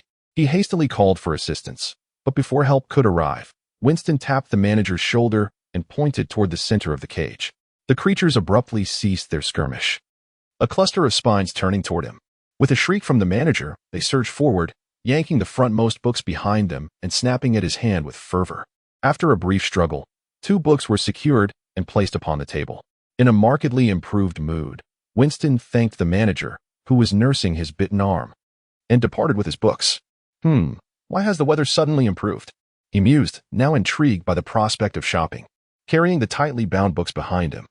He pondered whether he could consider letting the books bite someone as a form of retaliation, contemplating a future exclamation of "close the door, unleash the books," which seemed quite amusing. As he strolled past the Quidditch shop, he was drawn to a gathering of people. After squeezing his way through, He discovered a new model of broomstick, the Firebolt. This broomstick represented the pinnacle of current craftsmanship. After deliberating, he entered the shop. 10 minutes later, he emerged with a beautifully boxed firebolt in hand, amidst the chatter of those around him. He heard someone calling his name and, upon following the sound, saw Harry, Hermione, and Ron waving at him. "Long time no see. How have you three been?" Winston placed the broom on the ground, smiling at them. Hermione and Ron had both tanned a bit, while Harry, whom he had seen recently, appeared unchanged. Before Harry or Hermione could respond, Ron eagerly exclaimed, "Is that the Firebolt? The newly released sample broom? I heard it's incredibly expensive. The Irish national team just bought 7 of them." Ron gazed dreamily at the packaging. "Indeed. It is the Firebolt, and it cost quite a sum," Winston replied calmly. "How much did it cost?" Ron inquired. "Do you truly wish to know?" Winston countered, causing Ron to smile sheepishly and fall silent. It made sense. No matter the amount, it would be a significant expense for him. Hermione rolled her eyes. And although Harry was envious, he remained quiet. He likely cherished his Nimbus 2000 and wouldn't easily part with it, even with the considerable wealth he had inherited from his parents. Hermione rummaged through her coin pouch, peeking inside. "I've saved up 10 galleons. I could buy myself a gift in advance." She then asked Winston, "What do you think about me getting a pet? By the way, where's Gibbs? I believe you should indeed acquire a pet." Gibbs has gone off to catch mice. He usually returns only during the day. Gibbs was a gift from Hermione during Winston's first year, and he reflected on how he had yet to present her with a worthy gift, certainly better than Harry and Ron. Who didn't he even remember Hermione's birthday? Thus, the 4 of them ventured to the magical creature's shop, which was a chaotic jumble of various pets. Hermione stepped forward to select her favorite creature, while Ron recalled his sick pet, Scabbers, placing him on the counter in hopes of a cure. 10 minutes later, they departed, with Hermione having chosen a ginger cat that immediately chased after Ron's mouse, prompting a cold glare from Ron toward her. "If there's nothing else, I need to take my leave. It's rather inconvenient to shop while carrying such a large item," Winston said, gesturing toward the box containing the broomstick, while the books had been shrunk and tucked into his pocket. "All right then, see you at the school bus," Harry replied. Ron nodded while tending to Scabbers, and Hermione added, "See you tomorrow," as she struggled to hold the cat still. Winston returned to the villa to organize his belongings. After a while, sensing something amiss, he glanced toward the door to find Abby leaning against it, arms crossed. "Are you returning to school?" "Yes. Why didn't you go to work today? Have you forgotten?" "I'm the boss now, so I can skip work." Abby settled onto the sofa, observing the peculiar items on the table. "Do you need me to drive you tomorrow?" "Of course." "Then wake me up tomorrow," Abby said, standing up and giving Winston a gentle kiss on the cheek. She turned at the door, and after receiving his affirmative response, she departed, the sound of a car engine rumbling in the background. Having read the first 3 volumes, I noted that Hermione mentioned her birthday is in September before Ron and Harry presented her with gifts. At Hogwarts, in the headmaster's office, it remained much as before, adorned with portraits of past headmasters, most of whom were asleep, while a few absent from their frames were off visiting friends. A phoenix rested on a perch, occasionally lifting its eyelids to glance at the 2 individuals seated within the room before lowering its head once more. Before Winston sat a steaming cup of coffee, while Dumbledore indulged in an array of sweet confections, merrily stuffing his mouth with treats. Though the occasional glint of wisdom in his eyes revealed the exceptional nature of the old man, it appeared that the presence of Dementors at Hogwarts was an inescapable reality. Winston regarded a painting that was incessantly winking at him and slowly began, "However, I believe that if Black managed to evade the Dementors once, he can certainly do so again. The Ministry of Magic is merely being redundant. Yet Fudge must demonstrate his resolve somehow, especially with the upcoming election looming," Dumbledore remarked, frowning slightly. "But I will not permit them to set foot within the school." "Is that so?" Winston mused, observing the last portrait finally succumb to slumber.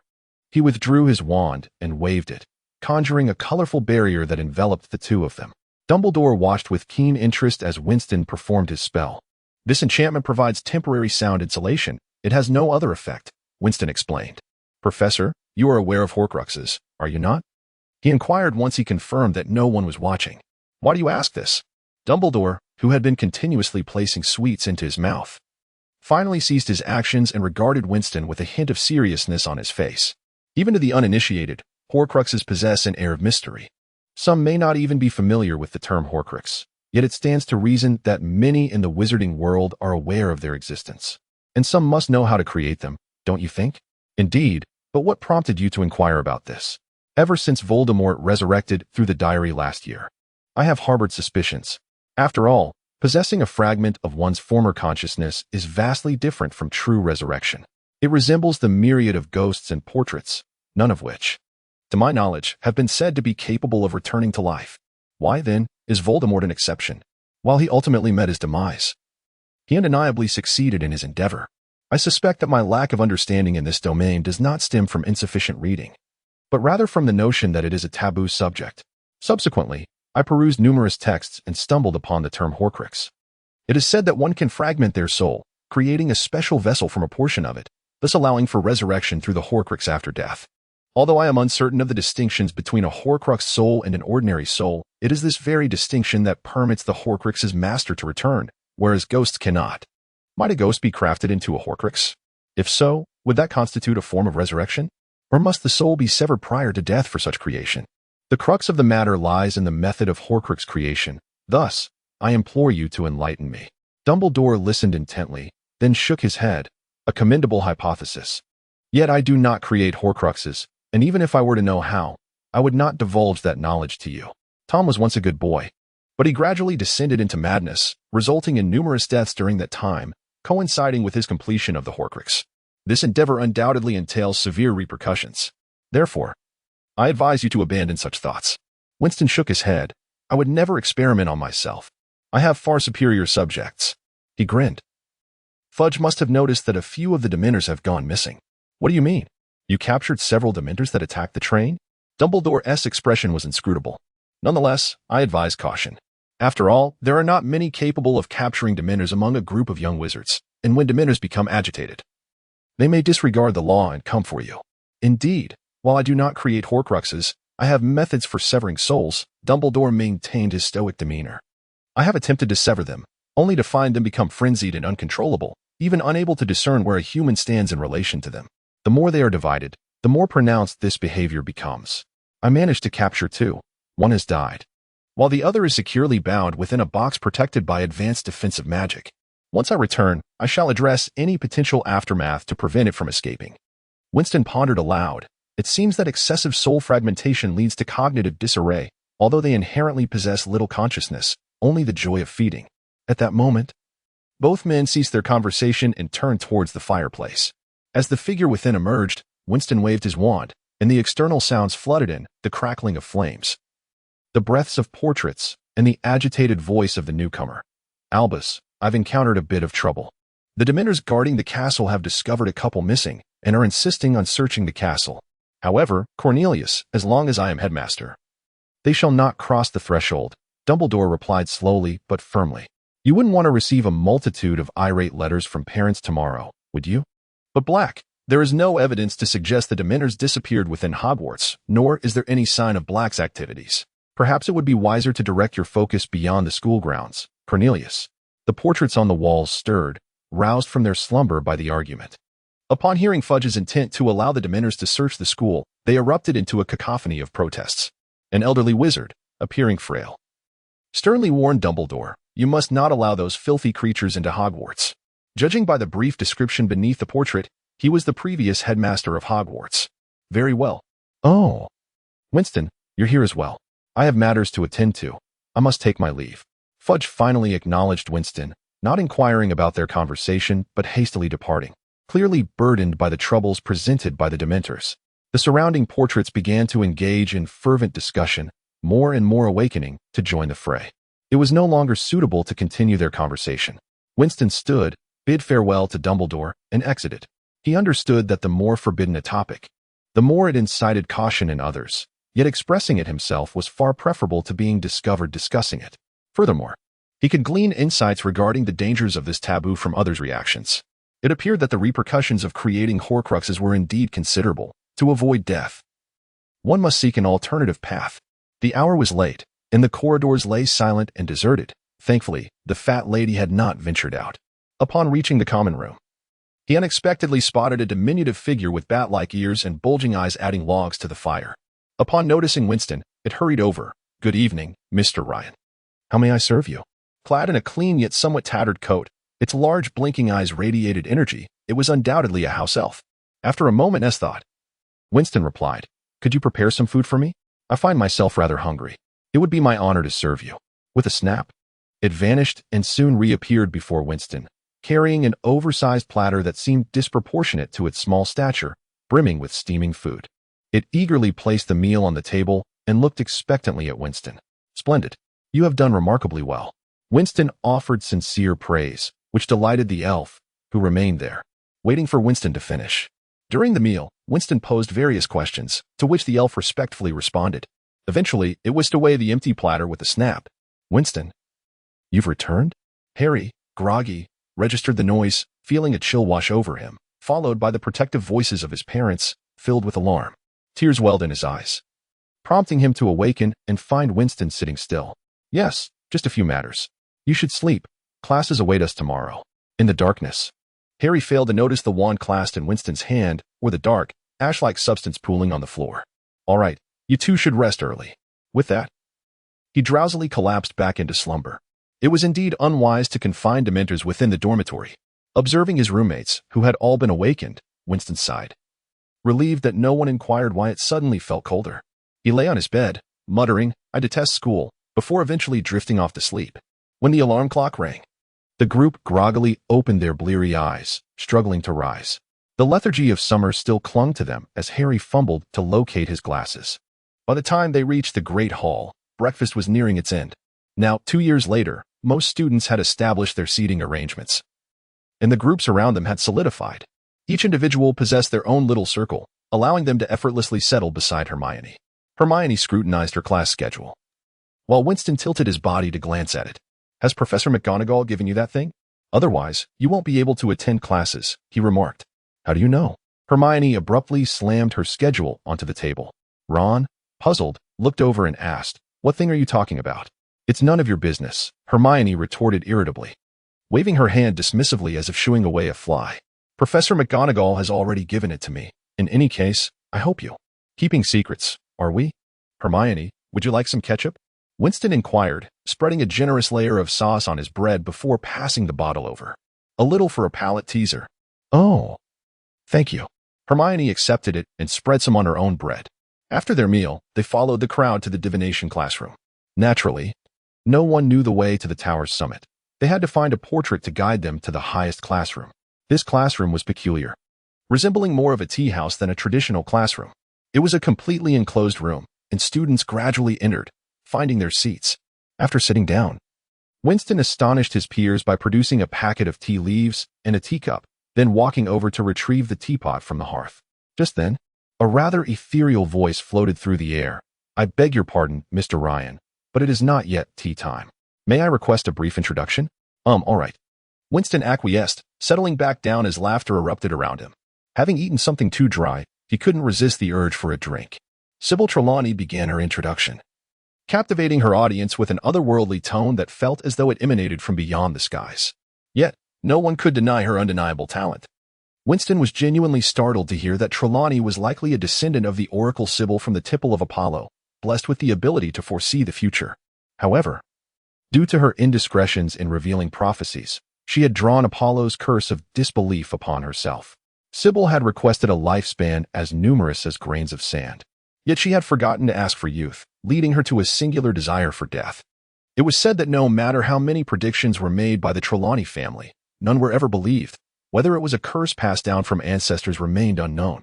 Still, one must trust that Dumbledore would never appoint a charlatan as the sole professor of divination in England. After an extended preamble, the lesson commenced. A throng of students gathered around Trelawney to collect tea leaves and cups. They gently blew on the leaves before tasting, finding the flavor acceptable. After finishing, Winston casually set down his cup and picked up his textbook. Lacking expertise in divination, he flipped through the pages like many students, searching for answers. Unbeknownst to him, the tea leaves began to entwine, forming a connecting circle. Did this signify an end and a new beginning? Winston furrowed his brow and poured himself another cup, drinking it in one go. At that moment, Hermione extended her teacup towards him, asking, "Winston, what does this mean?" "This? Perhaps it foretells a year of smooth sailing for you, with remarkable academic progress in certain areas. It seems your grades might surpass mine this year," he replied. "Really? That would be splendid." Hermione beamed as she reclaimed her teacup. Upon returning to his own cup, Winston was surprised to find the tea leaves had once again formed a circle, truly an odd occurrence. Suddenly, Winston stiffened. A vision flashing in his mind, a man clad in a black hood stood alone atop Hogwarts castle, silently gazing at the blood moon suspended in the sky. The wind tousled his disheveled hair, while below him, flames billowed from the castle, accompanied by the chilling cries of battle. Nearby lay an individual on the brink of death. Their silhouette hauntingly familiar. Was that Mr. Ryan? Mr. Ryan? Wake up. Trelawney's voice drifted from afar, as if someone was shaking his arm. Gradually, his focus returned to his surroundings. Hermione was shaking his arm, seemingly shouting something. Harry and Ron were close, all three wearing anxious expressions, while the eyes of the entire class were fixed upon him. Then, the sounds began to filter into his ears, ignoring the excessively curious little wizards in the background. Trelawney's voice returned, this time devoid of its previous ethereal quality, tinged with irritation. Mr. Ryan, I believe this is not yet the time for a break, is it? Apologies. Professor, I simply lost consciousness and saw some rather peculiar visions, Winston explained, rubbing his forehead, noting there were no signs of fever. Besides, he was certain he was not fainting from weakness. What did you see? Trelawney inquired, her demeanor shifting from mystical to serious. Cries, bloodshed, corpses. A hush fell over the room, and all eyes turned to Harry, who had gone pale as a ghost. What is this? Winston asked, puzzled. Professor Trelawney. I believe Winston needs to see Madame Pomfrey. He seems unwell. Hermione interrupted the strange atmosphere, pulling Winston away before Trelawney could respond. As they exited, the classroom erupted into chatter, several students fervently discussing the previous topic, while Trelawney remained in a corner, motionless, perhaps feigning mystery. Trelawney just predicted several events, Hermione remarked uneasily. Some have already come to pass, and she has foretold Harry's death. I am attempting to unravel her claims, and now you mention witnessing death and corpses. Harry and the others might have already begun to believe her prophecies. Frustration etched across her face. She added, by the way, what was that about? Did you really dream of someone dying? Perhaps it was merely my imagination. Winston offered a weak smile, then suddenly recalled something. You can leave me to walk the rest of the way. Before my cup is cleared away, go take a look at the shape of the tea leaves inside. Hurry. I can't believe you two are falling for Trelawney's nonsense, Hermione huffed, but she obediently turned back towards the classroom. Before long, she returned with Winston's cup, which she had found resting with Madame Pomfrey. Your tea leaves are a jumbled mess. I brought the cup for you to see. She handed it over, and Winston inspected it, recognizing it was indeed his own cup. Upon removing the lid, he discovered a mass of leaves stuck at the bottom, unmoving. Had he truly misinterpreted? But what of the dream? He scratched his head, dismissing it as a daydream.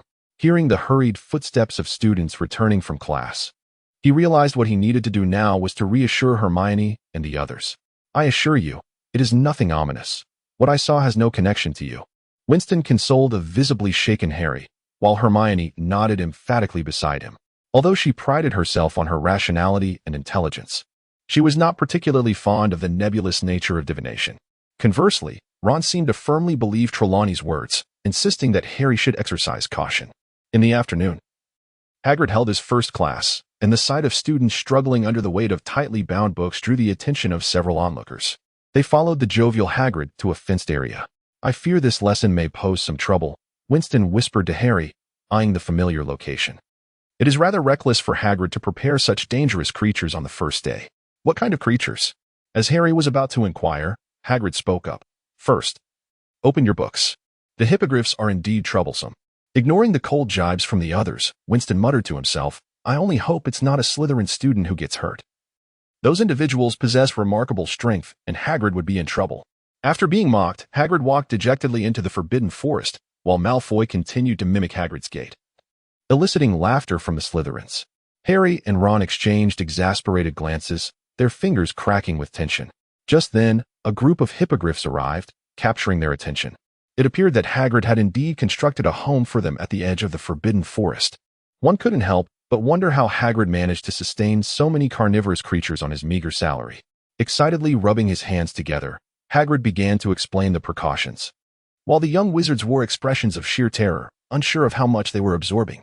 Who wants to give it a try? Hagrid asked, beckoning to the creatures. Everyone hesitated, glancing at one another, hoping someone else would take the plunge first. Ultimately, Winston stepped forward, saying, I suppose I'll give it a go.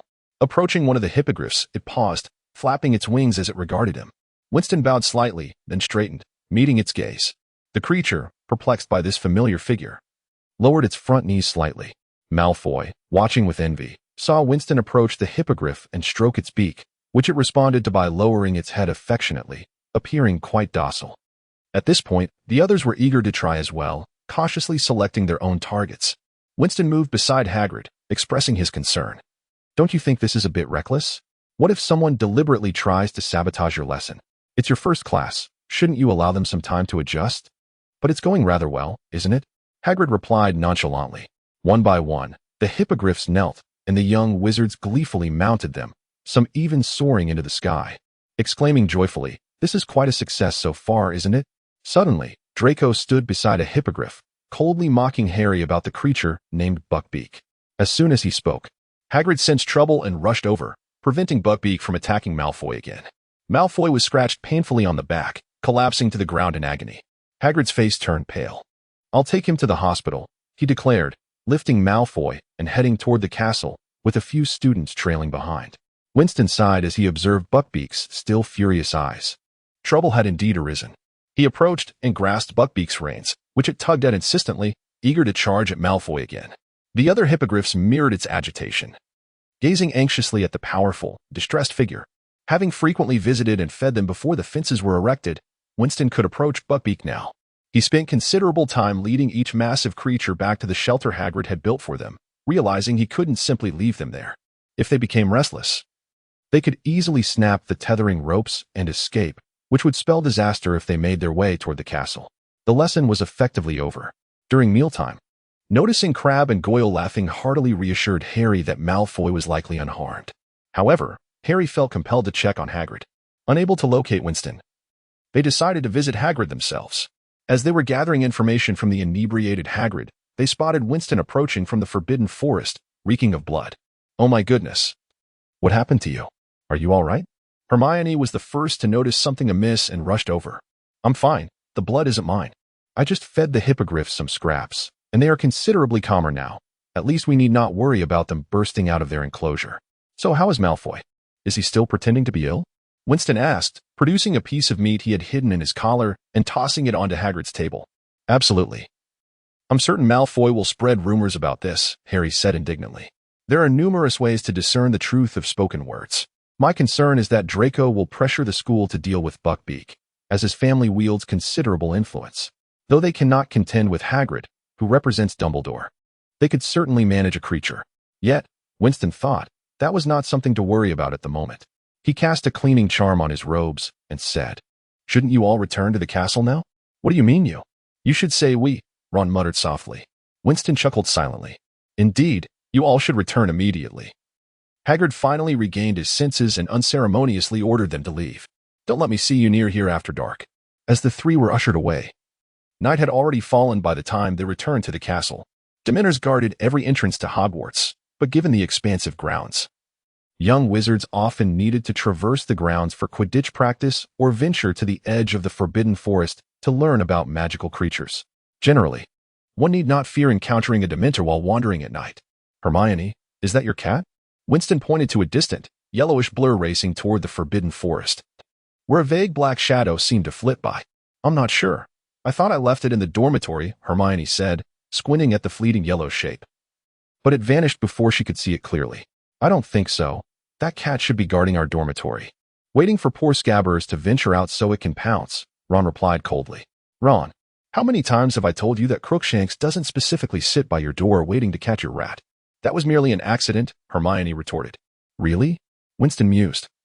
Regarding the edge of the Forbidden Forest, sensing the shadow resembled a dog, a conclusion drawn from his past nighttime training experiences. A dog? When did Hagrid acquire a new guard dog? He shook his head and hurried back to the dormitory with Harry and the others before the professors began their rounds. Though Hagrid believed the situation had resolved, Winston remained convinced that it was far from over. The following afternoon, he encountered Cho Chang on his way. Although he did not initially recognize who had passed him, noticing his hurried demeanor, Cho couldn't help but ask, "Winston, why are you in such a rush?" Winston paused. "Oh, Cho, just a matter I need to attend to. I'll see you later." Without waiting for her response, he departed. aware that no one dared be late for Professor McGonagall's class. Upon reaching Hagrid's hut, he found it empty. Fong, hearing the noise, rushed over, enthusiastically licking Winston. After much effort to free himself from Fong's affections, he made his way to the hippogriff enclosure, discovering Hagrid gently grooming their feathers. "Hello, Hagrid." Hagrid turned. "You should be in McGonagall's class this afternoon. What brings you here?" Teachers are typically aware of the essential class schedules.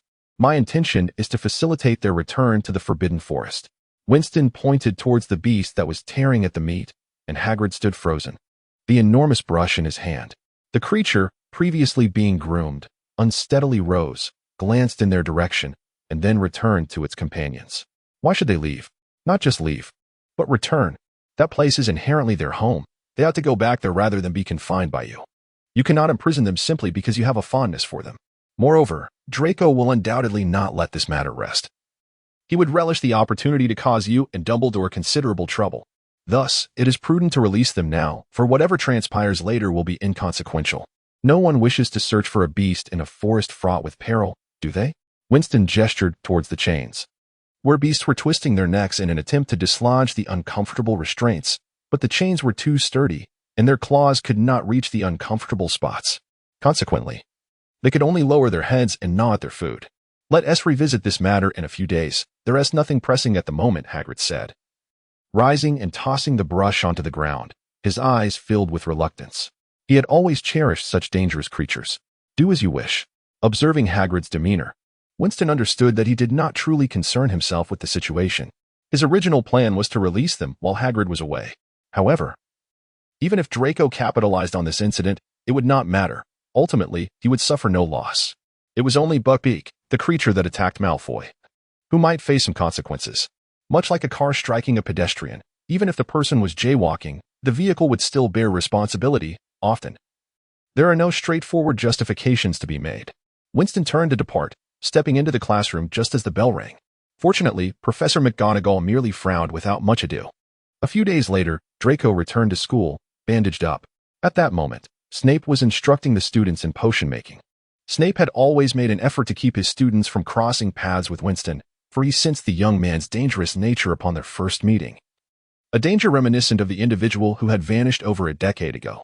The series of incidents that had unfolded within the school only served to confirm Winston's extraordinary qualities, leaving Snape feeling helpless that this young man was not a Slytherin. Ever since Winston became a governor, Snape had not deducted any points from him.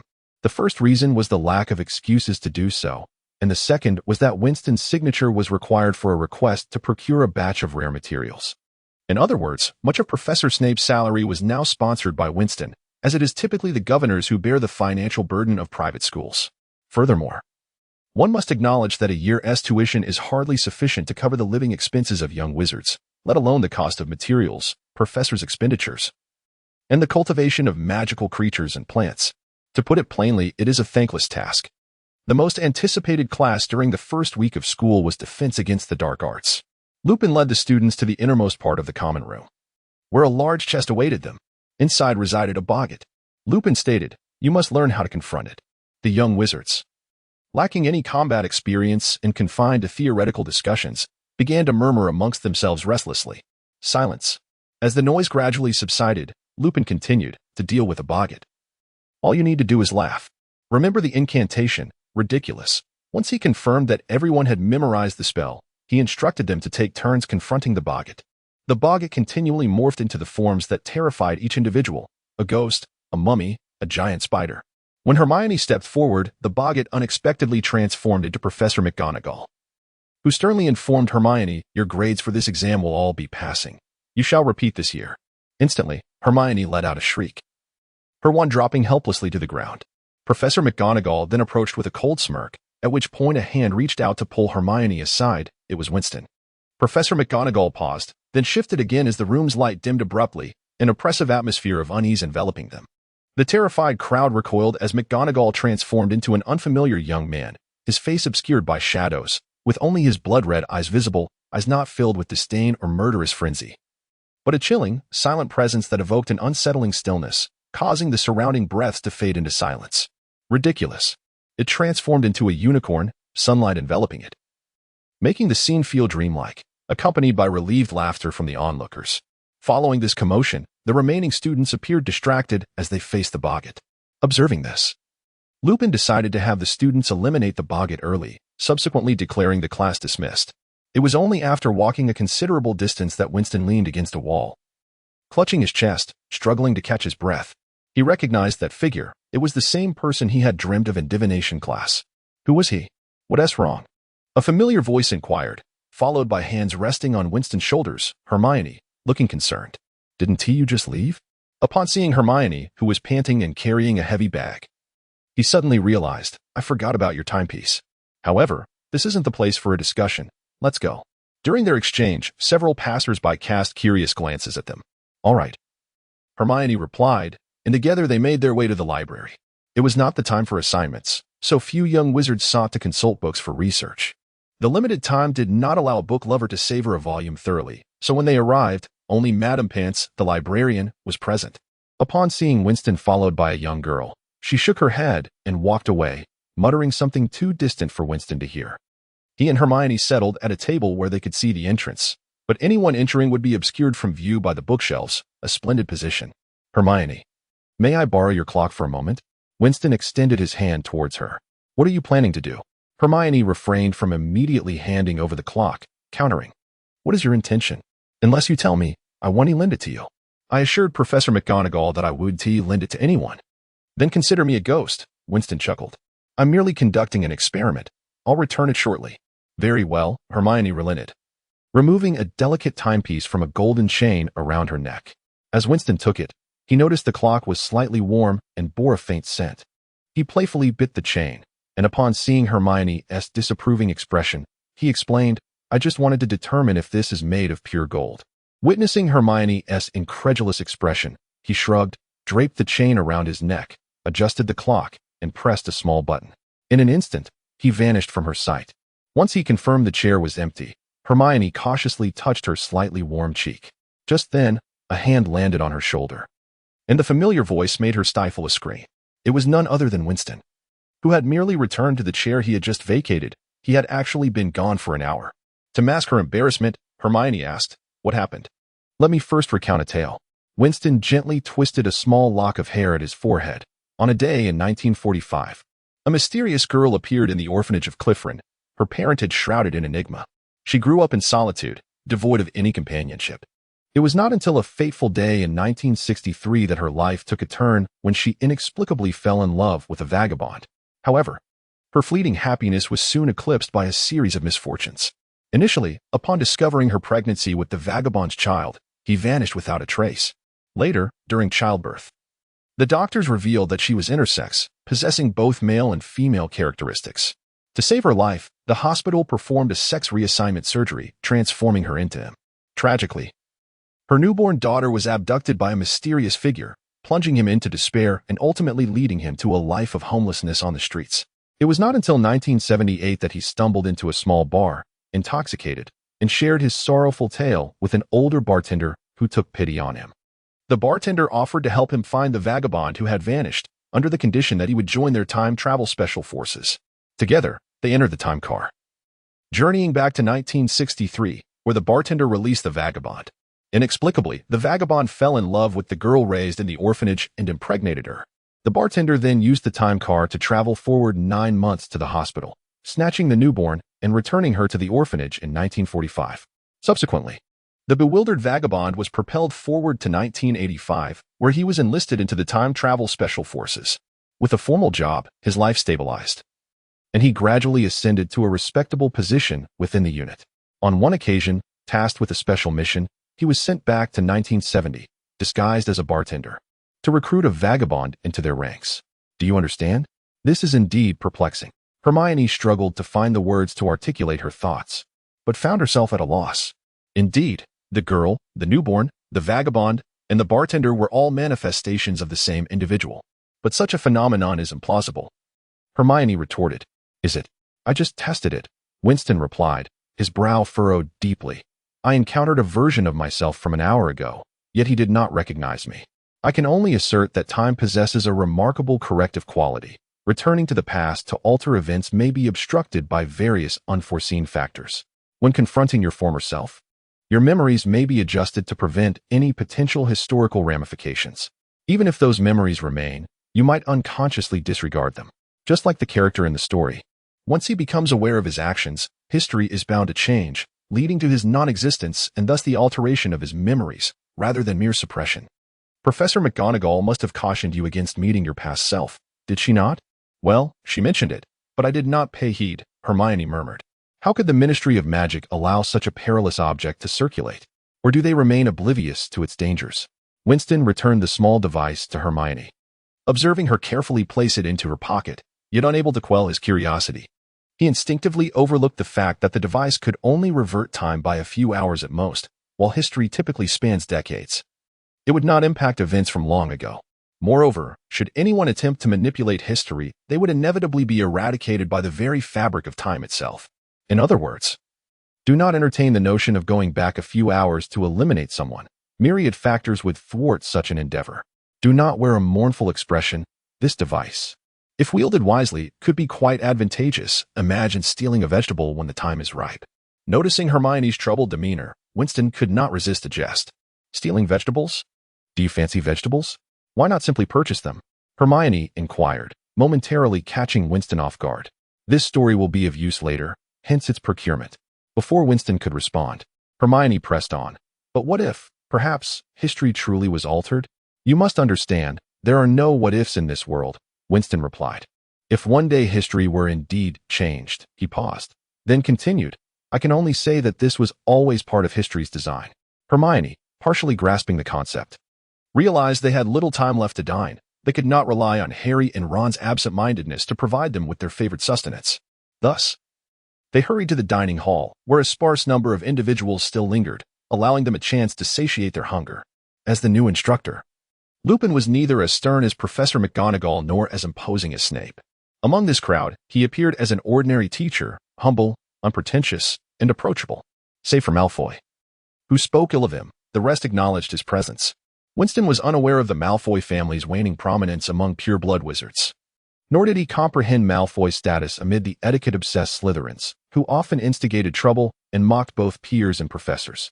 Yet, he sensed that Draco craved attention and validation, an unfortunate desire amongst a family that valued personal merit and contributions to their lineage over petty rivalries. Such foolishness was indeed a rarity. Hagrid was overly cautious, perhaps excessively so, as he tasked them with dealing with a swarm of flobberworms, much to the annoyance of the girls. Professor Trelawney continued to gaze at them with her large eyes, uttering cryptic prophecies, eagerly awaiting the students' expressions of fear or awe. Nonetheless, many students trusted her, as each harbored an unspoken apprehension towards fate. A few exceptions existed, as even Winston could sense Hermione's irritation and Harry's reluctance. Now, Hermione continued to utilize her time turner. Having become more cautious than before, yet fatigue began to take its toll, rendering her increasingly irritable, oblivious to their friends' inner turmoil. Harry and Ron grew suspicious of Hermione's sudden breathlessness, her burden of unnecessary textbooks, and the repetitive nature of her class schedule. When Winston encountered Lavender Brown, she remarked that Hermione not only had become irritable but also easily succumbed to sleep, often collapsing into slumber upon returning home. This prompted Winston to realize that a conversation with Hermione was essential. Hermione, wait. Winston seized her arm as she was about to stride away after class, pulling her aside. But I have other classes, she protested, attempting to break free. Is there not something that can wait until after school? You'll just head straight back. I cannot very well invade your dormitory, can I? Winston retorted, leading her to a secluded corridor, rarely traversed by others. You ought to refrain from using that time turner. Your current state is decidedly concerning. Is it? She mused. Perhaps. However, I still have a year of classes left. Surely I cannot simply forego them? Hermione seemed indifferent. Perhaps these changes were occurring unconsciously, making her feel that everything was quite natural. Yet, there were several subjects for which she would not sit the exams, and she could choose not to attend those classes. It appeared that direct persuasion was futile. Thus, Winston resorted to a more circuitous approach. Hermione, if you attend a class and then return to an hour before, attending 2 different classes again, where do you think the extra 2 time slots come from? What do you mean? It seemed that this timer not only made her irritable but also rather dim-witted. Under Hermione's disapproving gaze, he continued, that time still belongs to you. You merely utilized it ahead of schedule. My own time? Hermione pondered, her expression darkening further. Indeed, do not expect such a device to cool your time. There is no such thing in this world. In other words, Winston smiled meaningfully, if you persist in this manner, by the time I am in my 20s. I might have to call you Grandma Hermione. Hermione clearly wavered, stammering, well, I suppose I shall consider it. The absence of a refusal was a positive sign, after all. The Hermione of old would have been more likely to outright reject the notion. For a time thereafter, Hermione continued to use the timer, but her frequency diminished significantly, and she regained some vitality. Meanwhile, Harry threw himself back into the rigorous training for his beloved sport, Quidditch. Wood was graduating this year, and in a bid to ensure his name would grace the Quidditch trophy before he left, Harry and the others trained tirelessly. This also meant that, with no time to complete his homework, he had to rely on Winston, always anxiously fearing that Hermione might suddenly appear and confiscate his work. Fortunately, Hermione seemed to have become rather careless, passing by him twice without noticing his little antics, which both relieved him and left him puzzled. As Hermione walked past, Ron, pretending to study, whispered to Harry, Harry, let me see your homework. Meanwhile, Winston. One day in October, Winston unexpectedly discovered Filch posting a notice on the old bulletin board, so he approached. Filch turned at the sound of footsteps and, upon seeing Winston, greeted him with a grin. Good evening, Mr. Ryan. Hello, Filch. Is there something going on? Winston stood there, examining the content of the notice, while Filch rasped, nothing much. Just that soon you all will be able to visit Hogsmeade for the weekend. That is splendid news. Hearing this, Winston felt a rare surge of joy. Gazing at the familiar faces, staircases, suits of armor, and portraits within the castle, anyone would find it wearisome, except for Harry and his friends, who probably couldn't even recall the names of all their classmates. Hogwarts is a relatively insular institution. After all, the nearest town is at least several miles away. And with the complex terrain and protective enchantments in place, outside threats are largely mitigated, which also hinders their activities. Unlike some closed schools where one could sneak out at night for a bit of internet surfing or a drink, such thoughts were entirely out of the question. Especially with so many Dementors stationed outside, if one wished to tempt fate, they could certainly try. Is it so? I was just as eager for my first trip to Hogsmeade when I was young, and I also had to clean the school, so. Filch hesitated. A rare moment of uncertainty. Please, go ahead. Well, all right, haha. Filch departed. When Winston became a board member, it was only natural to discuss matters with those within the castle.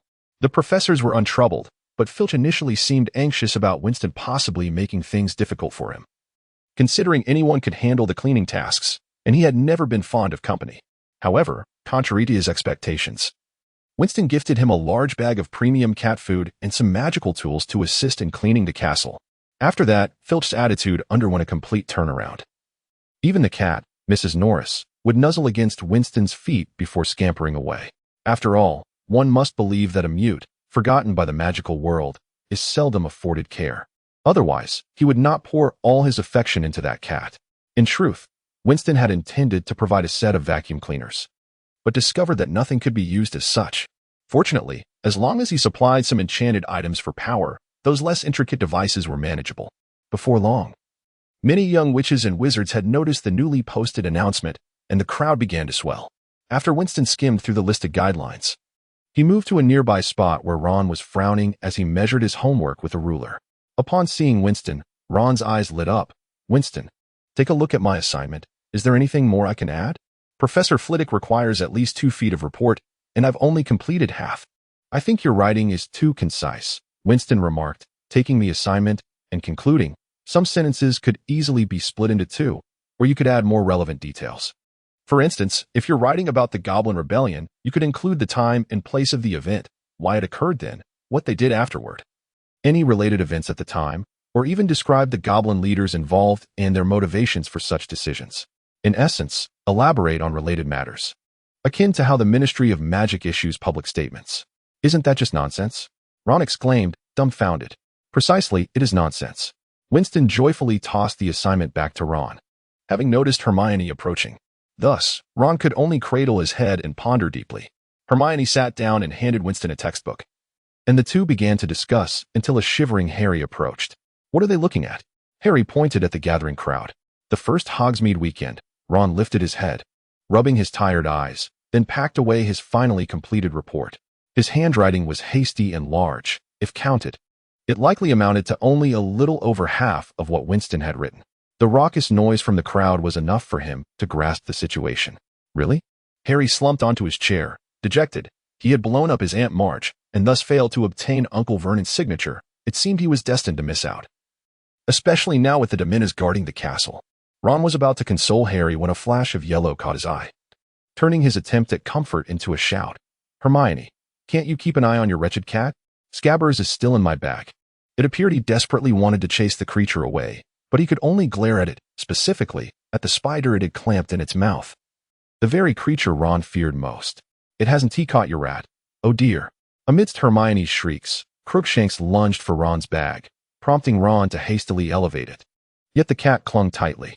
Then chaos erupted, with Hermione managing to seize Crookshanks while Ron stormed back to the dormitory in a huff. Your rat has lived for over 10 years, hasn't it? Winston queried Fred, or perhaps George, beside him.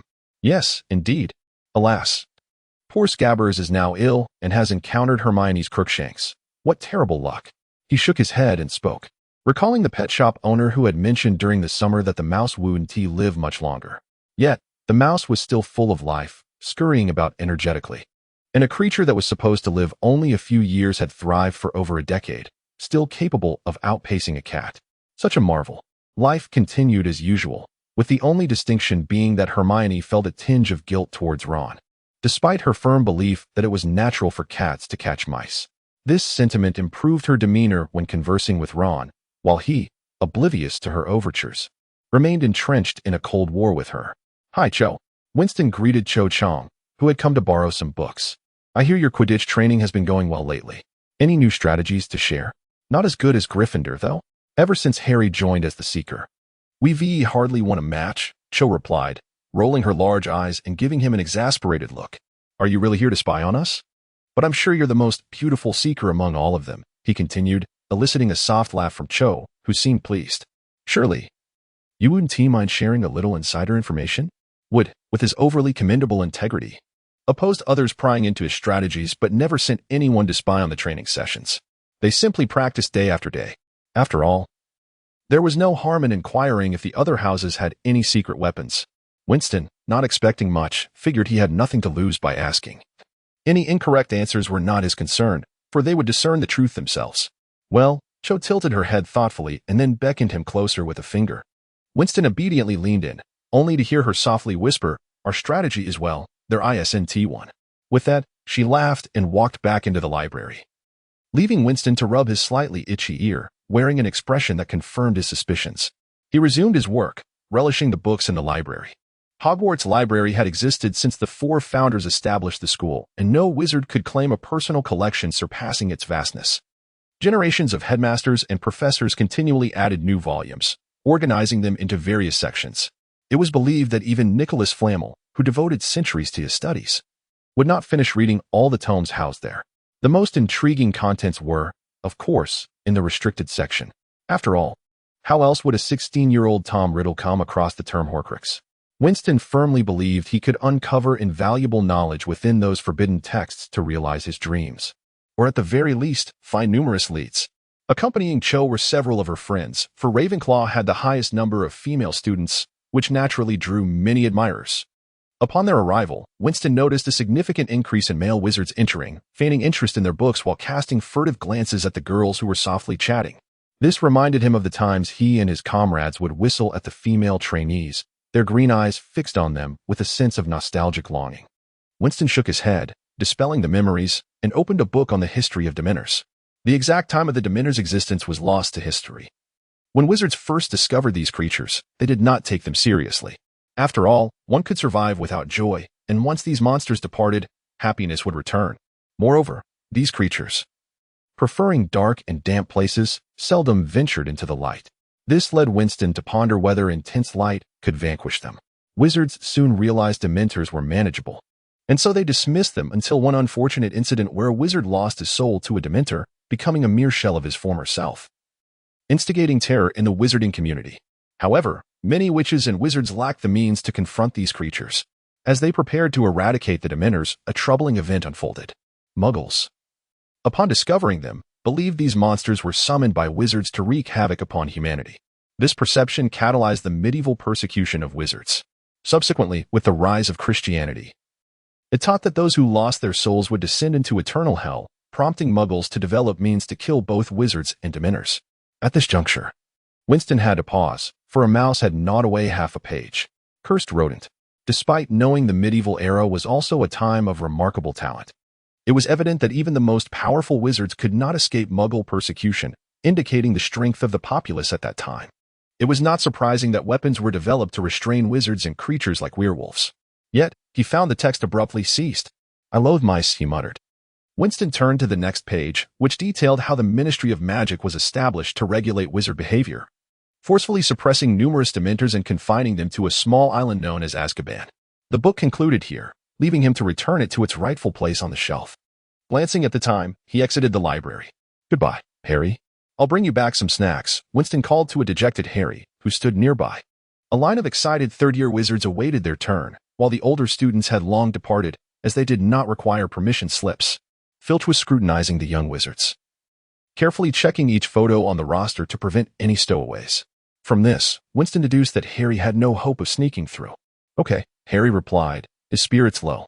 Unwilling to accept the situation, he privately inquired Professor McGonagall about the possibility of visiting Hogsmeade, but she firmly rejected him. Winston, with no sense of mercy, sarcastically remarked that Harry's effort was futile. If it were him, he would have snuck out or, at the very least, sought privileges from Dumbledore instead of approaching the stern Professor McGonagall. "You weren't around when we needed you," Harry muttered quietly, to which Winston feigned ignorance. Privately, Winston speculated that McGonagall's unwavering sense of justice was perhaps the reason for her single status. Yet Hermione, overhearing his thoughts, bristled with indignation. "We must leave now, otherwise we'll run out of time." Ron glanced back at the dwindling line, and the three of them fell in behind Harry. Winston had initially intended to cut in line, but Hermione, having caught on, firmly held him back, forcing him to relent. Harry remained standing there until Winston and the others disappeared from view. "I think Harry will be quite upset, left all alone in the castle," Hermione remarked, a hint of sadness in her voice. "You must realize that there are at least 100 others in the castle. How could he be the only one?" Winston tightened his coat against the October chill that had settled in England, especially felt in the open fields. "He simply cannot go this time, I assure you. He'll have his fill of Hogsmeade in the future." "Don't be so dramatic," Hermione replied, though she recognized the flaw in her own words and chose not to argue further. "This time, we must explore every nook and cranny of Hogsmeade." Evidently, the frigid northern wind could not dampen Ron's enthusiasm as he brandished his fists, signaling his determination. Surrounding them were small groups of young wizards heading to Hogsmeade, all bundled up snugly against the cold. On their journey, they encountered not a single Dementor. It seemed they had received the order to withdraw, much to everyone's relief. This indicated that these creatures possessed some semblance of intellect, yet no one was inclined to engage with such monstrosities, at least not in this vicinity. As the only entirely wizarding village in England, Hogsmeade undoubtedly surpassed all other places in both fame and liveliness. Even Diagon Alley could not rival its vibrancy. The primary reason for this was likely the jubilant young wizards, who paraded about with their curious toys and treats, boasting and teasing one another, infusing the air with festive cheer. "Where do you plan to go first?" a gentle voice chimed in. And it was then that Winston noticed Lavender Brown standing beside her friend Parvati Patil. "Oh, we were thinking of heading to Honeydukes," Ron stammered in response. "I see. Well, we shall take our leave then," she replied with a radiant smile, pulling Parvati away. Ron's face flushed to match the color of his hair as he gawked at their departure, only to find Winston wearing a rather intrigued expression. "Come now. When did this all begin?" he inquired. "I don't know what you're talking about." Ron immediately shook his head, feigning ignorance. But such a ruse was hardly convincing to someone as seasoned as Winston. "Still not confessing, are we? Confession will lighten your burden, while resistance will lead to ruin. Truly nothing at all?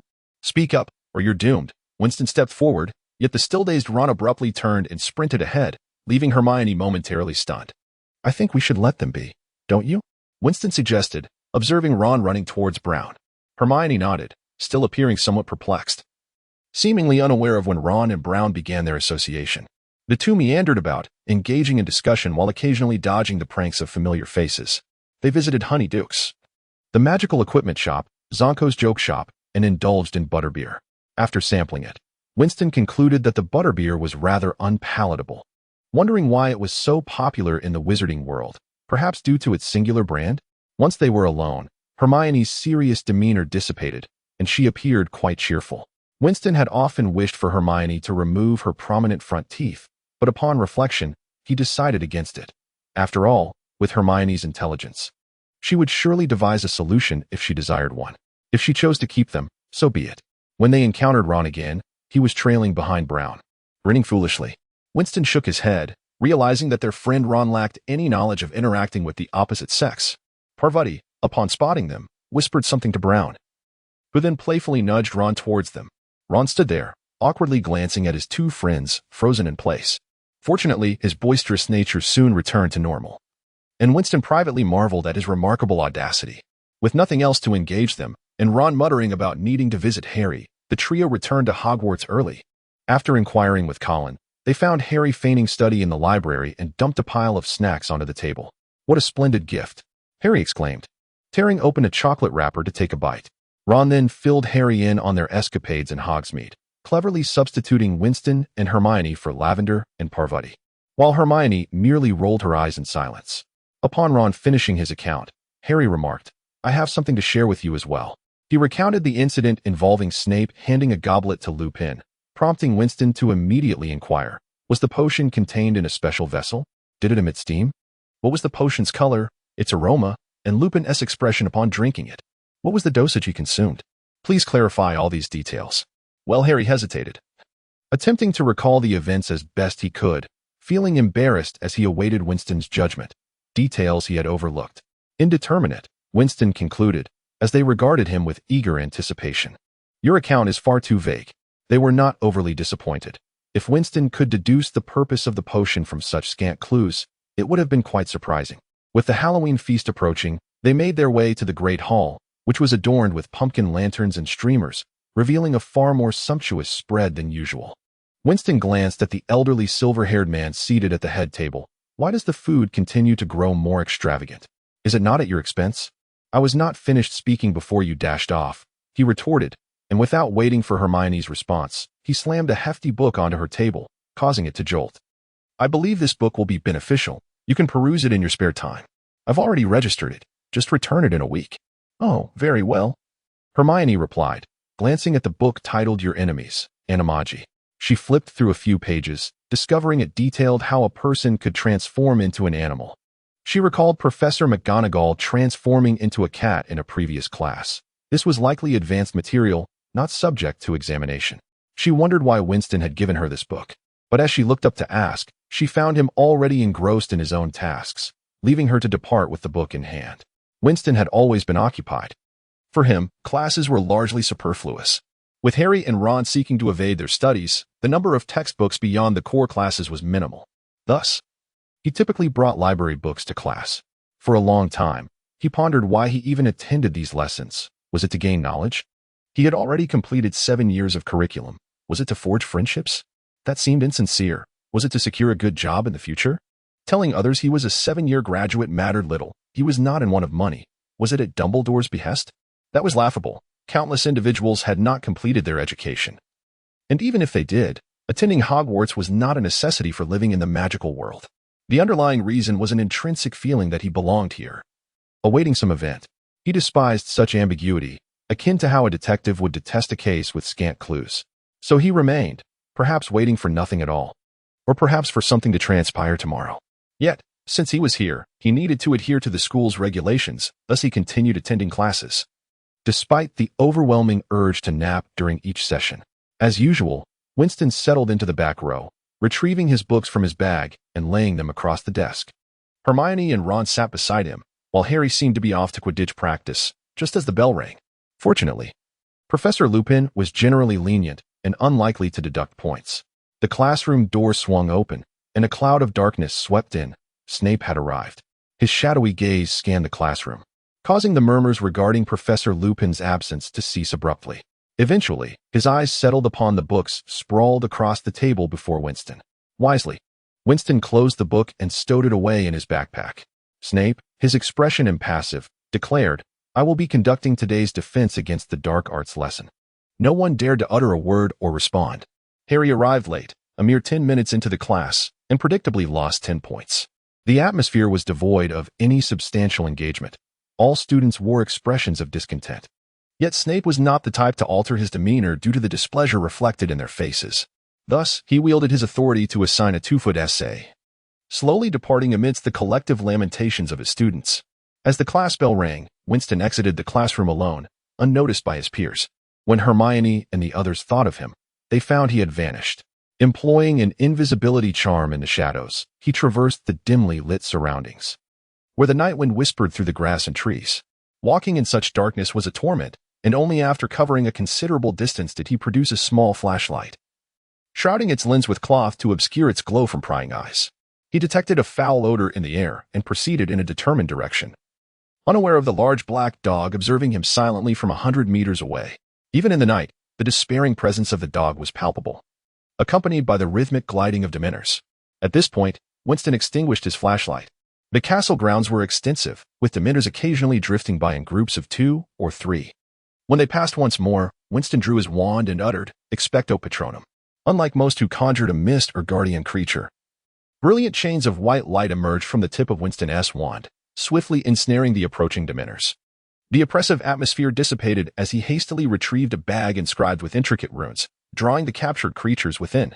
He then turned and fled, the large dog watching with trepidation as the Dementors were ensnared, its eyes wide in astonishment. Once Winston departed, the dog promptly followed.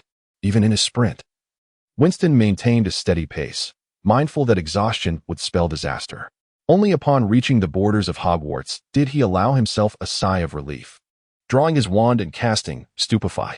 Yet, there was no one to be found, save for the dog, which evaded his spell in an uncanny manner. Curious, he thought. Was it merely a dog? Trained as a special forces operative, he had sensed he was being followed, only to discover it was the black dog. Observing it closely, he confirmed it bore no hostility and cautiously retreated before turning to leave. The dog, momentarily surprised, vanished into the underbrush. Half an hour later, the Dementors arrived at the location where Winston had ambushed the patrol.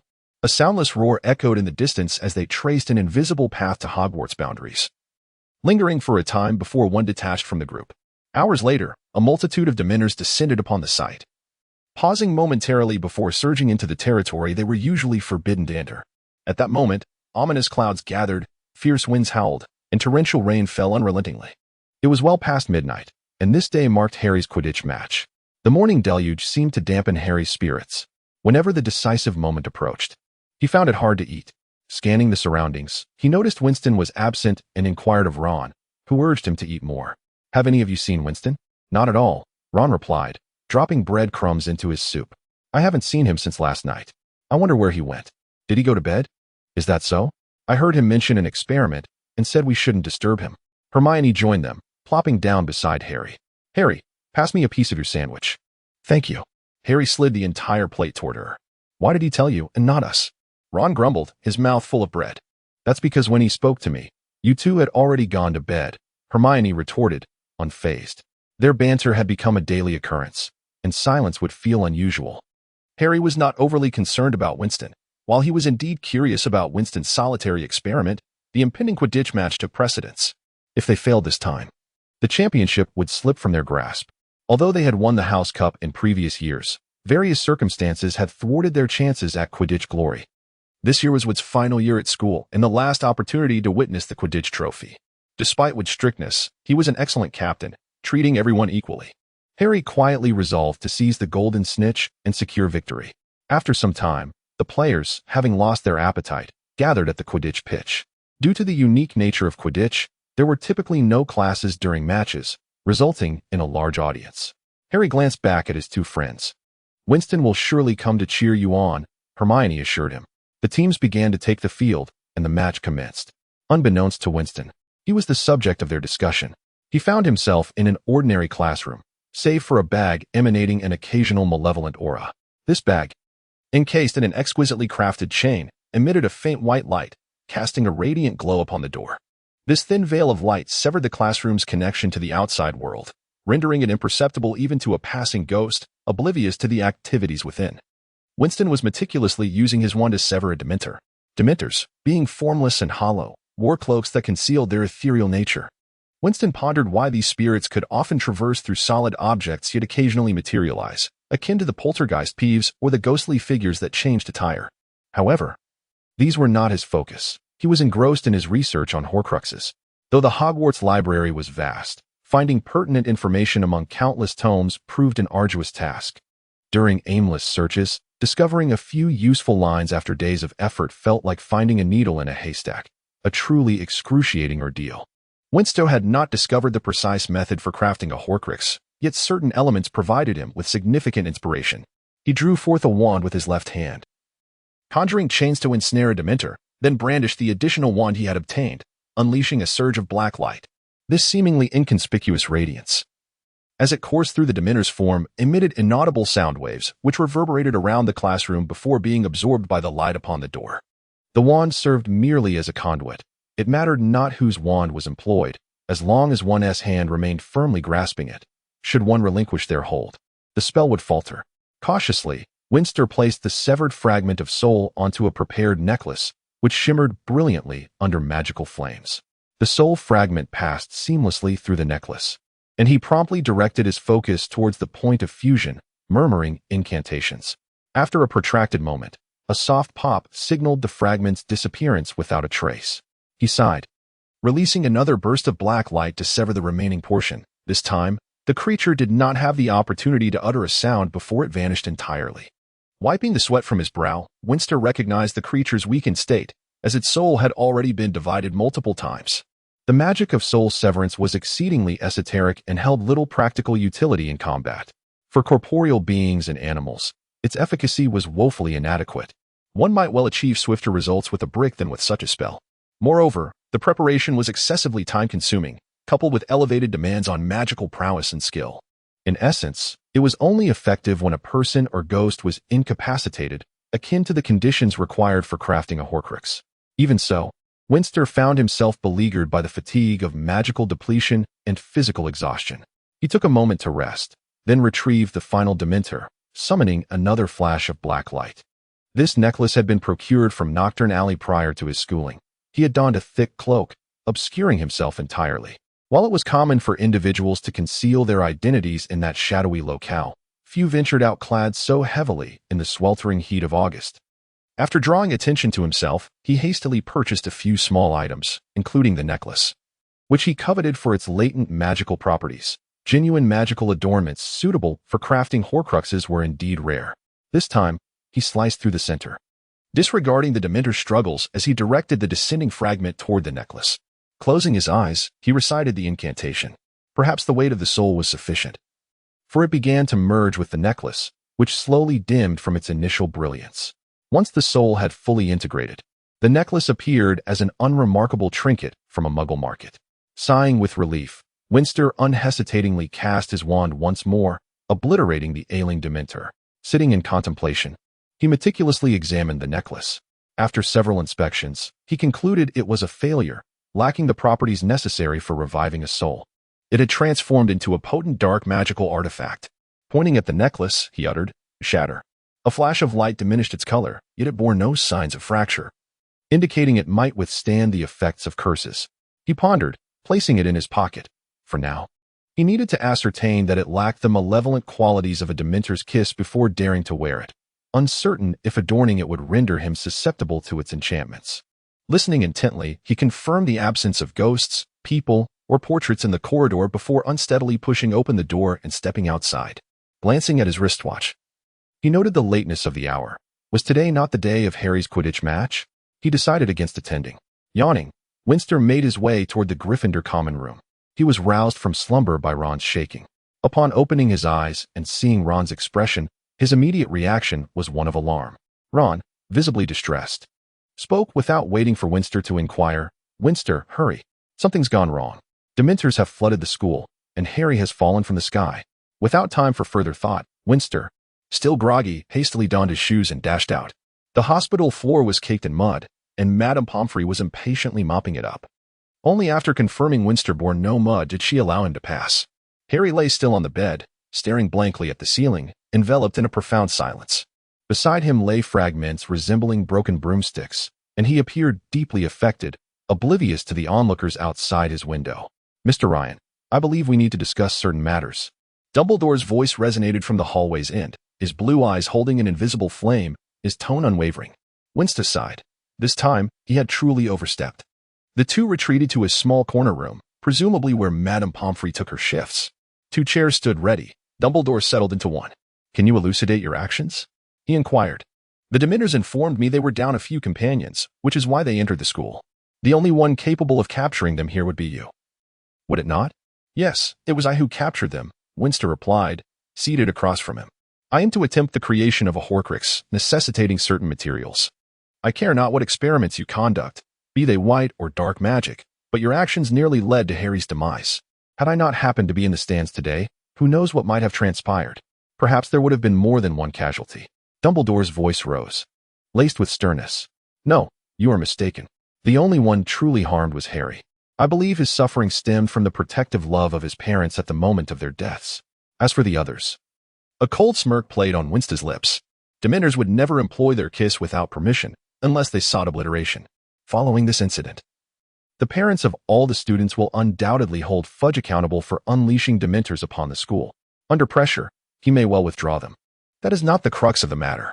Indeed, Professor, I shall inform you in advance should my actions pose any threat to the school or my fellow students, at the very least allowing for preparation. Not out of fear of repercussions, but because I accept responsibility for my actions and wish to prevent harm to others due to my negligence. This is my promise to you. Winston stood and turned to leave. Dumbledore remained seated for a moment, then murmured, At last, you have spoken the truth. Youths are prone to err. Fortunately, we old souls are here to shoulder some of the burden. Crafting a Horcrux, you say? At least you acknowledge the need for preliminary materials to avoid irrevocable consequences. That is an improvement over Tom. Headmaster, are you not returning? Madame Pomfrey inquired. Having finally cleaned the corridor, her curiosity piqued at Dumbledore's presence. Yes, I shall return shortly, he replied with a smile, rising to vanish down the corridor. This time he had indeed been careless. Those Dementors would relish the opportunity to linger at Hogwarts. Despite their lack of any special awareness, they were capable of thought. If they truly penetrated the school, the Malfoys would likely rejoice, though few would so blatantly position themselves as adversaries to Dumbledore. However, this time, Fudge found himself in a predicament. Winston had taken to reading the Daily Prophet less frequently, primarily due to the barrage of articles attacking him by a woman named Rita Skeeter, as Winston referred to her. Although he chose not to take her provocations seriously for various reasons, it still irked him to see such turmoil. He learned from Autumn that Fudge was inundated with a plethora of letters, as that woman seemed intent on biting everyone she encountered. Recently, there had been a surge of articles criticizing the minister. Had this been the Muggle world, she would have surely been apprehended by now, but in the Wizarding world, which places great emphasis on human rights, the sparse population rendered each wizard a valuable asset. Fudge, in a rare show of resolve, insisted that he was accountable to the young wizards and refused to yield. In other words, the Dementors continued to roam freely outside. When Fudge pressed Dumbledore, he firmly asserted that neither he nor the professors from the school were responsible for the unrest. Dumbledore suspected that the Dementors were seeking a pretext to invade the castle, while no one else possessed the capability to do so. For spirits, expelling them is relatively easy, but killing or restraining them poses a significant challenge. Much like the ghosts who, when left to their own devices, traverse the halls of Hogwarts without a care, despite the various defensive spells in place. Another point worth noting is that few individuals are willing to linger in the presence of Dementors, let alone count how many there may be. Consequently, Fudge remained uncertain about how many of these unwelcome creatures he had dispatched, as such tasks typically fall to someone else. Thus, he had no choice but to swallow this bitter pill. Harry, are you awake? Winston entered, carrying an assortment of fruits sent by the lethargic owl, Gibbs, who seemed to have gained considerable weight from lack of exercise, having spent all day in the company of Harry's Hedwig. Yes, much better, Harry replied, his gaze fixed on the broken broomsticks nearby, his eyes devoid of life. If you need any assistance, feel free to share, and I shall do my utmost to help, Winston said, settling into a chair with his feet propped up on the table. One hand produced an apple, while the other deftly wielded a small knife, skillfully peeling the fruit. To Harry's astonishment, the apple skin formed a continuous strand that did not break until the last moment. Winston offered the peeled apple to Harry, who accepted it and took a bite. It was not the season for apples to be ripe. suggesting that one would have to spend a considerable sum in the muggle world to procure such a treat. Harry hesitated, contemplating whether to confide in Winston about his foreboding visions, but he was not one to keep secrets bottled up. He needed someone to offer insight. Winston, what I am about to tell you may seem rather incredible, Harry began hesitantly, only to be interrupted by Winston, who rose to inspect the corridor before closing the door and casting a spell on it. He then returned to his seat. Now, you may proceed. Well, it's nothing. I have seen omens twice. Harry revealed his suspicions to Winston, noting that both instances coincided with unexpected events. After a lengthy pause, he awaited Winston's response. Were he to tell Hermione, he would undoubtedly be met with ridicule. With Ron, he would face exaggerated reactions. Thus, Winston was the most suitable confidant. Are you referring to that dog? Winston's brows furrowed deeply. If it is indeed an omen, the dog must symbolize something rather than being a mere physical entity. I can assure you that it is definitely not an omen, for I have encountered that dog as well. What? Where? When? Harry nearly leaped from his bed, pressing for answers. Not long ago, Winston replied, waving the knife in his hand with a smile. Rest assured, it is certainly not an omen. That dog, brought here by someone this year, has been wandering near the Forbidden Forest. If you are still concerned about it, I could capture it in a few days and make a stew. For now, you need only to rest. After checking the time, Winston stood and made his way out. As the door clicked shut, Harry pondered Winston's earlier encounter. Did that mean he had also faced ominous events, or was he merely overthinking? Oh, he had forgotten to tell Winston that he does not eat dog meat. A few days later, Harry's discharge from the hospital wing brought relief to Winston. One must bear the consequences of their actions without entangling the innocent. This principle, perhaps born from years of military experience, highlighted the paradox of a soldier's existence, one who saves lives while extinguishing others, perpetually teetering on the brink of salvation and destruction. Reflecting on the dog, Winston recalled its arrival coinciding with the start of the school year, shortly after Black's release. Recalling the harrowing night of capturing Dementors, he could not shake the feeling that the dog was indeed problematic. As for Harry, he pondered how to make amends. Gifting Harry a new broomstick would inevitably lead to questions, especially since it was one he had just purchased and had yet to ride. Remembering Harry's mention of the dog that seemed to herald misfortune, Winston resolved to act. He occasionally noticed Crookshanks and that dog meeting at the edge of the Forbidden Forest, which ignited a sense of determination within him. On one occasion, while Hermione was absent, he seized a few of Crookshanks' first strands, allowing him to perform a locating spell. Once the cat was gone, a lone tea leaf floated sadly in a pristine cup. Using magic, Winston directed the front of the cup towards a specific location, which sank slightly below the water's surface, indicating it was much lower than his current position outside the castle. After slipping out, he carefully donned Harry's invisibility cloak, which had been tucked away in Harry's wardrobe. To avoid detection by the dog, Winston cautiously approached from downwind, silencing his footsteps with a charm. At last, he witnessed the dog and cat gently nuzzle each other, sniffing one another before the dog began to bark. Although it might seem disloyal to Hermione's cat, Winston, resolute in his decision, would not waver. Petrificus totalis. The dog collapsed, rigid, onto the ground, and only then did Winston reveal himself. He retrieved a rope and began to bind the large black dog. Meow. Crookshanks lunged at him, clinging to Winston's clothing with a fierce grip. Fortunately, the cold weather necessitated thick garments, granting Winston ample time to grab his wand from the ground. Stupefy, he exclaimed, and the cat fell limp. Once the dog was securely bound, he stowed it in a pocket of considerable space and prepared to leave. As he caught sight of Crookshanks lying there, he shook his head. If he left it behind, some creature might consume it, leaving Hermione heartbroken for an extended period. After a moment's thought, he decided to take the cat back as well. He carefully avoided all students and staff, making his way to a secluded room. In such a vast castle, many rooms remained empty or cluttered with forgotten items. The thick dust spoke of their disuse, as Filch primarily tended to the hallways and frequently used classrooms. As for these neglected spaces, it was best left alone. Maintaining such a large castle was a daunting task for one individual without inviting further complications. After tossing the dog inside, he placed a sizable chunk of beef in front of its head before sealing the door with a spell and departing. The cat dangled from his waist, swaying as he walked. Upon placing the cat on a table in the common room, Winston was surprised to find Hermione holding 2 parchment reports. He took a glance and realized they were assignments from Snape. With a grimace, he returned the parchment to Hermione. "What's wrong? Did I make an error?" Hermione picked up the report and skimmed through it, finding no errors before turning to ask Winston, as she preferred to sit in the front row. It's nothing. After all, Snape is not the defense against the dark arts teacher. Perhaps Lupin will return today, and you don't really need to write that. Just as Hermione was about to retort, Professor Lupin entered, and the classroom erupted in cheers, with the young wizards expressing their grievances about the substitute Snape. Lupin smiled gently. You no longer need to write that essay, which triggered another wave of applause. After class, Winston grabbed hold of Harry and Hermione, who were walking ahead, saying, "You three, come with me." He led them through several moving staircases to a classroom they had not previously visited. Upon opening the door and ensuring everyone had entered, Winston promptly closed it behind them. The room was a modest storage closet, with a thick layer of dust on the items, indicating it had not been cleaned in ages. And the sparse footprints on the floor further corroborated this. What captured their attention was a large black dog, tightly bound with ropes to a heavy object. A small dish containing food lay before the dog, which appeared lethargic. To the right, a large cauldron was suspended, blue magical flames occasionally warming it, with bubbling water suggesting it had been boiling for some time. An ominous sign.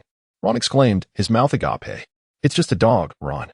I've told you many times not to believe that old woman Trelawney. Hermione retorted sharply, having never held Trelawney in high regard, while Ron glared at her. Harry, it's merely an ordinary dog, not an omen. Do we need to confirm this? Harry felt a knife thrust into his hand. What am I supposed to do? His hand trembled as he gazed at the once magnificent dog, noticing it was also shivering, its black eyes filled with unmasked sorrow. Since entering, the dog had been staring intently at him, whimpering softly. Are you still hungry for dog meat? Can we not eat it? Harry's heart raced as he looked at the dog. Of course, we can. My primary purpose in capturing it is to show you that it is nothing sinister. It is merely a dog. Don't let it prey on your mind, constantly fearing for your life. I understand the impact of the Dementors on you, starting tomorrow. I will teach you the Patronus charm. Winston patted Harry on the shoulder, took the knife from his hand, and approached the dog, which began to whimper louder. Rest assured. I will let you go, but I need to ensure a few things first. Winston retracted the knife and raised his wand, casting Petrified Totalis. The spell struck the large dog, and only then did Winston unbind the ropes. Let's go. It will be able to leave on its own soon. He turned to Harry and the others, explaining that in certain countries, pets like dogs share an even closer bond with humans than humans do with one another. Thus, it was not uncommon for pets to be buried with care after death. Hence, Harry's choice was not surprising to Winston, even if he hadn't said anything. Ron and Hermione would have undoubtedly opposed it. Besides, he had no inclination to eat dog meat. Military dogs are forever the soldier's best friend. All right, then, Hermione said, stepping outside first, followed closely by Ron. Harry glanced back at the familiar dog and then at Winston, who was disposing of the water and shrinking the cauldron to stow it away, listening to the fading footsteps. The invigorated dog hesitated for a moment before slipping through the intentionally left ajar door. Once outside, it sniffed at the entrance before bolting in a specific direction, stopping intermittently to adjust its course, then joyfully dashing forward. Even if someone spotted it on the way, they paid it no mind. When it caught a scent and was about to charge ahead, it suddenly halted, its fur bristling as it fixed its gaze on a figure leaning against the wall, seemingly having waited there for quite some time. Observing the dog that was growling in warning, Winston remarked with a bemused smile, "Are you going to keep playing the part? Animagus Sirius Black?" The dog, of course, could not respond. It crouched low, ready to pounce, yet Winston remained unfazed, continuing, "What's this? You've just been released and can't wait to chase after me? You wouldn't truly be seeking Harry to repay a debt, would you? If so, this dog possesses quite the intellect." He pointed his wand at it. "It's all right. I have ample time to ascertain whether or not you are who you claim to be. Attempting to deceive me is no easy feat." As the large dog prepared to speak, it quickly turned and dashed into the adjacent corridor, the mere sight of this young man invoking an instinctive dread within it.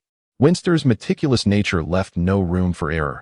Even moments ago, he had first petrified it before departing, remembering the inscrutable expression on his face when he untied the ropes. The dog now understood what it meant. "You can pursue me. I await you." This thought sapped the dog of its courage to confront him. Winston, wand in hand, swiftly followed, first casting protective spells upon himself, then manifesting a 2-foot-long translucent blue sword at the tip of his wand. In a skirmish, those 2 seconds spent uttering a spell could alter everything. Each time he turned a corner, he would pause to shield his neck before proceeding. ensuring that his opponent wouldn't unexpectedly counterattack and turn the tables on him. The dog, witnessing this, quickened its pace, but fortunately, Winston's prior physical training, coupled with the intricate terrain, hindered the dog's speed, allowing him to keep up. The dog charged towards the Hogwarts entrance when suddenly a pearly white ghost burst through the wall, colliding with a suit of armor and sending it crashing onto Winston, who fell to the ground. The dog did not pause, leaping down the stairs to the next level. "Got you," Peeves exclaimed, grinning mischievously while watching Winston slowly rise. "You're in trouble now, Peeves." As the dog vanished into the stairwell, Winston spoke deliberately, "If it weren't for so many protective spells, that impact could have left me bedridden for half a month." Without waiting for Peeves to respond, he waved his wand, conjuring a chain that ensnared the floating ghost. "Why can't I move?" Peeves exclaimed in panic. "What have you done to me?" "I've done nothing at all. Just settling old scores," Winston replied. Dragging Peeves into a classroom the following day, when Peeves was discovered, he floated in the air, looking green and dazed, completely motionless. Professor McGonagall, arriving at the commotion, frowned as she used a fan to swat him to the infirmary. In the headmaster's office, "What has you so upset this time?" Dumbledore inquired cheerfully, surrounded by a pile of sweets on his desk. "I've long held a discontent towards him. This was merely an opportunity to settle the score," Winston said, popping a piece of candy into his mouth, grimacing at its sweetness. Surely the other ghosts are displeased with Peeves. It shouldn't provoke their ire, should it? His implication was clear. "What brings you here?" "No, I merely needed to inquire as per protocol." Dumbledore's expression remained concealed behind his glasses. "There must be something else." "I saw Sirius Black," Winston replied, unwrapping a chocolate frog and watching it hop on the desk. "Or rather, it is highly probable that it was something belonging to him." "Would you care to elaborate?" Winston recounted Harry's ominous remarks about the strange behavior of the dog and his own theories. "So, you suspect that the dog might be an animagus, specifically black?" After listening intently, Dumbledore interjected, "As was his custom, perhaps, but it has already fled. Even if it hadn't, should it take a student hostage, it would still have ample opportunity to escape." In response, Winston chuckled. "What concerns me more is whether Peeves will remember this lesson. If he doesn't, I wouldn't mind having a few more conversations with him. I've tolerated him for quite some time." "Perhaps," Dumbledore replied with a gentle smile, "but do not divulge this to the other students, particularly to Harry." Winston acknowledged the wisdom of Dumbledore's words, understanding that there was no evidence to confirm that the dog was indeed black. "If there is nothing else, I shall take my leave," he said, and Dumbledore nodded in agreement. Madame Pomfrey in the hospital wing was indeed a master healer, capable of treating even ghosts. According to her, Peeves would be well again in 2 days, though the headmaster hinted that she might allow Peeves to remain for an additional 2 days. And she dutifully complied. "Hey, Cho," Winston called, stepping in front of her. Upon seeing him, the girl accompanying Cho whispered something in her ear. After hearing it, Cho lightly smacked the girl in a fit of annoyance, and the girls laughed as they walked away. "Is there something you need?" Cho asked, her expression slightly uneasy. "Aren't you all about to compete against Hufflepuff?" "I thought I'd give you a little boost," Winston said, handing her a long bag containing an unknown object. "What is this?" Cho asked, opening it slightly. "A firebolt? Good heavens, this is quite expensive," she exclaimed, hesitating before asking, "Is this a gift for me?" "If you intentionally let us win during the match, I might consider it," Winston replied, rolling his eyes, fully aware that Cho would never do such a thing. "Well then, forget it. What do you need this for?" She caressed the firebolt, unable to take her eyes off it. "I hope you win against Hufflepuff. That way, we still have a chance at a trophy this year. Otherwise, Gryffindor will again be left empty-handed," Winston said with a smile. "Besides, it's far superior to your comet." "Isn't it?" He knew that even without his encouragement, Cho would strive to win, but he wanted to do something to support her. "Even if you don't say anything, I would still do my best," she replied, zipping the bag back up and slinging it over her shoulder.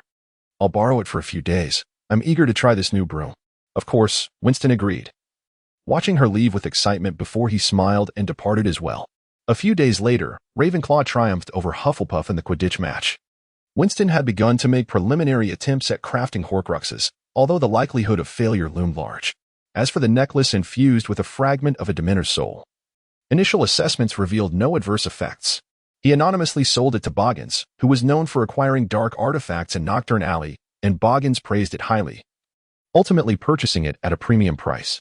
By Fudge's strong insistence, Dementors had refrained from invading Hogwarts, despite their persistent covetousness for the grounds. With the precedent of a Dementor incursion, Winston found himself unable to capture them for his experiments and reluctantly set his notes aside. In times of boredom, one often resorts to mundane activities, and Winston spent his days ensconced in the library, furtively perusing books in the Forbidden Forest, seated in a concealed nook. After reading, he would jot down his reflections to enhance his memory. He preferred not to adhere strictly to the book's instructions, habitually questioning the rationale behind certain actions and the principles involved. Understanding the reasons often led him to discover alternative approaches, akin to knowing a shortcut for summing numbers from 1 to 100, thereby instinctively applying the more efficient method when faced with similar problems. As the ancients proclaimed, mastering one method unlocks 100. 2 weeks after defeating Hufflepuff, Cho reluctantly returned the broom, her expression almost pleading. Seeing her reluctance, Winston nearly succumbed to the impulse of gifting it to her outright, but ultimately decided to let her borrow it for now, expecting its return by the end of the academic year. After Cho joyfully departed with the broom, Winston couldn't help but ponder whether he would seek it back if she truly forgot to return it. This question lingered unanswered in his mind. On the eve of Christmas, Snape seized yet another opportunity to chastise Ron severely. The trigger was Ron's inability to restrain himself against Malfoy's jibes, culminating in him dumping a cauldron of potion atop Draco's head. The boiling concoction cascaded down, leaving Malfoy shrieking and collapsing to the floor, his eyes covered as he writhed in agony from burns and toxins. In his fury, Snape was nearly rendered speechless, uttering only, "Stay after class," as he assisted Draco to the hospital wing. This incident marked the sole student injury in recent times.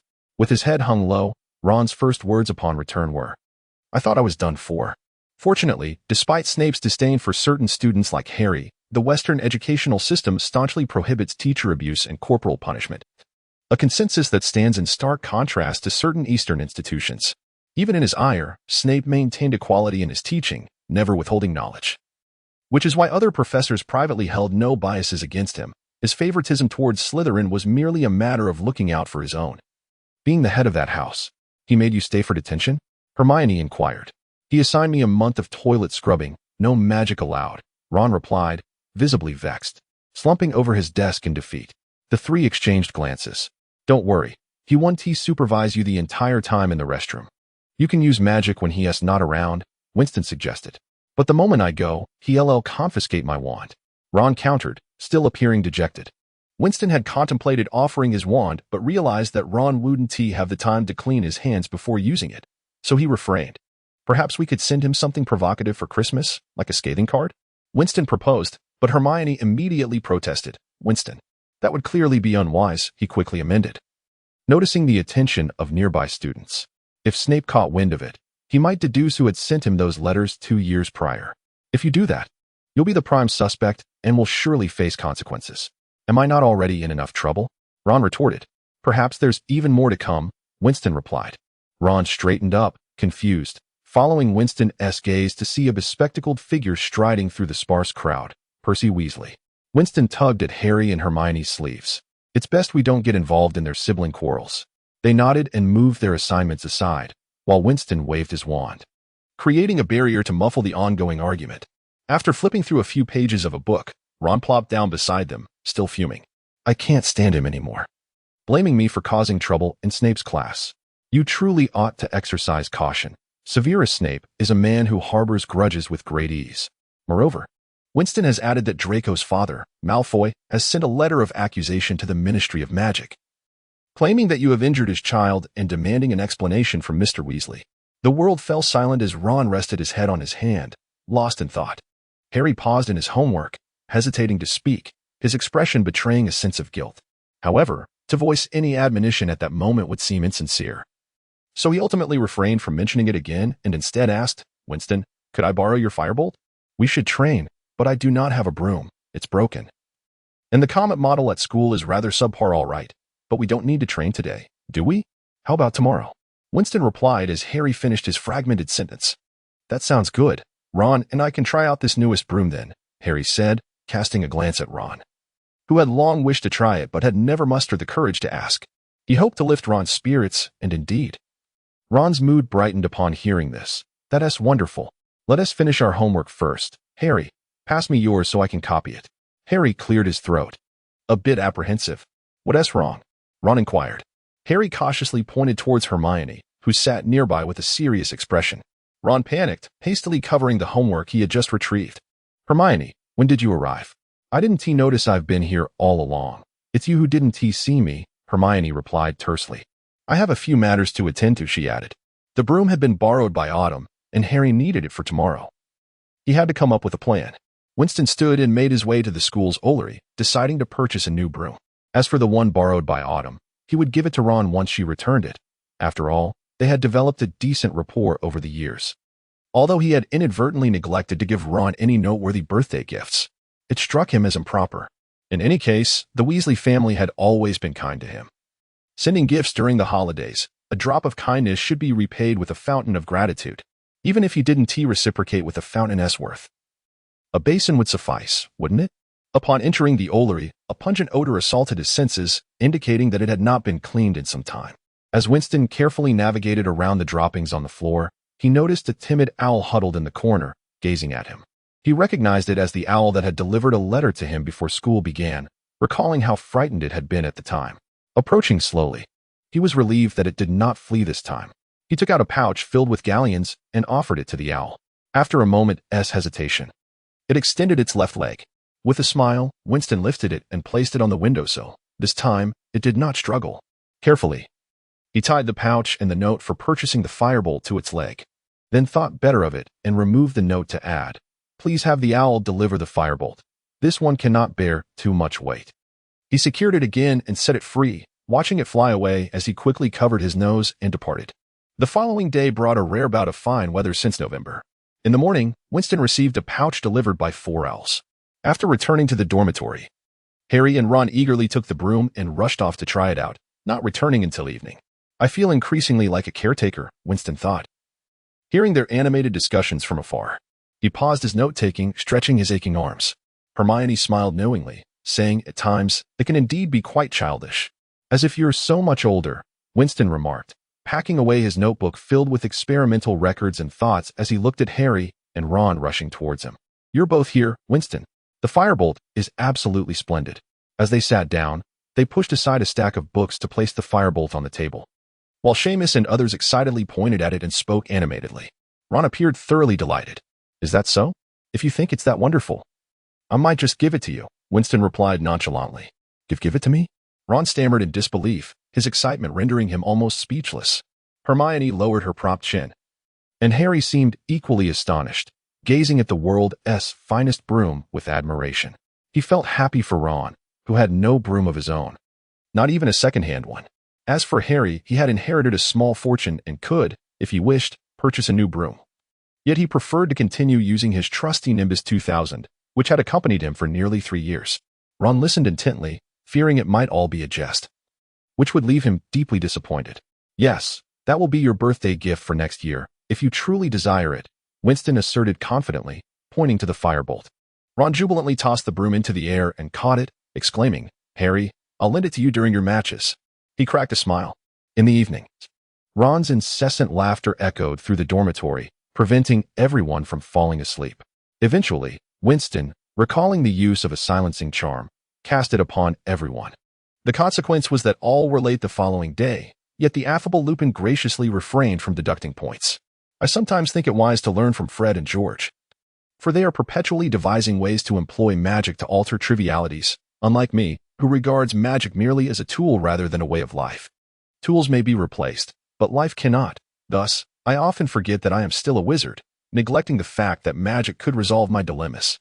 This was what Winston, yawning after their tardiness, confided to Hermione, dark circles under his eyes resembling those of a weary creature.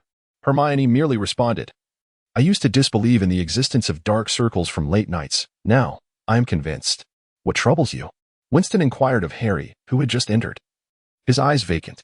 Upon entering, he had flipped open a wardrobe and stared blankly at the first page of an album.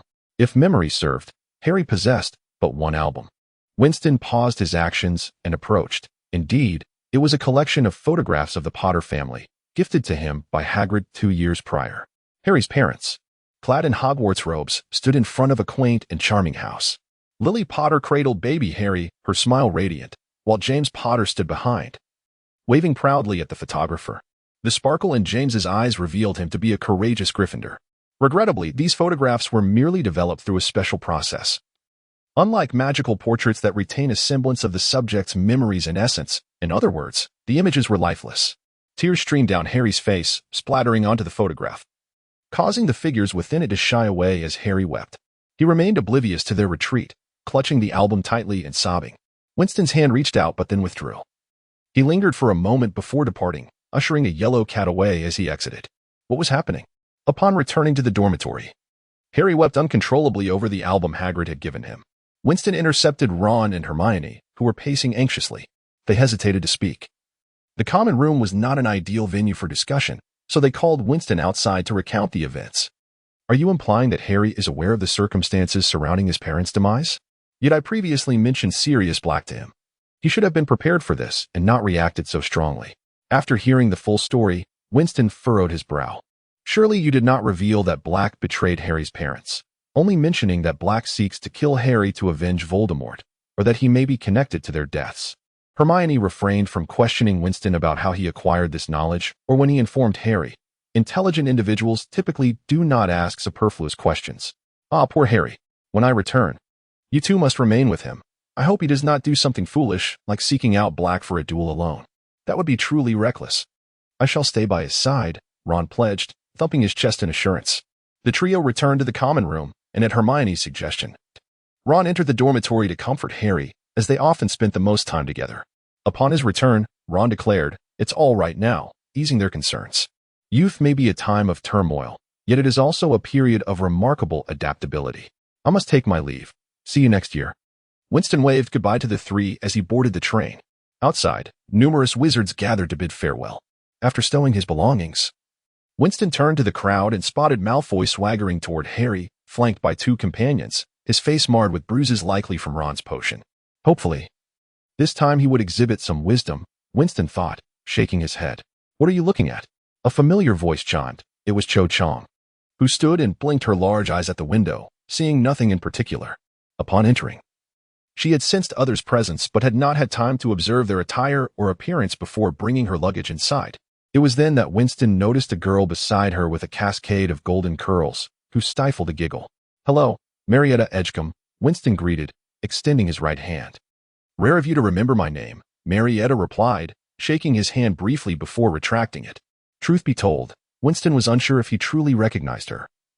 Perhaps he had encountered her in Hufflepuff, where the students often lacked distinctiveness.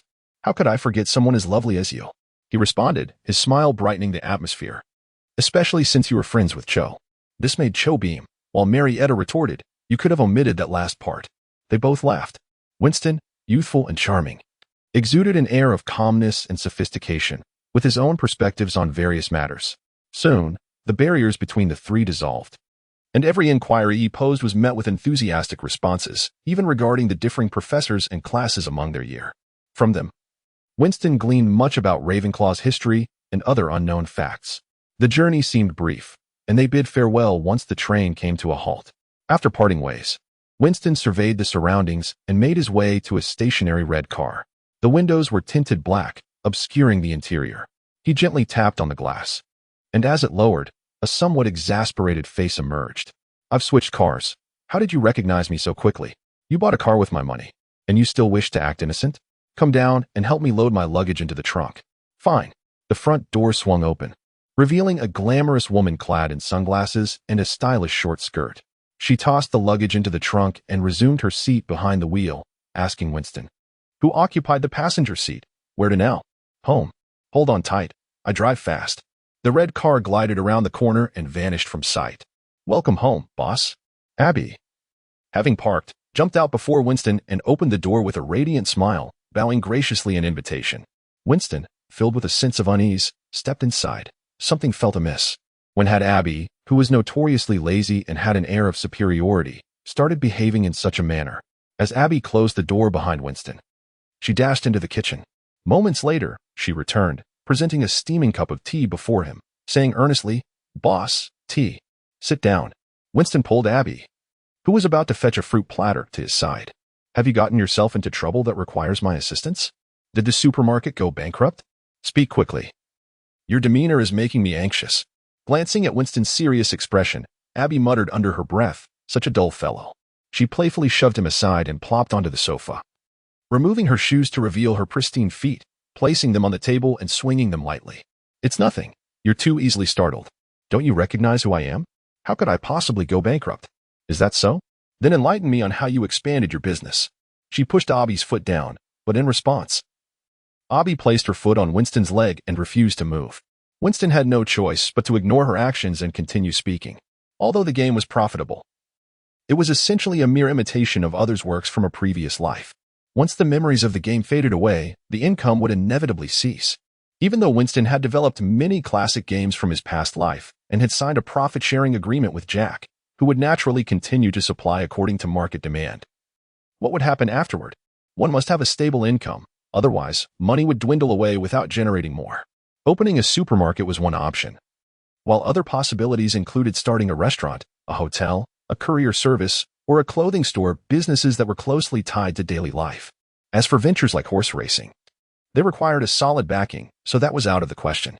As for me, I merely consulted with the owner of the supermarket and then used the money you left behind to purchase it outright. Upon seeing Winston concede, Abby smugly placed a cushion behind her head and shifted into a more comfortable position. Then I mortgaged the first store to secure a bank loan, which I used to buy other locations. Do you know how many times I borrowed? She raised a hand, revealing a new ring on her ring finger and a stylish bracelet on her wrist. Before Winston could respond, she continued, I borrowed from 5 banks, which means I acquired 5 additional stores. Now I own 6 in total. Is that even possible? Winston was left speechless. Of course it is. You see, banks have a peculiar characteristic. The more money you borrow, the easier it becomes to borrow again. Just like initiating a task makes subsequent attempts simpler. I mortgaged the first store to buy the second, and then mortgaged the second to buy the third, and so on, leading to the acquisition of 5 stores in total. Unfortunately, my funds for renovations and inventory can only sustain the operation of 6 stores. Otherwise, I would have opened several more and established a grand chain. Abby waved her fist energetically, then extended a delicate hand, her gaze wandering toward a fruit platter nearby. Winston, ever cooperative, promptly ran over to fetch the platter and set it before her. Abby nonchalantly picked up an apple and took a bite. With the owner away, the privileges are all mine. I truly wish I could keep those supermarkets for myself. Indeed, as long as she remained silent, Winston would remain unaware of this matter. Even if he learned that the supermarkets he entrusted to her management were yielding profits, the rest of the income was something Abby had independently earned. Strictly speaking, it was unrelated to him, and there was no need to inform him.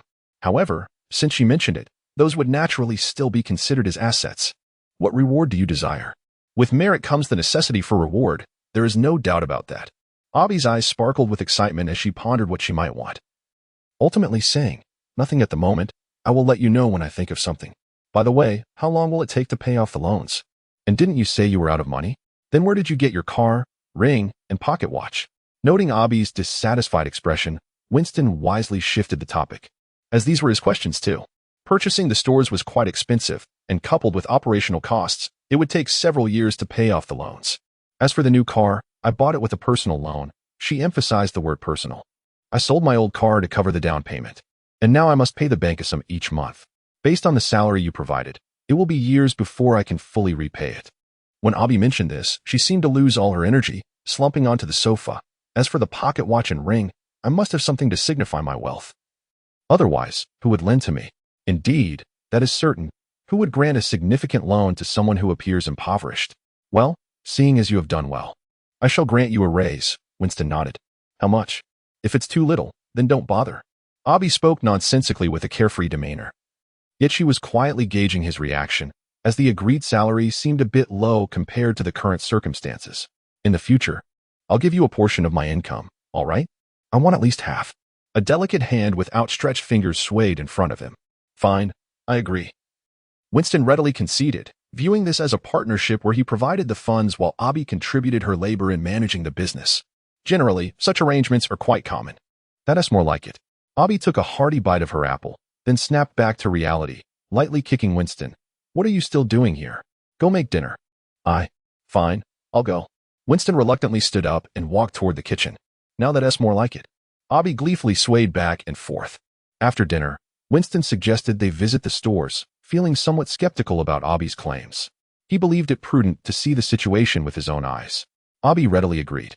And after she finished washing the dishes as usual, she drove Winston to a bustling supermarket on a street in London. The establishment, while not extravagantly decorated, exuded a comfortable charm, with shelves brimming with various goods. Occasionally, shoppers pushed carts, selecting items to add to their haul. Through the car window, they could see a long queue at the checkout, where several young and attractive cashiers busily attended to customers. This was not a main thoroughfare. Although the land here was among the most expensive in China, it was not the hottest market currently.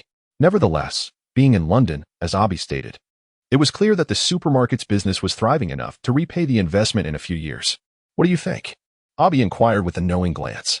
Not bad. But I am more interested in seeing the other stores you purchased. So far, I have only seen the first one. What about the rest? Winston, in the passenger seat, asked. I knew you would say that. All right, let us go now. Abby honked the horn, and after the cars ahead cleared, she started the vehicle, the red sedan gliding gracefully into the lane. The other stores were spread across various locations. After all, prime spots within one area were limited, and the consumer base was also fixed. It would be unwise to cluster the stores together. They drove past the other locations, encountering some traffic along the way, and even stopping for gas, which Winston paid for, as Abby had insisted that this little expense was on the boss. Winston could only smile wryly.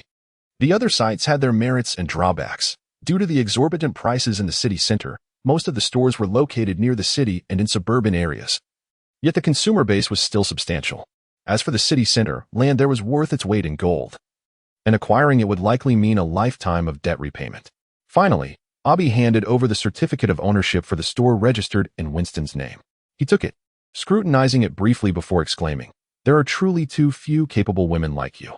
This is because you trusted me enough to give me the ownership of that store, and the funds you left were sufficient. Otherwise, what would I have used as collateral?" Abby displayed a rare moment of humility, but based on Winston's understanding of her, her true nature was already shining through. However, he genuinely could not recall how much money he had left her. Have you ever considered opening a clothing store? As far as I know, the profit margins on clothing are quite high. Winston gently enticed, hoping that during his absence, someone would help manage the business. Abby's evident business acumen made her the perfect candidate. While supermarkets were indeed lucrative, they typically operated on thin margins, whereas clothing offered potential for greater profit. Of course, I have thought about it. Are you providing the funds? Naturally, this is the case. However, we must first formalize our agreement, ensuring that we share the profits monthly. There is a saying that if you wish to sever ties with a friend, simply borrow money from them and never repay it, even among brothers. Financial matters should be clear-cut. By clarifying everything now, we can avoid entanglements later on, although both of them are the types who wouldn't mind taking a loss among friends. Establishing clarity now will undoubtedly minimize future complications. Understanding this, Abby nodded. Shall we post an advertisement online now?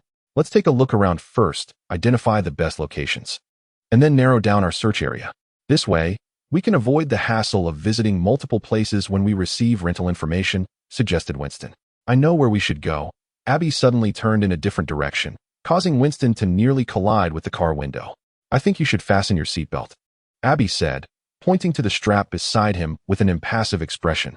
However, I believe you should consider retaking your driving test. Winston couldn't help but retort, though he did buckle up, gazing out at the swiftly retreating scenery. After scouting several promising locations and marking them on a map of London, they needed to return multiple times to finalize their choices. While the rents in these areas were indeed high, they would undoubtedly be worth the investment. They hastily consumed a few hamburgers at noon before continuing their on-site inspections. Many places had to be dismissed due to exorbitant rents or prior leases. On their way back in the afternoon, they stopped in front of a supermarket.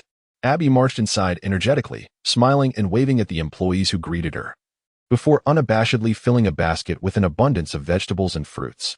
After all, she was the manager, and now she had a formal stake in the establishment. Why not take advantage of it? Dinner, without a doubt, was left for Winston to prepare.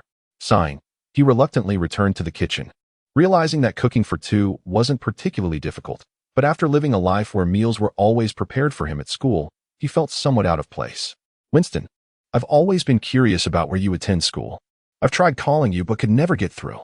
After dinner, Winston recalled the revenue from their game and decided to call Jack, who seemed to be having dinner with his family based on the sounds coming from the receiver. At my school, they don't allow students to use phones, so. Winston stammered, attempting to evade the question, but Jack was clearly not buying it. Is that so? Why don't you give me your school's address? I'll call the principal. In foreign schools, the atmosphere is generally more relaxed. Teachers may lecture for only part of the class while students freely discuss among themselves, though not to the extent of playing cards during class. What students do outside of class is beyond the school's jurisdiction. It's not uncommon for affluent parents to provide their children with phones, making Jack's skepticism understandable. Let us not dwell on that. By the way, do you have any remaining credits for the game? It was wise to change the subject, and sure enough, Jack's voice carried a hint of frustration. Yes, but you must understand that every game requires a period of promotion. People need time to accept and spread the word. We can only introduce new games when players grow dissatisfied with the old ones. Nowadays, with the internet being so developed, our game is available online almost immediately after release, and our earnings have fallen significantly short of expectations. Listening to Jack's lamentations, Winston suggested, "How about I send you an AO game for you to try and release?" AO? What is that? Came Jack's inquisitive response. It stands for Adult Only, a game restricted to adults. Would you like to give it a try? Winston explained, unsure of how Jack would respond, but he felt compelled to ask. Send it to me tomorrow for a test run. If it works out, I'll give it a shot. Until then, see you tomorrow. Jack's wife could be heard in the background, and a slightly intimidated Jack spoke increasingly quickly, hanging up before Winston could respond, though his eagerness was unmistakable. What a lecherous old man, Winston mused, shaking his head slightly as he tossed his phone onto the bed and powered up his long-neglected desktop computer. Half a year had passed, yet Jack's company remained unchanged. With the children's winter break underway, there was no chance of the employees getting time off, such as the plight of those working to support their families, firmly tethered to their posts except for the occasional holiday. Exchanging greetings with familiar faces along the way, Winston arrived at Jack's office door. Being acquaintances, no one came out to greet him or to intercept him. Abby's friend had long since moved on. He gently knocked on the door, and without waiting for a reply, he pushed it open. I knew it was you, Jack said, intermittently typing on his keyboard while casting a glance in Winston's direction before shifting his focus to his ringing phone. Winston took a seat across from him, waiting for the call to conclude, and, noticing the water cooler beside him, grabbed a disposable cup to fill with water. After a short while, Jack finally ended the call. Would you like a drink? He asked, producing a bottle of Coca-Cola. No thanks, I brought a disc. Winston retrieved a CD from his pocket and handed it over, and Jack eagerly accepted it. Does this have a name? Well, Winston pondered briefly before responding. Let us call it Playboy Larry and Bonetown. I'll install it and see how it goes, Jack said, inserting the CD into the computer's DVD drive to begin the installation process. AO-rated games are restricted to specific locations and intended for individuals aged 18 and older. To Western audiences, many Japanese simulation games from the past may seem too subtle, thereby being labeled as AO games due to their more explicit content. Boredom set in as he waited. So Winston stood behind Jack, watching him embark on his gaming journey. Compared to before, he had made some alterations to the games, primarily by adding new levels. Players could only progress by completing specific tasks, defeating certain characters, or solving intellectual minigames. Jack's eyes were glued to the screen, intently maneuvering his character through challenges, when suddenly someone tapped him on the shoulder.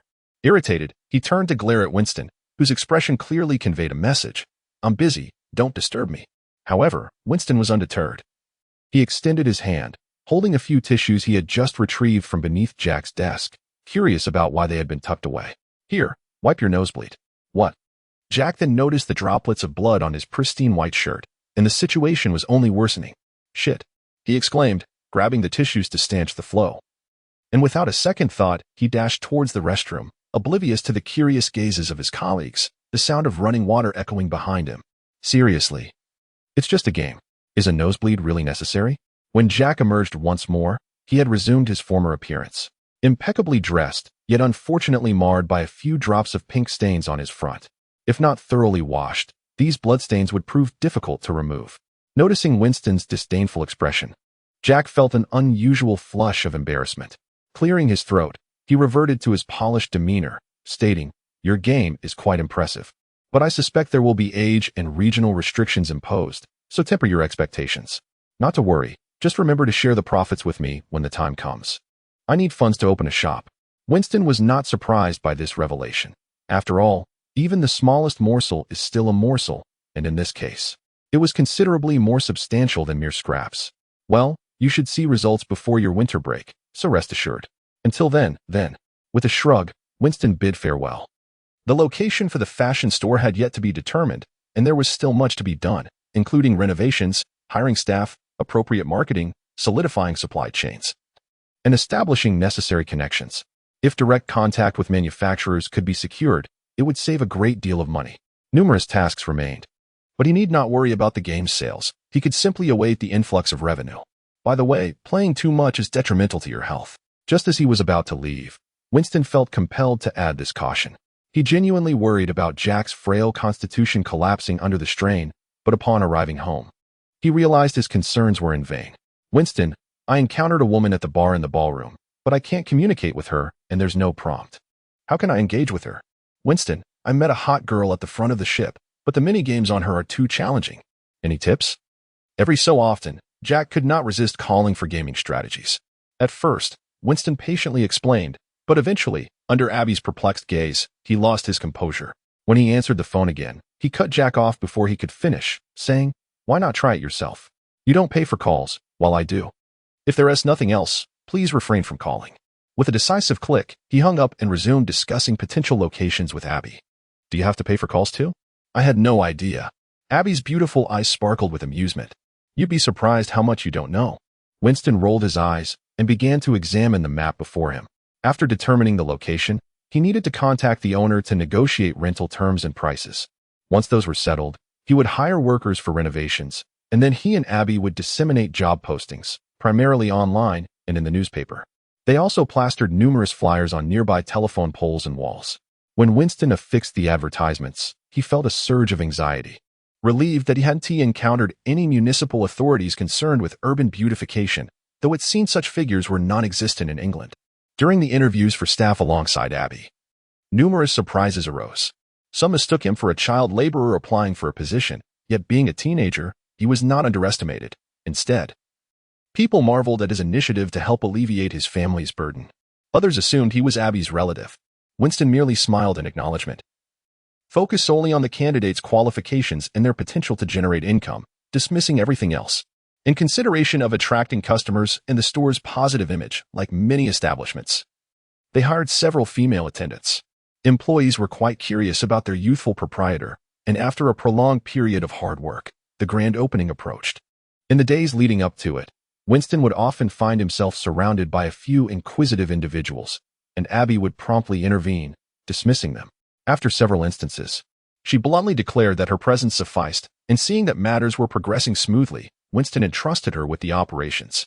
Unbeknownst to them, Christmas was fast approaching, blanketing the land in a pristine layer of snow. Everyone donned their warm, elegant attire in anticipation of the holiday. Abby, although inherently lazy, had always maintained a clear division between work and leisure. With Christmas imminent, a peak season for retail and clothing sales, she could hardly neglect business simply because she desired a brief respite. After Winston's inspection yesterday, it was now Abby's turn, and she rose early to brave the snow for her oversight. During this time, employees lacked motivation to work. But only when the owner led by example could they suppress their inclinations to slack off. Seated in the living room, Winston stared blankly at the ceiling, the crackling fire in the hearth filling the space with warmth. The house remained unchanged, save for a new bouquet of flowers in a vase on the table and an array of food filling the kitchen. Before him lay 2 letters, signed by Hermione and Hagrid respectively. Winston, Harry's situation is quite unstable. He remains troubled by the matter of Black, yet thankfully, he assures us he will not seek Black out privately. The school is rather quiet with few students remaining. But do you truly intend to wait until the start of term to return? Your friend, Hermione Granger. Winston, I now regret not heeding your advice to keep a close watch on those troublemaking boys during the first lesson. That scoundrel Malfoy reported me to the ministry, and they plan to involve the committee for the disposal of dangerous creatures. Dumbledore merely managed to protect me, but from what I understand, those lunatics will surely execute the poor Buckbeak. I fear releasing Buckbeak will lead to my imprisonment in Azkaban, which I never wish to see again. Please help me, Winston. Your friend, Rubius Hagrid. The Committee for the Disposal of Dangerous Creatures? It is said that this group typically handles exceedingly dangerous large creatures. including those with strong aggressive tendencies that have attacked humans. After all, even for wizards, such beings pose a significant threat. In this pitiful country, where the wizarding population is sparse, any magical creature that has attacked humans is likely to be eliminated, especially when the victim hails from a noble family. Although the Malfoys have long fallen from grace, their connections remain potent, and targeting one individual can provoke numerous families. This is often why Dumbledore must concede at times. In other words, this predicament is indeed considerable. As Winston lifted his pen to respond, he could not help but wonder why Hagrid had left this dilemma for him to resolve. Did he hold him in such high regard? What an honor indeed. Shaking his head, he dismissed these thoughts and began to write back to Hagrid. I will return promptly to assist you. As far as I know, even those zealots who relish in exterminating dangerous creatures must adhere to protocol for those not currently committing crimes. A court must decree a death sentence before Buckbeak can be put down. In other words, we have ample time to prepare. What you need to do now is gather materials to build your case. Remember, the wizarding court is not swayed by the Malfoy family, so do not despair too much. I will certainly help you. Winston Rhine. Hermione, why did you not inform me about Buckbeak?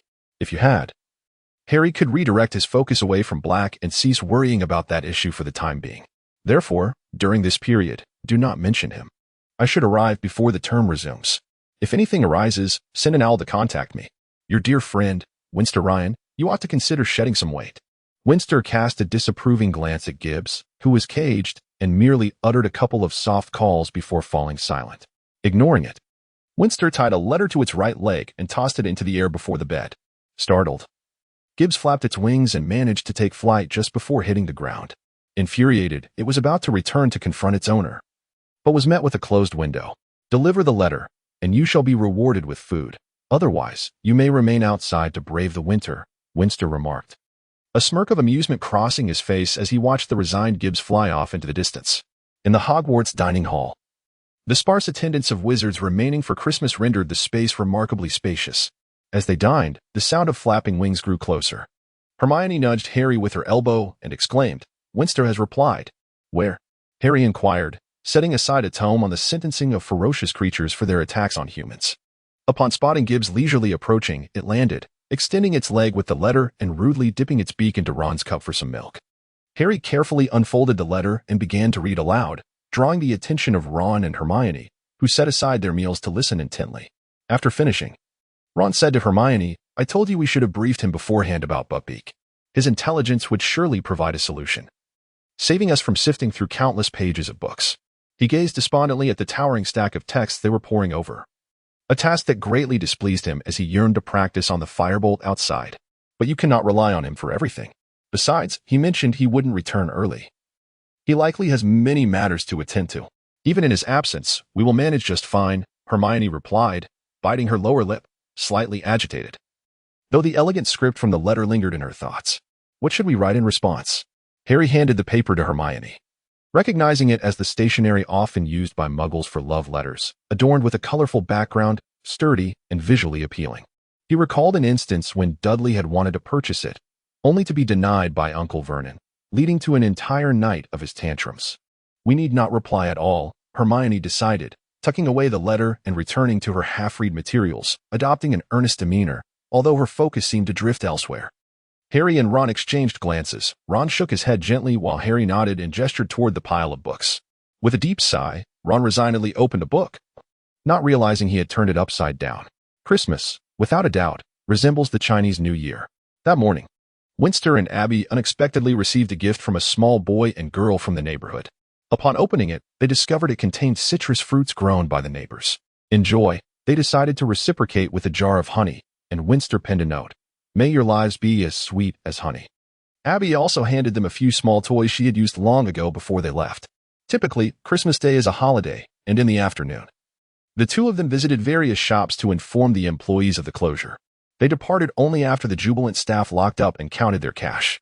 By the time they finished, evening had fallen, and they made their way back to the villa under the glow of streetlights.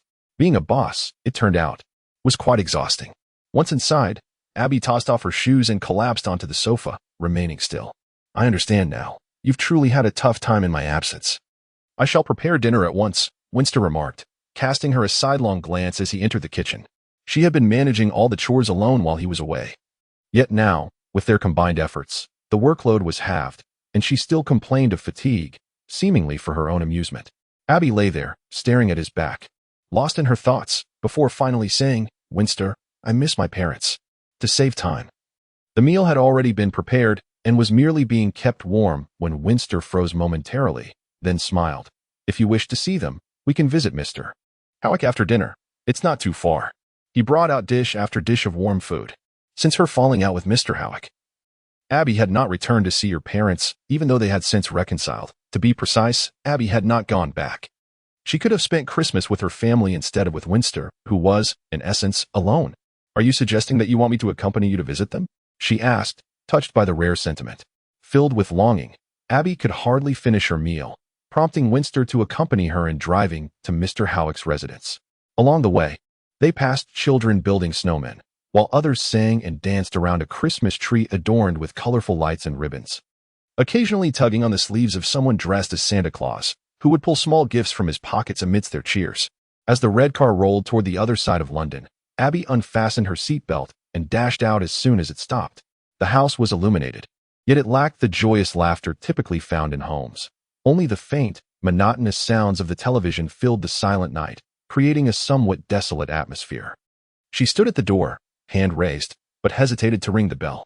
"Mr. Howick, we have arrived," Winston called out, stepping forward to knock firmly on the door. The sound echoed through the night, and soon there was movement inside.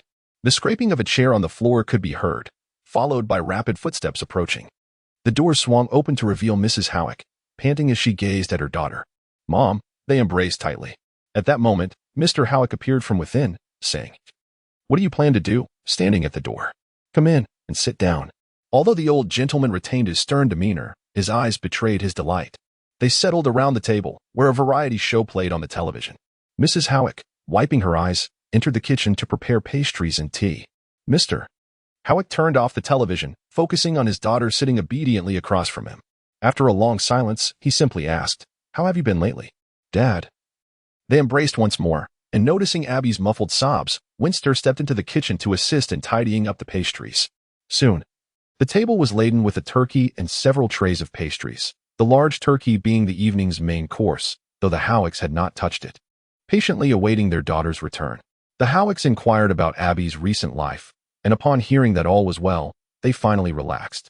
The conversation shifted to discussions about the World Cup and the NBA, gradually filling the somewhat chilly room with laughter that echoed far into the quiet night. During the course of the evening, Mrs. Howick replenished the firewood several times, and only after 2 a.m., considering Mr. Howick's health, did they bring the conversation to a close. Finally, the question arose. Apart from a room cluttered with miscellaneous items and an old wardrobe thick with dust, they had only one room available, the one the Howicks had always kept tidy for Abby. Now, it posed a dilemma. As two individuals occupied the space, how would they divide it? Finally, Winston selflessly took a quilt and settled down in the living room for sleep. Before dozing off, he added a considerable amount of wood to the fireplace to avoid waking up cold. Although the optimal arrangement would have been for the 2 women and 2 men to each have their own room, it was a notion too awkward to voice. The following day, Winston awoke early, sensing movement before him. Upon opening his eyes, the first sight he beheld was Abby, gently covering him with a blanket. "You're awake," she remarked with a faint smile. "I was worried you might get cold, so I came to check on you." "Thank you. It's quite warm," he replied, noticing the embers in the fireplace occasionally sputtering sparks, while soft light streamed through the gaps in the curtains. Squinting, he glanced at the clock hanging on the wall. It was only 6 o'clock. "It's only 6. Aren't you going to sleep a while longer?" "Well," she said with a charming smile, "you can't leave me here alone when you get up." "How could I do that?" Winston responded with a forced smile, knowing that an astute observer would recognize his insincerity. Although their time together had not been extensive, just as he understood Abby, she equally comprehended him. His intention was to quietly slip away, allowing her to reunite with her family, but Abby had anticipated his plan and preemptively countered it.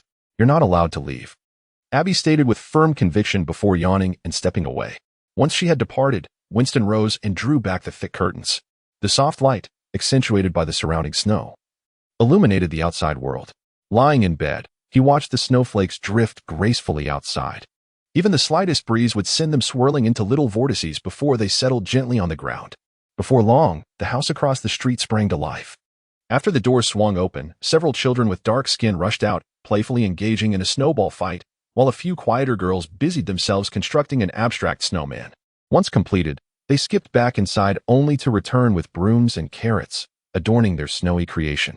They giggled and scrutinized each other's handiwork, their little hands red from the cold. The stark contrast in temperature between indoors and outdoors left a thin layer of frost on the glass, obscuring the view from outside. As the clock struck 7:30, the sound of Mrs. Howitchkin descending the stairs filled the air. It was finally time to rise.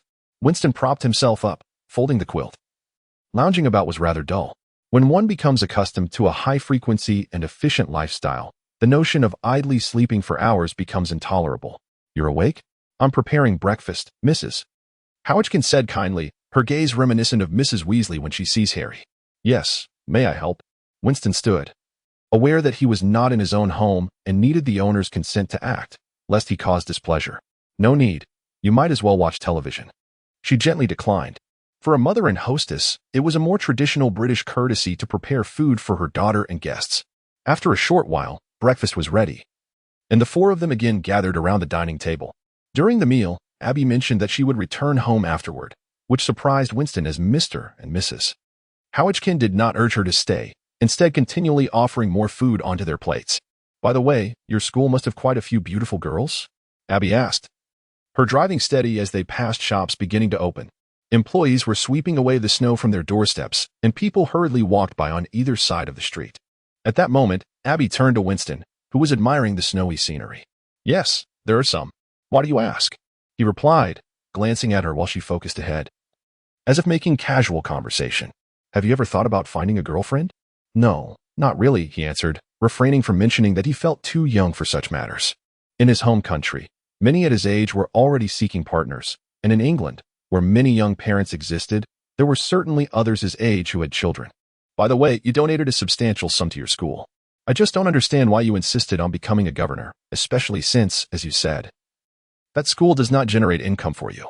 "Because I value connections and information, much like this," Abby said, following Winston's gaze out the window.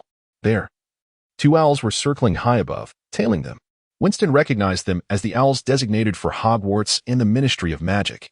As the car came to a stop, the owls descended, dropping a letter onto Winston's lap. Before he could enter the house and grab a pen to respond, the two owls took flight. "What does it say?" Abby leaned in to inquire. "I'm not sure, but you should check the store when you get there to ensure they aren't slacking off. I'll show you when you return." Abby pouted in dissatisfaction, but left nonetheless. Inside, Winston opened the letter. The contents detailed two significant matters. One was that a Quidditch World Cup would be held next year, with specific locations for gathering using a portkey or by apparition, accompanied by 2 tickets in each letter. The other announcement was that Hogwarts planned to collaborate with Beauxbatons from France and Durmstrang from Germany to host a Triwizard tournament, with the exam contents currently under discussion. As was customary, such news would not typically reach him, and the ministry's provision of a ticket was a sign of his changed status. Although he had not actively sought to befriend ministry officials, he had formed close ties with the other 11 governors, who held sway over the only magical school in Britain, filled with the offspring of various nobility and ministry officials. In the wizarding world, due to its sparse population, each family often had some distant kinship ties, and thus, having one more enemy could mean facing several walls, while gaining a friend could lead to a multitude of allies. However, whether they were reliable in critical moments was another matter entirely. In other words, he had now acquired some small degree of influence. Upon returning to his bedroom, he noticed a pile of gifts from friends stacked beside his bed. During his time at Hogwarts, he had assisted and met many, and they were more than willing to send small tokens of appreciation during the holidays. While touched, he also felt a twinge of frustration at the inadequacy of his home mess defenses. Hogwarts only allowed owls to leave during lunchtime, and without delving into advanced magic like apparition, the inability to safeguard against these small creatures left him feeling rather insecure. Perhaps it was time to consider purchasing a small abode in the Wizarding District.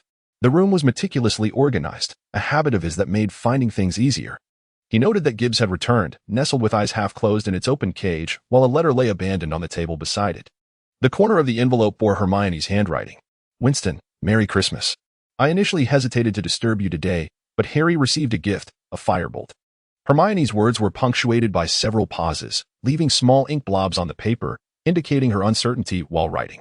Strangely, the broom bore no indication of the sender, nor any additional information. This gift was exceedingly extravagant, worth several Nimbus 2000s. Among our acquaintances, there was no one likely powerful enough to give such a gift. I'm not referring to you since you need not remain anonymous. This line was neatly scrawled in small letters at the end of her message, likely added as an afterthought. I suspect it was a gift from Blake. I shall inform Professor McGonagall to thoroughly inspect that broomstick. Even if Harry and Ron oppose me, I will proceed with this course of action. You will support me, won't you, Hermione Granger? Why have we encountered incessant troubles since our arrival at Hogwarts? Moreover, most of these predicaments seem to pertain to us? Winston mused quietly. It is indeed a commendable idea, well thought out. However, Hermione, do you truly believe that Harry and Ron will appreciate your sentiments? It is evidently too late to pen a response now. Hermione is the type who acts promptly upon her words. By the time the owl arrives, it will be well past lunchtime. Her innate pride and lack of tact confine her friendships to the three of them, and her relationship with Harry and Ron has always been somewhat strained. The reason lies in her occasional rationality and wisdom, which starkly contrast with the impulsive and thoughtless nature of the two boys. More often than not, Harry and Ron, being in a rebellious phase, prefer to act according to their whims rather than heed others' counsel. Hermione's intellect compels her to ponder deeply, while Harry and Ron, when feeling childish, are prone to lash out at anyone. At times, Winston feels somewhat like a caretaker. Without his mediation, the trio might never have bonded. Yet, inexplicably, the familiarity from their first meeting renders him reluctant to see them part ways completely. When you receive this letter, you will likely have been neglected by Harry and Ron. They will eventually come to understand your goodwill. You need not concern yourself with those two who are so inclined to be emotional. By the time I return, you should have reconciled. Regardless, I stand by you. Winston reawakened the drowsy Gibbs, suggesting that if he hurried, he might catch lunch. Without waiting for protest, Winston affixed the letter to its leg, and the owl wobbled off towards the north. At midday, Abby returned and inquired about the contents of the letter. Winston candidly relayed the details, for there was nothing to conceal. Although she expressed considerable interest in the Wizarding World Cup, it was clear that Winston could not take her along to witness it. He pretended to be oblivious as Abby relentlessly punctured the jelly on her plate with her fork. The AO game was also on sale, restricted to specific regions as anticipated. Initial sales were not projected to be high, hence the enhancement of quality and packaging, along with the pricing. However, the enthusiasm of the buyers exceeded expectations, leading to a rapid sellout within mere days. One must believe that in an era when simple 2D shooting games like Metal Slug could still captivate many gamers, the impact of a 3D version of the AO game on the market and its audience was undeniably profound.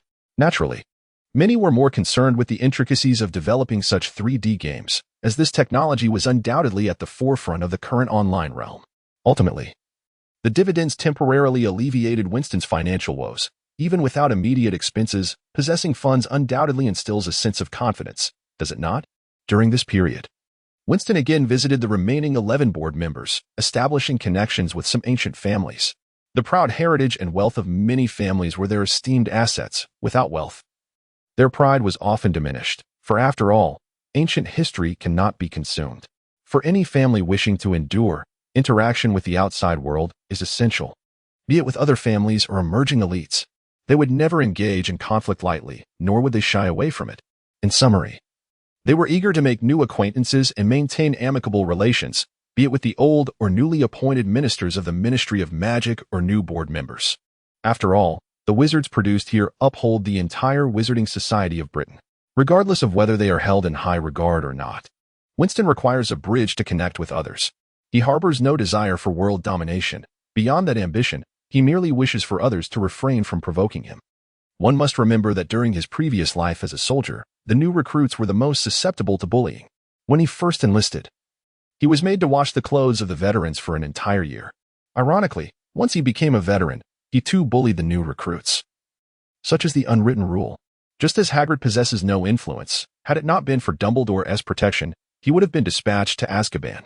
The essential elements for thriving in this world are wealth, power, connections, and prestige. Lacking these, one should temper their arrogance. At least this way, they won't suffer excessive mistreatment. During their interactions, the atmosphere remained quite harmonious. Truly capable individuals value your talent rather than your age. Of course, small gifts are indispensable. Giving too many is wasteful. While too few may be perceived as disdainful, offering money is too crass, and thus a delicate balance must be maintained. The outcome is that they are willing to lend a hand in minor matters at times. However, when faced with significant troubles, one should not expect them to intervene.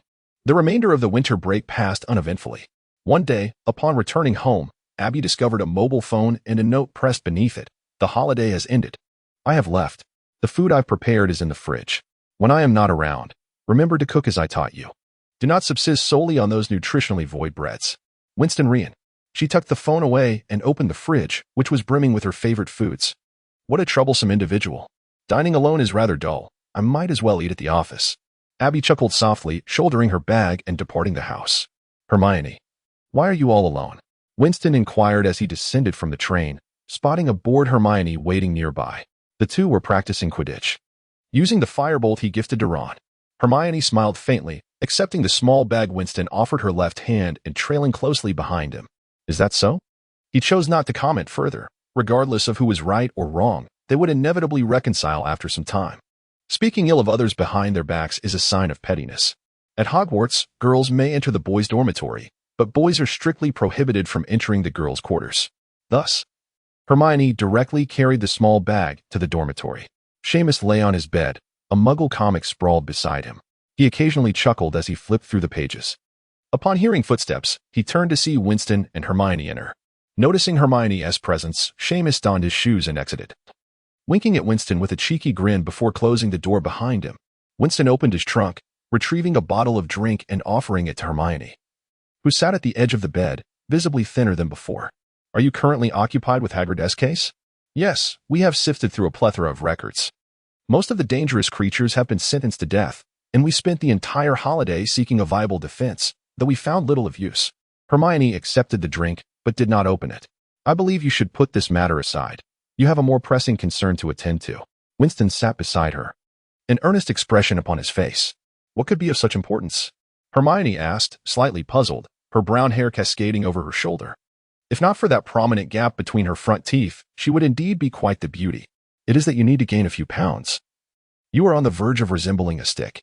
Winston erupted into laughter, only to be abruptly silenced as a pillow hurled by the irate Hermione struck him, knocking him onto the bed. After evading Hermione's pillow onslaught, Winston seized the opportunity to pull her down onto the bed, firmly restraining her. Do you wish to compete with me, or should you practice a bit more? He teased. Hermione's expression suddenly shifted to one of peculiar bewilderment. She stirred slightly, realizing she was unable to move, and settled into silence, gazing intently at Winston, whose breath brushed against her ear, causing a delightful flush to bloom upon her cheeks. It felt as if all her strength was gradually dissipating, rendering her immobile. Staring at her bashful demeanor, Winston was flooded with an unusual sensation. His mind swirling in a haze, the focus of his gaze blurring. The only image etched in his mind was that of Hermione's slightly flushed face, which seemed to magnify with each passing moment. He remained in this state of daze for an indeterminate period, perhaps mere seconds, perhaps many minutes, before the reality of their predicament struck him. He realized he had possibly gone too far, pondering how to extricate himself from this situation. After all, they were in the boys' dormitory. An inexplicable anxiety surged within him, prompting Winston to sit up straight and assist Hermione to her feet. Just then, the sound of the dormitory door rattled, and through the crack, he caught sight of a familiar flash of red hair. Winston, you're back? The owner of the red hair exclaimed with a grin, but her smile faltered and morphed into a frown as her gaze fell upon Hermione. Hermione, what are you doing here? I told you to stay away from our dormitory and help Crookshanks catch scabbers. At that moment, Winston supported Hermione, helping her sit on the edge of the bed. The weight on his shoulder indicated that if he moved, she would undoubtedly topple over. Hermione had waited outside for a considerable time, likely underdressed and feeling the chill. I'll take her to the hospital wing, he declared. He helped her stand, and she leaned against him, appearing fragile and delicate. Ron, observing the rosy hue on Hermione's face and the palpable warmth radiating from her, ceased to harbor any doubts. Although he had clashed with Hermione over scabbers, their friendship had endured for over 2 years, and he could not bring himself to relish in her embarrassment. Quickly now. It's quite cold outside. Madame Pomfrey just arrived at school last night, so you should be able to find her, Ron urged, opening the door in haste. During holidays, most professors would take time off, leaving only a handful without families to remain at Hogwarts. Yes, splendid, Winston replied, guiding Hermione out. He maintained an air of composure, perhaps a rare exception to his usual demeanor. As they exited, they attracted quite a bit of attention. When questioned, he simply explained that Hermione had caught a chill and required medicine from the hospital wing.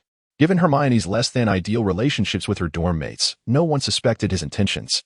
The corridors were relatively quiet, as most wizards were in their respective common rooms. Once outside the castle, he released her, allowing her to stand there, cupping her cheeks. "I feel so embarrassed," she confessed, her face ablaze with shyness. "I think you're overthinking it. All you need to do is fetch some cold medicine from Madame Pomfrey," he suggested nonchalantly, his arms crossed. "What's with you? You act like it's nothing," Hermione retorted, stomping toward the hospital wing. "What do you expect me to do? Stand there blushing like you?" Winston jogged a couple of steps to match her pace. "Though I must admit, you looked rather lovely just now." "Go away," Hermione huffed. Still indignant, Winston shrugged and fell silent. Upon reaching the hospital wing, they found Madame Pomfrey engrossed in the Daily Prophet. She set the paper down as they entered. "What brings you two here? You both seem quite well."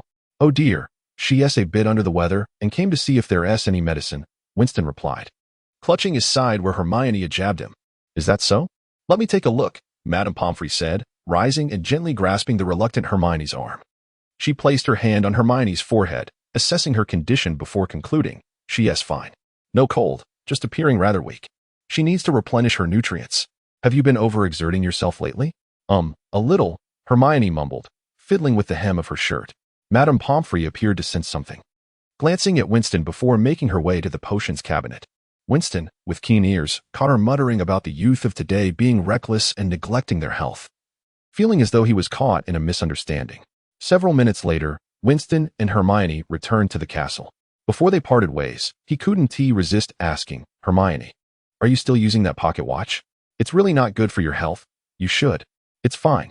Regardless, I painstakingly borrowed it, and I'll return it to Professor McGonagall at the end of this semester," she replied, hastily retreating as if fleeing from something. With the new term underway, Hermione was as fervent as ever in her studies, and Winston understood her desire to outshine him, to prove her worth. But was mere diligence in studying truly sufficient? Knowledge is but 1% talent and 99% effort, yet that 1% can often outweigh the latter significantly. If it were not so, would there be so many who faltered in examinations despite their efforts? And did the top students truly toil endlessly? Some could effortlessly juggle games and social life while excelling in their studies, whereas others struggled even with constant studying. While hard work is indeed effective, unrealistic expectations often lead to disappointment. Since Winston's arrival, the dynamics between Ron, Harry, and Hermione had improved. They no longer exchanged mere glances or glares. Of course, Ron's volatile temperament often led to unnecessary conflicts, yet Winston had gifted him a splendid broomstick, thus earning his ear. The professors at Hogwarts seemed to have adopted the habits of typical school teachers, increasingly assigning homework. In contrast to the lamentations of his classmates, Winston remained unperturbed. In his view, completing several subjects in half an hour hardly constituted homework. Besides, what consequences awaited those who neglected their assignments? If points were deducted for not completing them, couldn't they simply earn them back in other areas? Throughout Dumbledore's tenure, no student had ever been held back for poor exam performance. However, for many novice wizards, adhering to professors' instructions seemed an inescapable norm, and receiving reprimands from home for academic issues was hardly a pleasant prospect. Thus, Winston found himself spending half an hour to an hour each day completing assignments for Harry and Ron. Currently, with the two of them in a cold war with Hermione, she could hardly intervene to supervise their work. "Winston, why do you write so small?" Ron, buried among his own assignments, measured Winston's work with a ruler. "And you've written 6 inches more than needed. There's no need for that." At Hogwarts, an intriguing peculiarity exists. When professors assign essays or reports, they impose restrictions on length rather than word count. This leads some students, eager to take shortcuts, to write in large letters with wide spacing between lines to minimize the number of words. While this may seem efficient, one can be certain that such efforts will not earn them an outstanding evaluation. However, many students remain indifferent, focusing instead on passing their end-of-year examinations. "I composed my essay as I saw fit, only to discover afterward that I had exceeded even Snape's expectations. It would suffice to copy less." Winston was similarly buried in books, though his were neatly arranged, unlike the chaotic piles of Ron and Harry. From the sole open book, one could discern that it was no ordinary tome. It was a compendium of magical creatures, a gift from Hagrid, who, despite his shortcomings as a teacher, possessed an excellent eye for such matters. This volume contained many strange beings that Winston had never heard of, making it an excellent choice for passing the time during leisure moments. However, the challenge lay in how to copy the essay. As Ron prepared to transcribe his assignment, he felt something was amiss. After scanning the paper, he grimaced, stating, "Each of your paragraphs is interconnected. Omitting any section would render it incomplete. If I were to copy this, Snape would immediately recognize it, and then I would be doomed. Ah, it seems your skills in copying assignments have improved significantly," Winston remarked with a smile. "If you wish to copy, do so. If not, hurry and write it yourself. Time is not on your side." Once, Ron hastily copied an assignment without thorough examination, only to face Snape's wrath when his lack of diligence was discovered. From that point on, he became more cautious in his copying endeavors. Sighing, Ron returned the assignment to Winston and irritably tugged at his ear in search of inspiration. One by one, the occupants of the common room departed, and after pulling at his ear until it was red, Ron finally completed his essay in fits and starts. He then tossed his quill aside, declaring, "I detest Snape. There are many who share your sentiments. He is unlikely to care about one more or one less," Winston replied, rubbing his sore eyes as he stood up. "It is a pity that electricity is not permitted within the castle. Reading by candlelight often feels too dim." "Indeed," Hermione added, stretching her arms. A ring of towering books surrounded her, further diminishing the already scarce light. "At this rate, we will soon find ourselves wearing glasses like Harry." Harry raised his head, rolled his eyes, removed his glasses, and exhaled on them lightly before wiping them clean. "It is getting late. We should head back." "An excellent suggestion." "Good night," Winston said, leading the way out with his books. Harry, Ron, and Hermione exchanged glances at Winston's carefree demeanor, then looked at the towering stacks of books on the table, pouting as they began to tidy up. 10 minutes later, each of them left, burdened with a pile of books. Life at Hogwarts continued as usual, and Winston had little to attend to. His affairs in the Muggle world were entrusted to Abby, leaving him with ample free time aside from pursuing interests of his own. Every day after class, he promptly visited the library, meticulously searching for books concerning the soul. Throughout history, the soul has remained a divine enigma, with few possessing profound knowledge on the subject. Even though Horcruxes allow for the fragmentation of the soul, leading to a semblance of rebirth, such fragments merely retain a portion of one's memories and cannot be considered true resurrection. Tom's diary from a year ago served as a testament to Voldemort's history in this world, even if he had truly returned. It would only signify an inheritance of a fraction of Voldemort's power and knowledge, not a genuine revival. The creation of Horcruxes demands extensive resources and imposes significant requirements on the craftsman's skill, magic, and soul. Moreover, improper division of the soul can inflict permanent damage to the original being, akin to the madness observed in some Dementors during experiments.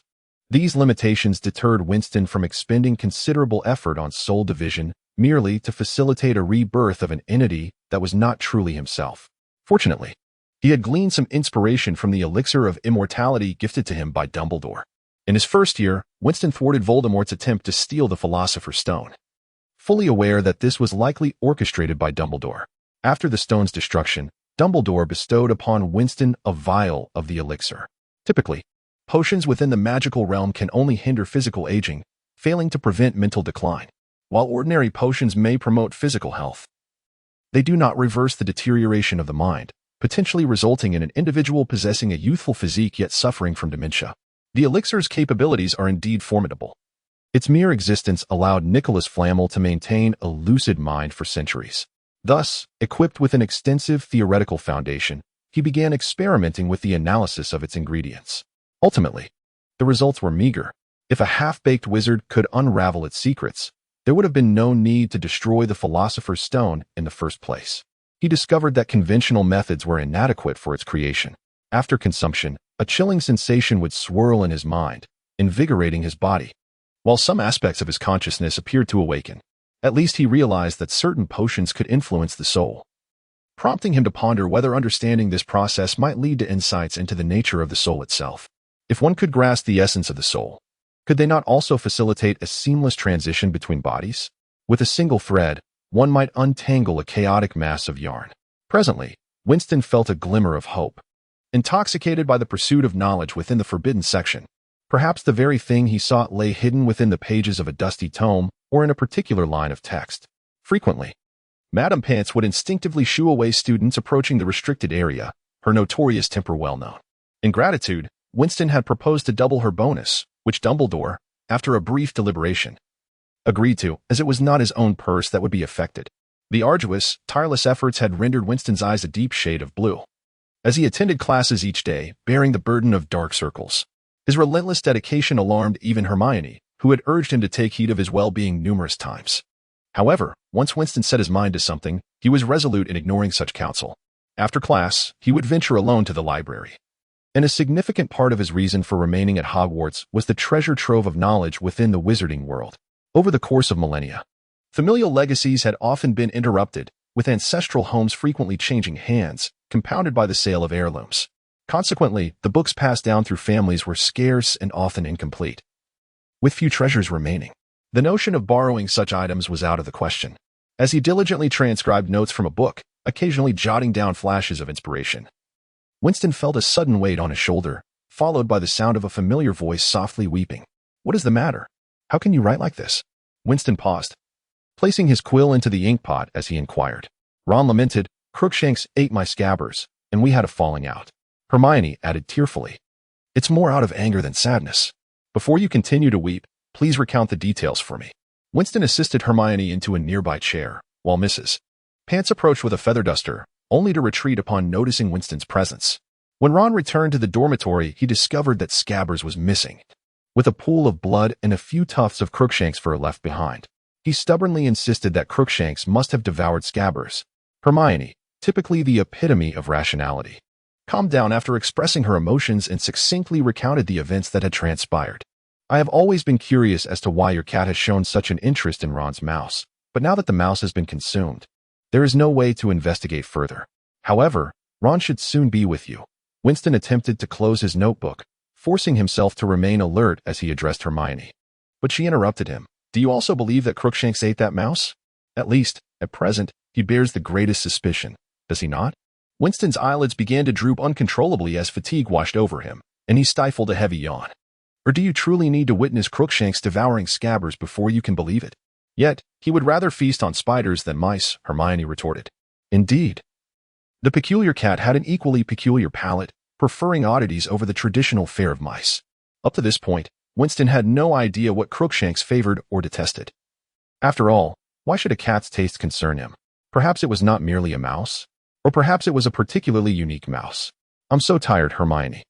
Let's discuss this later. I need to sleep for a while," he mumbled, his voice growing fainter until he collapsed onto the table, falling asleep. After gently nudging him twice and confirming he was truly asleep, Hermione gathered the scattered books on the table. His notes were firmly pressed beneath him, making them impossible to retrieve. She then stood and left the library, returning shortly with a blanket in hand. It was still February, and the weather in England remained quite cold. Patches of unmelted snow adorned the grass outside the castle. Just as she was about to move forward, she suddenly halted, staring blankly at the blanket draped over Winston, which was adorned with vibrant flowers, suggesting its owner was likely a woman. Meanwhile, Winston remained blissfully unaware, lost in slumber. Hermione bit her lower lip, holding the blanket tightly, before turning to leave. When Winston awoke, the blanket had slipped from his body, and he realized someone had kindly covered him. Sleeping in the library during this season, devoid of a fireplace or hearth, was rather perilous. After scanning the library to identify the source of his warmth, his gaze landed on a girl quietly engrossed in her reading just a bookshelf away. It was Qiu Zhang. "This must be yours," Winston said, placing the folded blanket on Qiu Zhang's desk as he sat across from her. "Why would it be mine?" She paused in her reading, her beautiful eyes fixed upon him. "Because you are the only familiar face I know in the library at present." The blanket bore flowers unique to China, and a line of poetry embroidered along its edge read, "Though lacking the vibrant hues of a delicate maiden, it possesses a subtle fragrance akin to a virtuous person," making it perfectly suited for Ravenclaw, known for its emphasis on wisdom. The library was unusually quiet during this time. Wizards preferred the warmth of the common room over the cold library. Winston continued, "I cannot think of anyone else who would know this, aside from you, a half-Chinese individual. Moreover," he paused, then added, "the blanket is saturated with the scent of your perfume. It would be difficult not to deduce its origin. Many girls favor different perfumes, body washes, and such, which often reflected their personalities. Those with unique temperaments tended to gravitate towards the extraordinary, which was hardly surprising. Qiu Zhang's face flushed crimson. You. After a moment of hesitation, she seemed at a loss for words. Thank you, otherwise. I might have caught a cold. Do you need me to wash it for you? Winston asked sincerely.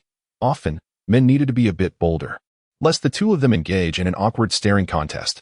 No need, Qiu Zhang exclaimed, rising to firmly slap the table, rallying herself, though her brow furrowed slightly as if she had hurt herself. Grabbing the blanket, she hastily made her way out. You look lovely when you blush, Winston called out impulsively, only to be met with a book flying his way. He caught it, but when he looked up, she had already dashed out. Feeling significantly rejuvenated after his nap and with no one around, he returned the books on the table to their rightful places before leaving. Hermione and Ron had completely entered a state of Cold War. Hermione occupied a corner of the common room, buried in thick tomes, firmly claiming a table, while Ron and Harry preferred to study by the warm fireplace, which was one reason they rarely quarreled. Another reason was Winston's mediation. After all, the disappearance of the mouse was an unchangeable fact, and most cats enjoyed feasting on mice. Ron's anger stemmed partly from his long-standing affection for Scabbers and partly from Hermione's refusal to admit fault and her defense of Crookshanks. Nevertheless, he assured Winston that he would forgive Hermione if she simply apologized, though this proved exceedingly difficult. From Winston's perspective, Hermione was indeed at fault. Yet he understood that persuading her to concede was an impossible task. He instinctively overlooked the fact that his reluctance to believe Crookshanks had not consumed Scabbers was what fueled her stubbornness in refusing to admit wrongdoing. Hermione longed for Winston to stand by her side, even if it meant merely comforting her. That year, Gryffindor's chances of winning the House Cup hinged on the next Quidditch match. The sole piece of good news during these days of tension was that Harry's firebolt had finally returned. He no longer had to alternate using the broom that Winston had gifted to Ron. This delighted both Harry and Ron, especially since their next rival, Ravenclaw's seeker Qiu Zhang, also possessed a firebolt. The sudden appearance of 3 firebolt brooms at Hogwarts was undeniably shocking, prompting even Madame Hooch to remark on the abundance of wealthy students. The day after was the match between Gryffindor and Ravenclaw. In light of the rare good weather and the need to unwind from the tension, Winston decided against visiting the library after breakfast and instead made his way to the Quidditch pitch. Wizards had scarce entertainment, aside from the Muggle World Cup. There were the Olympics, Asian Games, Paralympic Games, diving competitions, and NBA basketball games, allowing people ample time to indulge in their favorite sports. In contrast, Wizards had but one activity, Quidditch. Thus, it was easy to imagine the throngs of spectators that would gather for each match. Although Quidditch had numerous restrictions, such as weather conditions, it often relied on luck and broomstick prowess rather than mere skill. As for fairness, that concept was foreign to this realm. Winston settled into a quiet corner, peering through binoculars at the unfolding events. The elusive golden snitch had vanished early on, yet fortunately, a magical mechanism ensured that it must reappear within the field's confines after a certain period and could not stray too far.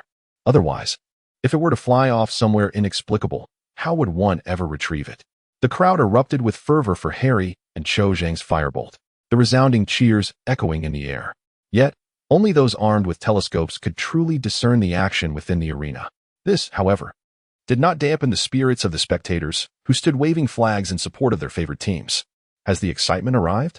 Winston mused to himself. As through the telescope, he spied several hooded Dementors gliding into view, just as he contemplated descending directly. A curious realization struck him. The Dementors were not floating down the steps, but rather walking down one by one. In his moment of bewilderment, he noticed that one slightly portly Dementor had stumbled, revealing a booted foot. Since when did Dementors wear shoes? Or could it be that these were, in fact, humans?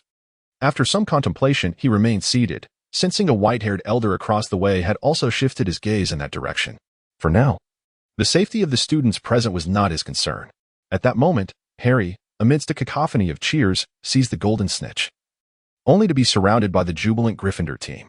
Winston shook his head gently and departed. That evening, he chose not to attend the Gryffindor gathering, opting instead to return directly to his dormitory. He drew the curtains, removed his shoes, and pulled the blankets over himself, swiftly succumbing to slumber. In the dead of night, a chilling breeze swept through, causing him to shiver as a sensation of being watched crept into his mind, an instinct honed from years of military service amidst death's embrace. He abruptly opened his eyes to find a shadowy figure standing at his door. Without a moment's hesitation, he seized his wand from the bedside, stupefy. However, still groggy from sleep, his aim faltered, merely striking the half-closed door. The figure recoiled in surprise, and as Winston threw off the covers to pursue, a sudden scream from Ron caught part of his attention. In that fleeting moment, by the time Winston reached the doorway, the figure had vanished. He cast several protective spells as he descended the stairs, only to witness the Gryffindor portrait slowly closing. His chance had slipped away. As Winston donned his shoes and coat, doors swung open, and inquiries filled the air. Who is it? Why the commotion? Ron tirelessly explained the situation as the fire in the common room's hearth flickered out, leaving the pajama-clad wizard shivering. By the time Winston emerged fully dressed, Professor McGonagall had arrived. What transpired? She inquired, her gaze fixed upon Winston, the only student clad in formal attire amidst the panicked crowd. A man entered our dormitory, and I drove him away, Winston replied solemnly. Who was it? McGonagall's brow furrowed tightly. A student who shouldn't be wandering about at this hour? I doubt it was a student, Professor, though I couldn't see clearly. He appeared to be around 30 years of age. Winston longed to grasp McGonagall's collar, questioning her reasoning. Did she truly believe an upperclassman would invade their dormitory for a midnight escapade? If so, it would suggest that McGonagall had lost her senses. But how could an outsider breach the portrait? McGonagall pressed further. If you doubt my word, you may inquire with Ron about how he gained entry, Winston replied. McGonagall's gaze followed Winston's wand to Sir Cadogan. Without another word, she approached the portrait. Sir Cadogan, did a man around 30 just arrive here? Indeed, madam, he affirmed. And how did he enter? McGonagall demanded. He bore a note with all the current passwords, Sir Cadogan responded. A hush fell over the wizards as they exchanged wary glances. McGonagall re-entered, her face flushed with barely contained anger, who carelessly recorded and discarded the passwords. A trembling hand rose amidst the silent crowd, drawing collective gazes. Its owner, pale and quivering, murmured, "It was I." That night, the castle underwent a thorough search, but Winston knew it was all for naught. He had already secured a place to hide outside the castle during the preceding 10 minutes. He merely hoped that the Dementors would not be stirred to return, for dealing with them was hardly a pleasant endeavor. And he wished to resist the temptation to capture a few amidst the chaos. Such actions would surely incite a full-blown riot among the Dementors. The following day, he attended his classes and visited the library. His remarkable performance over the past 3 years, coupled with his superior knowledge and abilities, had rendered him an almost extraordinary figure among his peers. Even the professors regarded him as a unique entity, not merely because he was a board member. Often, even Dumbledore treated him as an equal rather than a mere child. His insights and daily demeanor set him apart from the other young wizards. Thus, when a throng of students encircled him, inquiring about the previous night's events, he merely exhibited a hint of impatience, causing the crowd to disperse. Soon after, he observed Ron relishing the attention, recounting the events of that night over and over, while Harry stood by, waiting for the tale to conclude. Choosing not to join them, he made his way to the common room, crossing paths with several gnomes hired to guard the fat lady. A cold glance from him prompted them to wisely conceal their wooden clubs behind their backs. Upon entering, he approached a corner where Hermione awaited him. "How are the materials you prepared?" "Quite well. This should bolster Hagrid's chances," Hermione replied, handing him a thick stack of papers. "This is all the information I could find that might assist Hagrid. I hope it proves useful." "You've done exceedingly well. I shall take care of the rest," Winston said, flipping through a few pages before pausing. Much of the content had been collaboratively compiled by himself and Hermione. Hagrid, even if he hurled a book at Winston's face, would struggle to organize the necessary information. Meanwhile, Harry and Ron had become so engrossed in Quidditch practice that they had completely forgotten about this matter. Winston had never expected those two to lend a hand. After a moment's hesitation, Hermione could no longer restrain her curiosity. "Are you truly planning to accompany Hagrid to court to assist Buckbeak's case?" "Yes." "Why?" Winston's intense gaze caused Hermione to avert her eyes. "Do you have confidence in this course of action?" "Perhaps yes, perhaps no. But it is a task that must be undertaken," Winston replied with a light chuckle, waving the thick stack of papers lightly. "At the very least, my presence gives him a chance to win. If I don't go, he stands no chance at all. One cannot expect Hagrid, that bumbling giant, to triumph over the Malfoy family in court. Is there anything you need to prepare?" Hermione asked, embodying the paradox of being both rational and emotional. When she could not dissuade her friends from their actions, she would seek ways to assist them. "Not at the moment. There is ample time to gather what is necessary. I shall first seek out Hagrid to inform him of pertinent details." Refusing Hermione's invitation, Winston traversed the corridor and exited the castle towards Hagrid's hut. With the curfew now in effect, the school permitted outdoor excursions only under the supervision of a professor, thus he encountered no one along the way. At this moment, the melting snow revealed patches of tender green grass. Upon his arrival, he discovered Hagrid, his chin resting on his hands, gazing at Buckbeak, who timidly peeked out from the crack of the door.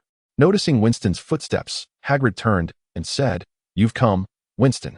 Here's the information you requested. I hope it proves helpful." Winston extended the materials, but Hagrid did not take them. "You know, Winston, you really don't have to come," he remarked, still transfixed by the leisurely Buckbeak. After a prolonged silence, he added, "Consider this a holiday for me. Honestly, I've grown weary of being cooped up in the castle and long for a stroll outside." Unconcerned about the mud, Winston sat down, placing the materials on his lap, entwining his fingers behind his head, and gazing at the azure sky dotted with clouds. It had been ages since he enjoyed such tranquility. He couldn't recall the last time he had savored a clear sky. Was it in France? "I've secured a seat on the night bus for Friday morning." Buckbeak stealthily emerged, and Hagrid patted its head with one hand, eventually uttering, "I understand. I will be there on time." Winston replied languidly. The clouds in the sky shifted incessantly, and after an undetermined period, feeling a pang of hunger, he rose to bid farewell. "You must have heard about Hermione's situation. If possible, urge Ron to reconsider. Though Hermione is stubborn, she has been waiting for a chance to reconcile. However, I doubt Ron will relent easily." Without waiting for Hagrid's response, he departed, leaving Buckbeak to trail after him for a while before returning. On Friday morning, Winston arrived punctually with a small bag at Hagrid's door. Hagrid appeared to have had little rest. His eyes were bloodshot. He held Buckbeak's reins, the creature noticeably rounder, likely a result of Hagrid's desire to fatten it up in light of the grim prospects ahead. Perhaps Hagrid had forgotten that even if they lost the case, the court would not immediately dispose of this dangerous creature. "Where are we boarding the bus? Don't tell me that rickety vehicle can drive straight to Hogwarts. If so, I shall lodge a complaint with Dumbledore," Winston inquired. The night bus was enchanted to avoid collisions with muggle vehicles or villages, but it could not evade magically enchanted structures. Therefore, it typically stopped a distance away from magical buildings. 6 months prior, he had seen the bus ferrying Harry to the Leaky Cauldron, and the driver's abysmal skills left a lasting impression. If the bus safely reached their location, he would have to concede that Hogwarts' millennia-old protective enchantments were rather ineffective. "We must first exit the school grounds before the bus can pick us up." "Let us go," Hagrid said, leading Buckbeak ahead. There was a simpler method available, allowing Buckbeak to carry them to the edge of the school's protective enchantments. However, considering Hagrid's size, Winston dismissed the thought and suggested, "How about I ride? It's quite tiring to walk." Hagrid halted, and Winston approached, patting Buckbeak's beak before deftly mounting its back. Buckbeak flicked its tail nonchalantly, and Hagrid began to walk slowly forward. The grounds of Hogwarts were extensive, and although they had made prior arrangements, the Dementors still followed closely behind them. Hagrid's complexion turned pale, and beads of sweat dripped down his face, likely conjuring unwelcome memories. Even Buckbeak, a creature of simple thought, was irritable, yearning to break free from its restraints, instinctively aware that it could not inflict significant harm upon the spectral beings. Meanwhile, a chill coursed through Winston, a wave of foreboding engulfing his mind. He raised his wand and intoned, "Expecto Patronum." This time, rather than chains, a swirling mist of white emerged, encircling them steadily yet resolutely, dissipating the chilling sensations, and the Dementors gradually retreated in an orderly fashion. "I have some chocolate. Would you care for a piece?" Winston offered, breaking off a chunk and handing it to Hagrid, then tearing off another piece for Buckbeak. This omnivorous creature consumed all manner of food, including sweets and fruits, though its beak rendered it incapable of eating grass. According to the court summons, he knew the trial would commence at dawn the following day. The court had a designated area for adjudicating cases involving magical creatures that had harmed humans. If the accused were human, they would be tried elsewhere. In cases of particularly heinous crimes, the proceedings would take place in a specialized, larger courtroom. Different qualifications warranted varying treatments, and it was said that the largest courtroom had only been used 13 years prior, when numerous Death Eaters were tried following Voldemort's downfall. For the most part, that door remained closed, and to be summoned there meant one would likely spend a lifetime in Azkaban. After an hour, they spotted the night bus awaiting them. It appeared they had been waiting for some time, as the conductor, Stan Shunpike, anxiously craned his neck to scan the surroundings. Upon spotting Hagrid's towering figure, he gestured to the driver, Ern Plunkett, indicating their direction. The bus roared to life, hurtling towards them at great speed, with a screeching halt. It stopped a mere 20 centimeters from Buckbeak, startling the creature and nearly causing it to break free from Hagrid's grip on the reins. "I believe you should consider obtaining a driving license," Winston remarked, his expression grim, as his position on Buckbeak had left him little time to dodge the oncoming vehicle. He hastily conjured protective armor around himself and vowed that should it dare to collide with him, he would swiftly eliminate both drivers or, on their way to court, pay a visit to the place designated for human litigations, inscribing both their names upon the defendant's list. "We don't require a license. We can't crash into anyone," Stin cheerfully replied, clearing the path for Hagrid to lead Buckbeak aboard. As he spoke, the few passengers inside the bus grew increasingly displeased, yet he remained oblivious. He leaned in, eager to touch the creature, but Hagrid shooed him away, unwilling to invite further complications before the current trial had concluded. To facilitate their exit, Winston and Hagrid reclined on the first-tier beds. The bus lurched into motion, speeding swiftly in one direction.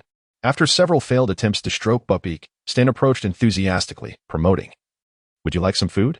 For just 9 sickles more, you can enjoy an additional sandwich breakfast along with a glass of orange juice. Quite a bargain, don't you think?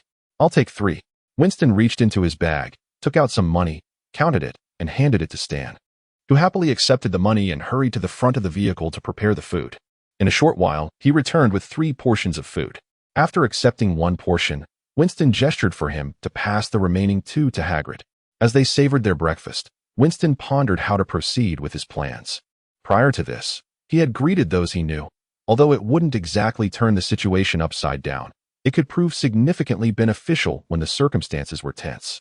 Often, relationships cannot be reduced to mere monetary transactions. Only through the gradual act of mutual assistance can bonds grow stronger.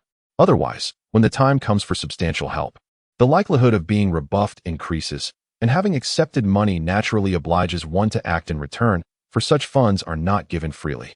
As the wizards disembarked one after another, only Winston, Hagrid, and Stan remained. The lively Stan continued to engage them in conversation, but Winston ignored him, while Hagrid, burdened with heavy thoughts, remained silent. Buckbeak, the creature, could not speak, rendering the bus unusually quiet. After several hours of travel, they arrived at their destination, and the 2 men and 1 beast disembarked, their legs somewhat numb. "Hagrid, you must have reserved a room, right? I can find a place to stay. But Buckbeak will have to stay outside." "No worries, they have prepared accommodations for us." "Let us go," Hagrid replied, leading Buckbeak down the street with a heavy gait. As if trudging towards the gallows, they arrived at an inconspicuous corner where a plain, unremarkable house awaited them. Hagrid led Buckbeak inside. The Ministry of Magic staff also required rest. Only an elderly committee member was dozing at his post. Upon sensing their presence, he opened his eyes and, upon seeing Buckbeak, assessed the situation. "Ah, it's Hagrid and Mr. Ryan, is it? I have prepared a room for you. You may keep this creature in the backyard, rest assured. No one will bother it before your trial. However, court proceedings begin at dawn tomorrow, so please do not be late. As such tardiness will be regarded as a direct loss," he cautioned. "Thank you for your assistance," Winston acknowledged, standing and leading the way. Following the elderly man down a lengthy corridor lined with rooms, he paused before one door, retrieving a key to unlock it. "You will stay here tonight. It's already evening. You should rest early." "What about him?" Hagrid inquired, shaking the reins in his hand. The old man glanced at the impatient Buckbeak and continued forward, leading them to the backyard. "You can keep this winged creature here and take it to court tomorrow morning." He observed Hagrid reluctantly tying Buckbeak and continued. "The court that handles cases of dangerous creatures attacking humans is just ahead, but you cannot enter now." He gestured towards a house in the backyard, resembling something from the muggle world, with a layout of a facade and a living space, but significantly larger than those houses. "Goodbye," he said, clearing his throat before departing. Hagrid gently stroked Buckbeak's back, and Winston called for him several times before they headed to their accommodations to rest. In the early hours of dawn, the courtroom was filled as individuals took their seats. Unlike in the muggle world, where numerous relatives and industry insiders gathered during trials, the wizarding world had fewer attendees. And with the defendant being merely an animal, the audience was sparse, especially behind the defendant's seat. Lucius Malfoy, clad in a sharp suit, conversed with a tall, somewhat sickly woman, presumably Narcissa Malfoy, Draco's mother. Sensing scrutiny, he raised his head and smirked before turning to greet a passerby, who clapped and laughed at Malfoy. Casting a malicious glance at Buckbeak, who awaited his judgment, an executioner from the Committee for the Disposal of Dangerous Creatures, McNeil. The 5 judges took their seats. While cases involving humans and serious crimes were handled by a specialized court, cases concerning animals were jointly addressed by the Department for the Regulation and Control of Magical Creatures and the Committee for the Disposal of Dangerous Creatures. The atmosphere began to settle. The elderly presiding judge announced, "The court is now in session. The plaintiff may present their case." Lucius stepped forward, passionately commencing his address. "Last year, our defendant was appointed by Dumbledore as the professor for the care of magical creatures, which marked the beginning of all disasters." He approached the judges, bowing in aristocratic fashion, then moved beside Hagrid. "I have no issue with Dumbledore's decisions, but I firmly believe this was a grave mistake. After all, how can someone who has even graduated from elementary school be entrusted with the role of a professor?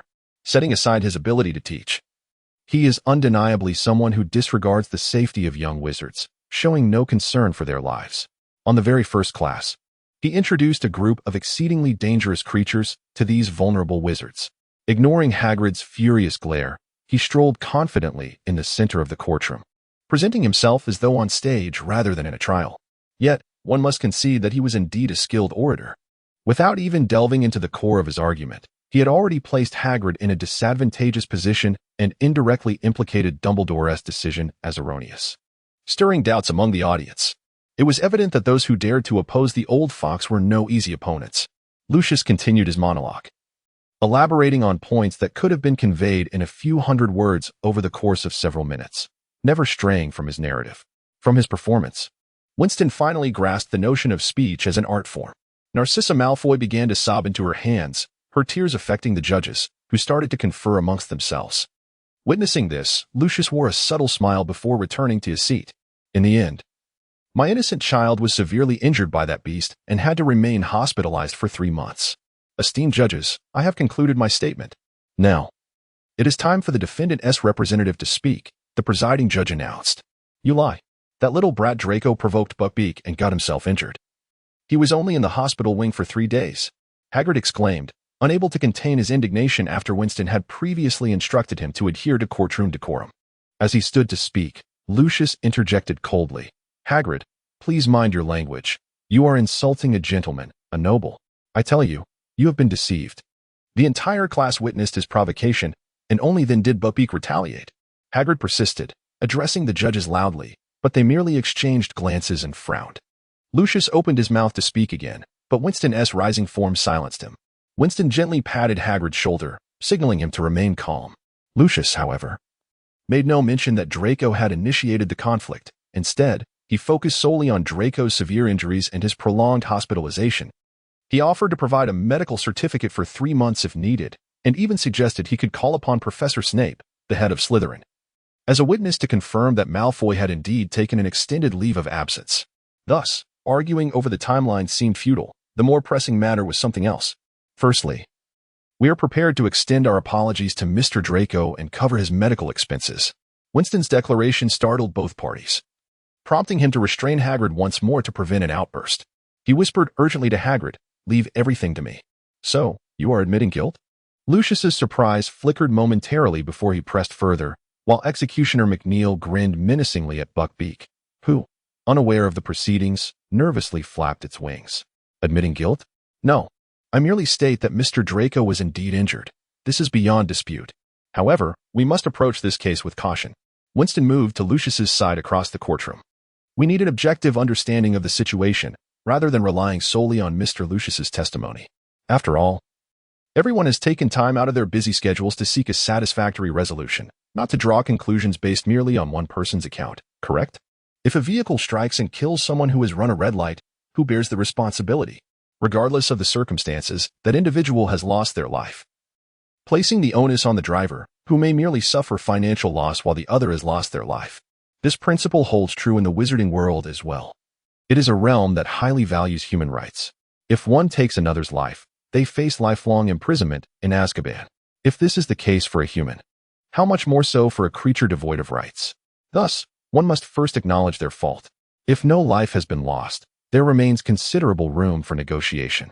It is irrefutable that Draco was injured, and Lucius has positioned Hagrid and Buckbeak unfavorably from the outset. Winston's task now was to rectify this disadvantage and recount the events of the case. It would be foolish to allow others to dictate the narrative, and it is unwise to argue over a fact already acknowledged by all. In this rather unconventional, yet strictly governed court, it would be more prudent to utter empty words to win the favor of the presiding judge. He hardly believed Lucius would have the audacity to demand medical expenses. The Malfoy family could not afford such humiliation. Surveying the room to ensure he would not be interrupted, he continued, "First, we must ascertain who provoked whom, as this will determine who bears the majority of the responsibility. Would anyone disagree? That foolish beast attacked my son Draco. Does that imply it was Draco's fault?" Lucius retorted coldly. "Indeed, it is his responsibility." Winston snapped his fingers, causing a stir among the onlookers, followed by a flurry of whispered discussions. He then slapped a thick stack of documents onto the table in front of Lucius. "It is well known that many dangerous creatures possess considerable intelligence and dignity. They have their own customs and ways of life. This is common knowledge that every wizard should be aware of. Mr. Lucius, if you are unaware of this, you may inquire with members of the Department for the Regulation and Control of Magical Creatures, who would be more than willing to enlighten you." "What does that have to do with me?" Lucius replied, slipping back into his lethargic, indifferent demeanor. Winston, undeterred, pressed on, "Your child should be in good health, both physically and mentally. If you wish to duel, I would be more than willing to oblige." Lucius stood, his cold, gray eyes fixed intently on Winston. "Apologize to me, Mr. Ryan." Winston held his gaze, their faces mere inches apart, revealing the indifference and disdain in their eyes. Recognizing Lucius's seriousness, Winston replied coolly, "I apologize, Mr. Malfoy. I retract my earlier statement." It was no surprise that Draco was behaving so oddly. He was merely a spoiled child. Noticing the barely concealed fury on the faces of the Malfoy couple, Winston concluded that this only served to benefit his forthcoming arguments. He strolled back, stating, "Highly dangerous magical creatures possess their own dignity. As we know, it was Mr. Draco who intentionally insulted Buckbeak. The creature was merely acting in self-defense. If anyone doubts this, we can investigate at Hogwarts, where the students will corroborate my account. Is that so? I can find several students right now to prove my point is indeed accurate." "Your witnesses are unreliable," Lucius countered, equally advancing into the center of the courtroom. "If Mr. Malfoy is referring to Miss Pansy Parkinson and Mr. Crabbe and Goyle, then that will not be necessary. I have several more impartial methods to uncover the truth." Winston retorted assertively, at which point the Deputy Lady Justice interjected, "What methods?" "First, the truth serum." "No way," several voices exclaimed in alarm, and the Deputy Lady Justice added, "We cannot employ truth serum. It is strictly prohibited by department regulations." "Secondly, the memory charm. We could enlist a third party skilled in its use, one whom both sides trust, to examine the memories of the students present at the time. At the very least, we would ascertain who is lying."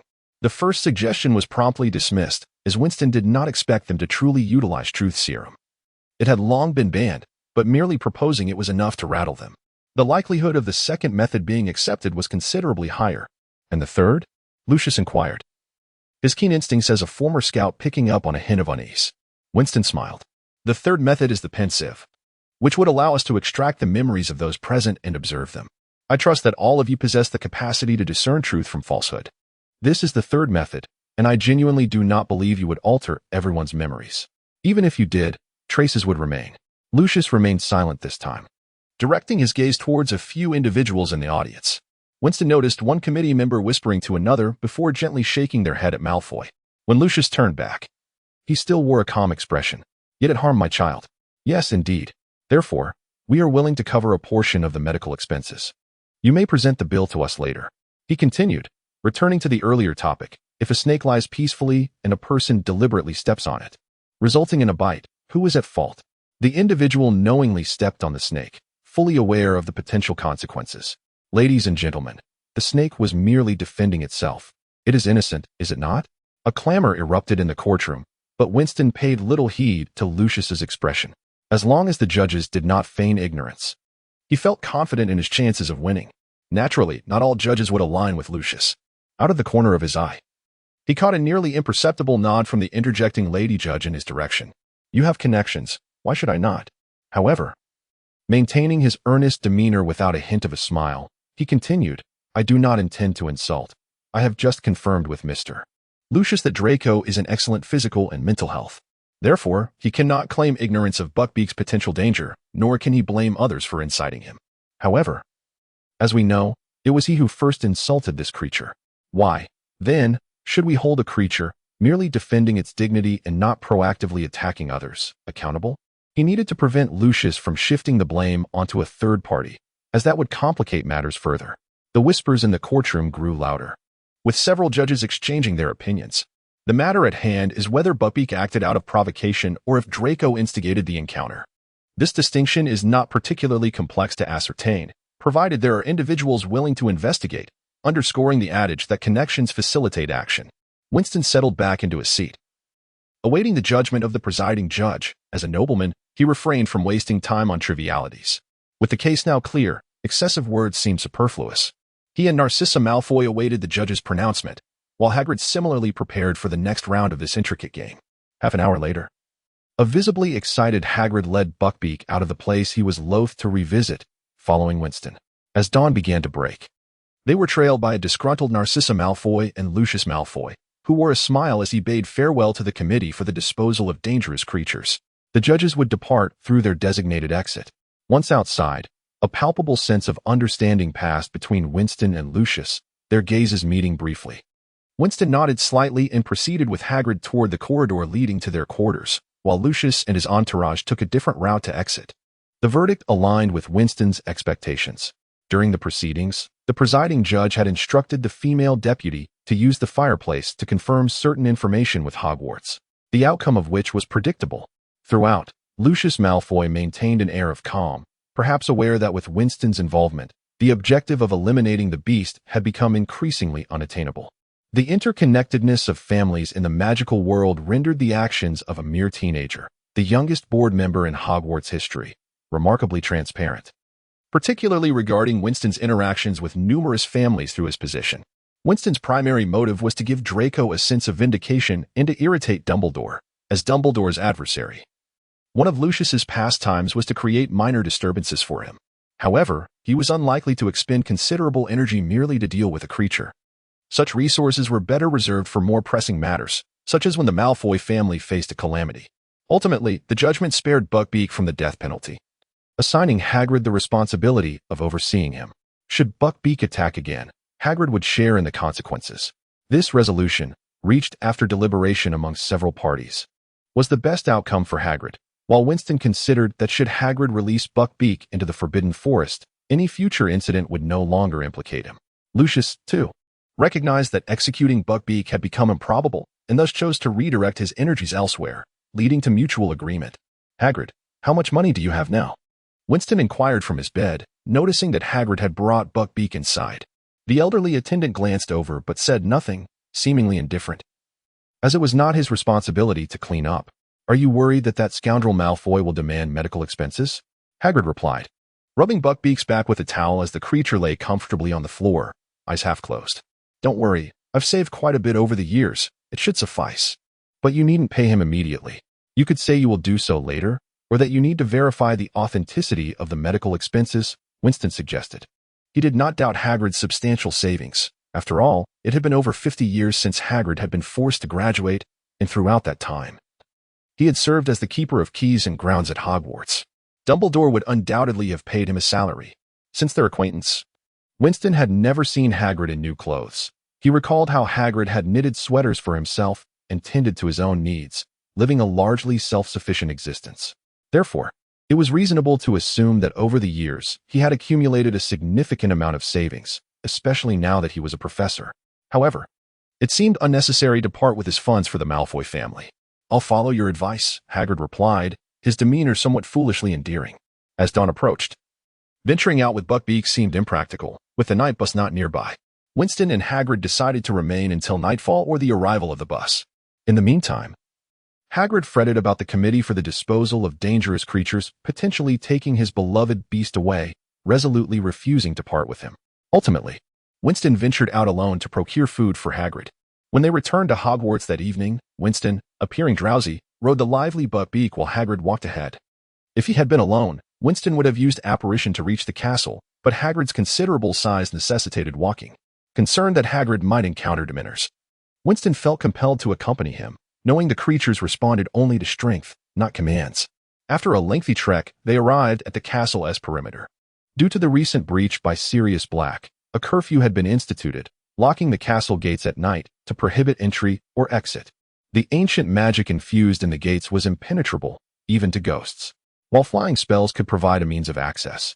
One might wonder why the owls delivering messages to students could only enter during lunchtime.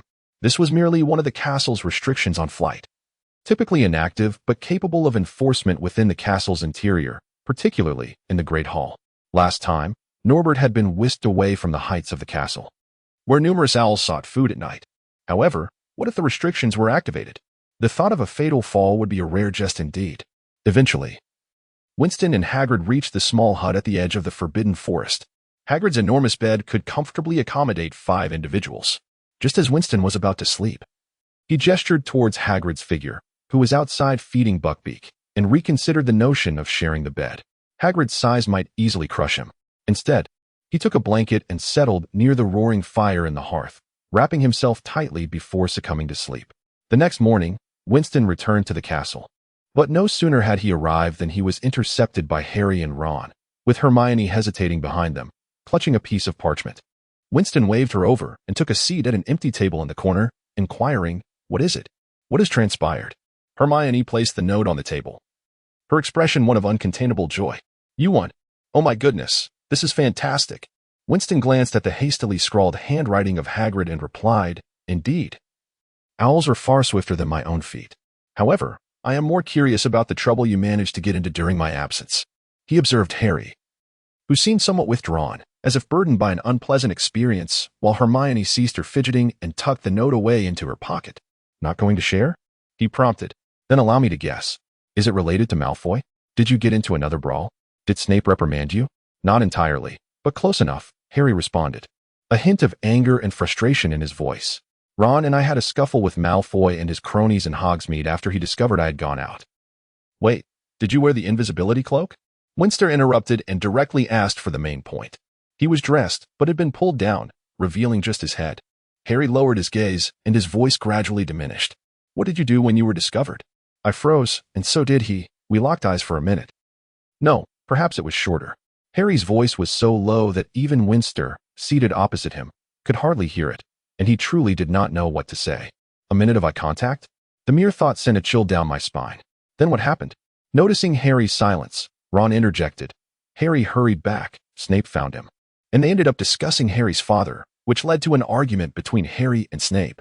At this point, he glanced anxiously at Harry, who was still looking down, swallowed hard, and continued. Lupin eventually intervened, but he also took the Marauder's map. Ever since Harry had that confrontation with Snape, he had changed. "I see. Matters concerning family are beyond others' interference. It would be better for Harry to focus on something else." After pondering for a moment, he said, "Hagrid must be eager to share his joy with someone, and since you two cannot assist in other ways, lending a small hand in this regard should not be a problem, especially since you haven't visited him in a long while." "All right. I also wish to pay him a visit. We are about to attend his class anyway." The fact that they had completely forgotten about this matter made Harry and Ron feel a tinge of guilt, but now, eager to share in Hagrid's joy, they were naturally willing to go. "Very well, I will take a nap. I had no idea Hagrid snored so loudly that I couldn't sleep a wink all night."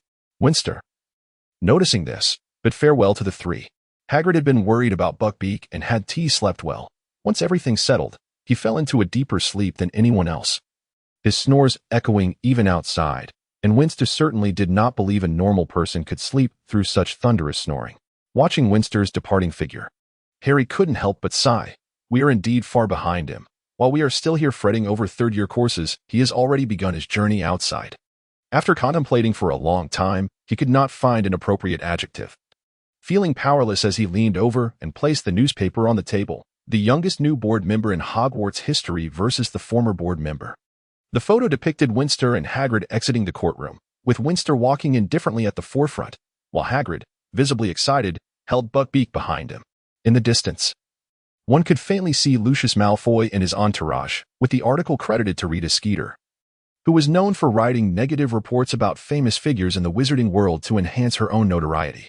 This case marked the only incident of magical creature attacks in over a decade, and both parties in the lawsuit had exploitable inside stories. She certainly would not miss this opportunity. On the other hand, Hagrid, being a long-serving employee and professor at Hogwarts, garnered considerable attention from students and parents concerned about him. For many idle wizards, fresh topics were indeed needed, so it was said that the Daily Prophet sales were quite impressive this time.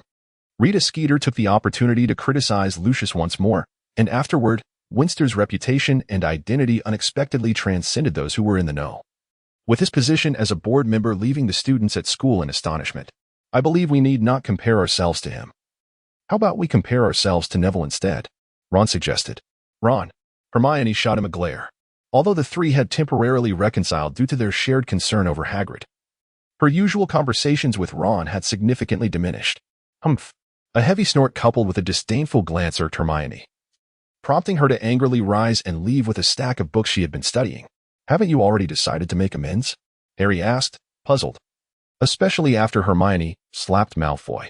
Not long ago, when Draco provocatively taunted her again, an enraged Hermione, worried and furious, had slapped him twice, resulting in their Cold War ending abruptly. Even their conversations had become scarce. I don't know what's wrong.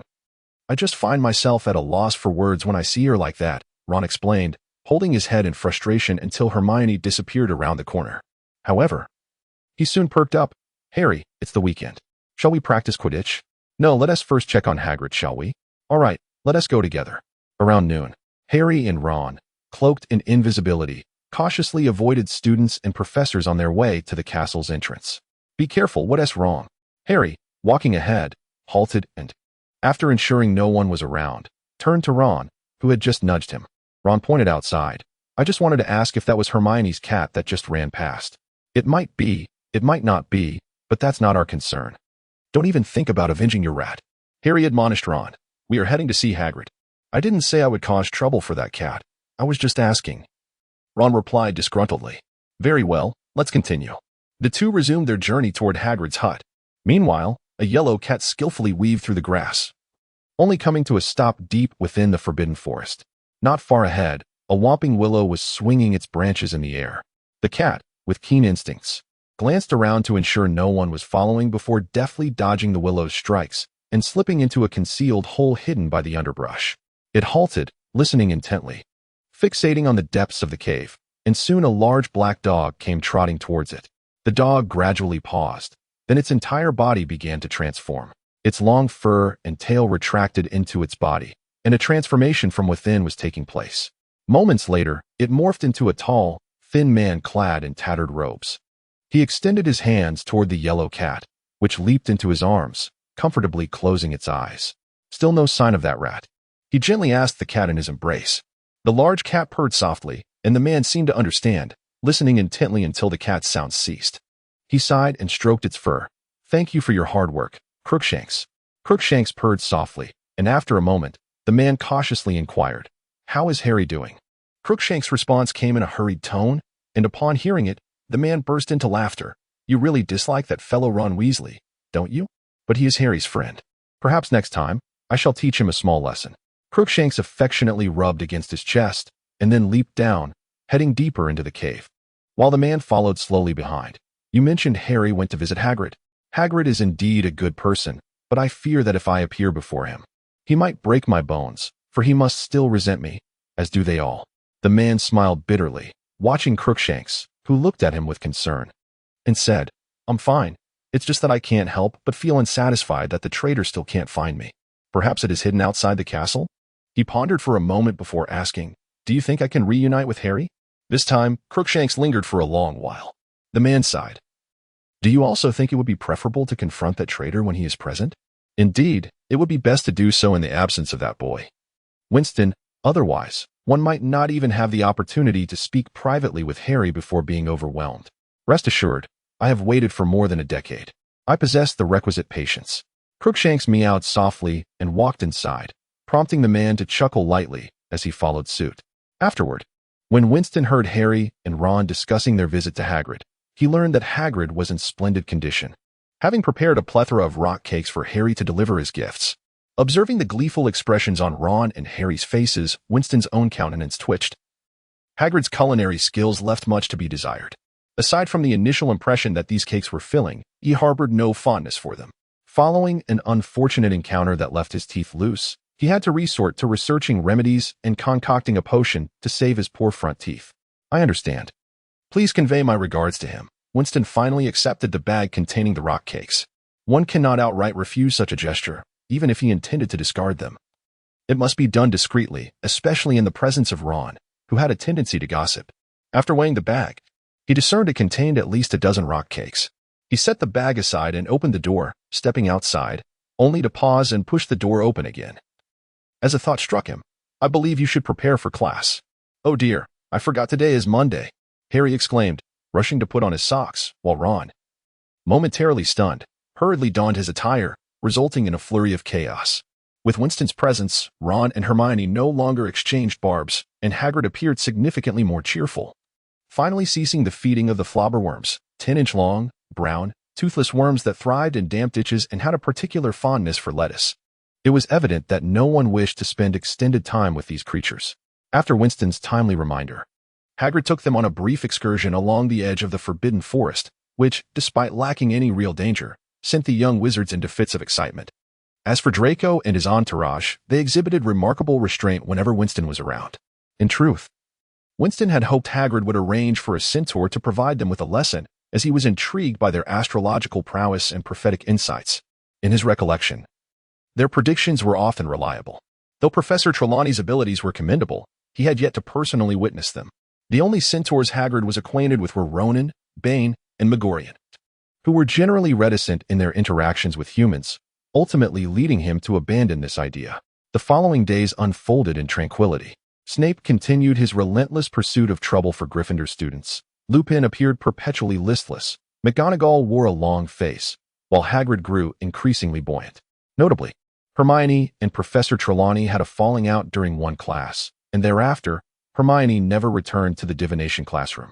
Winston found it puzzling that he frequently spotted Hermione's cat, Crookshanks, wandering outside the castle. Was Hermione truly so busy that she neglected to feed her own cat? Did it have to forage for sustenance? However, he merely mentioned it to Hermione once in the library and chose not to dwell on it. Harry and Ron were presently engaged in final preparations for the year's last Quidditch match, while Hermione seemed overwhelmed with her studies, often rushing past or poring over thick tomes, exuding an air of nervousness. In response, Winston dedicated a day to brewing a revitalizing potion. Unlike muggle energy drinks, which merely forced one to concentrate their remaining energy, this potion genuinely alleviated physical and mental fatigue. Upon consuming it, the shadows beneath Hermione's eyes vanished. What transpired? Winston inquired, observing two students being carried away, seemingly incapacitated.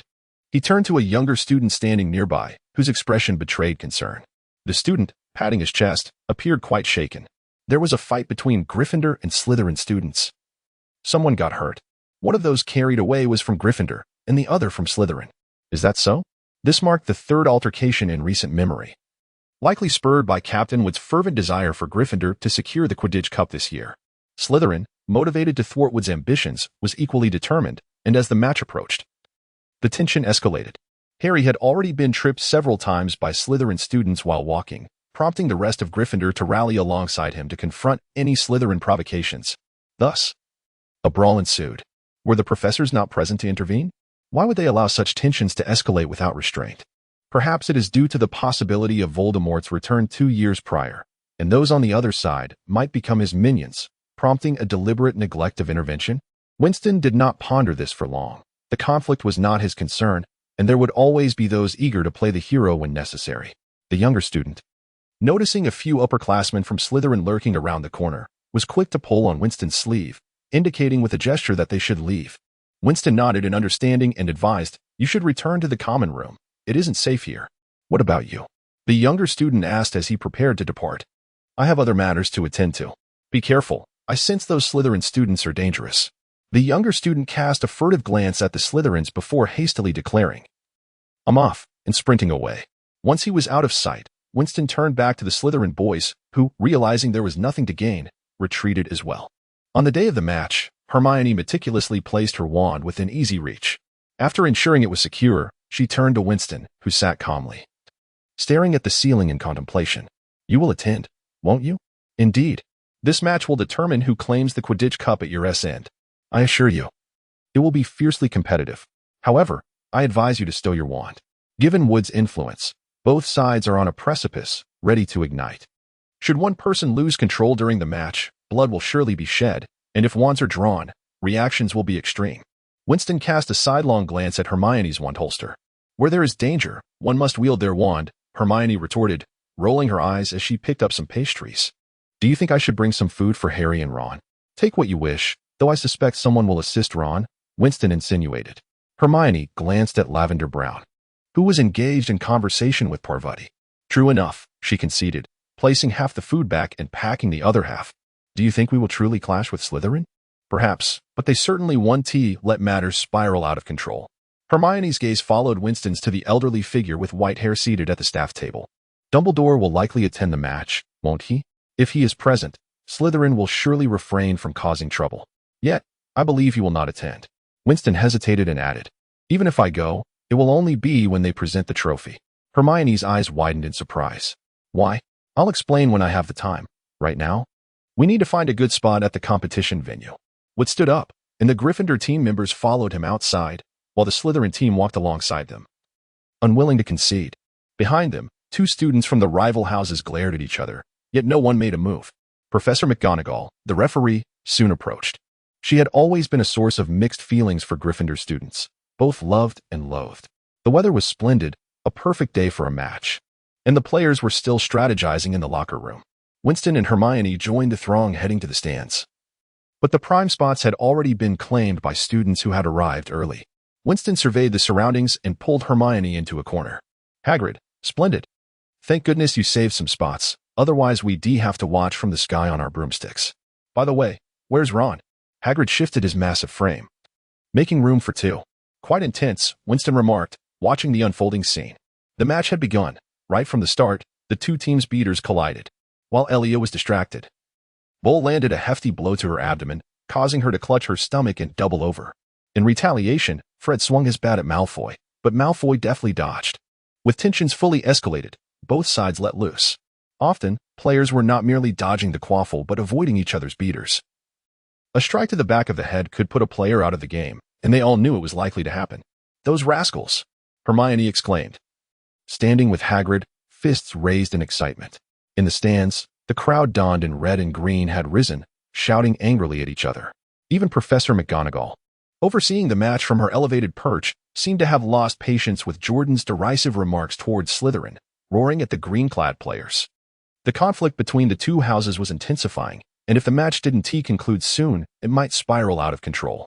Did Winston truly wish to witness such chaos? He refrained from joining the others in their raucous cheers, instead scanning the field and skies for something he sought. At last, he spotted an elderly man with white hair in the upper stands, an area that had been unoccupied until now. Looks like the match is nearing its conclusion, he noted. Rising to leave, just as a golden flash darted across the horizon. The year-end Quidditch match culminated in Gryffindor's victory, fulfilling Wood's final wish. As he listened to Hermione excitedly recount Harry's dash and Malfoy's crestfallen expression, Winston found himself unexpectedly appreciating the simplicity of such a life. However, leisurely days were limited as the end of the year approached. June brought sweltering weather near the castle, heralding the arrival of summer. The most delightful activity during this time was, naturally, basking in the sun with a glass of iced lemonade, occasionally taking a dip in the lake. Winston indulged in this. While other wizards toiled over their assignments, he equipped himself with an umbrella, a deck chair, and some snacks acquired from the house elves. Making his way to a secluded spot by the lake, away from the castle. This location was close to the boathouse where the first years arrived but was often deserted. Unlike other areas frequented by couples of wizards, which felt decidedly unsafe. On that day, by the lakeside, a teenage boy conjured an umbrella and a chair from his bag, placing them down before reclining in the chair for a moment's respite. Soon feeling warm, he shed his outer garments, revealing swim trunks, and leapt into the water, disappearing from sight. Moments later, a damp head emerged in the distance, only to vanish again among the shadows of the trees. Before long, a large black dog cautiously poked its head through the underbrush. Sensing no one was around, it advanced carefully, glancing back as if ready to flee at any moment. The short distance ultimately came to an end. Instead of snatching up the food by the chair, it nudged the clothes resting there, dislodging a 9-inch thin wand that fell to the ground. Its eyes brightened as it picked up the wand, just as a shadow loomed over its form. "So, you were after my wand?" "You could have simply asked. After all, a wand isn't worth much," Winston remarked, turning to reveal a flash of white teeth before everything faded to black. That day, he evaded Harry and Ron, who had grown increasingly lethargic, resorting to copying assignments rather than completing them. If this continued, they would likely fail their exams, and for their sake, he had to keep his distance. As he retrieved the compact umbrella and chair from his bag, he sensed a vague gaze observing him. While arranging the food, he feigned nonchalance, scanning the area but finding nothing. "Are you specifically watching me?" Feigning ignorance, Winston set out his food and rested momentarily in the chair, yet the watchful gaze remained unwavering. He proceeded to the lake for a swim, clad in his swim trunks as usual. True to his expectations, the moment he submerged, there was activity from the other side. The only surprise was the large dog he hadn't seen in a while, perhaps indicating some unexpected developments, though one matter still required resolution.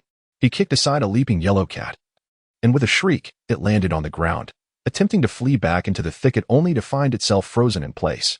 Winston approached with a gentle demeanor, though his cold gaze sent a shiver through the cat. "Do you know? Those who betray often meet a grim fate. So, how would you prefer to die?" Without waiting for a response, he struck it unconscious. A chain erupted from the tip of his wand, ensnaring the immobilized pets on the ground. He picked up the wand that had slipped from the dog's mouth, ignoring the abandoned umbrella and chair, and ventured into the forest, leaving behind a few unheard words. "Rest assured, I possess ample patience to extract the information I seek. Thanks to those bastards from the interrogation department.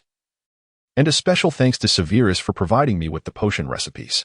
You two are woefully inexperienced when it comes to games of espionage and counter-espionage." 10 minutes later, in a clearing deep within the forest, a cat and a dog were bound in a pitiful state by several ropes. Winston sat on a somewhat flat rock, coldly awaiting the awakening of the two animals. Shortly thereafter, a mournful howl echoed through the treetops. "You're awake. Need some special services?" The first sight the dog beheld upon regaining consciousness was the last face it wished to encounter. Winston, holding a muggle belt, gazed at it with a sinister smile. A terrified howl reverberated through the forest, followed by a whimper as the belt cracked through the air. "Perhaps you won't comprehend, but I must inform you that I've dealt with plenty of pampered young masters and scoundrels sent to the army because their families couldn't manage them. Soon, you will be just as obedient, my dear Sirius Black." Winston grinned wickedly, swinging the belt menacingly, causing the dog to shrink back in fear. Observing this, Winston frowned. "I had thought you clever. Since I've already identified you as Black, your disguise is of no further use. Or do you find satisfaction in your current predicament?" Winston gazed impassively at the large dog, which had finally ceased its struggles. The two locked eyes, and within the dog's gaze. In this world composed solely of monotonous black and white, the boy's black pupils conveyed a clear message: disobedience would lead to death. The dog exhaled a human-like sigh, disheartened by the prospect of dealing with someone so experienced yet so indifferent to the value of life. "Even the Death Eaters of your exhibited intense emotional fluctuations during their torment of others, be it excitement, joy, or sheer sensory delight. Only a madman like this young man would remain unfazed even in the act of murder, perhaps viewing killing as no different from slaughtering a chicken." Although the dog could not fathom what experiences had shaped such an individual, it recognized that a choice had to be made. Its paws gradually transformed, splitting into human hands, while its elongated snout retracted, and its head and body stretched and broadened. Ultimately, a visibly malnourished, emaciated man appeared before Winston, with a tangle of filthy, disheveled hair hanging down. It seemed that Blake had not fared well during this time, his waxy skin tightly clinging to the bones of his face, by mere appearance. Those who beheld him at night would likely mistake him for a skeleton. Upon transforming into human form, Blake's first instinct was to tug gently at the ropes binding his right hand. However, the magical bindings tightened upon his metamorphosis, leaving him securely restrained. In this confined space, only the cat, now awake and similarly bound, remained with him, and there were no stones within reach to aid in his escape. Realizing that hope was in vain, he turned his gaze to the young man who scrutinized him from head to toe. His voice was hoarse. "I had always wanted to meet you. Is that so? Perhaps. Yet, I am far more interested in your story. Would you be willing to share it with me?" Winston replied, settling himself on the grass before Blake. He smoothly withdrew a dagger from his pocket, plunging it into the ground just an inch from Blake's thigh, nonchalantly adding, "However, should I detect any deceit in your words, your fate will be sealed. You should thank my former associate, for he imparted numerous tormenting techniques to me, and I doubt you would wish to experience them." Blake's lips twitched at the sight of the dagger, and he did not doubt its potential for harm. He softly replied, "My tale is rather lengthy. Shall I start from the beginning? You are quite cooperative. This may spare you some suffering," Winston grinned. "But the decision lies with me. If I deem your tale a fabrication, you know the consequences. I have no need to lie, nor is there any benefit in doing so. I can only assert that what I say is the truth. Whether you believe it or not is entirely up to you." Blake stated calmly, "I am not afraid of suffering. I simply wish to fulfill my heart's desire. I hope to see it completed, or for another to complete it. I trust that once you hear my story, you will assist me." Winston smiled, unable to refute this claim. "Rest assured. I possess ample time and patience to hear your narrative, and this place is sufficiently tranquil. What do you think of this open space? It is ample enough to bury a person, wouldn't you agree? This year, Harry has turned 13, and my story begins 13 years ago," Blake continued, his demeanor serene as he recounted his past. He gazed at the azure sky, lost in recollection. "Harry and I were good friends. During a time when Voldemort was on a relentless hunt for those who opposed him, seeking to eliminate them, little Harry was soon to be born, and for safety's sake, they devised a plan, a spell known as the Fidelius Charm. They needed someone willing to keep their secret, and they chose me." Winston listened intently, refraining from interjecting. Once Blake concluded, he lightly enchanted the ropes binding Blake's left hand, allowing it some freedom. He then transformed a nearby stone into a large cup, conjuring forth fresh water, urging Blake to drink. "Are you implying that you were wrongfully accused, and that the true perpetrator 13 years ago was Peter Pettigrew? But what evidence do you possess? Shifting blame onto others serves no purpose." Winston inquired after Blake took a sip. "He did not perish," Blake replied, wiping his mouth with his filthy sleeve, his tone resolute. "Then where is he?" Winston pressed. "I do not know. I lost track of him. Am I to understand that you are jesting with me?" Winston raised an eyebrow, drawing the dagger from the ground, poised to strike. Before the blade could descend, Blake shouted, "Peter is right beside you." The dagger halted momentarily, but then continued its descent as Blake cried out again, "Ron Esrat is Peter." A sharp pain radiated from Blake's abdomen as blood seeped through his robe, prompting Winston's icy command, "Continue." Gasping for breath, Blake swiftly divulged his findings. 13 years ago.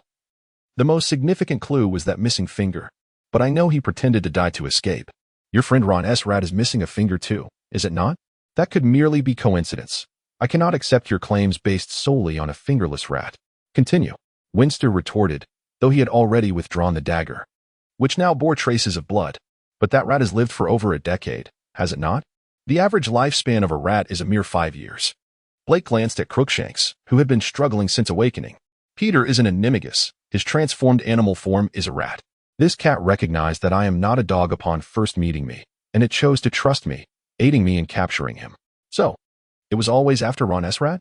Winston interjected. Yet, I stand by my previous assertion. He is likely dead or has escaped. Regardless, you lack proof to validate your claims.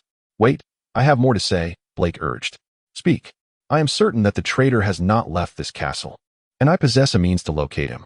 Blake's disheveled hair clung to his forehead due to perspiration, while he pressed his idle left hand against his racing heart. Lying helplessly as he awaited his fate, Winston remained seated, motionless, as the space filled with Blake's labored breaths. After a prolonged silence, Blake finally broke the tension. The firebolt was a gift from you, was it not? Blake froze, momentarily perplexed, before nodding affirmatively. Indeed, his broom was damaged by the Whomping Willow. So I instructed Crookshanks to order it in Harry's name and told them to collect the funds from Gringotts. I entrusted the vault key to Crookshanks. He is remarkably clever.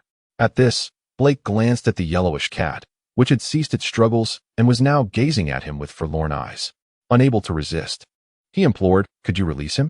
He has done nothing to harm you or anyone else. He merely wished to help me capture that traitor. No, not yet. Winston shook his head, aiming his wand at Crookshanks. Stupefy. Once the cat was incapacitated, he retracted the magical bindings, explaining to a visibly concerned Blake. Its actions may be understandable, but they cannot be excused. No one appreciates the sudden emergence of a spy in their midst. Be it in the realm of cat and mouse, especially when its unexpected actions have caused considerable trouble for both myself and those around me. Nevertheless, rest assured.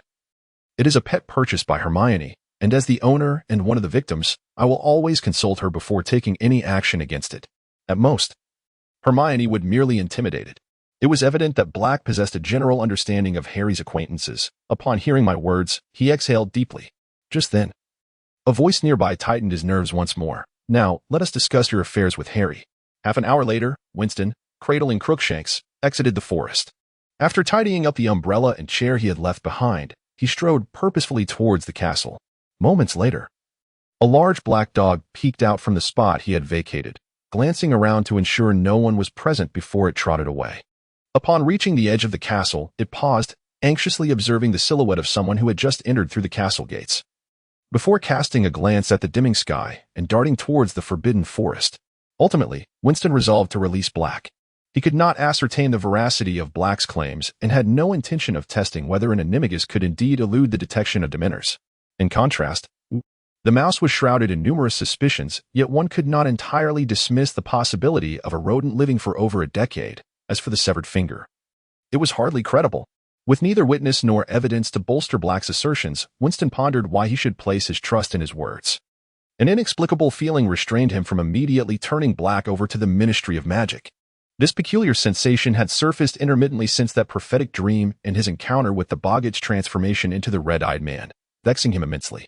During moments of intensity, Winston often felt as if he had unwittingly forgotten something of great significance, yet he could never recall any useful clues to jog his memory. After spending a fortnight in the Forbidden Forest, he employed a pensive and advanced spells to sift through his recollections. Yet there was no trace of alteration or concealment in the many years of memories that filled his mind, which left him quite distressed. "Hermione, your cat." Winston located Hermione, who was buried beneath a pile of assignments, and without further ado, tossed the fainting cat towards her. The feline flipped midair, baring its teeth at him before nimbly disappearing among the shelves. "You found it. Thank heavens. I thought Ron had taken it out of spite." Hermione shut her book and rubbed her tired eyes. "Harry and Ron were looking for you just now, but you weren't here. When I inquired about their purpose, they said nothing, only asked me to let you know they came to find you, and then they left." "Is that so?" Winston thought to himself, fully aware they were likely seeking assistance with their homework. "By the way, you were going to tell me about the competition. Why did you say Dumbledore would only arrive midway through?" Hermione stretched her arms lazily. "Ah, well," Winston glanced around, noting the tranquility of the space devoid of any other presence. He pulled out a chair and sat opposite Hermione.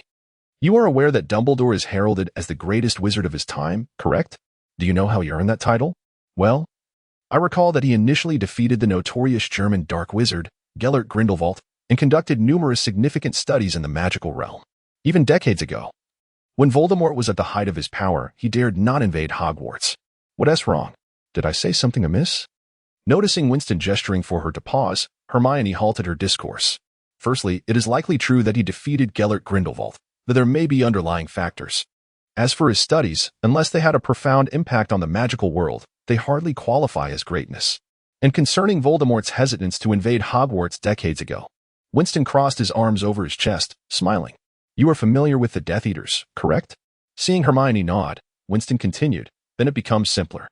Many declining families were willing to take risks for the sake of legacy and continuity, eagerly seeking new avenues.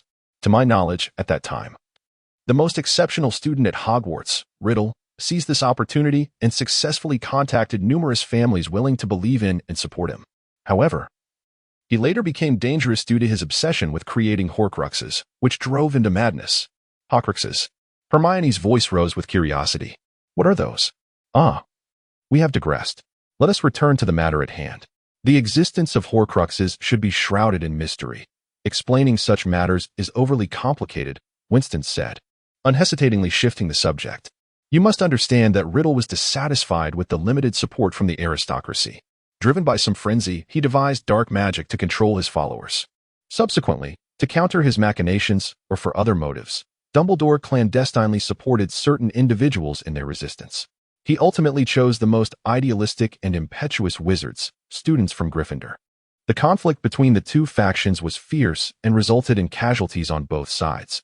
This animosity has persisted to this day, which explains the deep-seated enmity between Gryffindor and Slytherin. This confrontation between the two houses is precisely why Voldemort refrained from attacking the school. He could not afford to alienate the other two houses, Ravenclaw and Hufflepuff. With a quarter of the power at his command, how could he contend against 3/4? Thus, even if he wished to eliminate Dumbledore, he could not assault the school, lest he provoke those who remained neutral, awaiting the conclusion of the war. Yet, Dumbledore chose to remain at the school, which birthed the belief that as long as he was present, Voldemort would not dare to set foot within. You've gone off track again. Hermione seemed somewhat overwhelmed by the revelations, absent-mindedly twisting a strand of her hair. After a moment of contemplation, she managed to articulate her thoughts. Riddle is nearing resurrection. He needs to exacerbate the conflict between the two houses to maximize his support from Gryffindor. Do you understand? Winston waved his hand dismissively. As a heavy footfall echoed clearly from the entrance of the library, prompting him to cease the discussion immediately. The footsteps halted by the table designated for recording borrowings and returns. After a brief pause, as if sensing the presence of others, they approached slowly. Revealing a middle-aged witch emerging from behind the shelves, it was Madame Pants. She regarded the two diligent students with a stern expression. Children, the library is closing now. You should return to rest. Very well. Hermione obediently stood and gathered her books. Winston followed suit. Initially intending to wait until Madame Pants departed before searching for any intriguing tomes in the restricted section. However, Hermione, clutching a hefty stack of books, led the way outside, leaving him no choice but to accompany her. As they passed Madame Pants, she leaned in and whispered, I didn't know you were here. I hope we didn't disturb you. Next time, if you give me a heads up, I won't come in. The two sentences you uttered were utterly superfluous. Hermione's face blushed deeply, reaching her ears. As she clutched her book and hurried away, Winston, casting a disapproving glance at the meddlesome woman, chased after her, leaving behind a middle-aged witch who sighed nostalgically about the joys of youth. Initially, Winston anticipated a bit of difficulty catching up to Hermione, given her earlier speed, but upon stepping outside, he spotted her taking small, measured steps. He immediately pursued her. Upon hearing his footsteps, she slowed down, waiting for him. The two walked side by side in the silent corridor, their pace gradually diminishing as an unusual sensation enveloped them. Ultimately, it was Winston who could no longer bear this feeling. He turned his serious gaze towards Hermione, whose face flushed anew at his observation. She appeared as though she wished to bury herself in the thick tome she held. You must be wary of a large black dog in the woods. Upon encountering it, draw your wand and cast a spell to incapacitate it, or signal for help. It is exceedingly perilous for an ordinary wizard. Hermione abruptly halted and lifted her head. Is this what you wanted to tell me? Yes, what's wrong? Winston queried, equally perplexed. You are insufferable. Without warning, Hermione struck him on the head with her hefty book, then stormed away in a huff, unprepared for the blow. Winston cradled his forehead and let out a yelp as he crouched down. Hermione walked quite a distance before turning back to see him still in that position. She hesitated, then cautiously approached. Are you all right? Winston remained silent, still clutching his head. In a fluster, Hermione tossed her book to the ground and leaned in closer. I didn't mean to do that. What on earth? Ah. Suddenly, the crouched figure sprang up and pushed her against the wall, pinning her there. Their eyes locked within mere centimeters of each other, and the rush of his breath against her ear left her feeling weak and unsteady. The familiar, magnetic voice seemed to drift from nowhere. You struck rather fiercely just now. Are you prepared to face the consequences? Did I hit you? The softness of her voice surprised even Hermione herself. This corridor was one where anyone could walk by at any moment. She wanted to push him away, but leaning against the wall was the only thing keeping her from collapsing. Should I scream? Her thoughts spiraled into chaos. Winston found amusement in observing Hermione, who, even he could hear, had a heart racing wildly. She leaned against the wall, her eyes glazed, causing his own heart to quicken. Slowly, he leaned in closer. But fate had other plans. Just as their lips were about to meet, a pale figure emerged from the wall, grumbling. Upon noticing the scene before it, the figure was momentarily taken aback, then opened its mouth to scream. However, before the first syllable escaped its throat, it was silenced by an icy glare that could freeze a ghost, belonging to none other than Winston Ryan, the man who haunted its nightmares and cursed it to hell every night. What did you see? Winston asked softly, but the poltergeist trembled, standing upright in midair, and replied with a slick tone, Peeves didn't notice you, Lord Ryan. I saw nothing, especially not this beautiful. Tonight. Peeves was playing hide and seek with Filch and hasn't been here at all. The nasal tone that could extinguish the hottest passion jolted Peeves into realization, and with a hasty remark, it vanished into the wall. Once assured of their solitude, Winston quietly asked the person in his arms, Do you think we should find another place to continue? I don't think that's necessary. Feeling the soft yet firm push against him, Winston released his hold and stepped back. Hermione steadied herself against the wall, then dashed out of his sight. Honestly, I wouldn't have eaten you, he chuckled softly, shaking his head as he bent down to retrieve the book Hermione had discarded, heading towards the dining hall. Unbeknownst to him, he felt a pang of hunger. He hoped there would still be food left.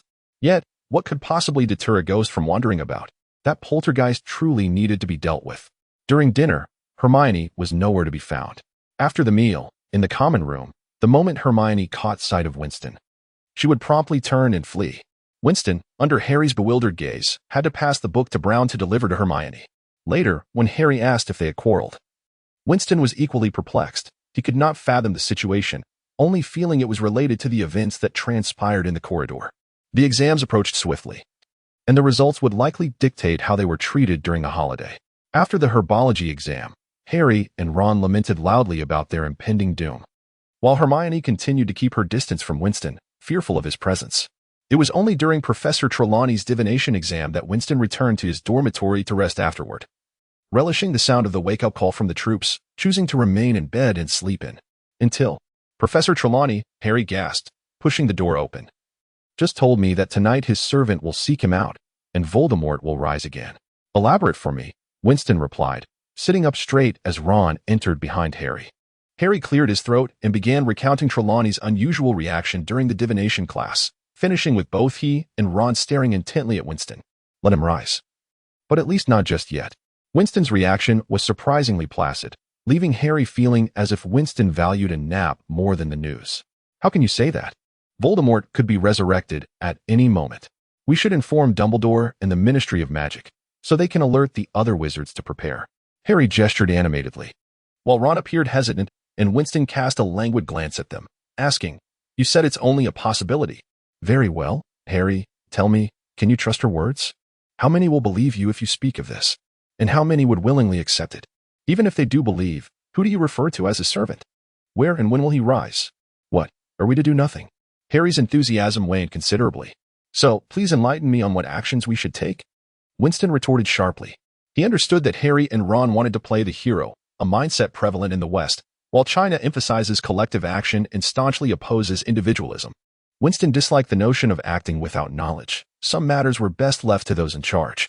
When the time truly came for action, one could step forward. But did they need to rush ahead to confront thieves while law enforcement was nearby? Each has their expertise. Why encroach upon another's domain?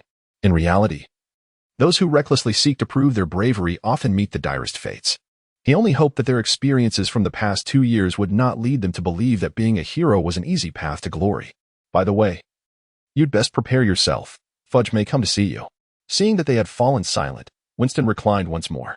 See me? Why? The semester is drawing to a close, and Minister Fudge of the Ministry of Magic is set to visit Hogwarts due to the situation concerning Black. After all, the evacuation and handover of Dementors necessitate oversight, and it is hoped that he will find you, as Black's target, unscathed. This would enable him to publicly assert that his actions ensured your safety. Winston, eyes closed, elaborated, given the impending transition of the ministerial position, he needs to secure some achievements. Indeed, Black is still at large. Harry, you must not leave the castle, Ron exclaimed, belatedly realizing the gravity of the situation. However, Winston regarded him with approval, recognizing that as long as they remained within Hogwarts, all would be manageable. Fine, but tonight I wish to visit Hagrid. It has been far too long since I last saw him. Harry's spirits sank as he carried an indescribable feeling towards his deceased parents. Over time, this sentiment had morphed into a profound hatred for their murderer. Each mention of Voldemort or Black ignited an impulse within him that his friends understood and supported. As he endeavored to spare them worry, his choice to consult Winston before approaching Dumbledore exemplified his gradual maturation, albeit imperfectly. "Well, when you go, be sure to send my regards," Winston said, gesturing towards the alarm clock on the bedside table before reclining. Harry, with his head bowed, remained motionless until Ron, filled with concern, gently tugged at his sleeve. "Don't fret. We can have a splendid time with Hagrid. We can even invite Hermione. More company makes it merrier." He clumsily attempted to console Harry. "You're right. We should invite Hermione along. The invisibility cloak is in the wardrobe," Harry replied, his gloom lifting as he felt a sense of relief. What could be more joyous than having friends who cared for him? As they exited the dormitory, they encountered Hermione, who was looking around. After sharing their plan, she agreed with Winston's decision and expressed relief upon hearing that he was resting. Ultimately, She consented to accompany Harry to visit Hagrid. Once the hour struck, the trio donned the invisibility cloak and quietly made their way out of the castle towards Hagrid's hut. "So, did you hear what they said about you? How does it feel to be labeled a fool by others?" Winston asked, reclining with his legs crossed while peeling an apple, addressing Harry, who lay in bed. Ron and Hermione munched on fruit, listening intently to their conversation. It was the following morning, and Winston had spent a restless night, unable to find sleep. Eventually, he dressed and ventured into the common room, where he stoked the fire and awaited dawn. Shortly thereafter, he encountered Hermione and Ron, and it became evident that he had missed an eventful night. Pettigrew had transformed into Scabbers, hiding in Hagrid's milk jug. The large black dog that had been lurking at the Forbidden Forest's edge was, in fact, Sirius Black, Harry's godfather.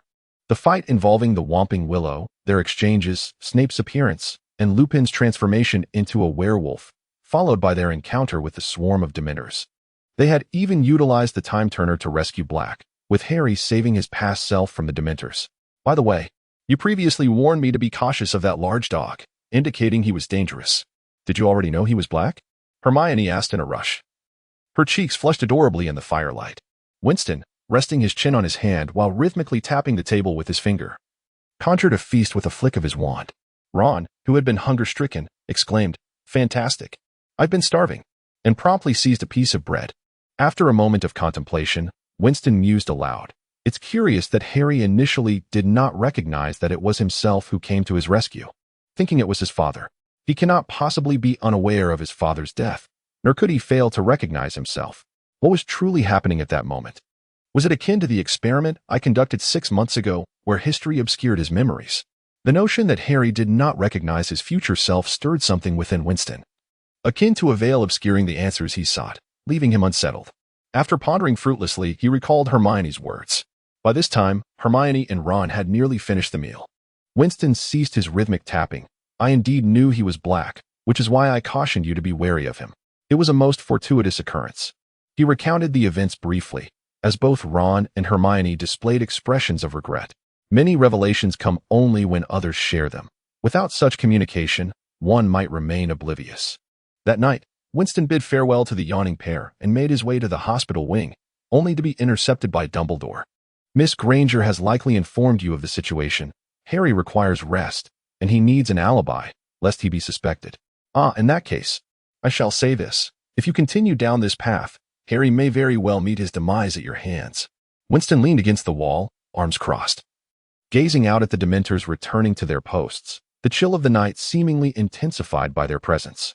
"But I have done nothing," Dumbledore replied, still smiling, as he approached Harry's bedside, observing the orderly Dementors.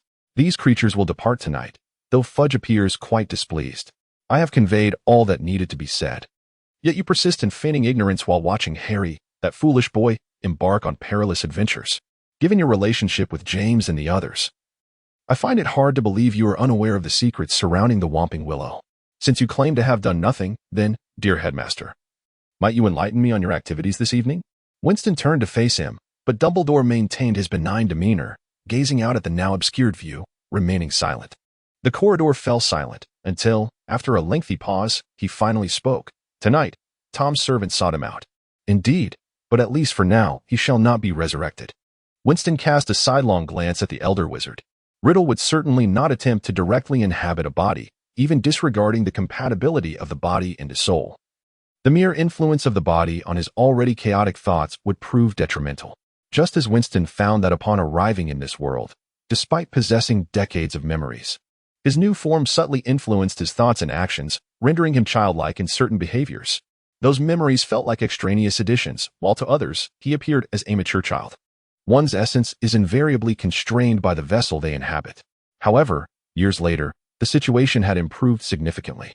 Nevertheless, Riddle would have no desire to invest time acclimating to a new body. Creating a new form would undoubtedly be the more expedient option. Yet, it would not take long. A sigh of melancholy echoed through the corridor, and Dumbledore appeared to have aged significantly. He turned and departed without a word, while Winston remained motionless against the wall, absorbing the plethora of information gleaned from their recent conversation. After standing in silence for an extended period, he glanced at the dawning sky before turning to leave. The following day, when he arrived alongside Ron and Hermione, they were not disturbed. After placing the fruit he had brought on the edge of the table, he reclined, listening to Harry recount the events that transpired during their absence. Upon hearing Harry mention Snape's assessment of him, he couldn't help but chuckle. Regardless, Snape's first-class Merlin Award was destined to be in vain. Harry, nonchalant, bit into the apple he held. Indeed, I just saw him storming off in anger outside. Ron chuckled.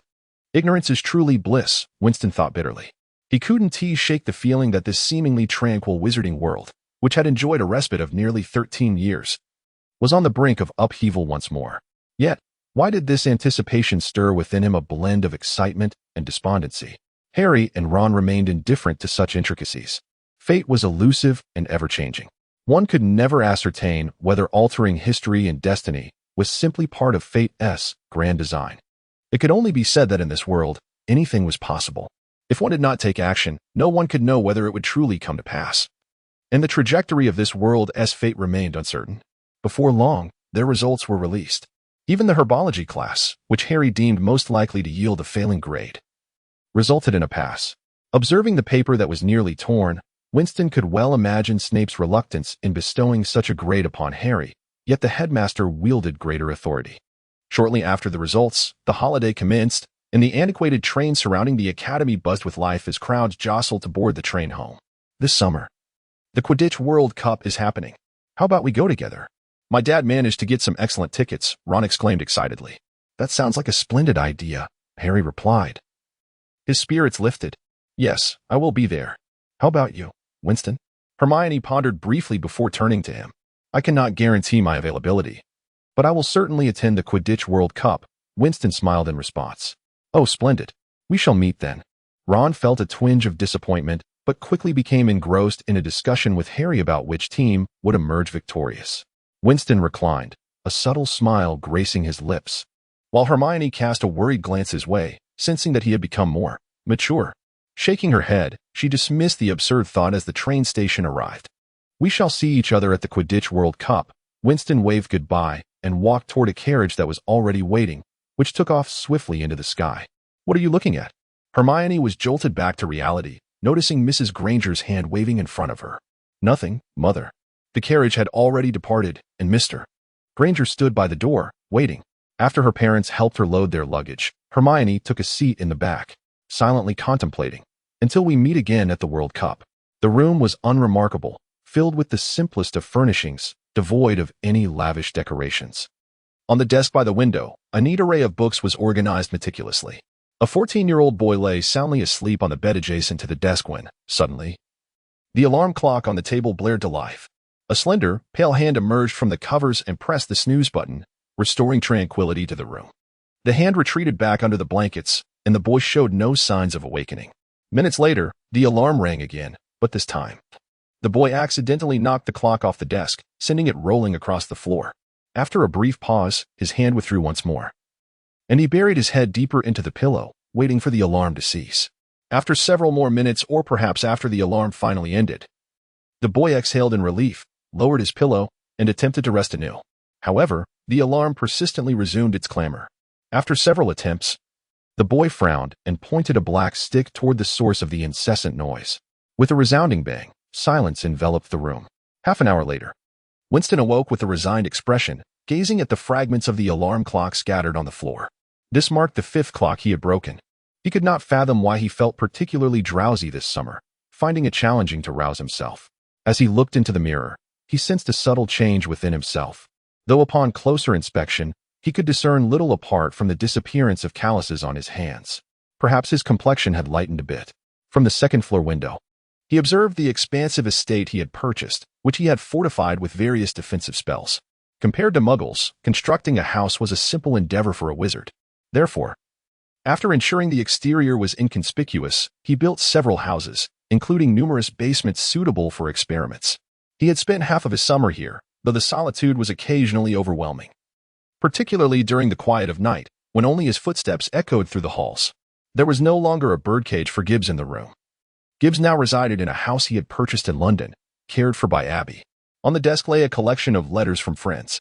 Hermione and the others expressed confusion over Winston's decision to buy and renovate a farm, considering he already possessed a house. Yet, they all indicated a willingness to visit. Recently, After Hermione and Ron's visit, they marveled at the transformation.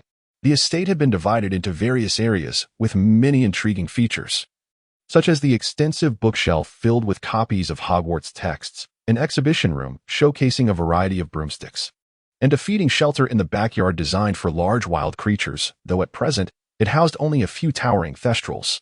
Naturally, such creatures remained unseen by the average person. With a flick of his wand, he cleared away the debris on the floor, just as a small owl flitted in. He opened the window to allow a familiar owl named Juvie to enter. After dropping off a letter, it joyfully soared around the room. Winston picked up the letter and unfolded it. Winston, we have rescued Harry from the Dursleys. George and the others deliberately left behind their Weasley's wizard wheezes. And if you had seen Dudley's swollen tongue after consuming one, you would have laughed. We will soon be heading to the Quidditch World Cup together. Hermione often mentions you, and your absence has disappointed her.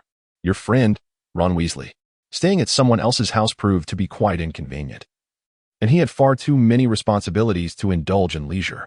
Just as he was about to place the letter on the desk, Winston sensed something amiss. Weighing the letter in his hand, he discovered it was thicker than usual. Upon opening it, he found another note beneath it, this one from Hermione, containing a single, succinct line. Tomorrow is the Quidditch World Cup. Don't forget. Is that so? Winston glanced at the thick calendar hanging on the wall. Realizing he had not turned a page in quite some time, he retrieved a pen from the desk and wrote, I will definitely attend. See you tomorrow.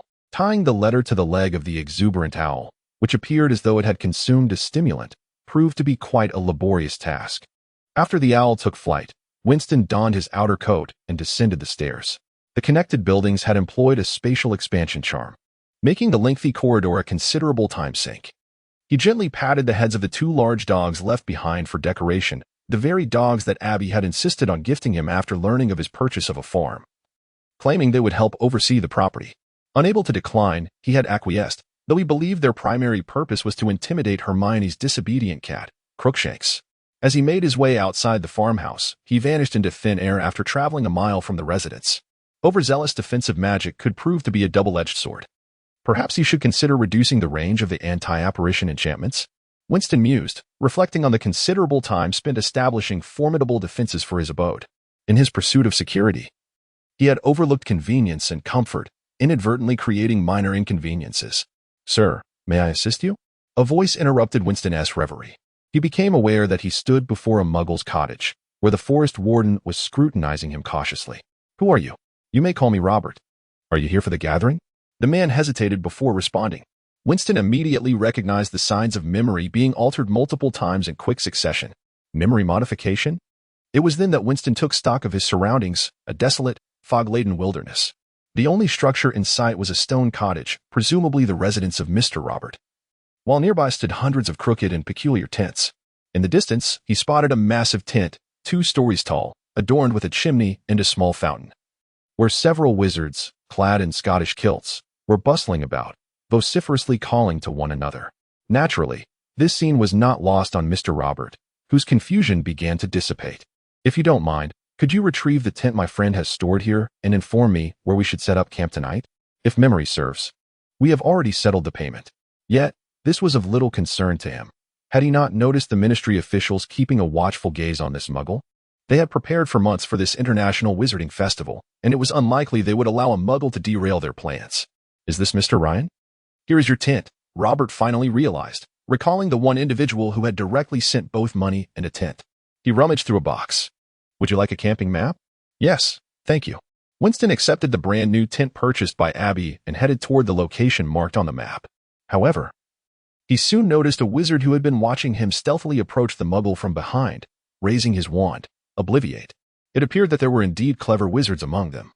Aware that if a muggle perceived something amiss and reported it, it could lead to significant trouble. As Winston turned, he witnessed the muggle sitting vacantly, unsure of what to do after falling victim to the spell. However, the memory charm often had adverse effects, likely leaving the muggle susceptible to amnesia. Why not simply cast a spell to send him away for a few days? Was it a subconscious disdain that led to such negligence? Wizards often looked down upon muggles, forgetting the lessons of the medieval battles for survival and who ultimately lost. Their ability to wield magic often instilled a false sense of superiority, causing them to overlook the strengths of others and their own weaknesses. Yet, today's wizards had become overly reliant on their wands, should they lose them? They might struggle against an equally unarmed ordinary person. This complacency was a contributing factor that drove some radicals to join Riddle's ranks.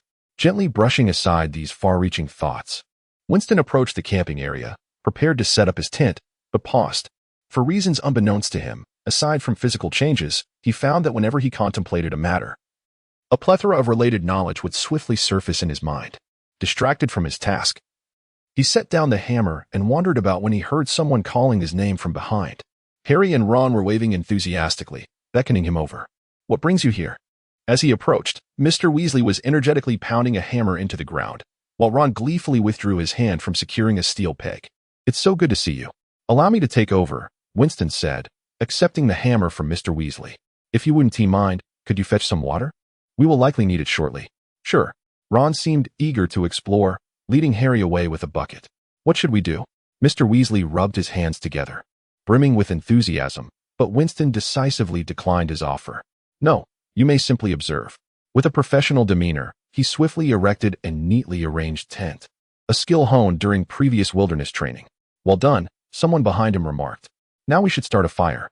Should we use matches or a lighter?" "Let me see. I brought matches." Just as Fred or George was about to retrieve matches from his pocket, another snatched them away, and the two began to bicker as they wandered off, their voices fading into a discussion about how their father would react if he learned of their mischievous matches, fearing their mother's response. The duo had spent 6 months crafting various prank items, much to Mrs. Weasley's ire. A melodious voice chimed in beside him. It was Hermione.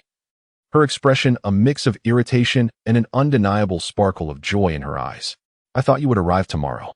Had you not been here, I might well have come tomorrow," Winston replied, turning to see Hermione as she had always appeared, her tousled hair cascading over her shoulders, revealing a charming smile that showcased her prominent front teeth. Jinny, accompanying Hermione, glanced at the two and decided to leave. "Dad and my brothers have gone to fetch water. I'll help them." Mr. Weasley, preoccupied with his matches, gestured in a general direction, and Jinny nodded in agreement before departing. "My tent is not yet set up. Could you lend me a hand?" Winston suggested, glancing at the time. Of course. The two quickly assembled the tent, a simple, ordinary structure commonly sold at muggle department stores. Hermione lifted the tent flap and scrutinized the narrow space, unable to suppress her comment. "Is this where you intend to stay? Why not join Ron? Mr. Weasley's magical tent has ample space for beds. That won't do." "This is quite satisfactory," Winston replied with a smile. "He.S. likely having lunch now. You should go eat. I shall see you this evening." "And you?" "I will manage. I certainly won't go hungry." "Wait a moment." Hermione returned shortly after, carrying 2 lunches. The location was quite distant from the competition venue, resulting in a serene atmosphere during lunchtime. The two of them savored their meals slowly, enjoying the tranquil moment, even though the meal prepared by Mr. Weasley was rather mediocre in taste. After finishing their lunch, they sat in silence, at a loss for words. An awkward atmosphere lingering until the arrival of Harry and Ron. In the afternoon and evening, one could often see vendors appearing through apparition, pushing carts laden with an array of peculiar trinkets. Along the way, Harry purchased brass binoculars for everyone, while Winston bought each of them an Irish team mascot, a shamrock that could spin and sing in the palm of their hands. That night, a thunderous sound echoed from somewhere in the forest, and a multitude of lit lanterns ascended into the sky, illuminating a path leading into the stadium, which was abuzz with excitement. "Let us go," Winston said, as they joined the throng heading towards the grand stadium, which was said to have been constructed in a year but was completed in merely 6 months. The remaining half-year was primarily spent on magical enhancements to ensure the safety of the spectators and to repel muggles.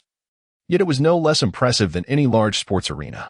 At the entrance, several Ministry of Magic staff members were stationed, maintaining order and assisting wizards in finding their seats.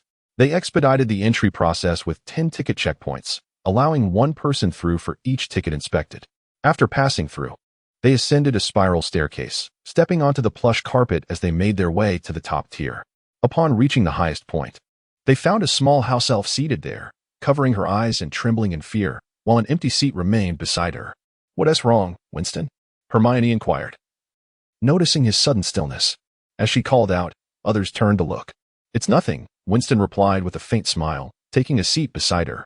The seats in the highest tier were comfortably cushioned, unlike hard-wooden chairs. He was merely surprised to see an indentation on the blanket of the empty seat next to the elf. Yet no one was visible in the light. Was someone watching the match in an invisibility cloak? Such oddities abounded in this world. As more people filtered in, no one seemed to glance at the vacant seat, engaging instead in jovial exchanges and laughter, until the arrival of the Malfoy family momentarily chilled the atmosphere. Upon hearing the drop-in noise, Winston, who had been drowsily observing, opened his eyes only to close them again, reassured that with the minister present, there would be no altercations. Gradually, the upper tier filled with spectators. At that moment, a host took the stage, and the crowd fell silent. The match was about to commence. A melodious tune filled the air as the Bulgarian team's mascot appeared, accompanied by a group of enchanting women. Winston stared in disbelief at the leading dancer, eventually sighing softly. Fleur Delacour. What did you say?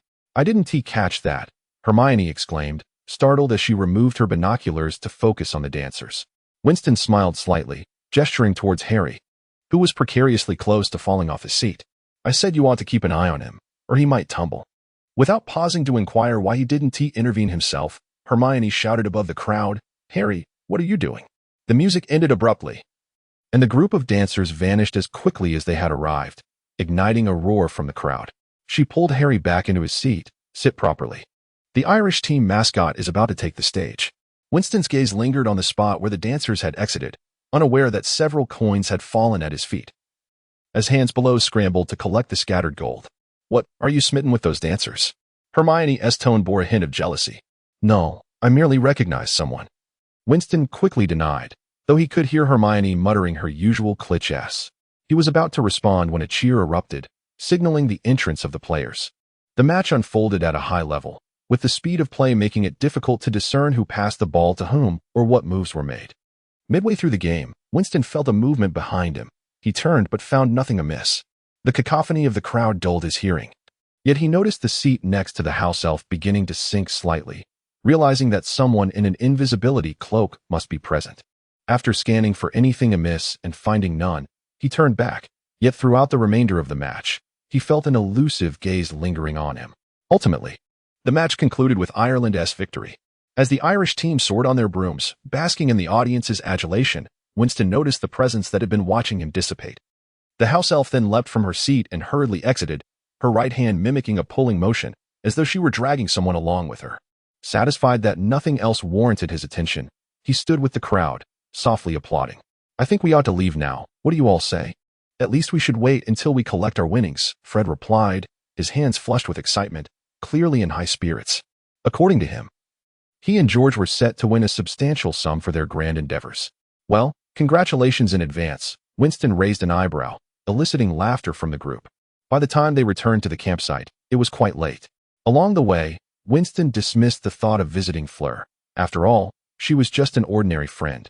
And if they crossed paths again, so be it.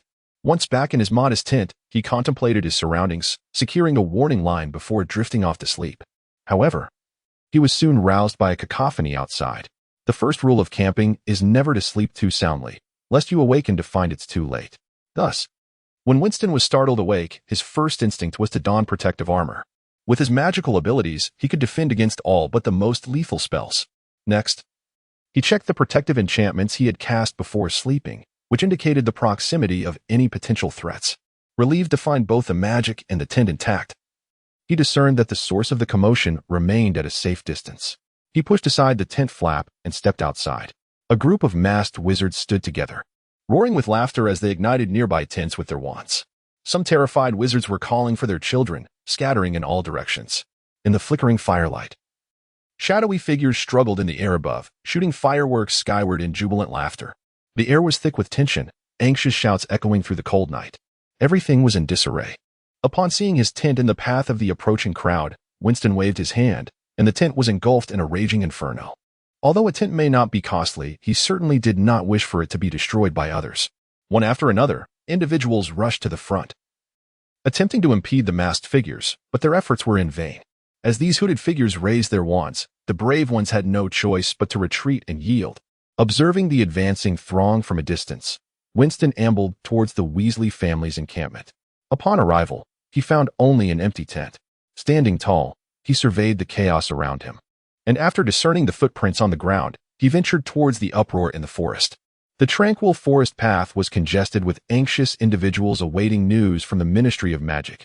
occasionally casting furtive glances towards the turmoil and whispering among themselves. As Winston passed by, he was frequently queried about the situation, which proved to be quite bothersome.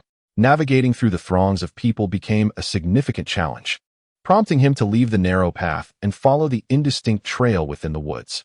After walking for a mile without encountering Harry and his companions, he paused. Since no reports of injuries or fatalities had surfaced thus far, it was evident that they were safe. Now, he needed to address his own matters. After following me for so long, are you not going to reveal yourself? Winston turned to gaze at a small figure lurking not far behind. The individual's tracking skills were woefully inadequate. They lacked the ability to find cover or maintain silence while pursuing him, demonstrating a level of amateurism that was almost humorous.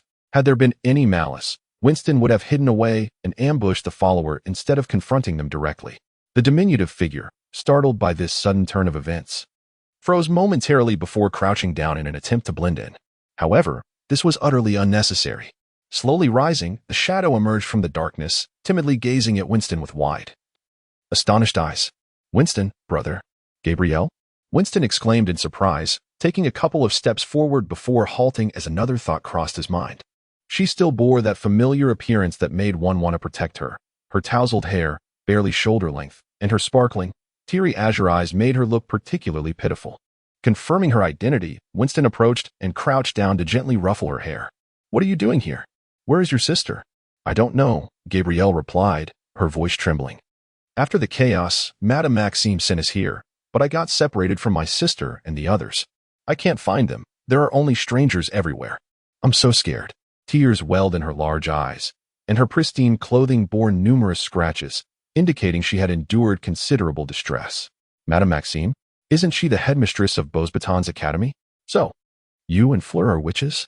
This was a redundant question. One could not be here without being a witch, but Winston felt compelled to confirm it nonetheless. "Yes." Gabrielle nodded vigorously, using her dirty little hands to wipe the tears from her eyes, likely remnants of a recent fall while fleeing. "But why didn't you stop me when you saw me just now?" Winston conjured a stream of clear water from his wand to wash her hands as he guided her back, unable to resist asking. "I was scared," the little girl confessed, obediently following his lead. After a moment's thought, she added, "Also, my sister told me not to talk to you when I saw you, saying you are a big liar." "Really?" Winston chuckled softly, deciding to let her think as she pleased. The two retraced their steps, and gradually, the commotion of the crowd grew louder. The sky was occasionally illuminated by flashes of spells, indicating that the ministry had yet to regain full control of the situation. Just then, a massive green skull, exhaling serpents, loomed in the night sky, casting an eerie green glow over the woods. At the moment the gigantic skull ascended, countless gazes were drawn to it, and the din of the camp ceased abruptly, as if someone had silenced the uproar with a firm grip on its throat. Gasps and screams echoed around, and the camp fell into an eerie stillness, punctuated by the occasional sounds of apparition. Chaos ensued. "It seems this night will be quite eventful," Winston remarked, a slight smile gracing his lips as he leaned down to whisper to Gabrielle, "You must know where your camp is, right? We need to leave here quickly." "Yes, I know this way."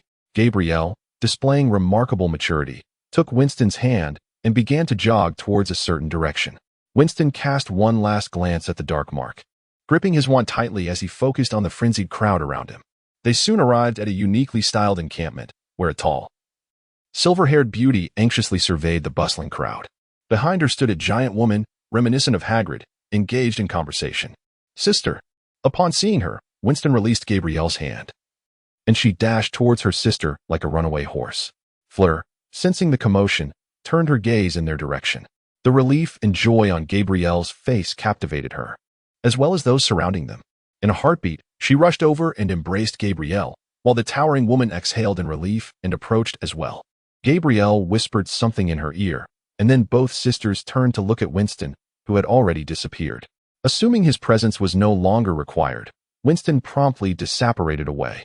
For ordinary folk, such an abrupt departure might not hold significance, yet the bond between the two sisters transcended that of mere acquaintances. A hasty exit among friends could be deemed impolite, and he had conveniently forgotten his own past indiscretions, particularly the incident in France that had left Fleur seething with resentment. This time, he would undoubtedly earn another mark against him, a tally of old grievances joined with new. Unbeknownst to him, Winston sat serenely in a house on the outskirts of London, sipping tea. Clad in warm pajamas, he lounged on a soft sofa, occasionally glancing out the window. Abby, uncharacteristically unrefined, sprawled on the couch munching chips while watching a movie, occasionally bursting into laughter at amusing scenes. From time to time, she would steal a glance at the tall figure beside her, then contentedly shift her position to fully immerse herself in the unfolding story. At some point, an owl swooped in, dropping a newspaper at their feet before flapping its wings and departing. Winston immediately unfolded the paper, revealing a large green skull shining prominently on the front page. After a swift perusal, he set it aside, just as a delicate hand reached over to grasp the paper. Are you waiting up so late just for this newspaper? What is the dark mark? Indeed, but unfortunately, it offers no useful information, Winston replied, rising with a yawn. It is a perilous symbol. A group of lunatics always leaves it behind after committing murder. It would be wise for you to avoid any encounters with it. He paused, glancing at her. By the way, are you still awake? I'm heading to bed. Certainly, sleep is essential. I wouldn't stay up so late merely to await your arrival. Abby rolled her eyes dramatically, stood up, and stretched, her alluring figure subtly discernible through her not-so-thick pajamas. Noticing Winston's furtive glance, she huffed and swayed her hips as she ascended the stairs. I believe a shower would be prudent, Winston mused with a wry smile as he entered the bathroom.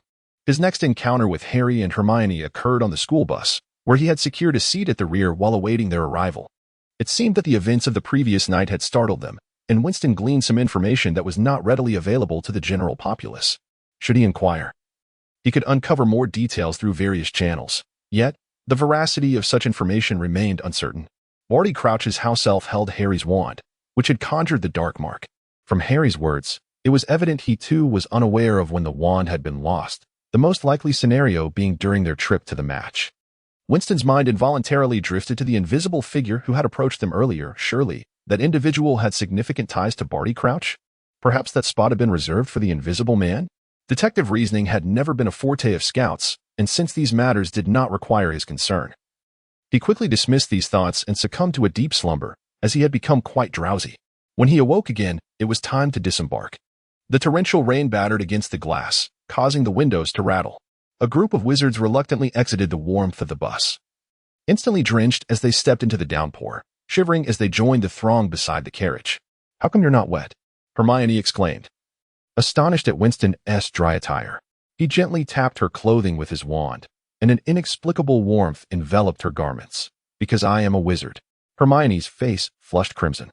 Modern wizards often study magic for amusement, yet after graduation, many seldom employ the spells they had learned.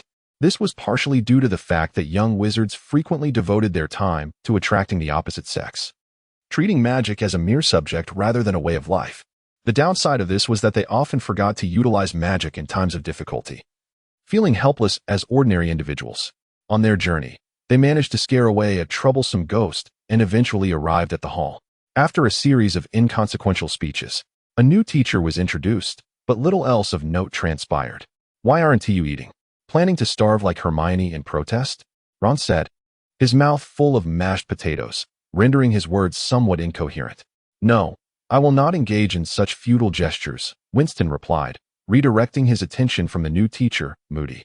As he spread sauce on his bread, the limping man evoked an inexplicable sense of familiarity that astonished him. Yet he could not determine who it might be and ultimately abandoned the endeavor. How could it be meaningless? You must understand that it is a form of enslaved labor. Something long overdue for abolition, Hermione protested loudly, waving her spoon, pushing her plate away. For instance, in China, there exists a minority that abstains from consuming a certain type of meat. This group numbers over 10 million. But can they prevent others from eating it? In comparison, the number of people who do eat that meat is in the billions. Do you really think protests are effective? Winston replied calmly. Especially regarding customs that have persisted for centuries, it is far more challenging to instigate change. You are aware of history. This issue traces back to the Elf Rebellion centuries ago. It is not something you can solve alone. You are right. I should cultivate more allies to realize this dream. Hermione's eyes sparkled with inspiration, prompting a headache for Winston. He knew Hermione was the type to pursue a singular path relentlessly. What had she concocted this time? Over the past few days, I have been preparing for my driving test, which has rendered the plot somewhat lackluster. I shall save the tickets for others who might enjoy reading. Anticipated completion is the 27th, with updates resuming on the 28th. Aiming for 2 updates a day. Watching Hermione happily reclaim her pushed-aside plate, Winston felt increasingly apprehensive. Surely she did not intend to rally the house elves to rise against wizards? Such an endeavor would pose a severe threat to the peace within the wizarding world, potentially igniting a war. If charged, one could end up imprisoned in Azkaban for life. He hoped she would refrain from such actions. Yet, it was not until he encountered Hermione's newly formed Society for the Rights of House Elves that he realized he had underestimated her resolve. In the new term, apart from a few compulsory courses, Winston had nearly abandoned all classes except for divination. Upon seeing his selection, Hermione persistently urged him to abandon the unreliable subject, expressing her disdain for Professor Trelawney, whom she referred to as an old hag. What a dull course, Winston mused, scanning the timetable with his finger. I suspect the only class worth anticipating is that of the new teacher. I am quite curious about what he will teach. Are you referring to Professor Moody? What creature do you think Hagrid will present in the first lesson this year? Hermione inquired, setting down her timetable. Harry and Ron turned their attention to her. As Hagrid's friends, they were particularly interested. Last year, Hagrid had brought in some hippogriffs, which had led to Draco getting injured, resulting in a lawsuit against Hagrid, who was notoriously fond of dangerous creatures.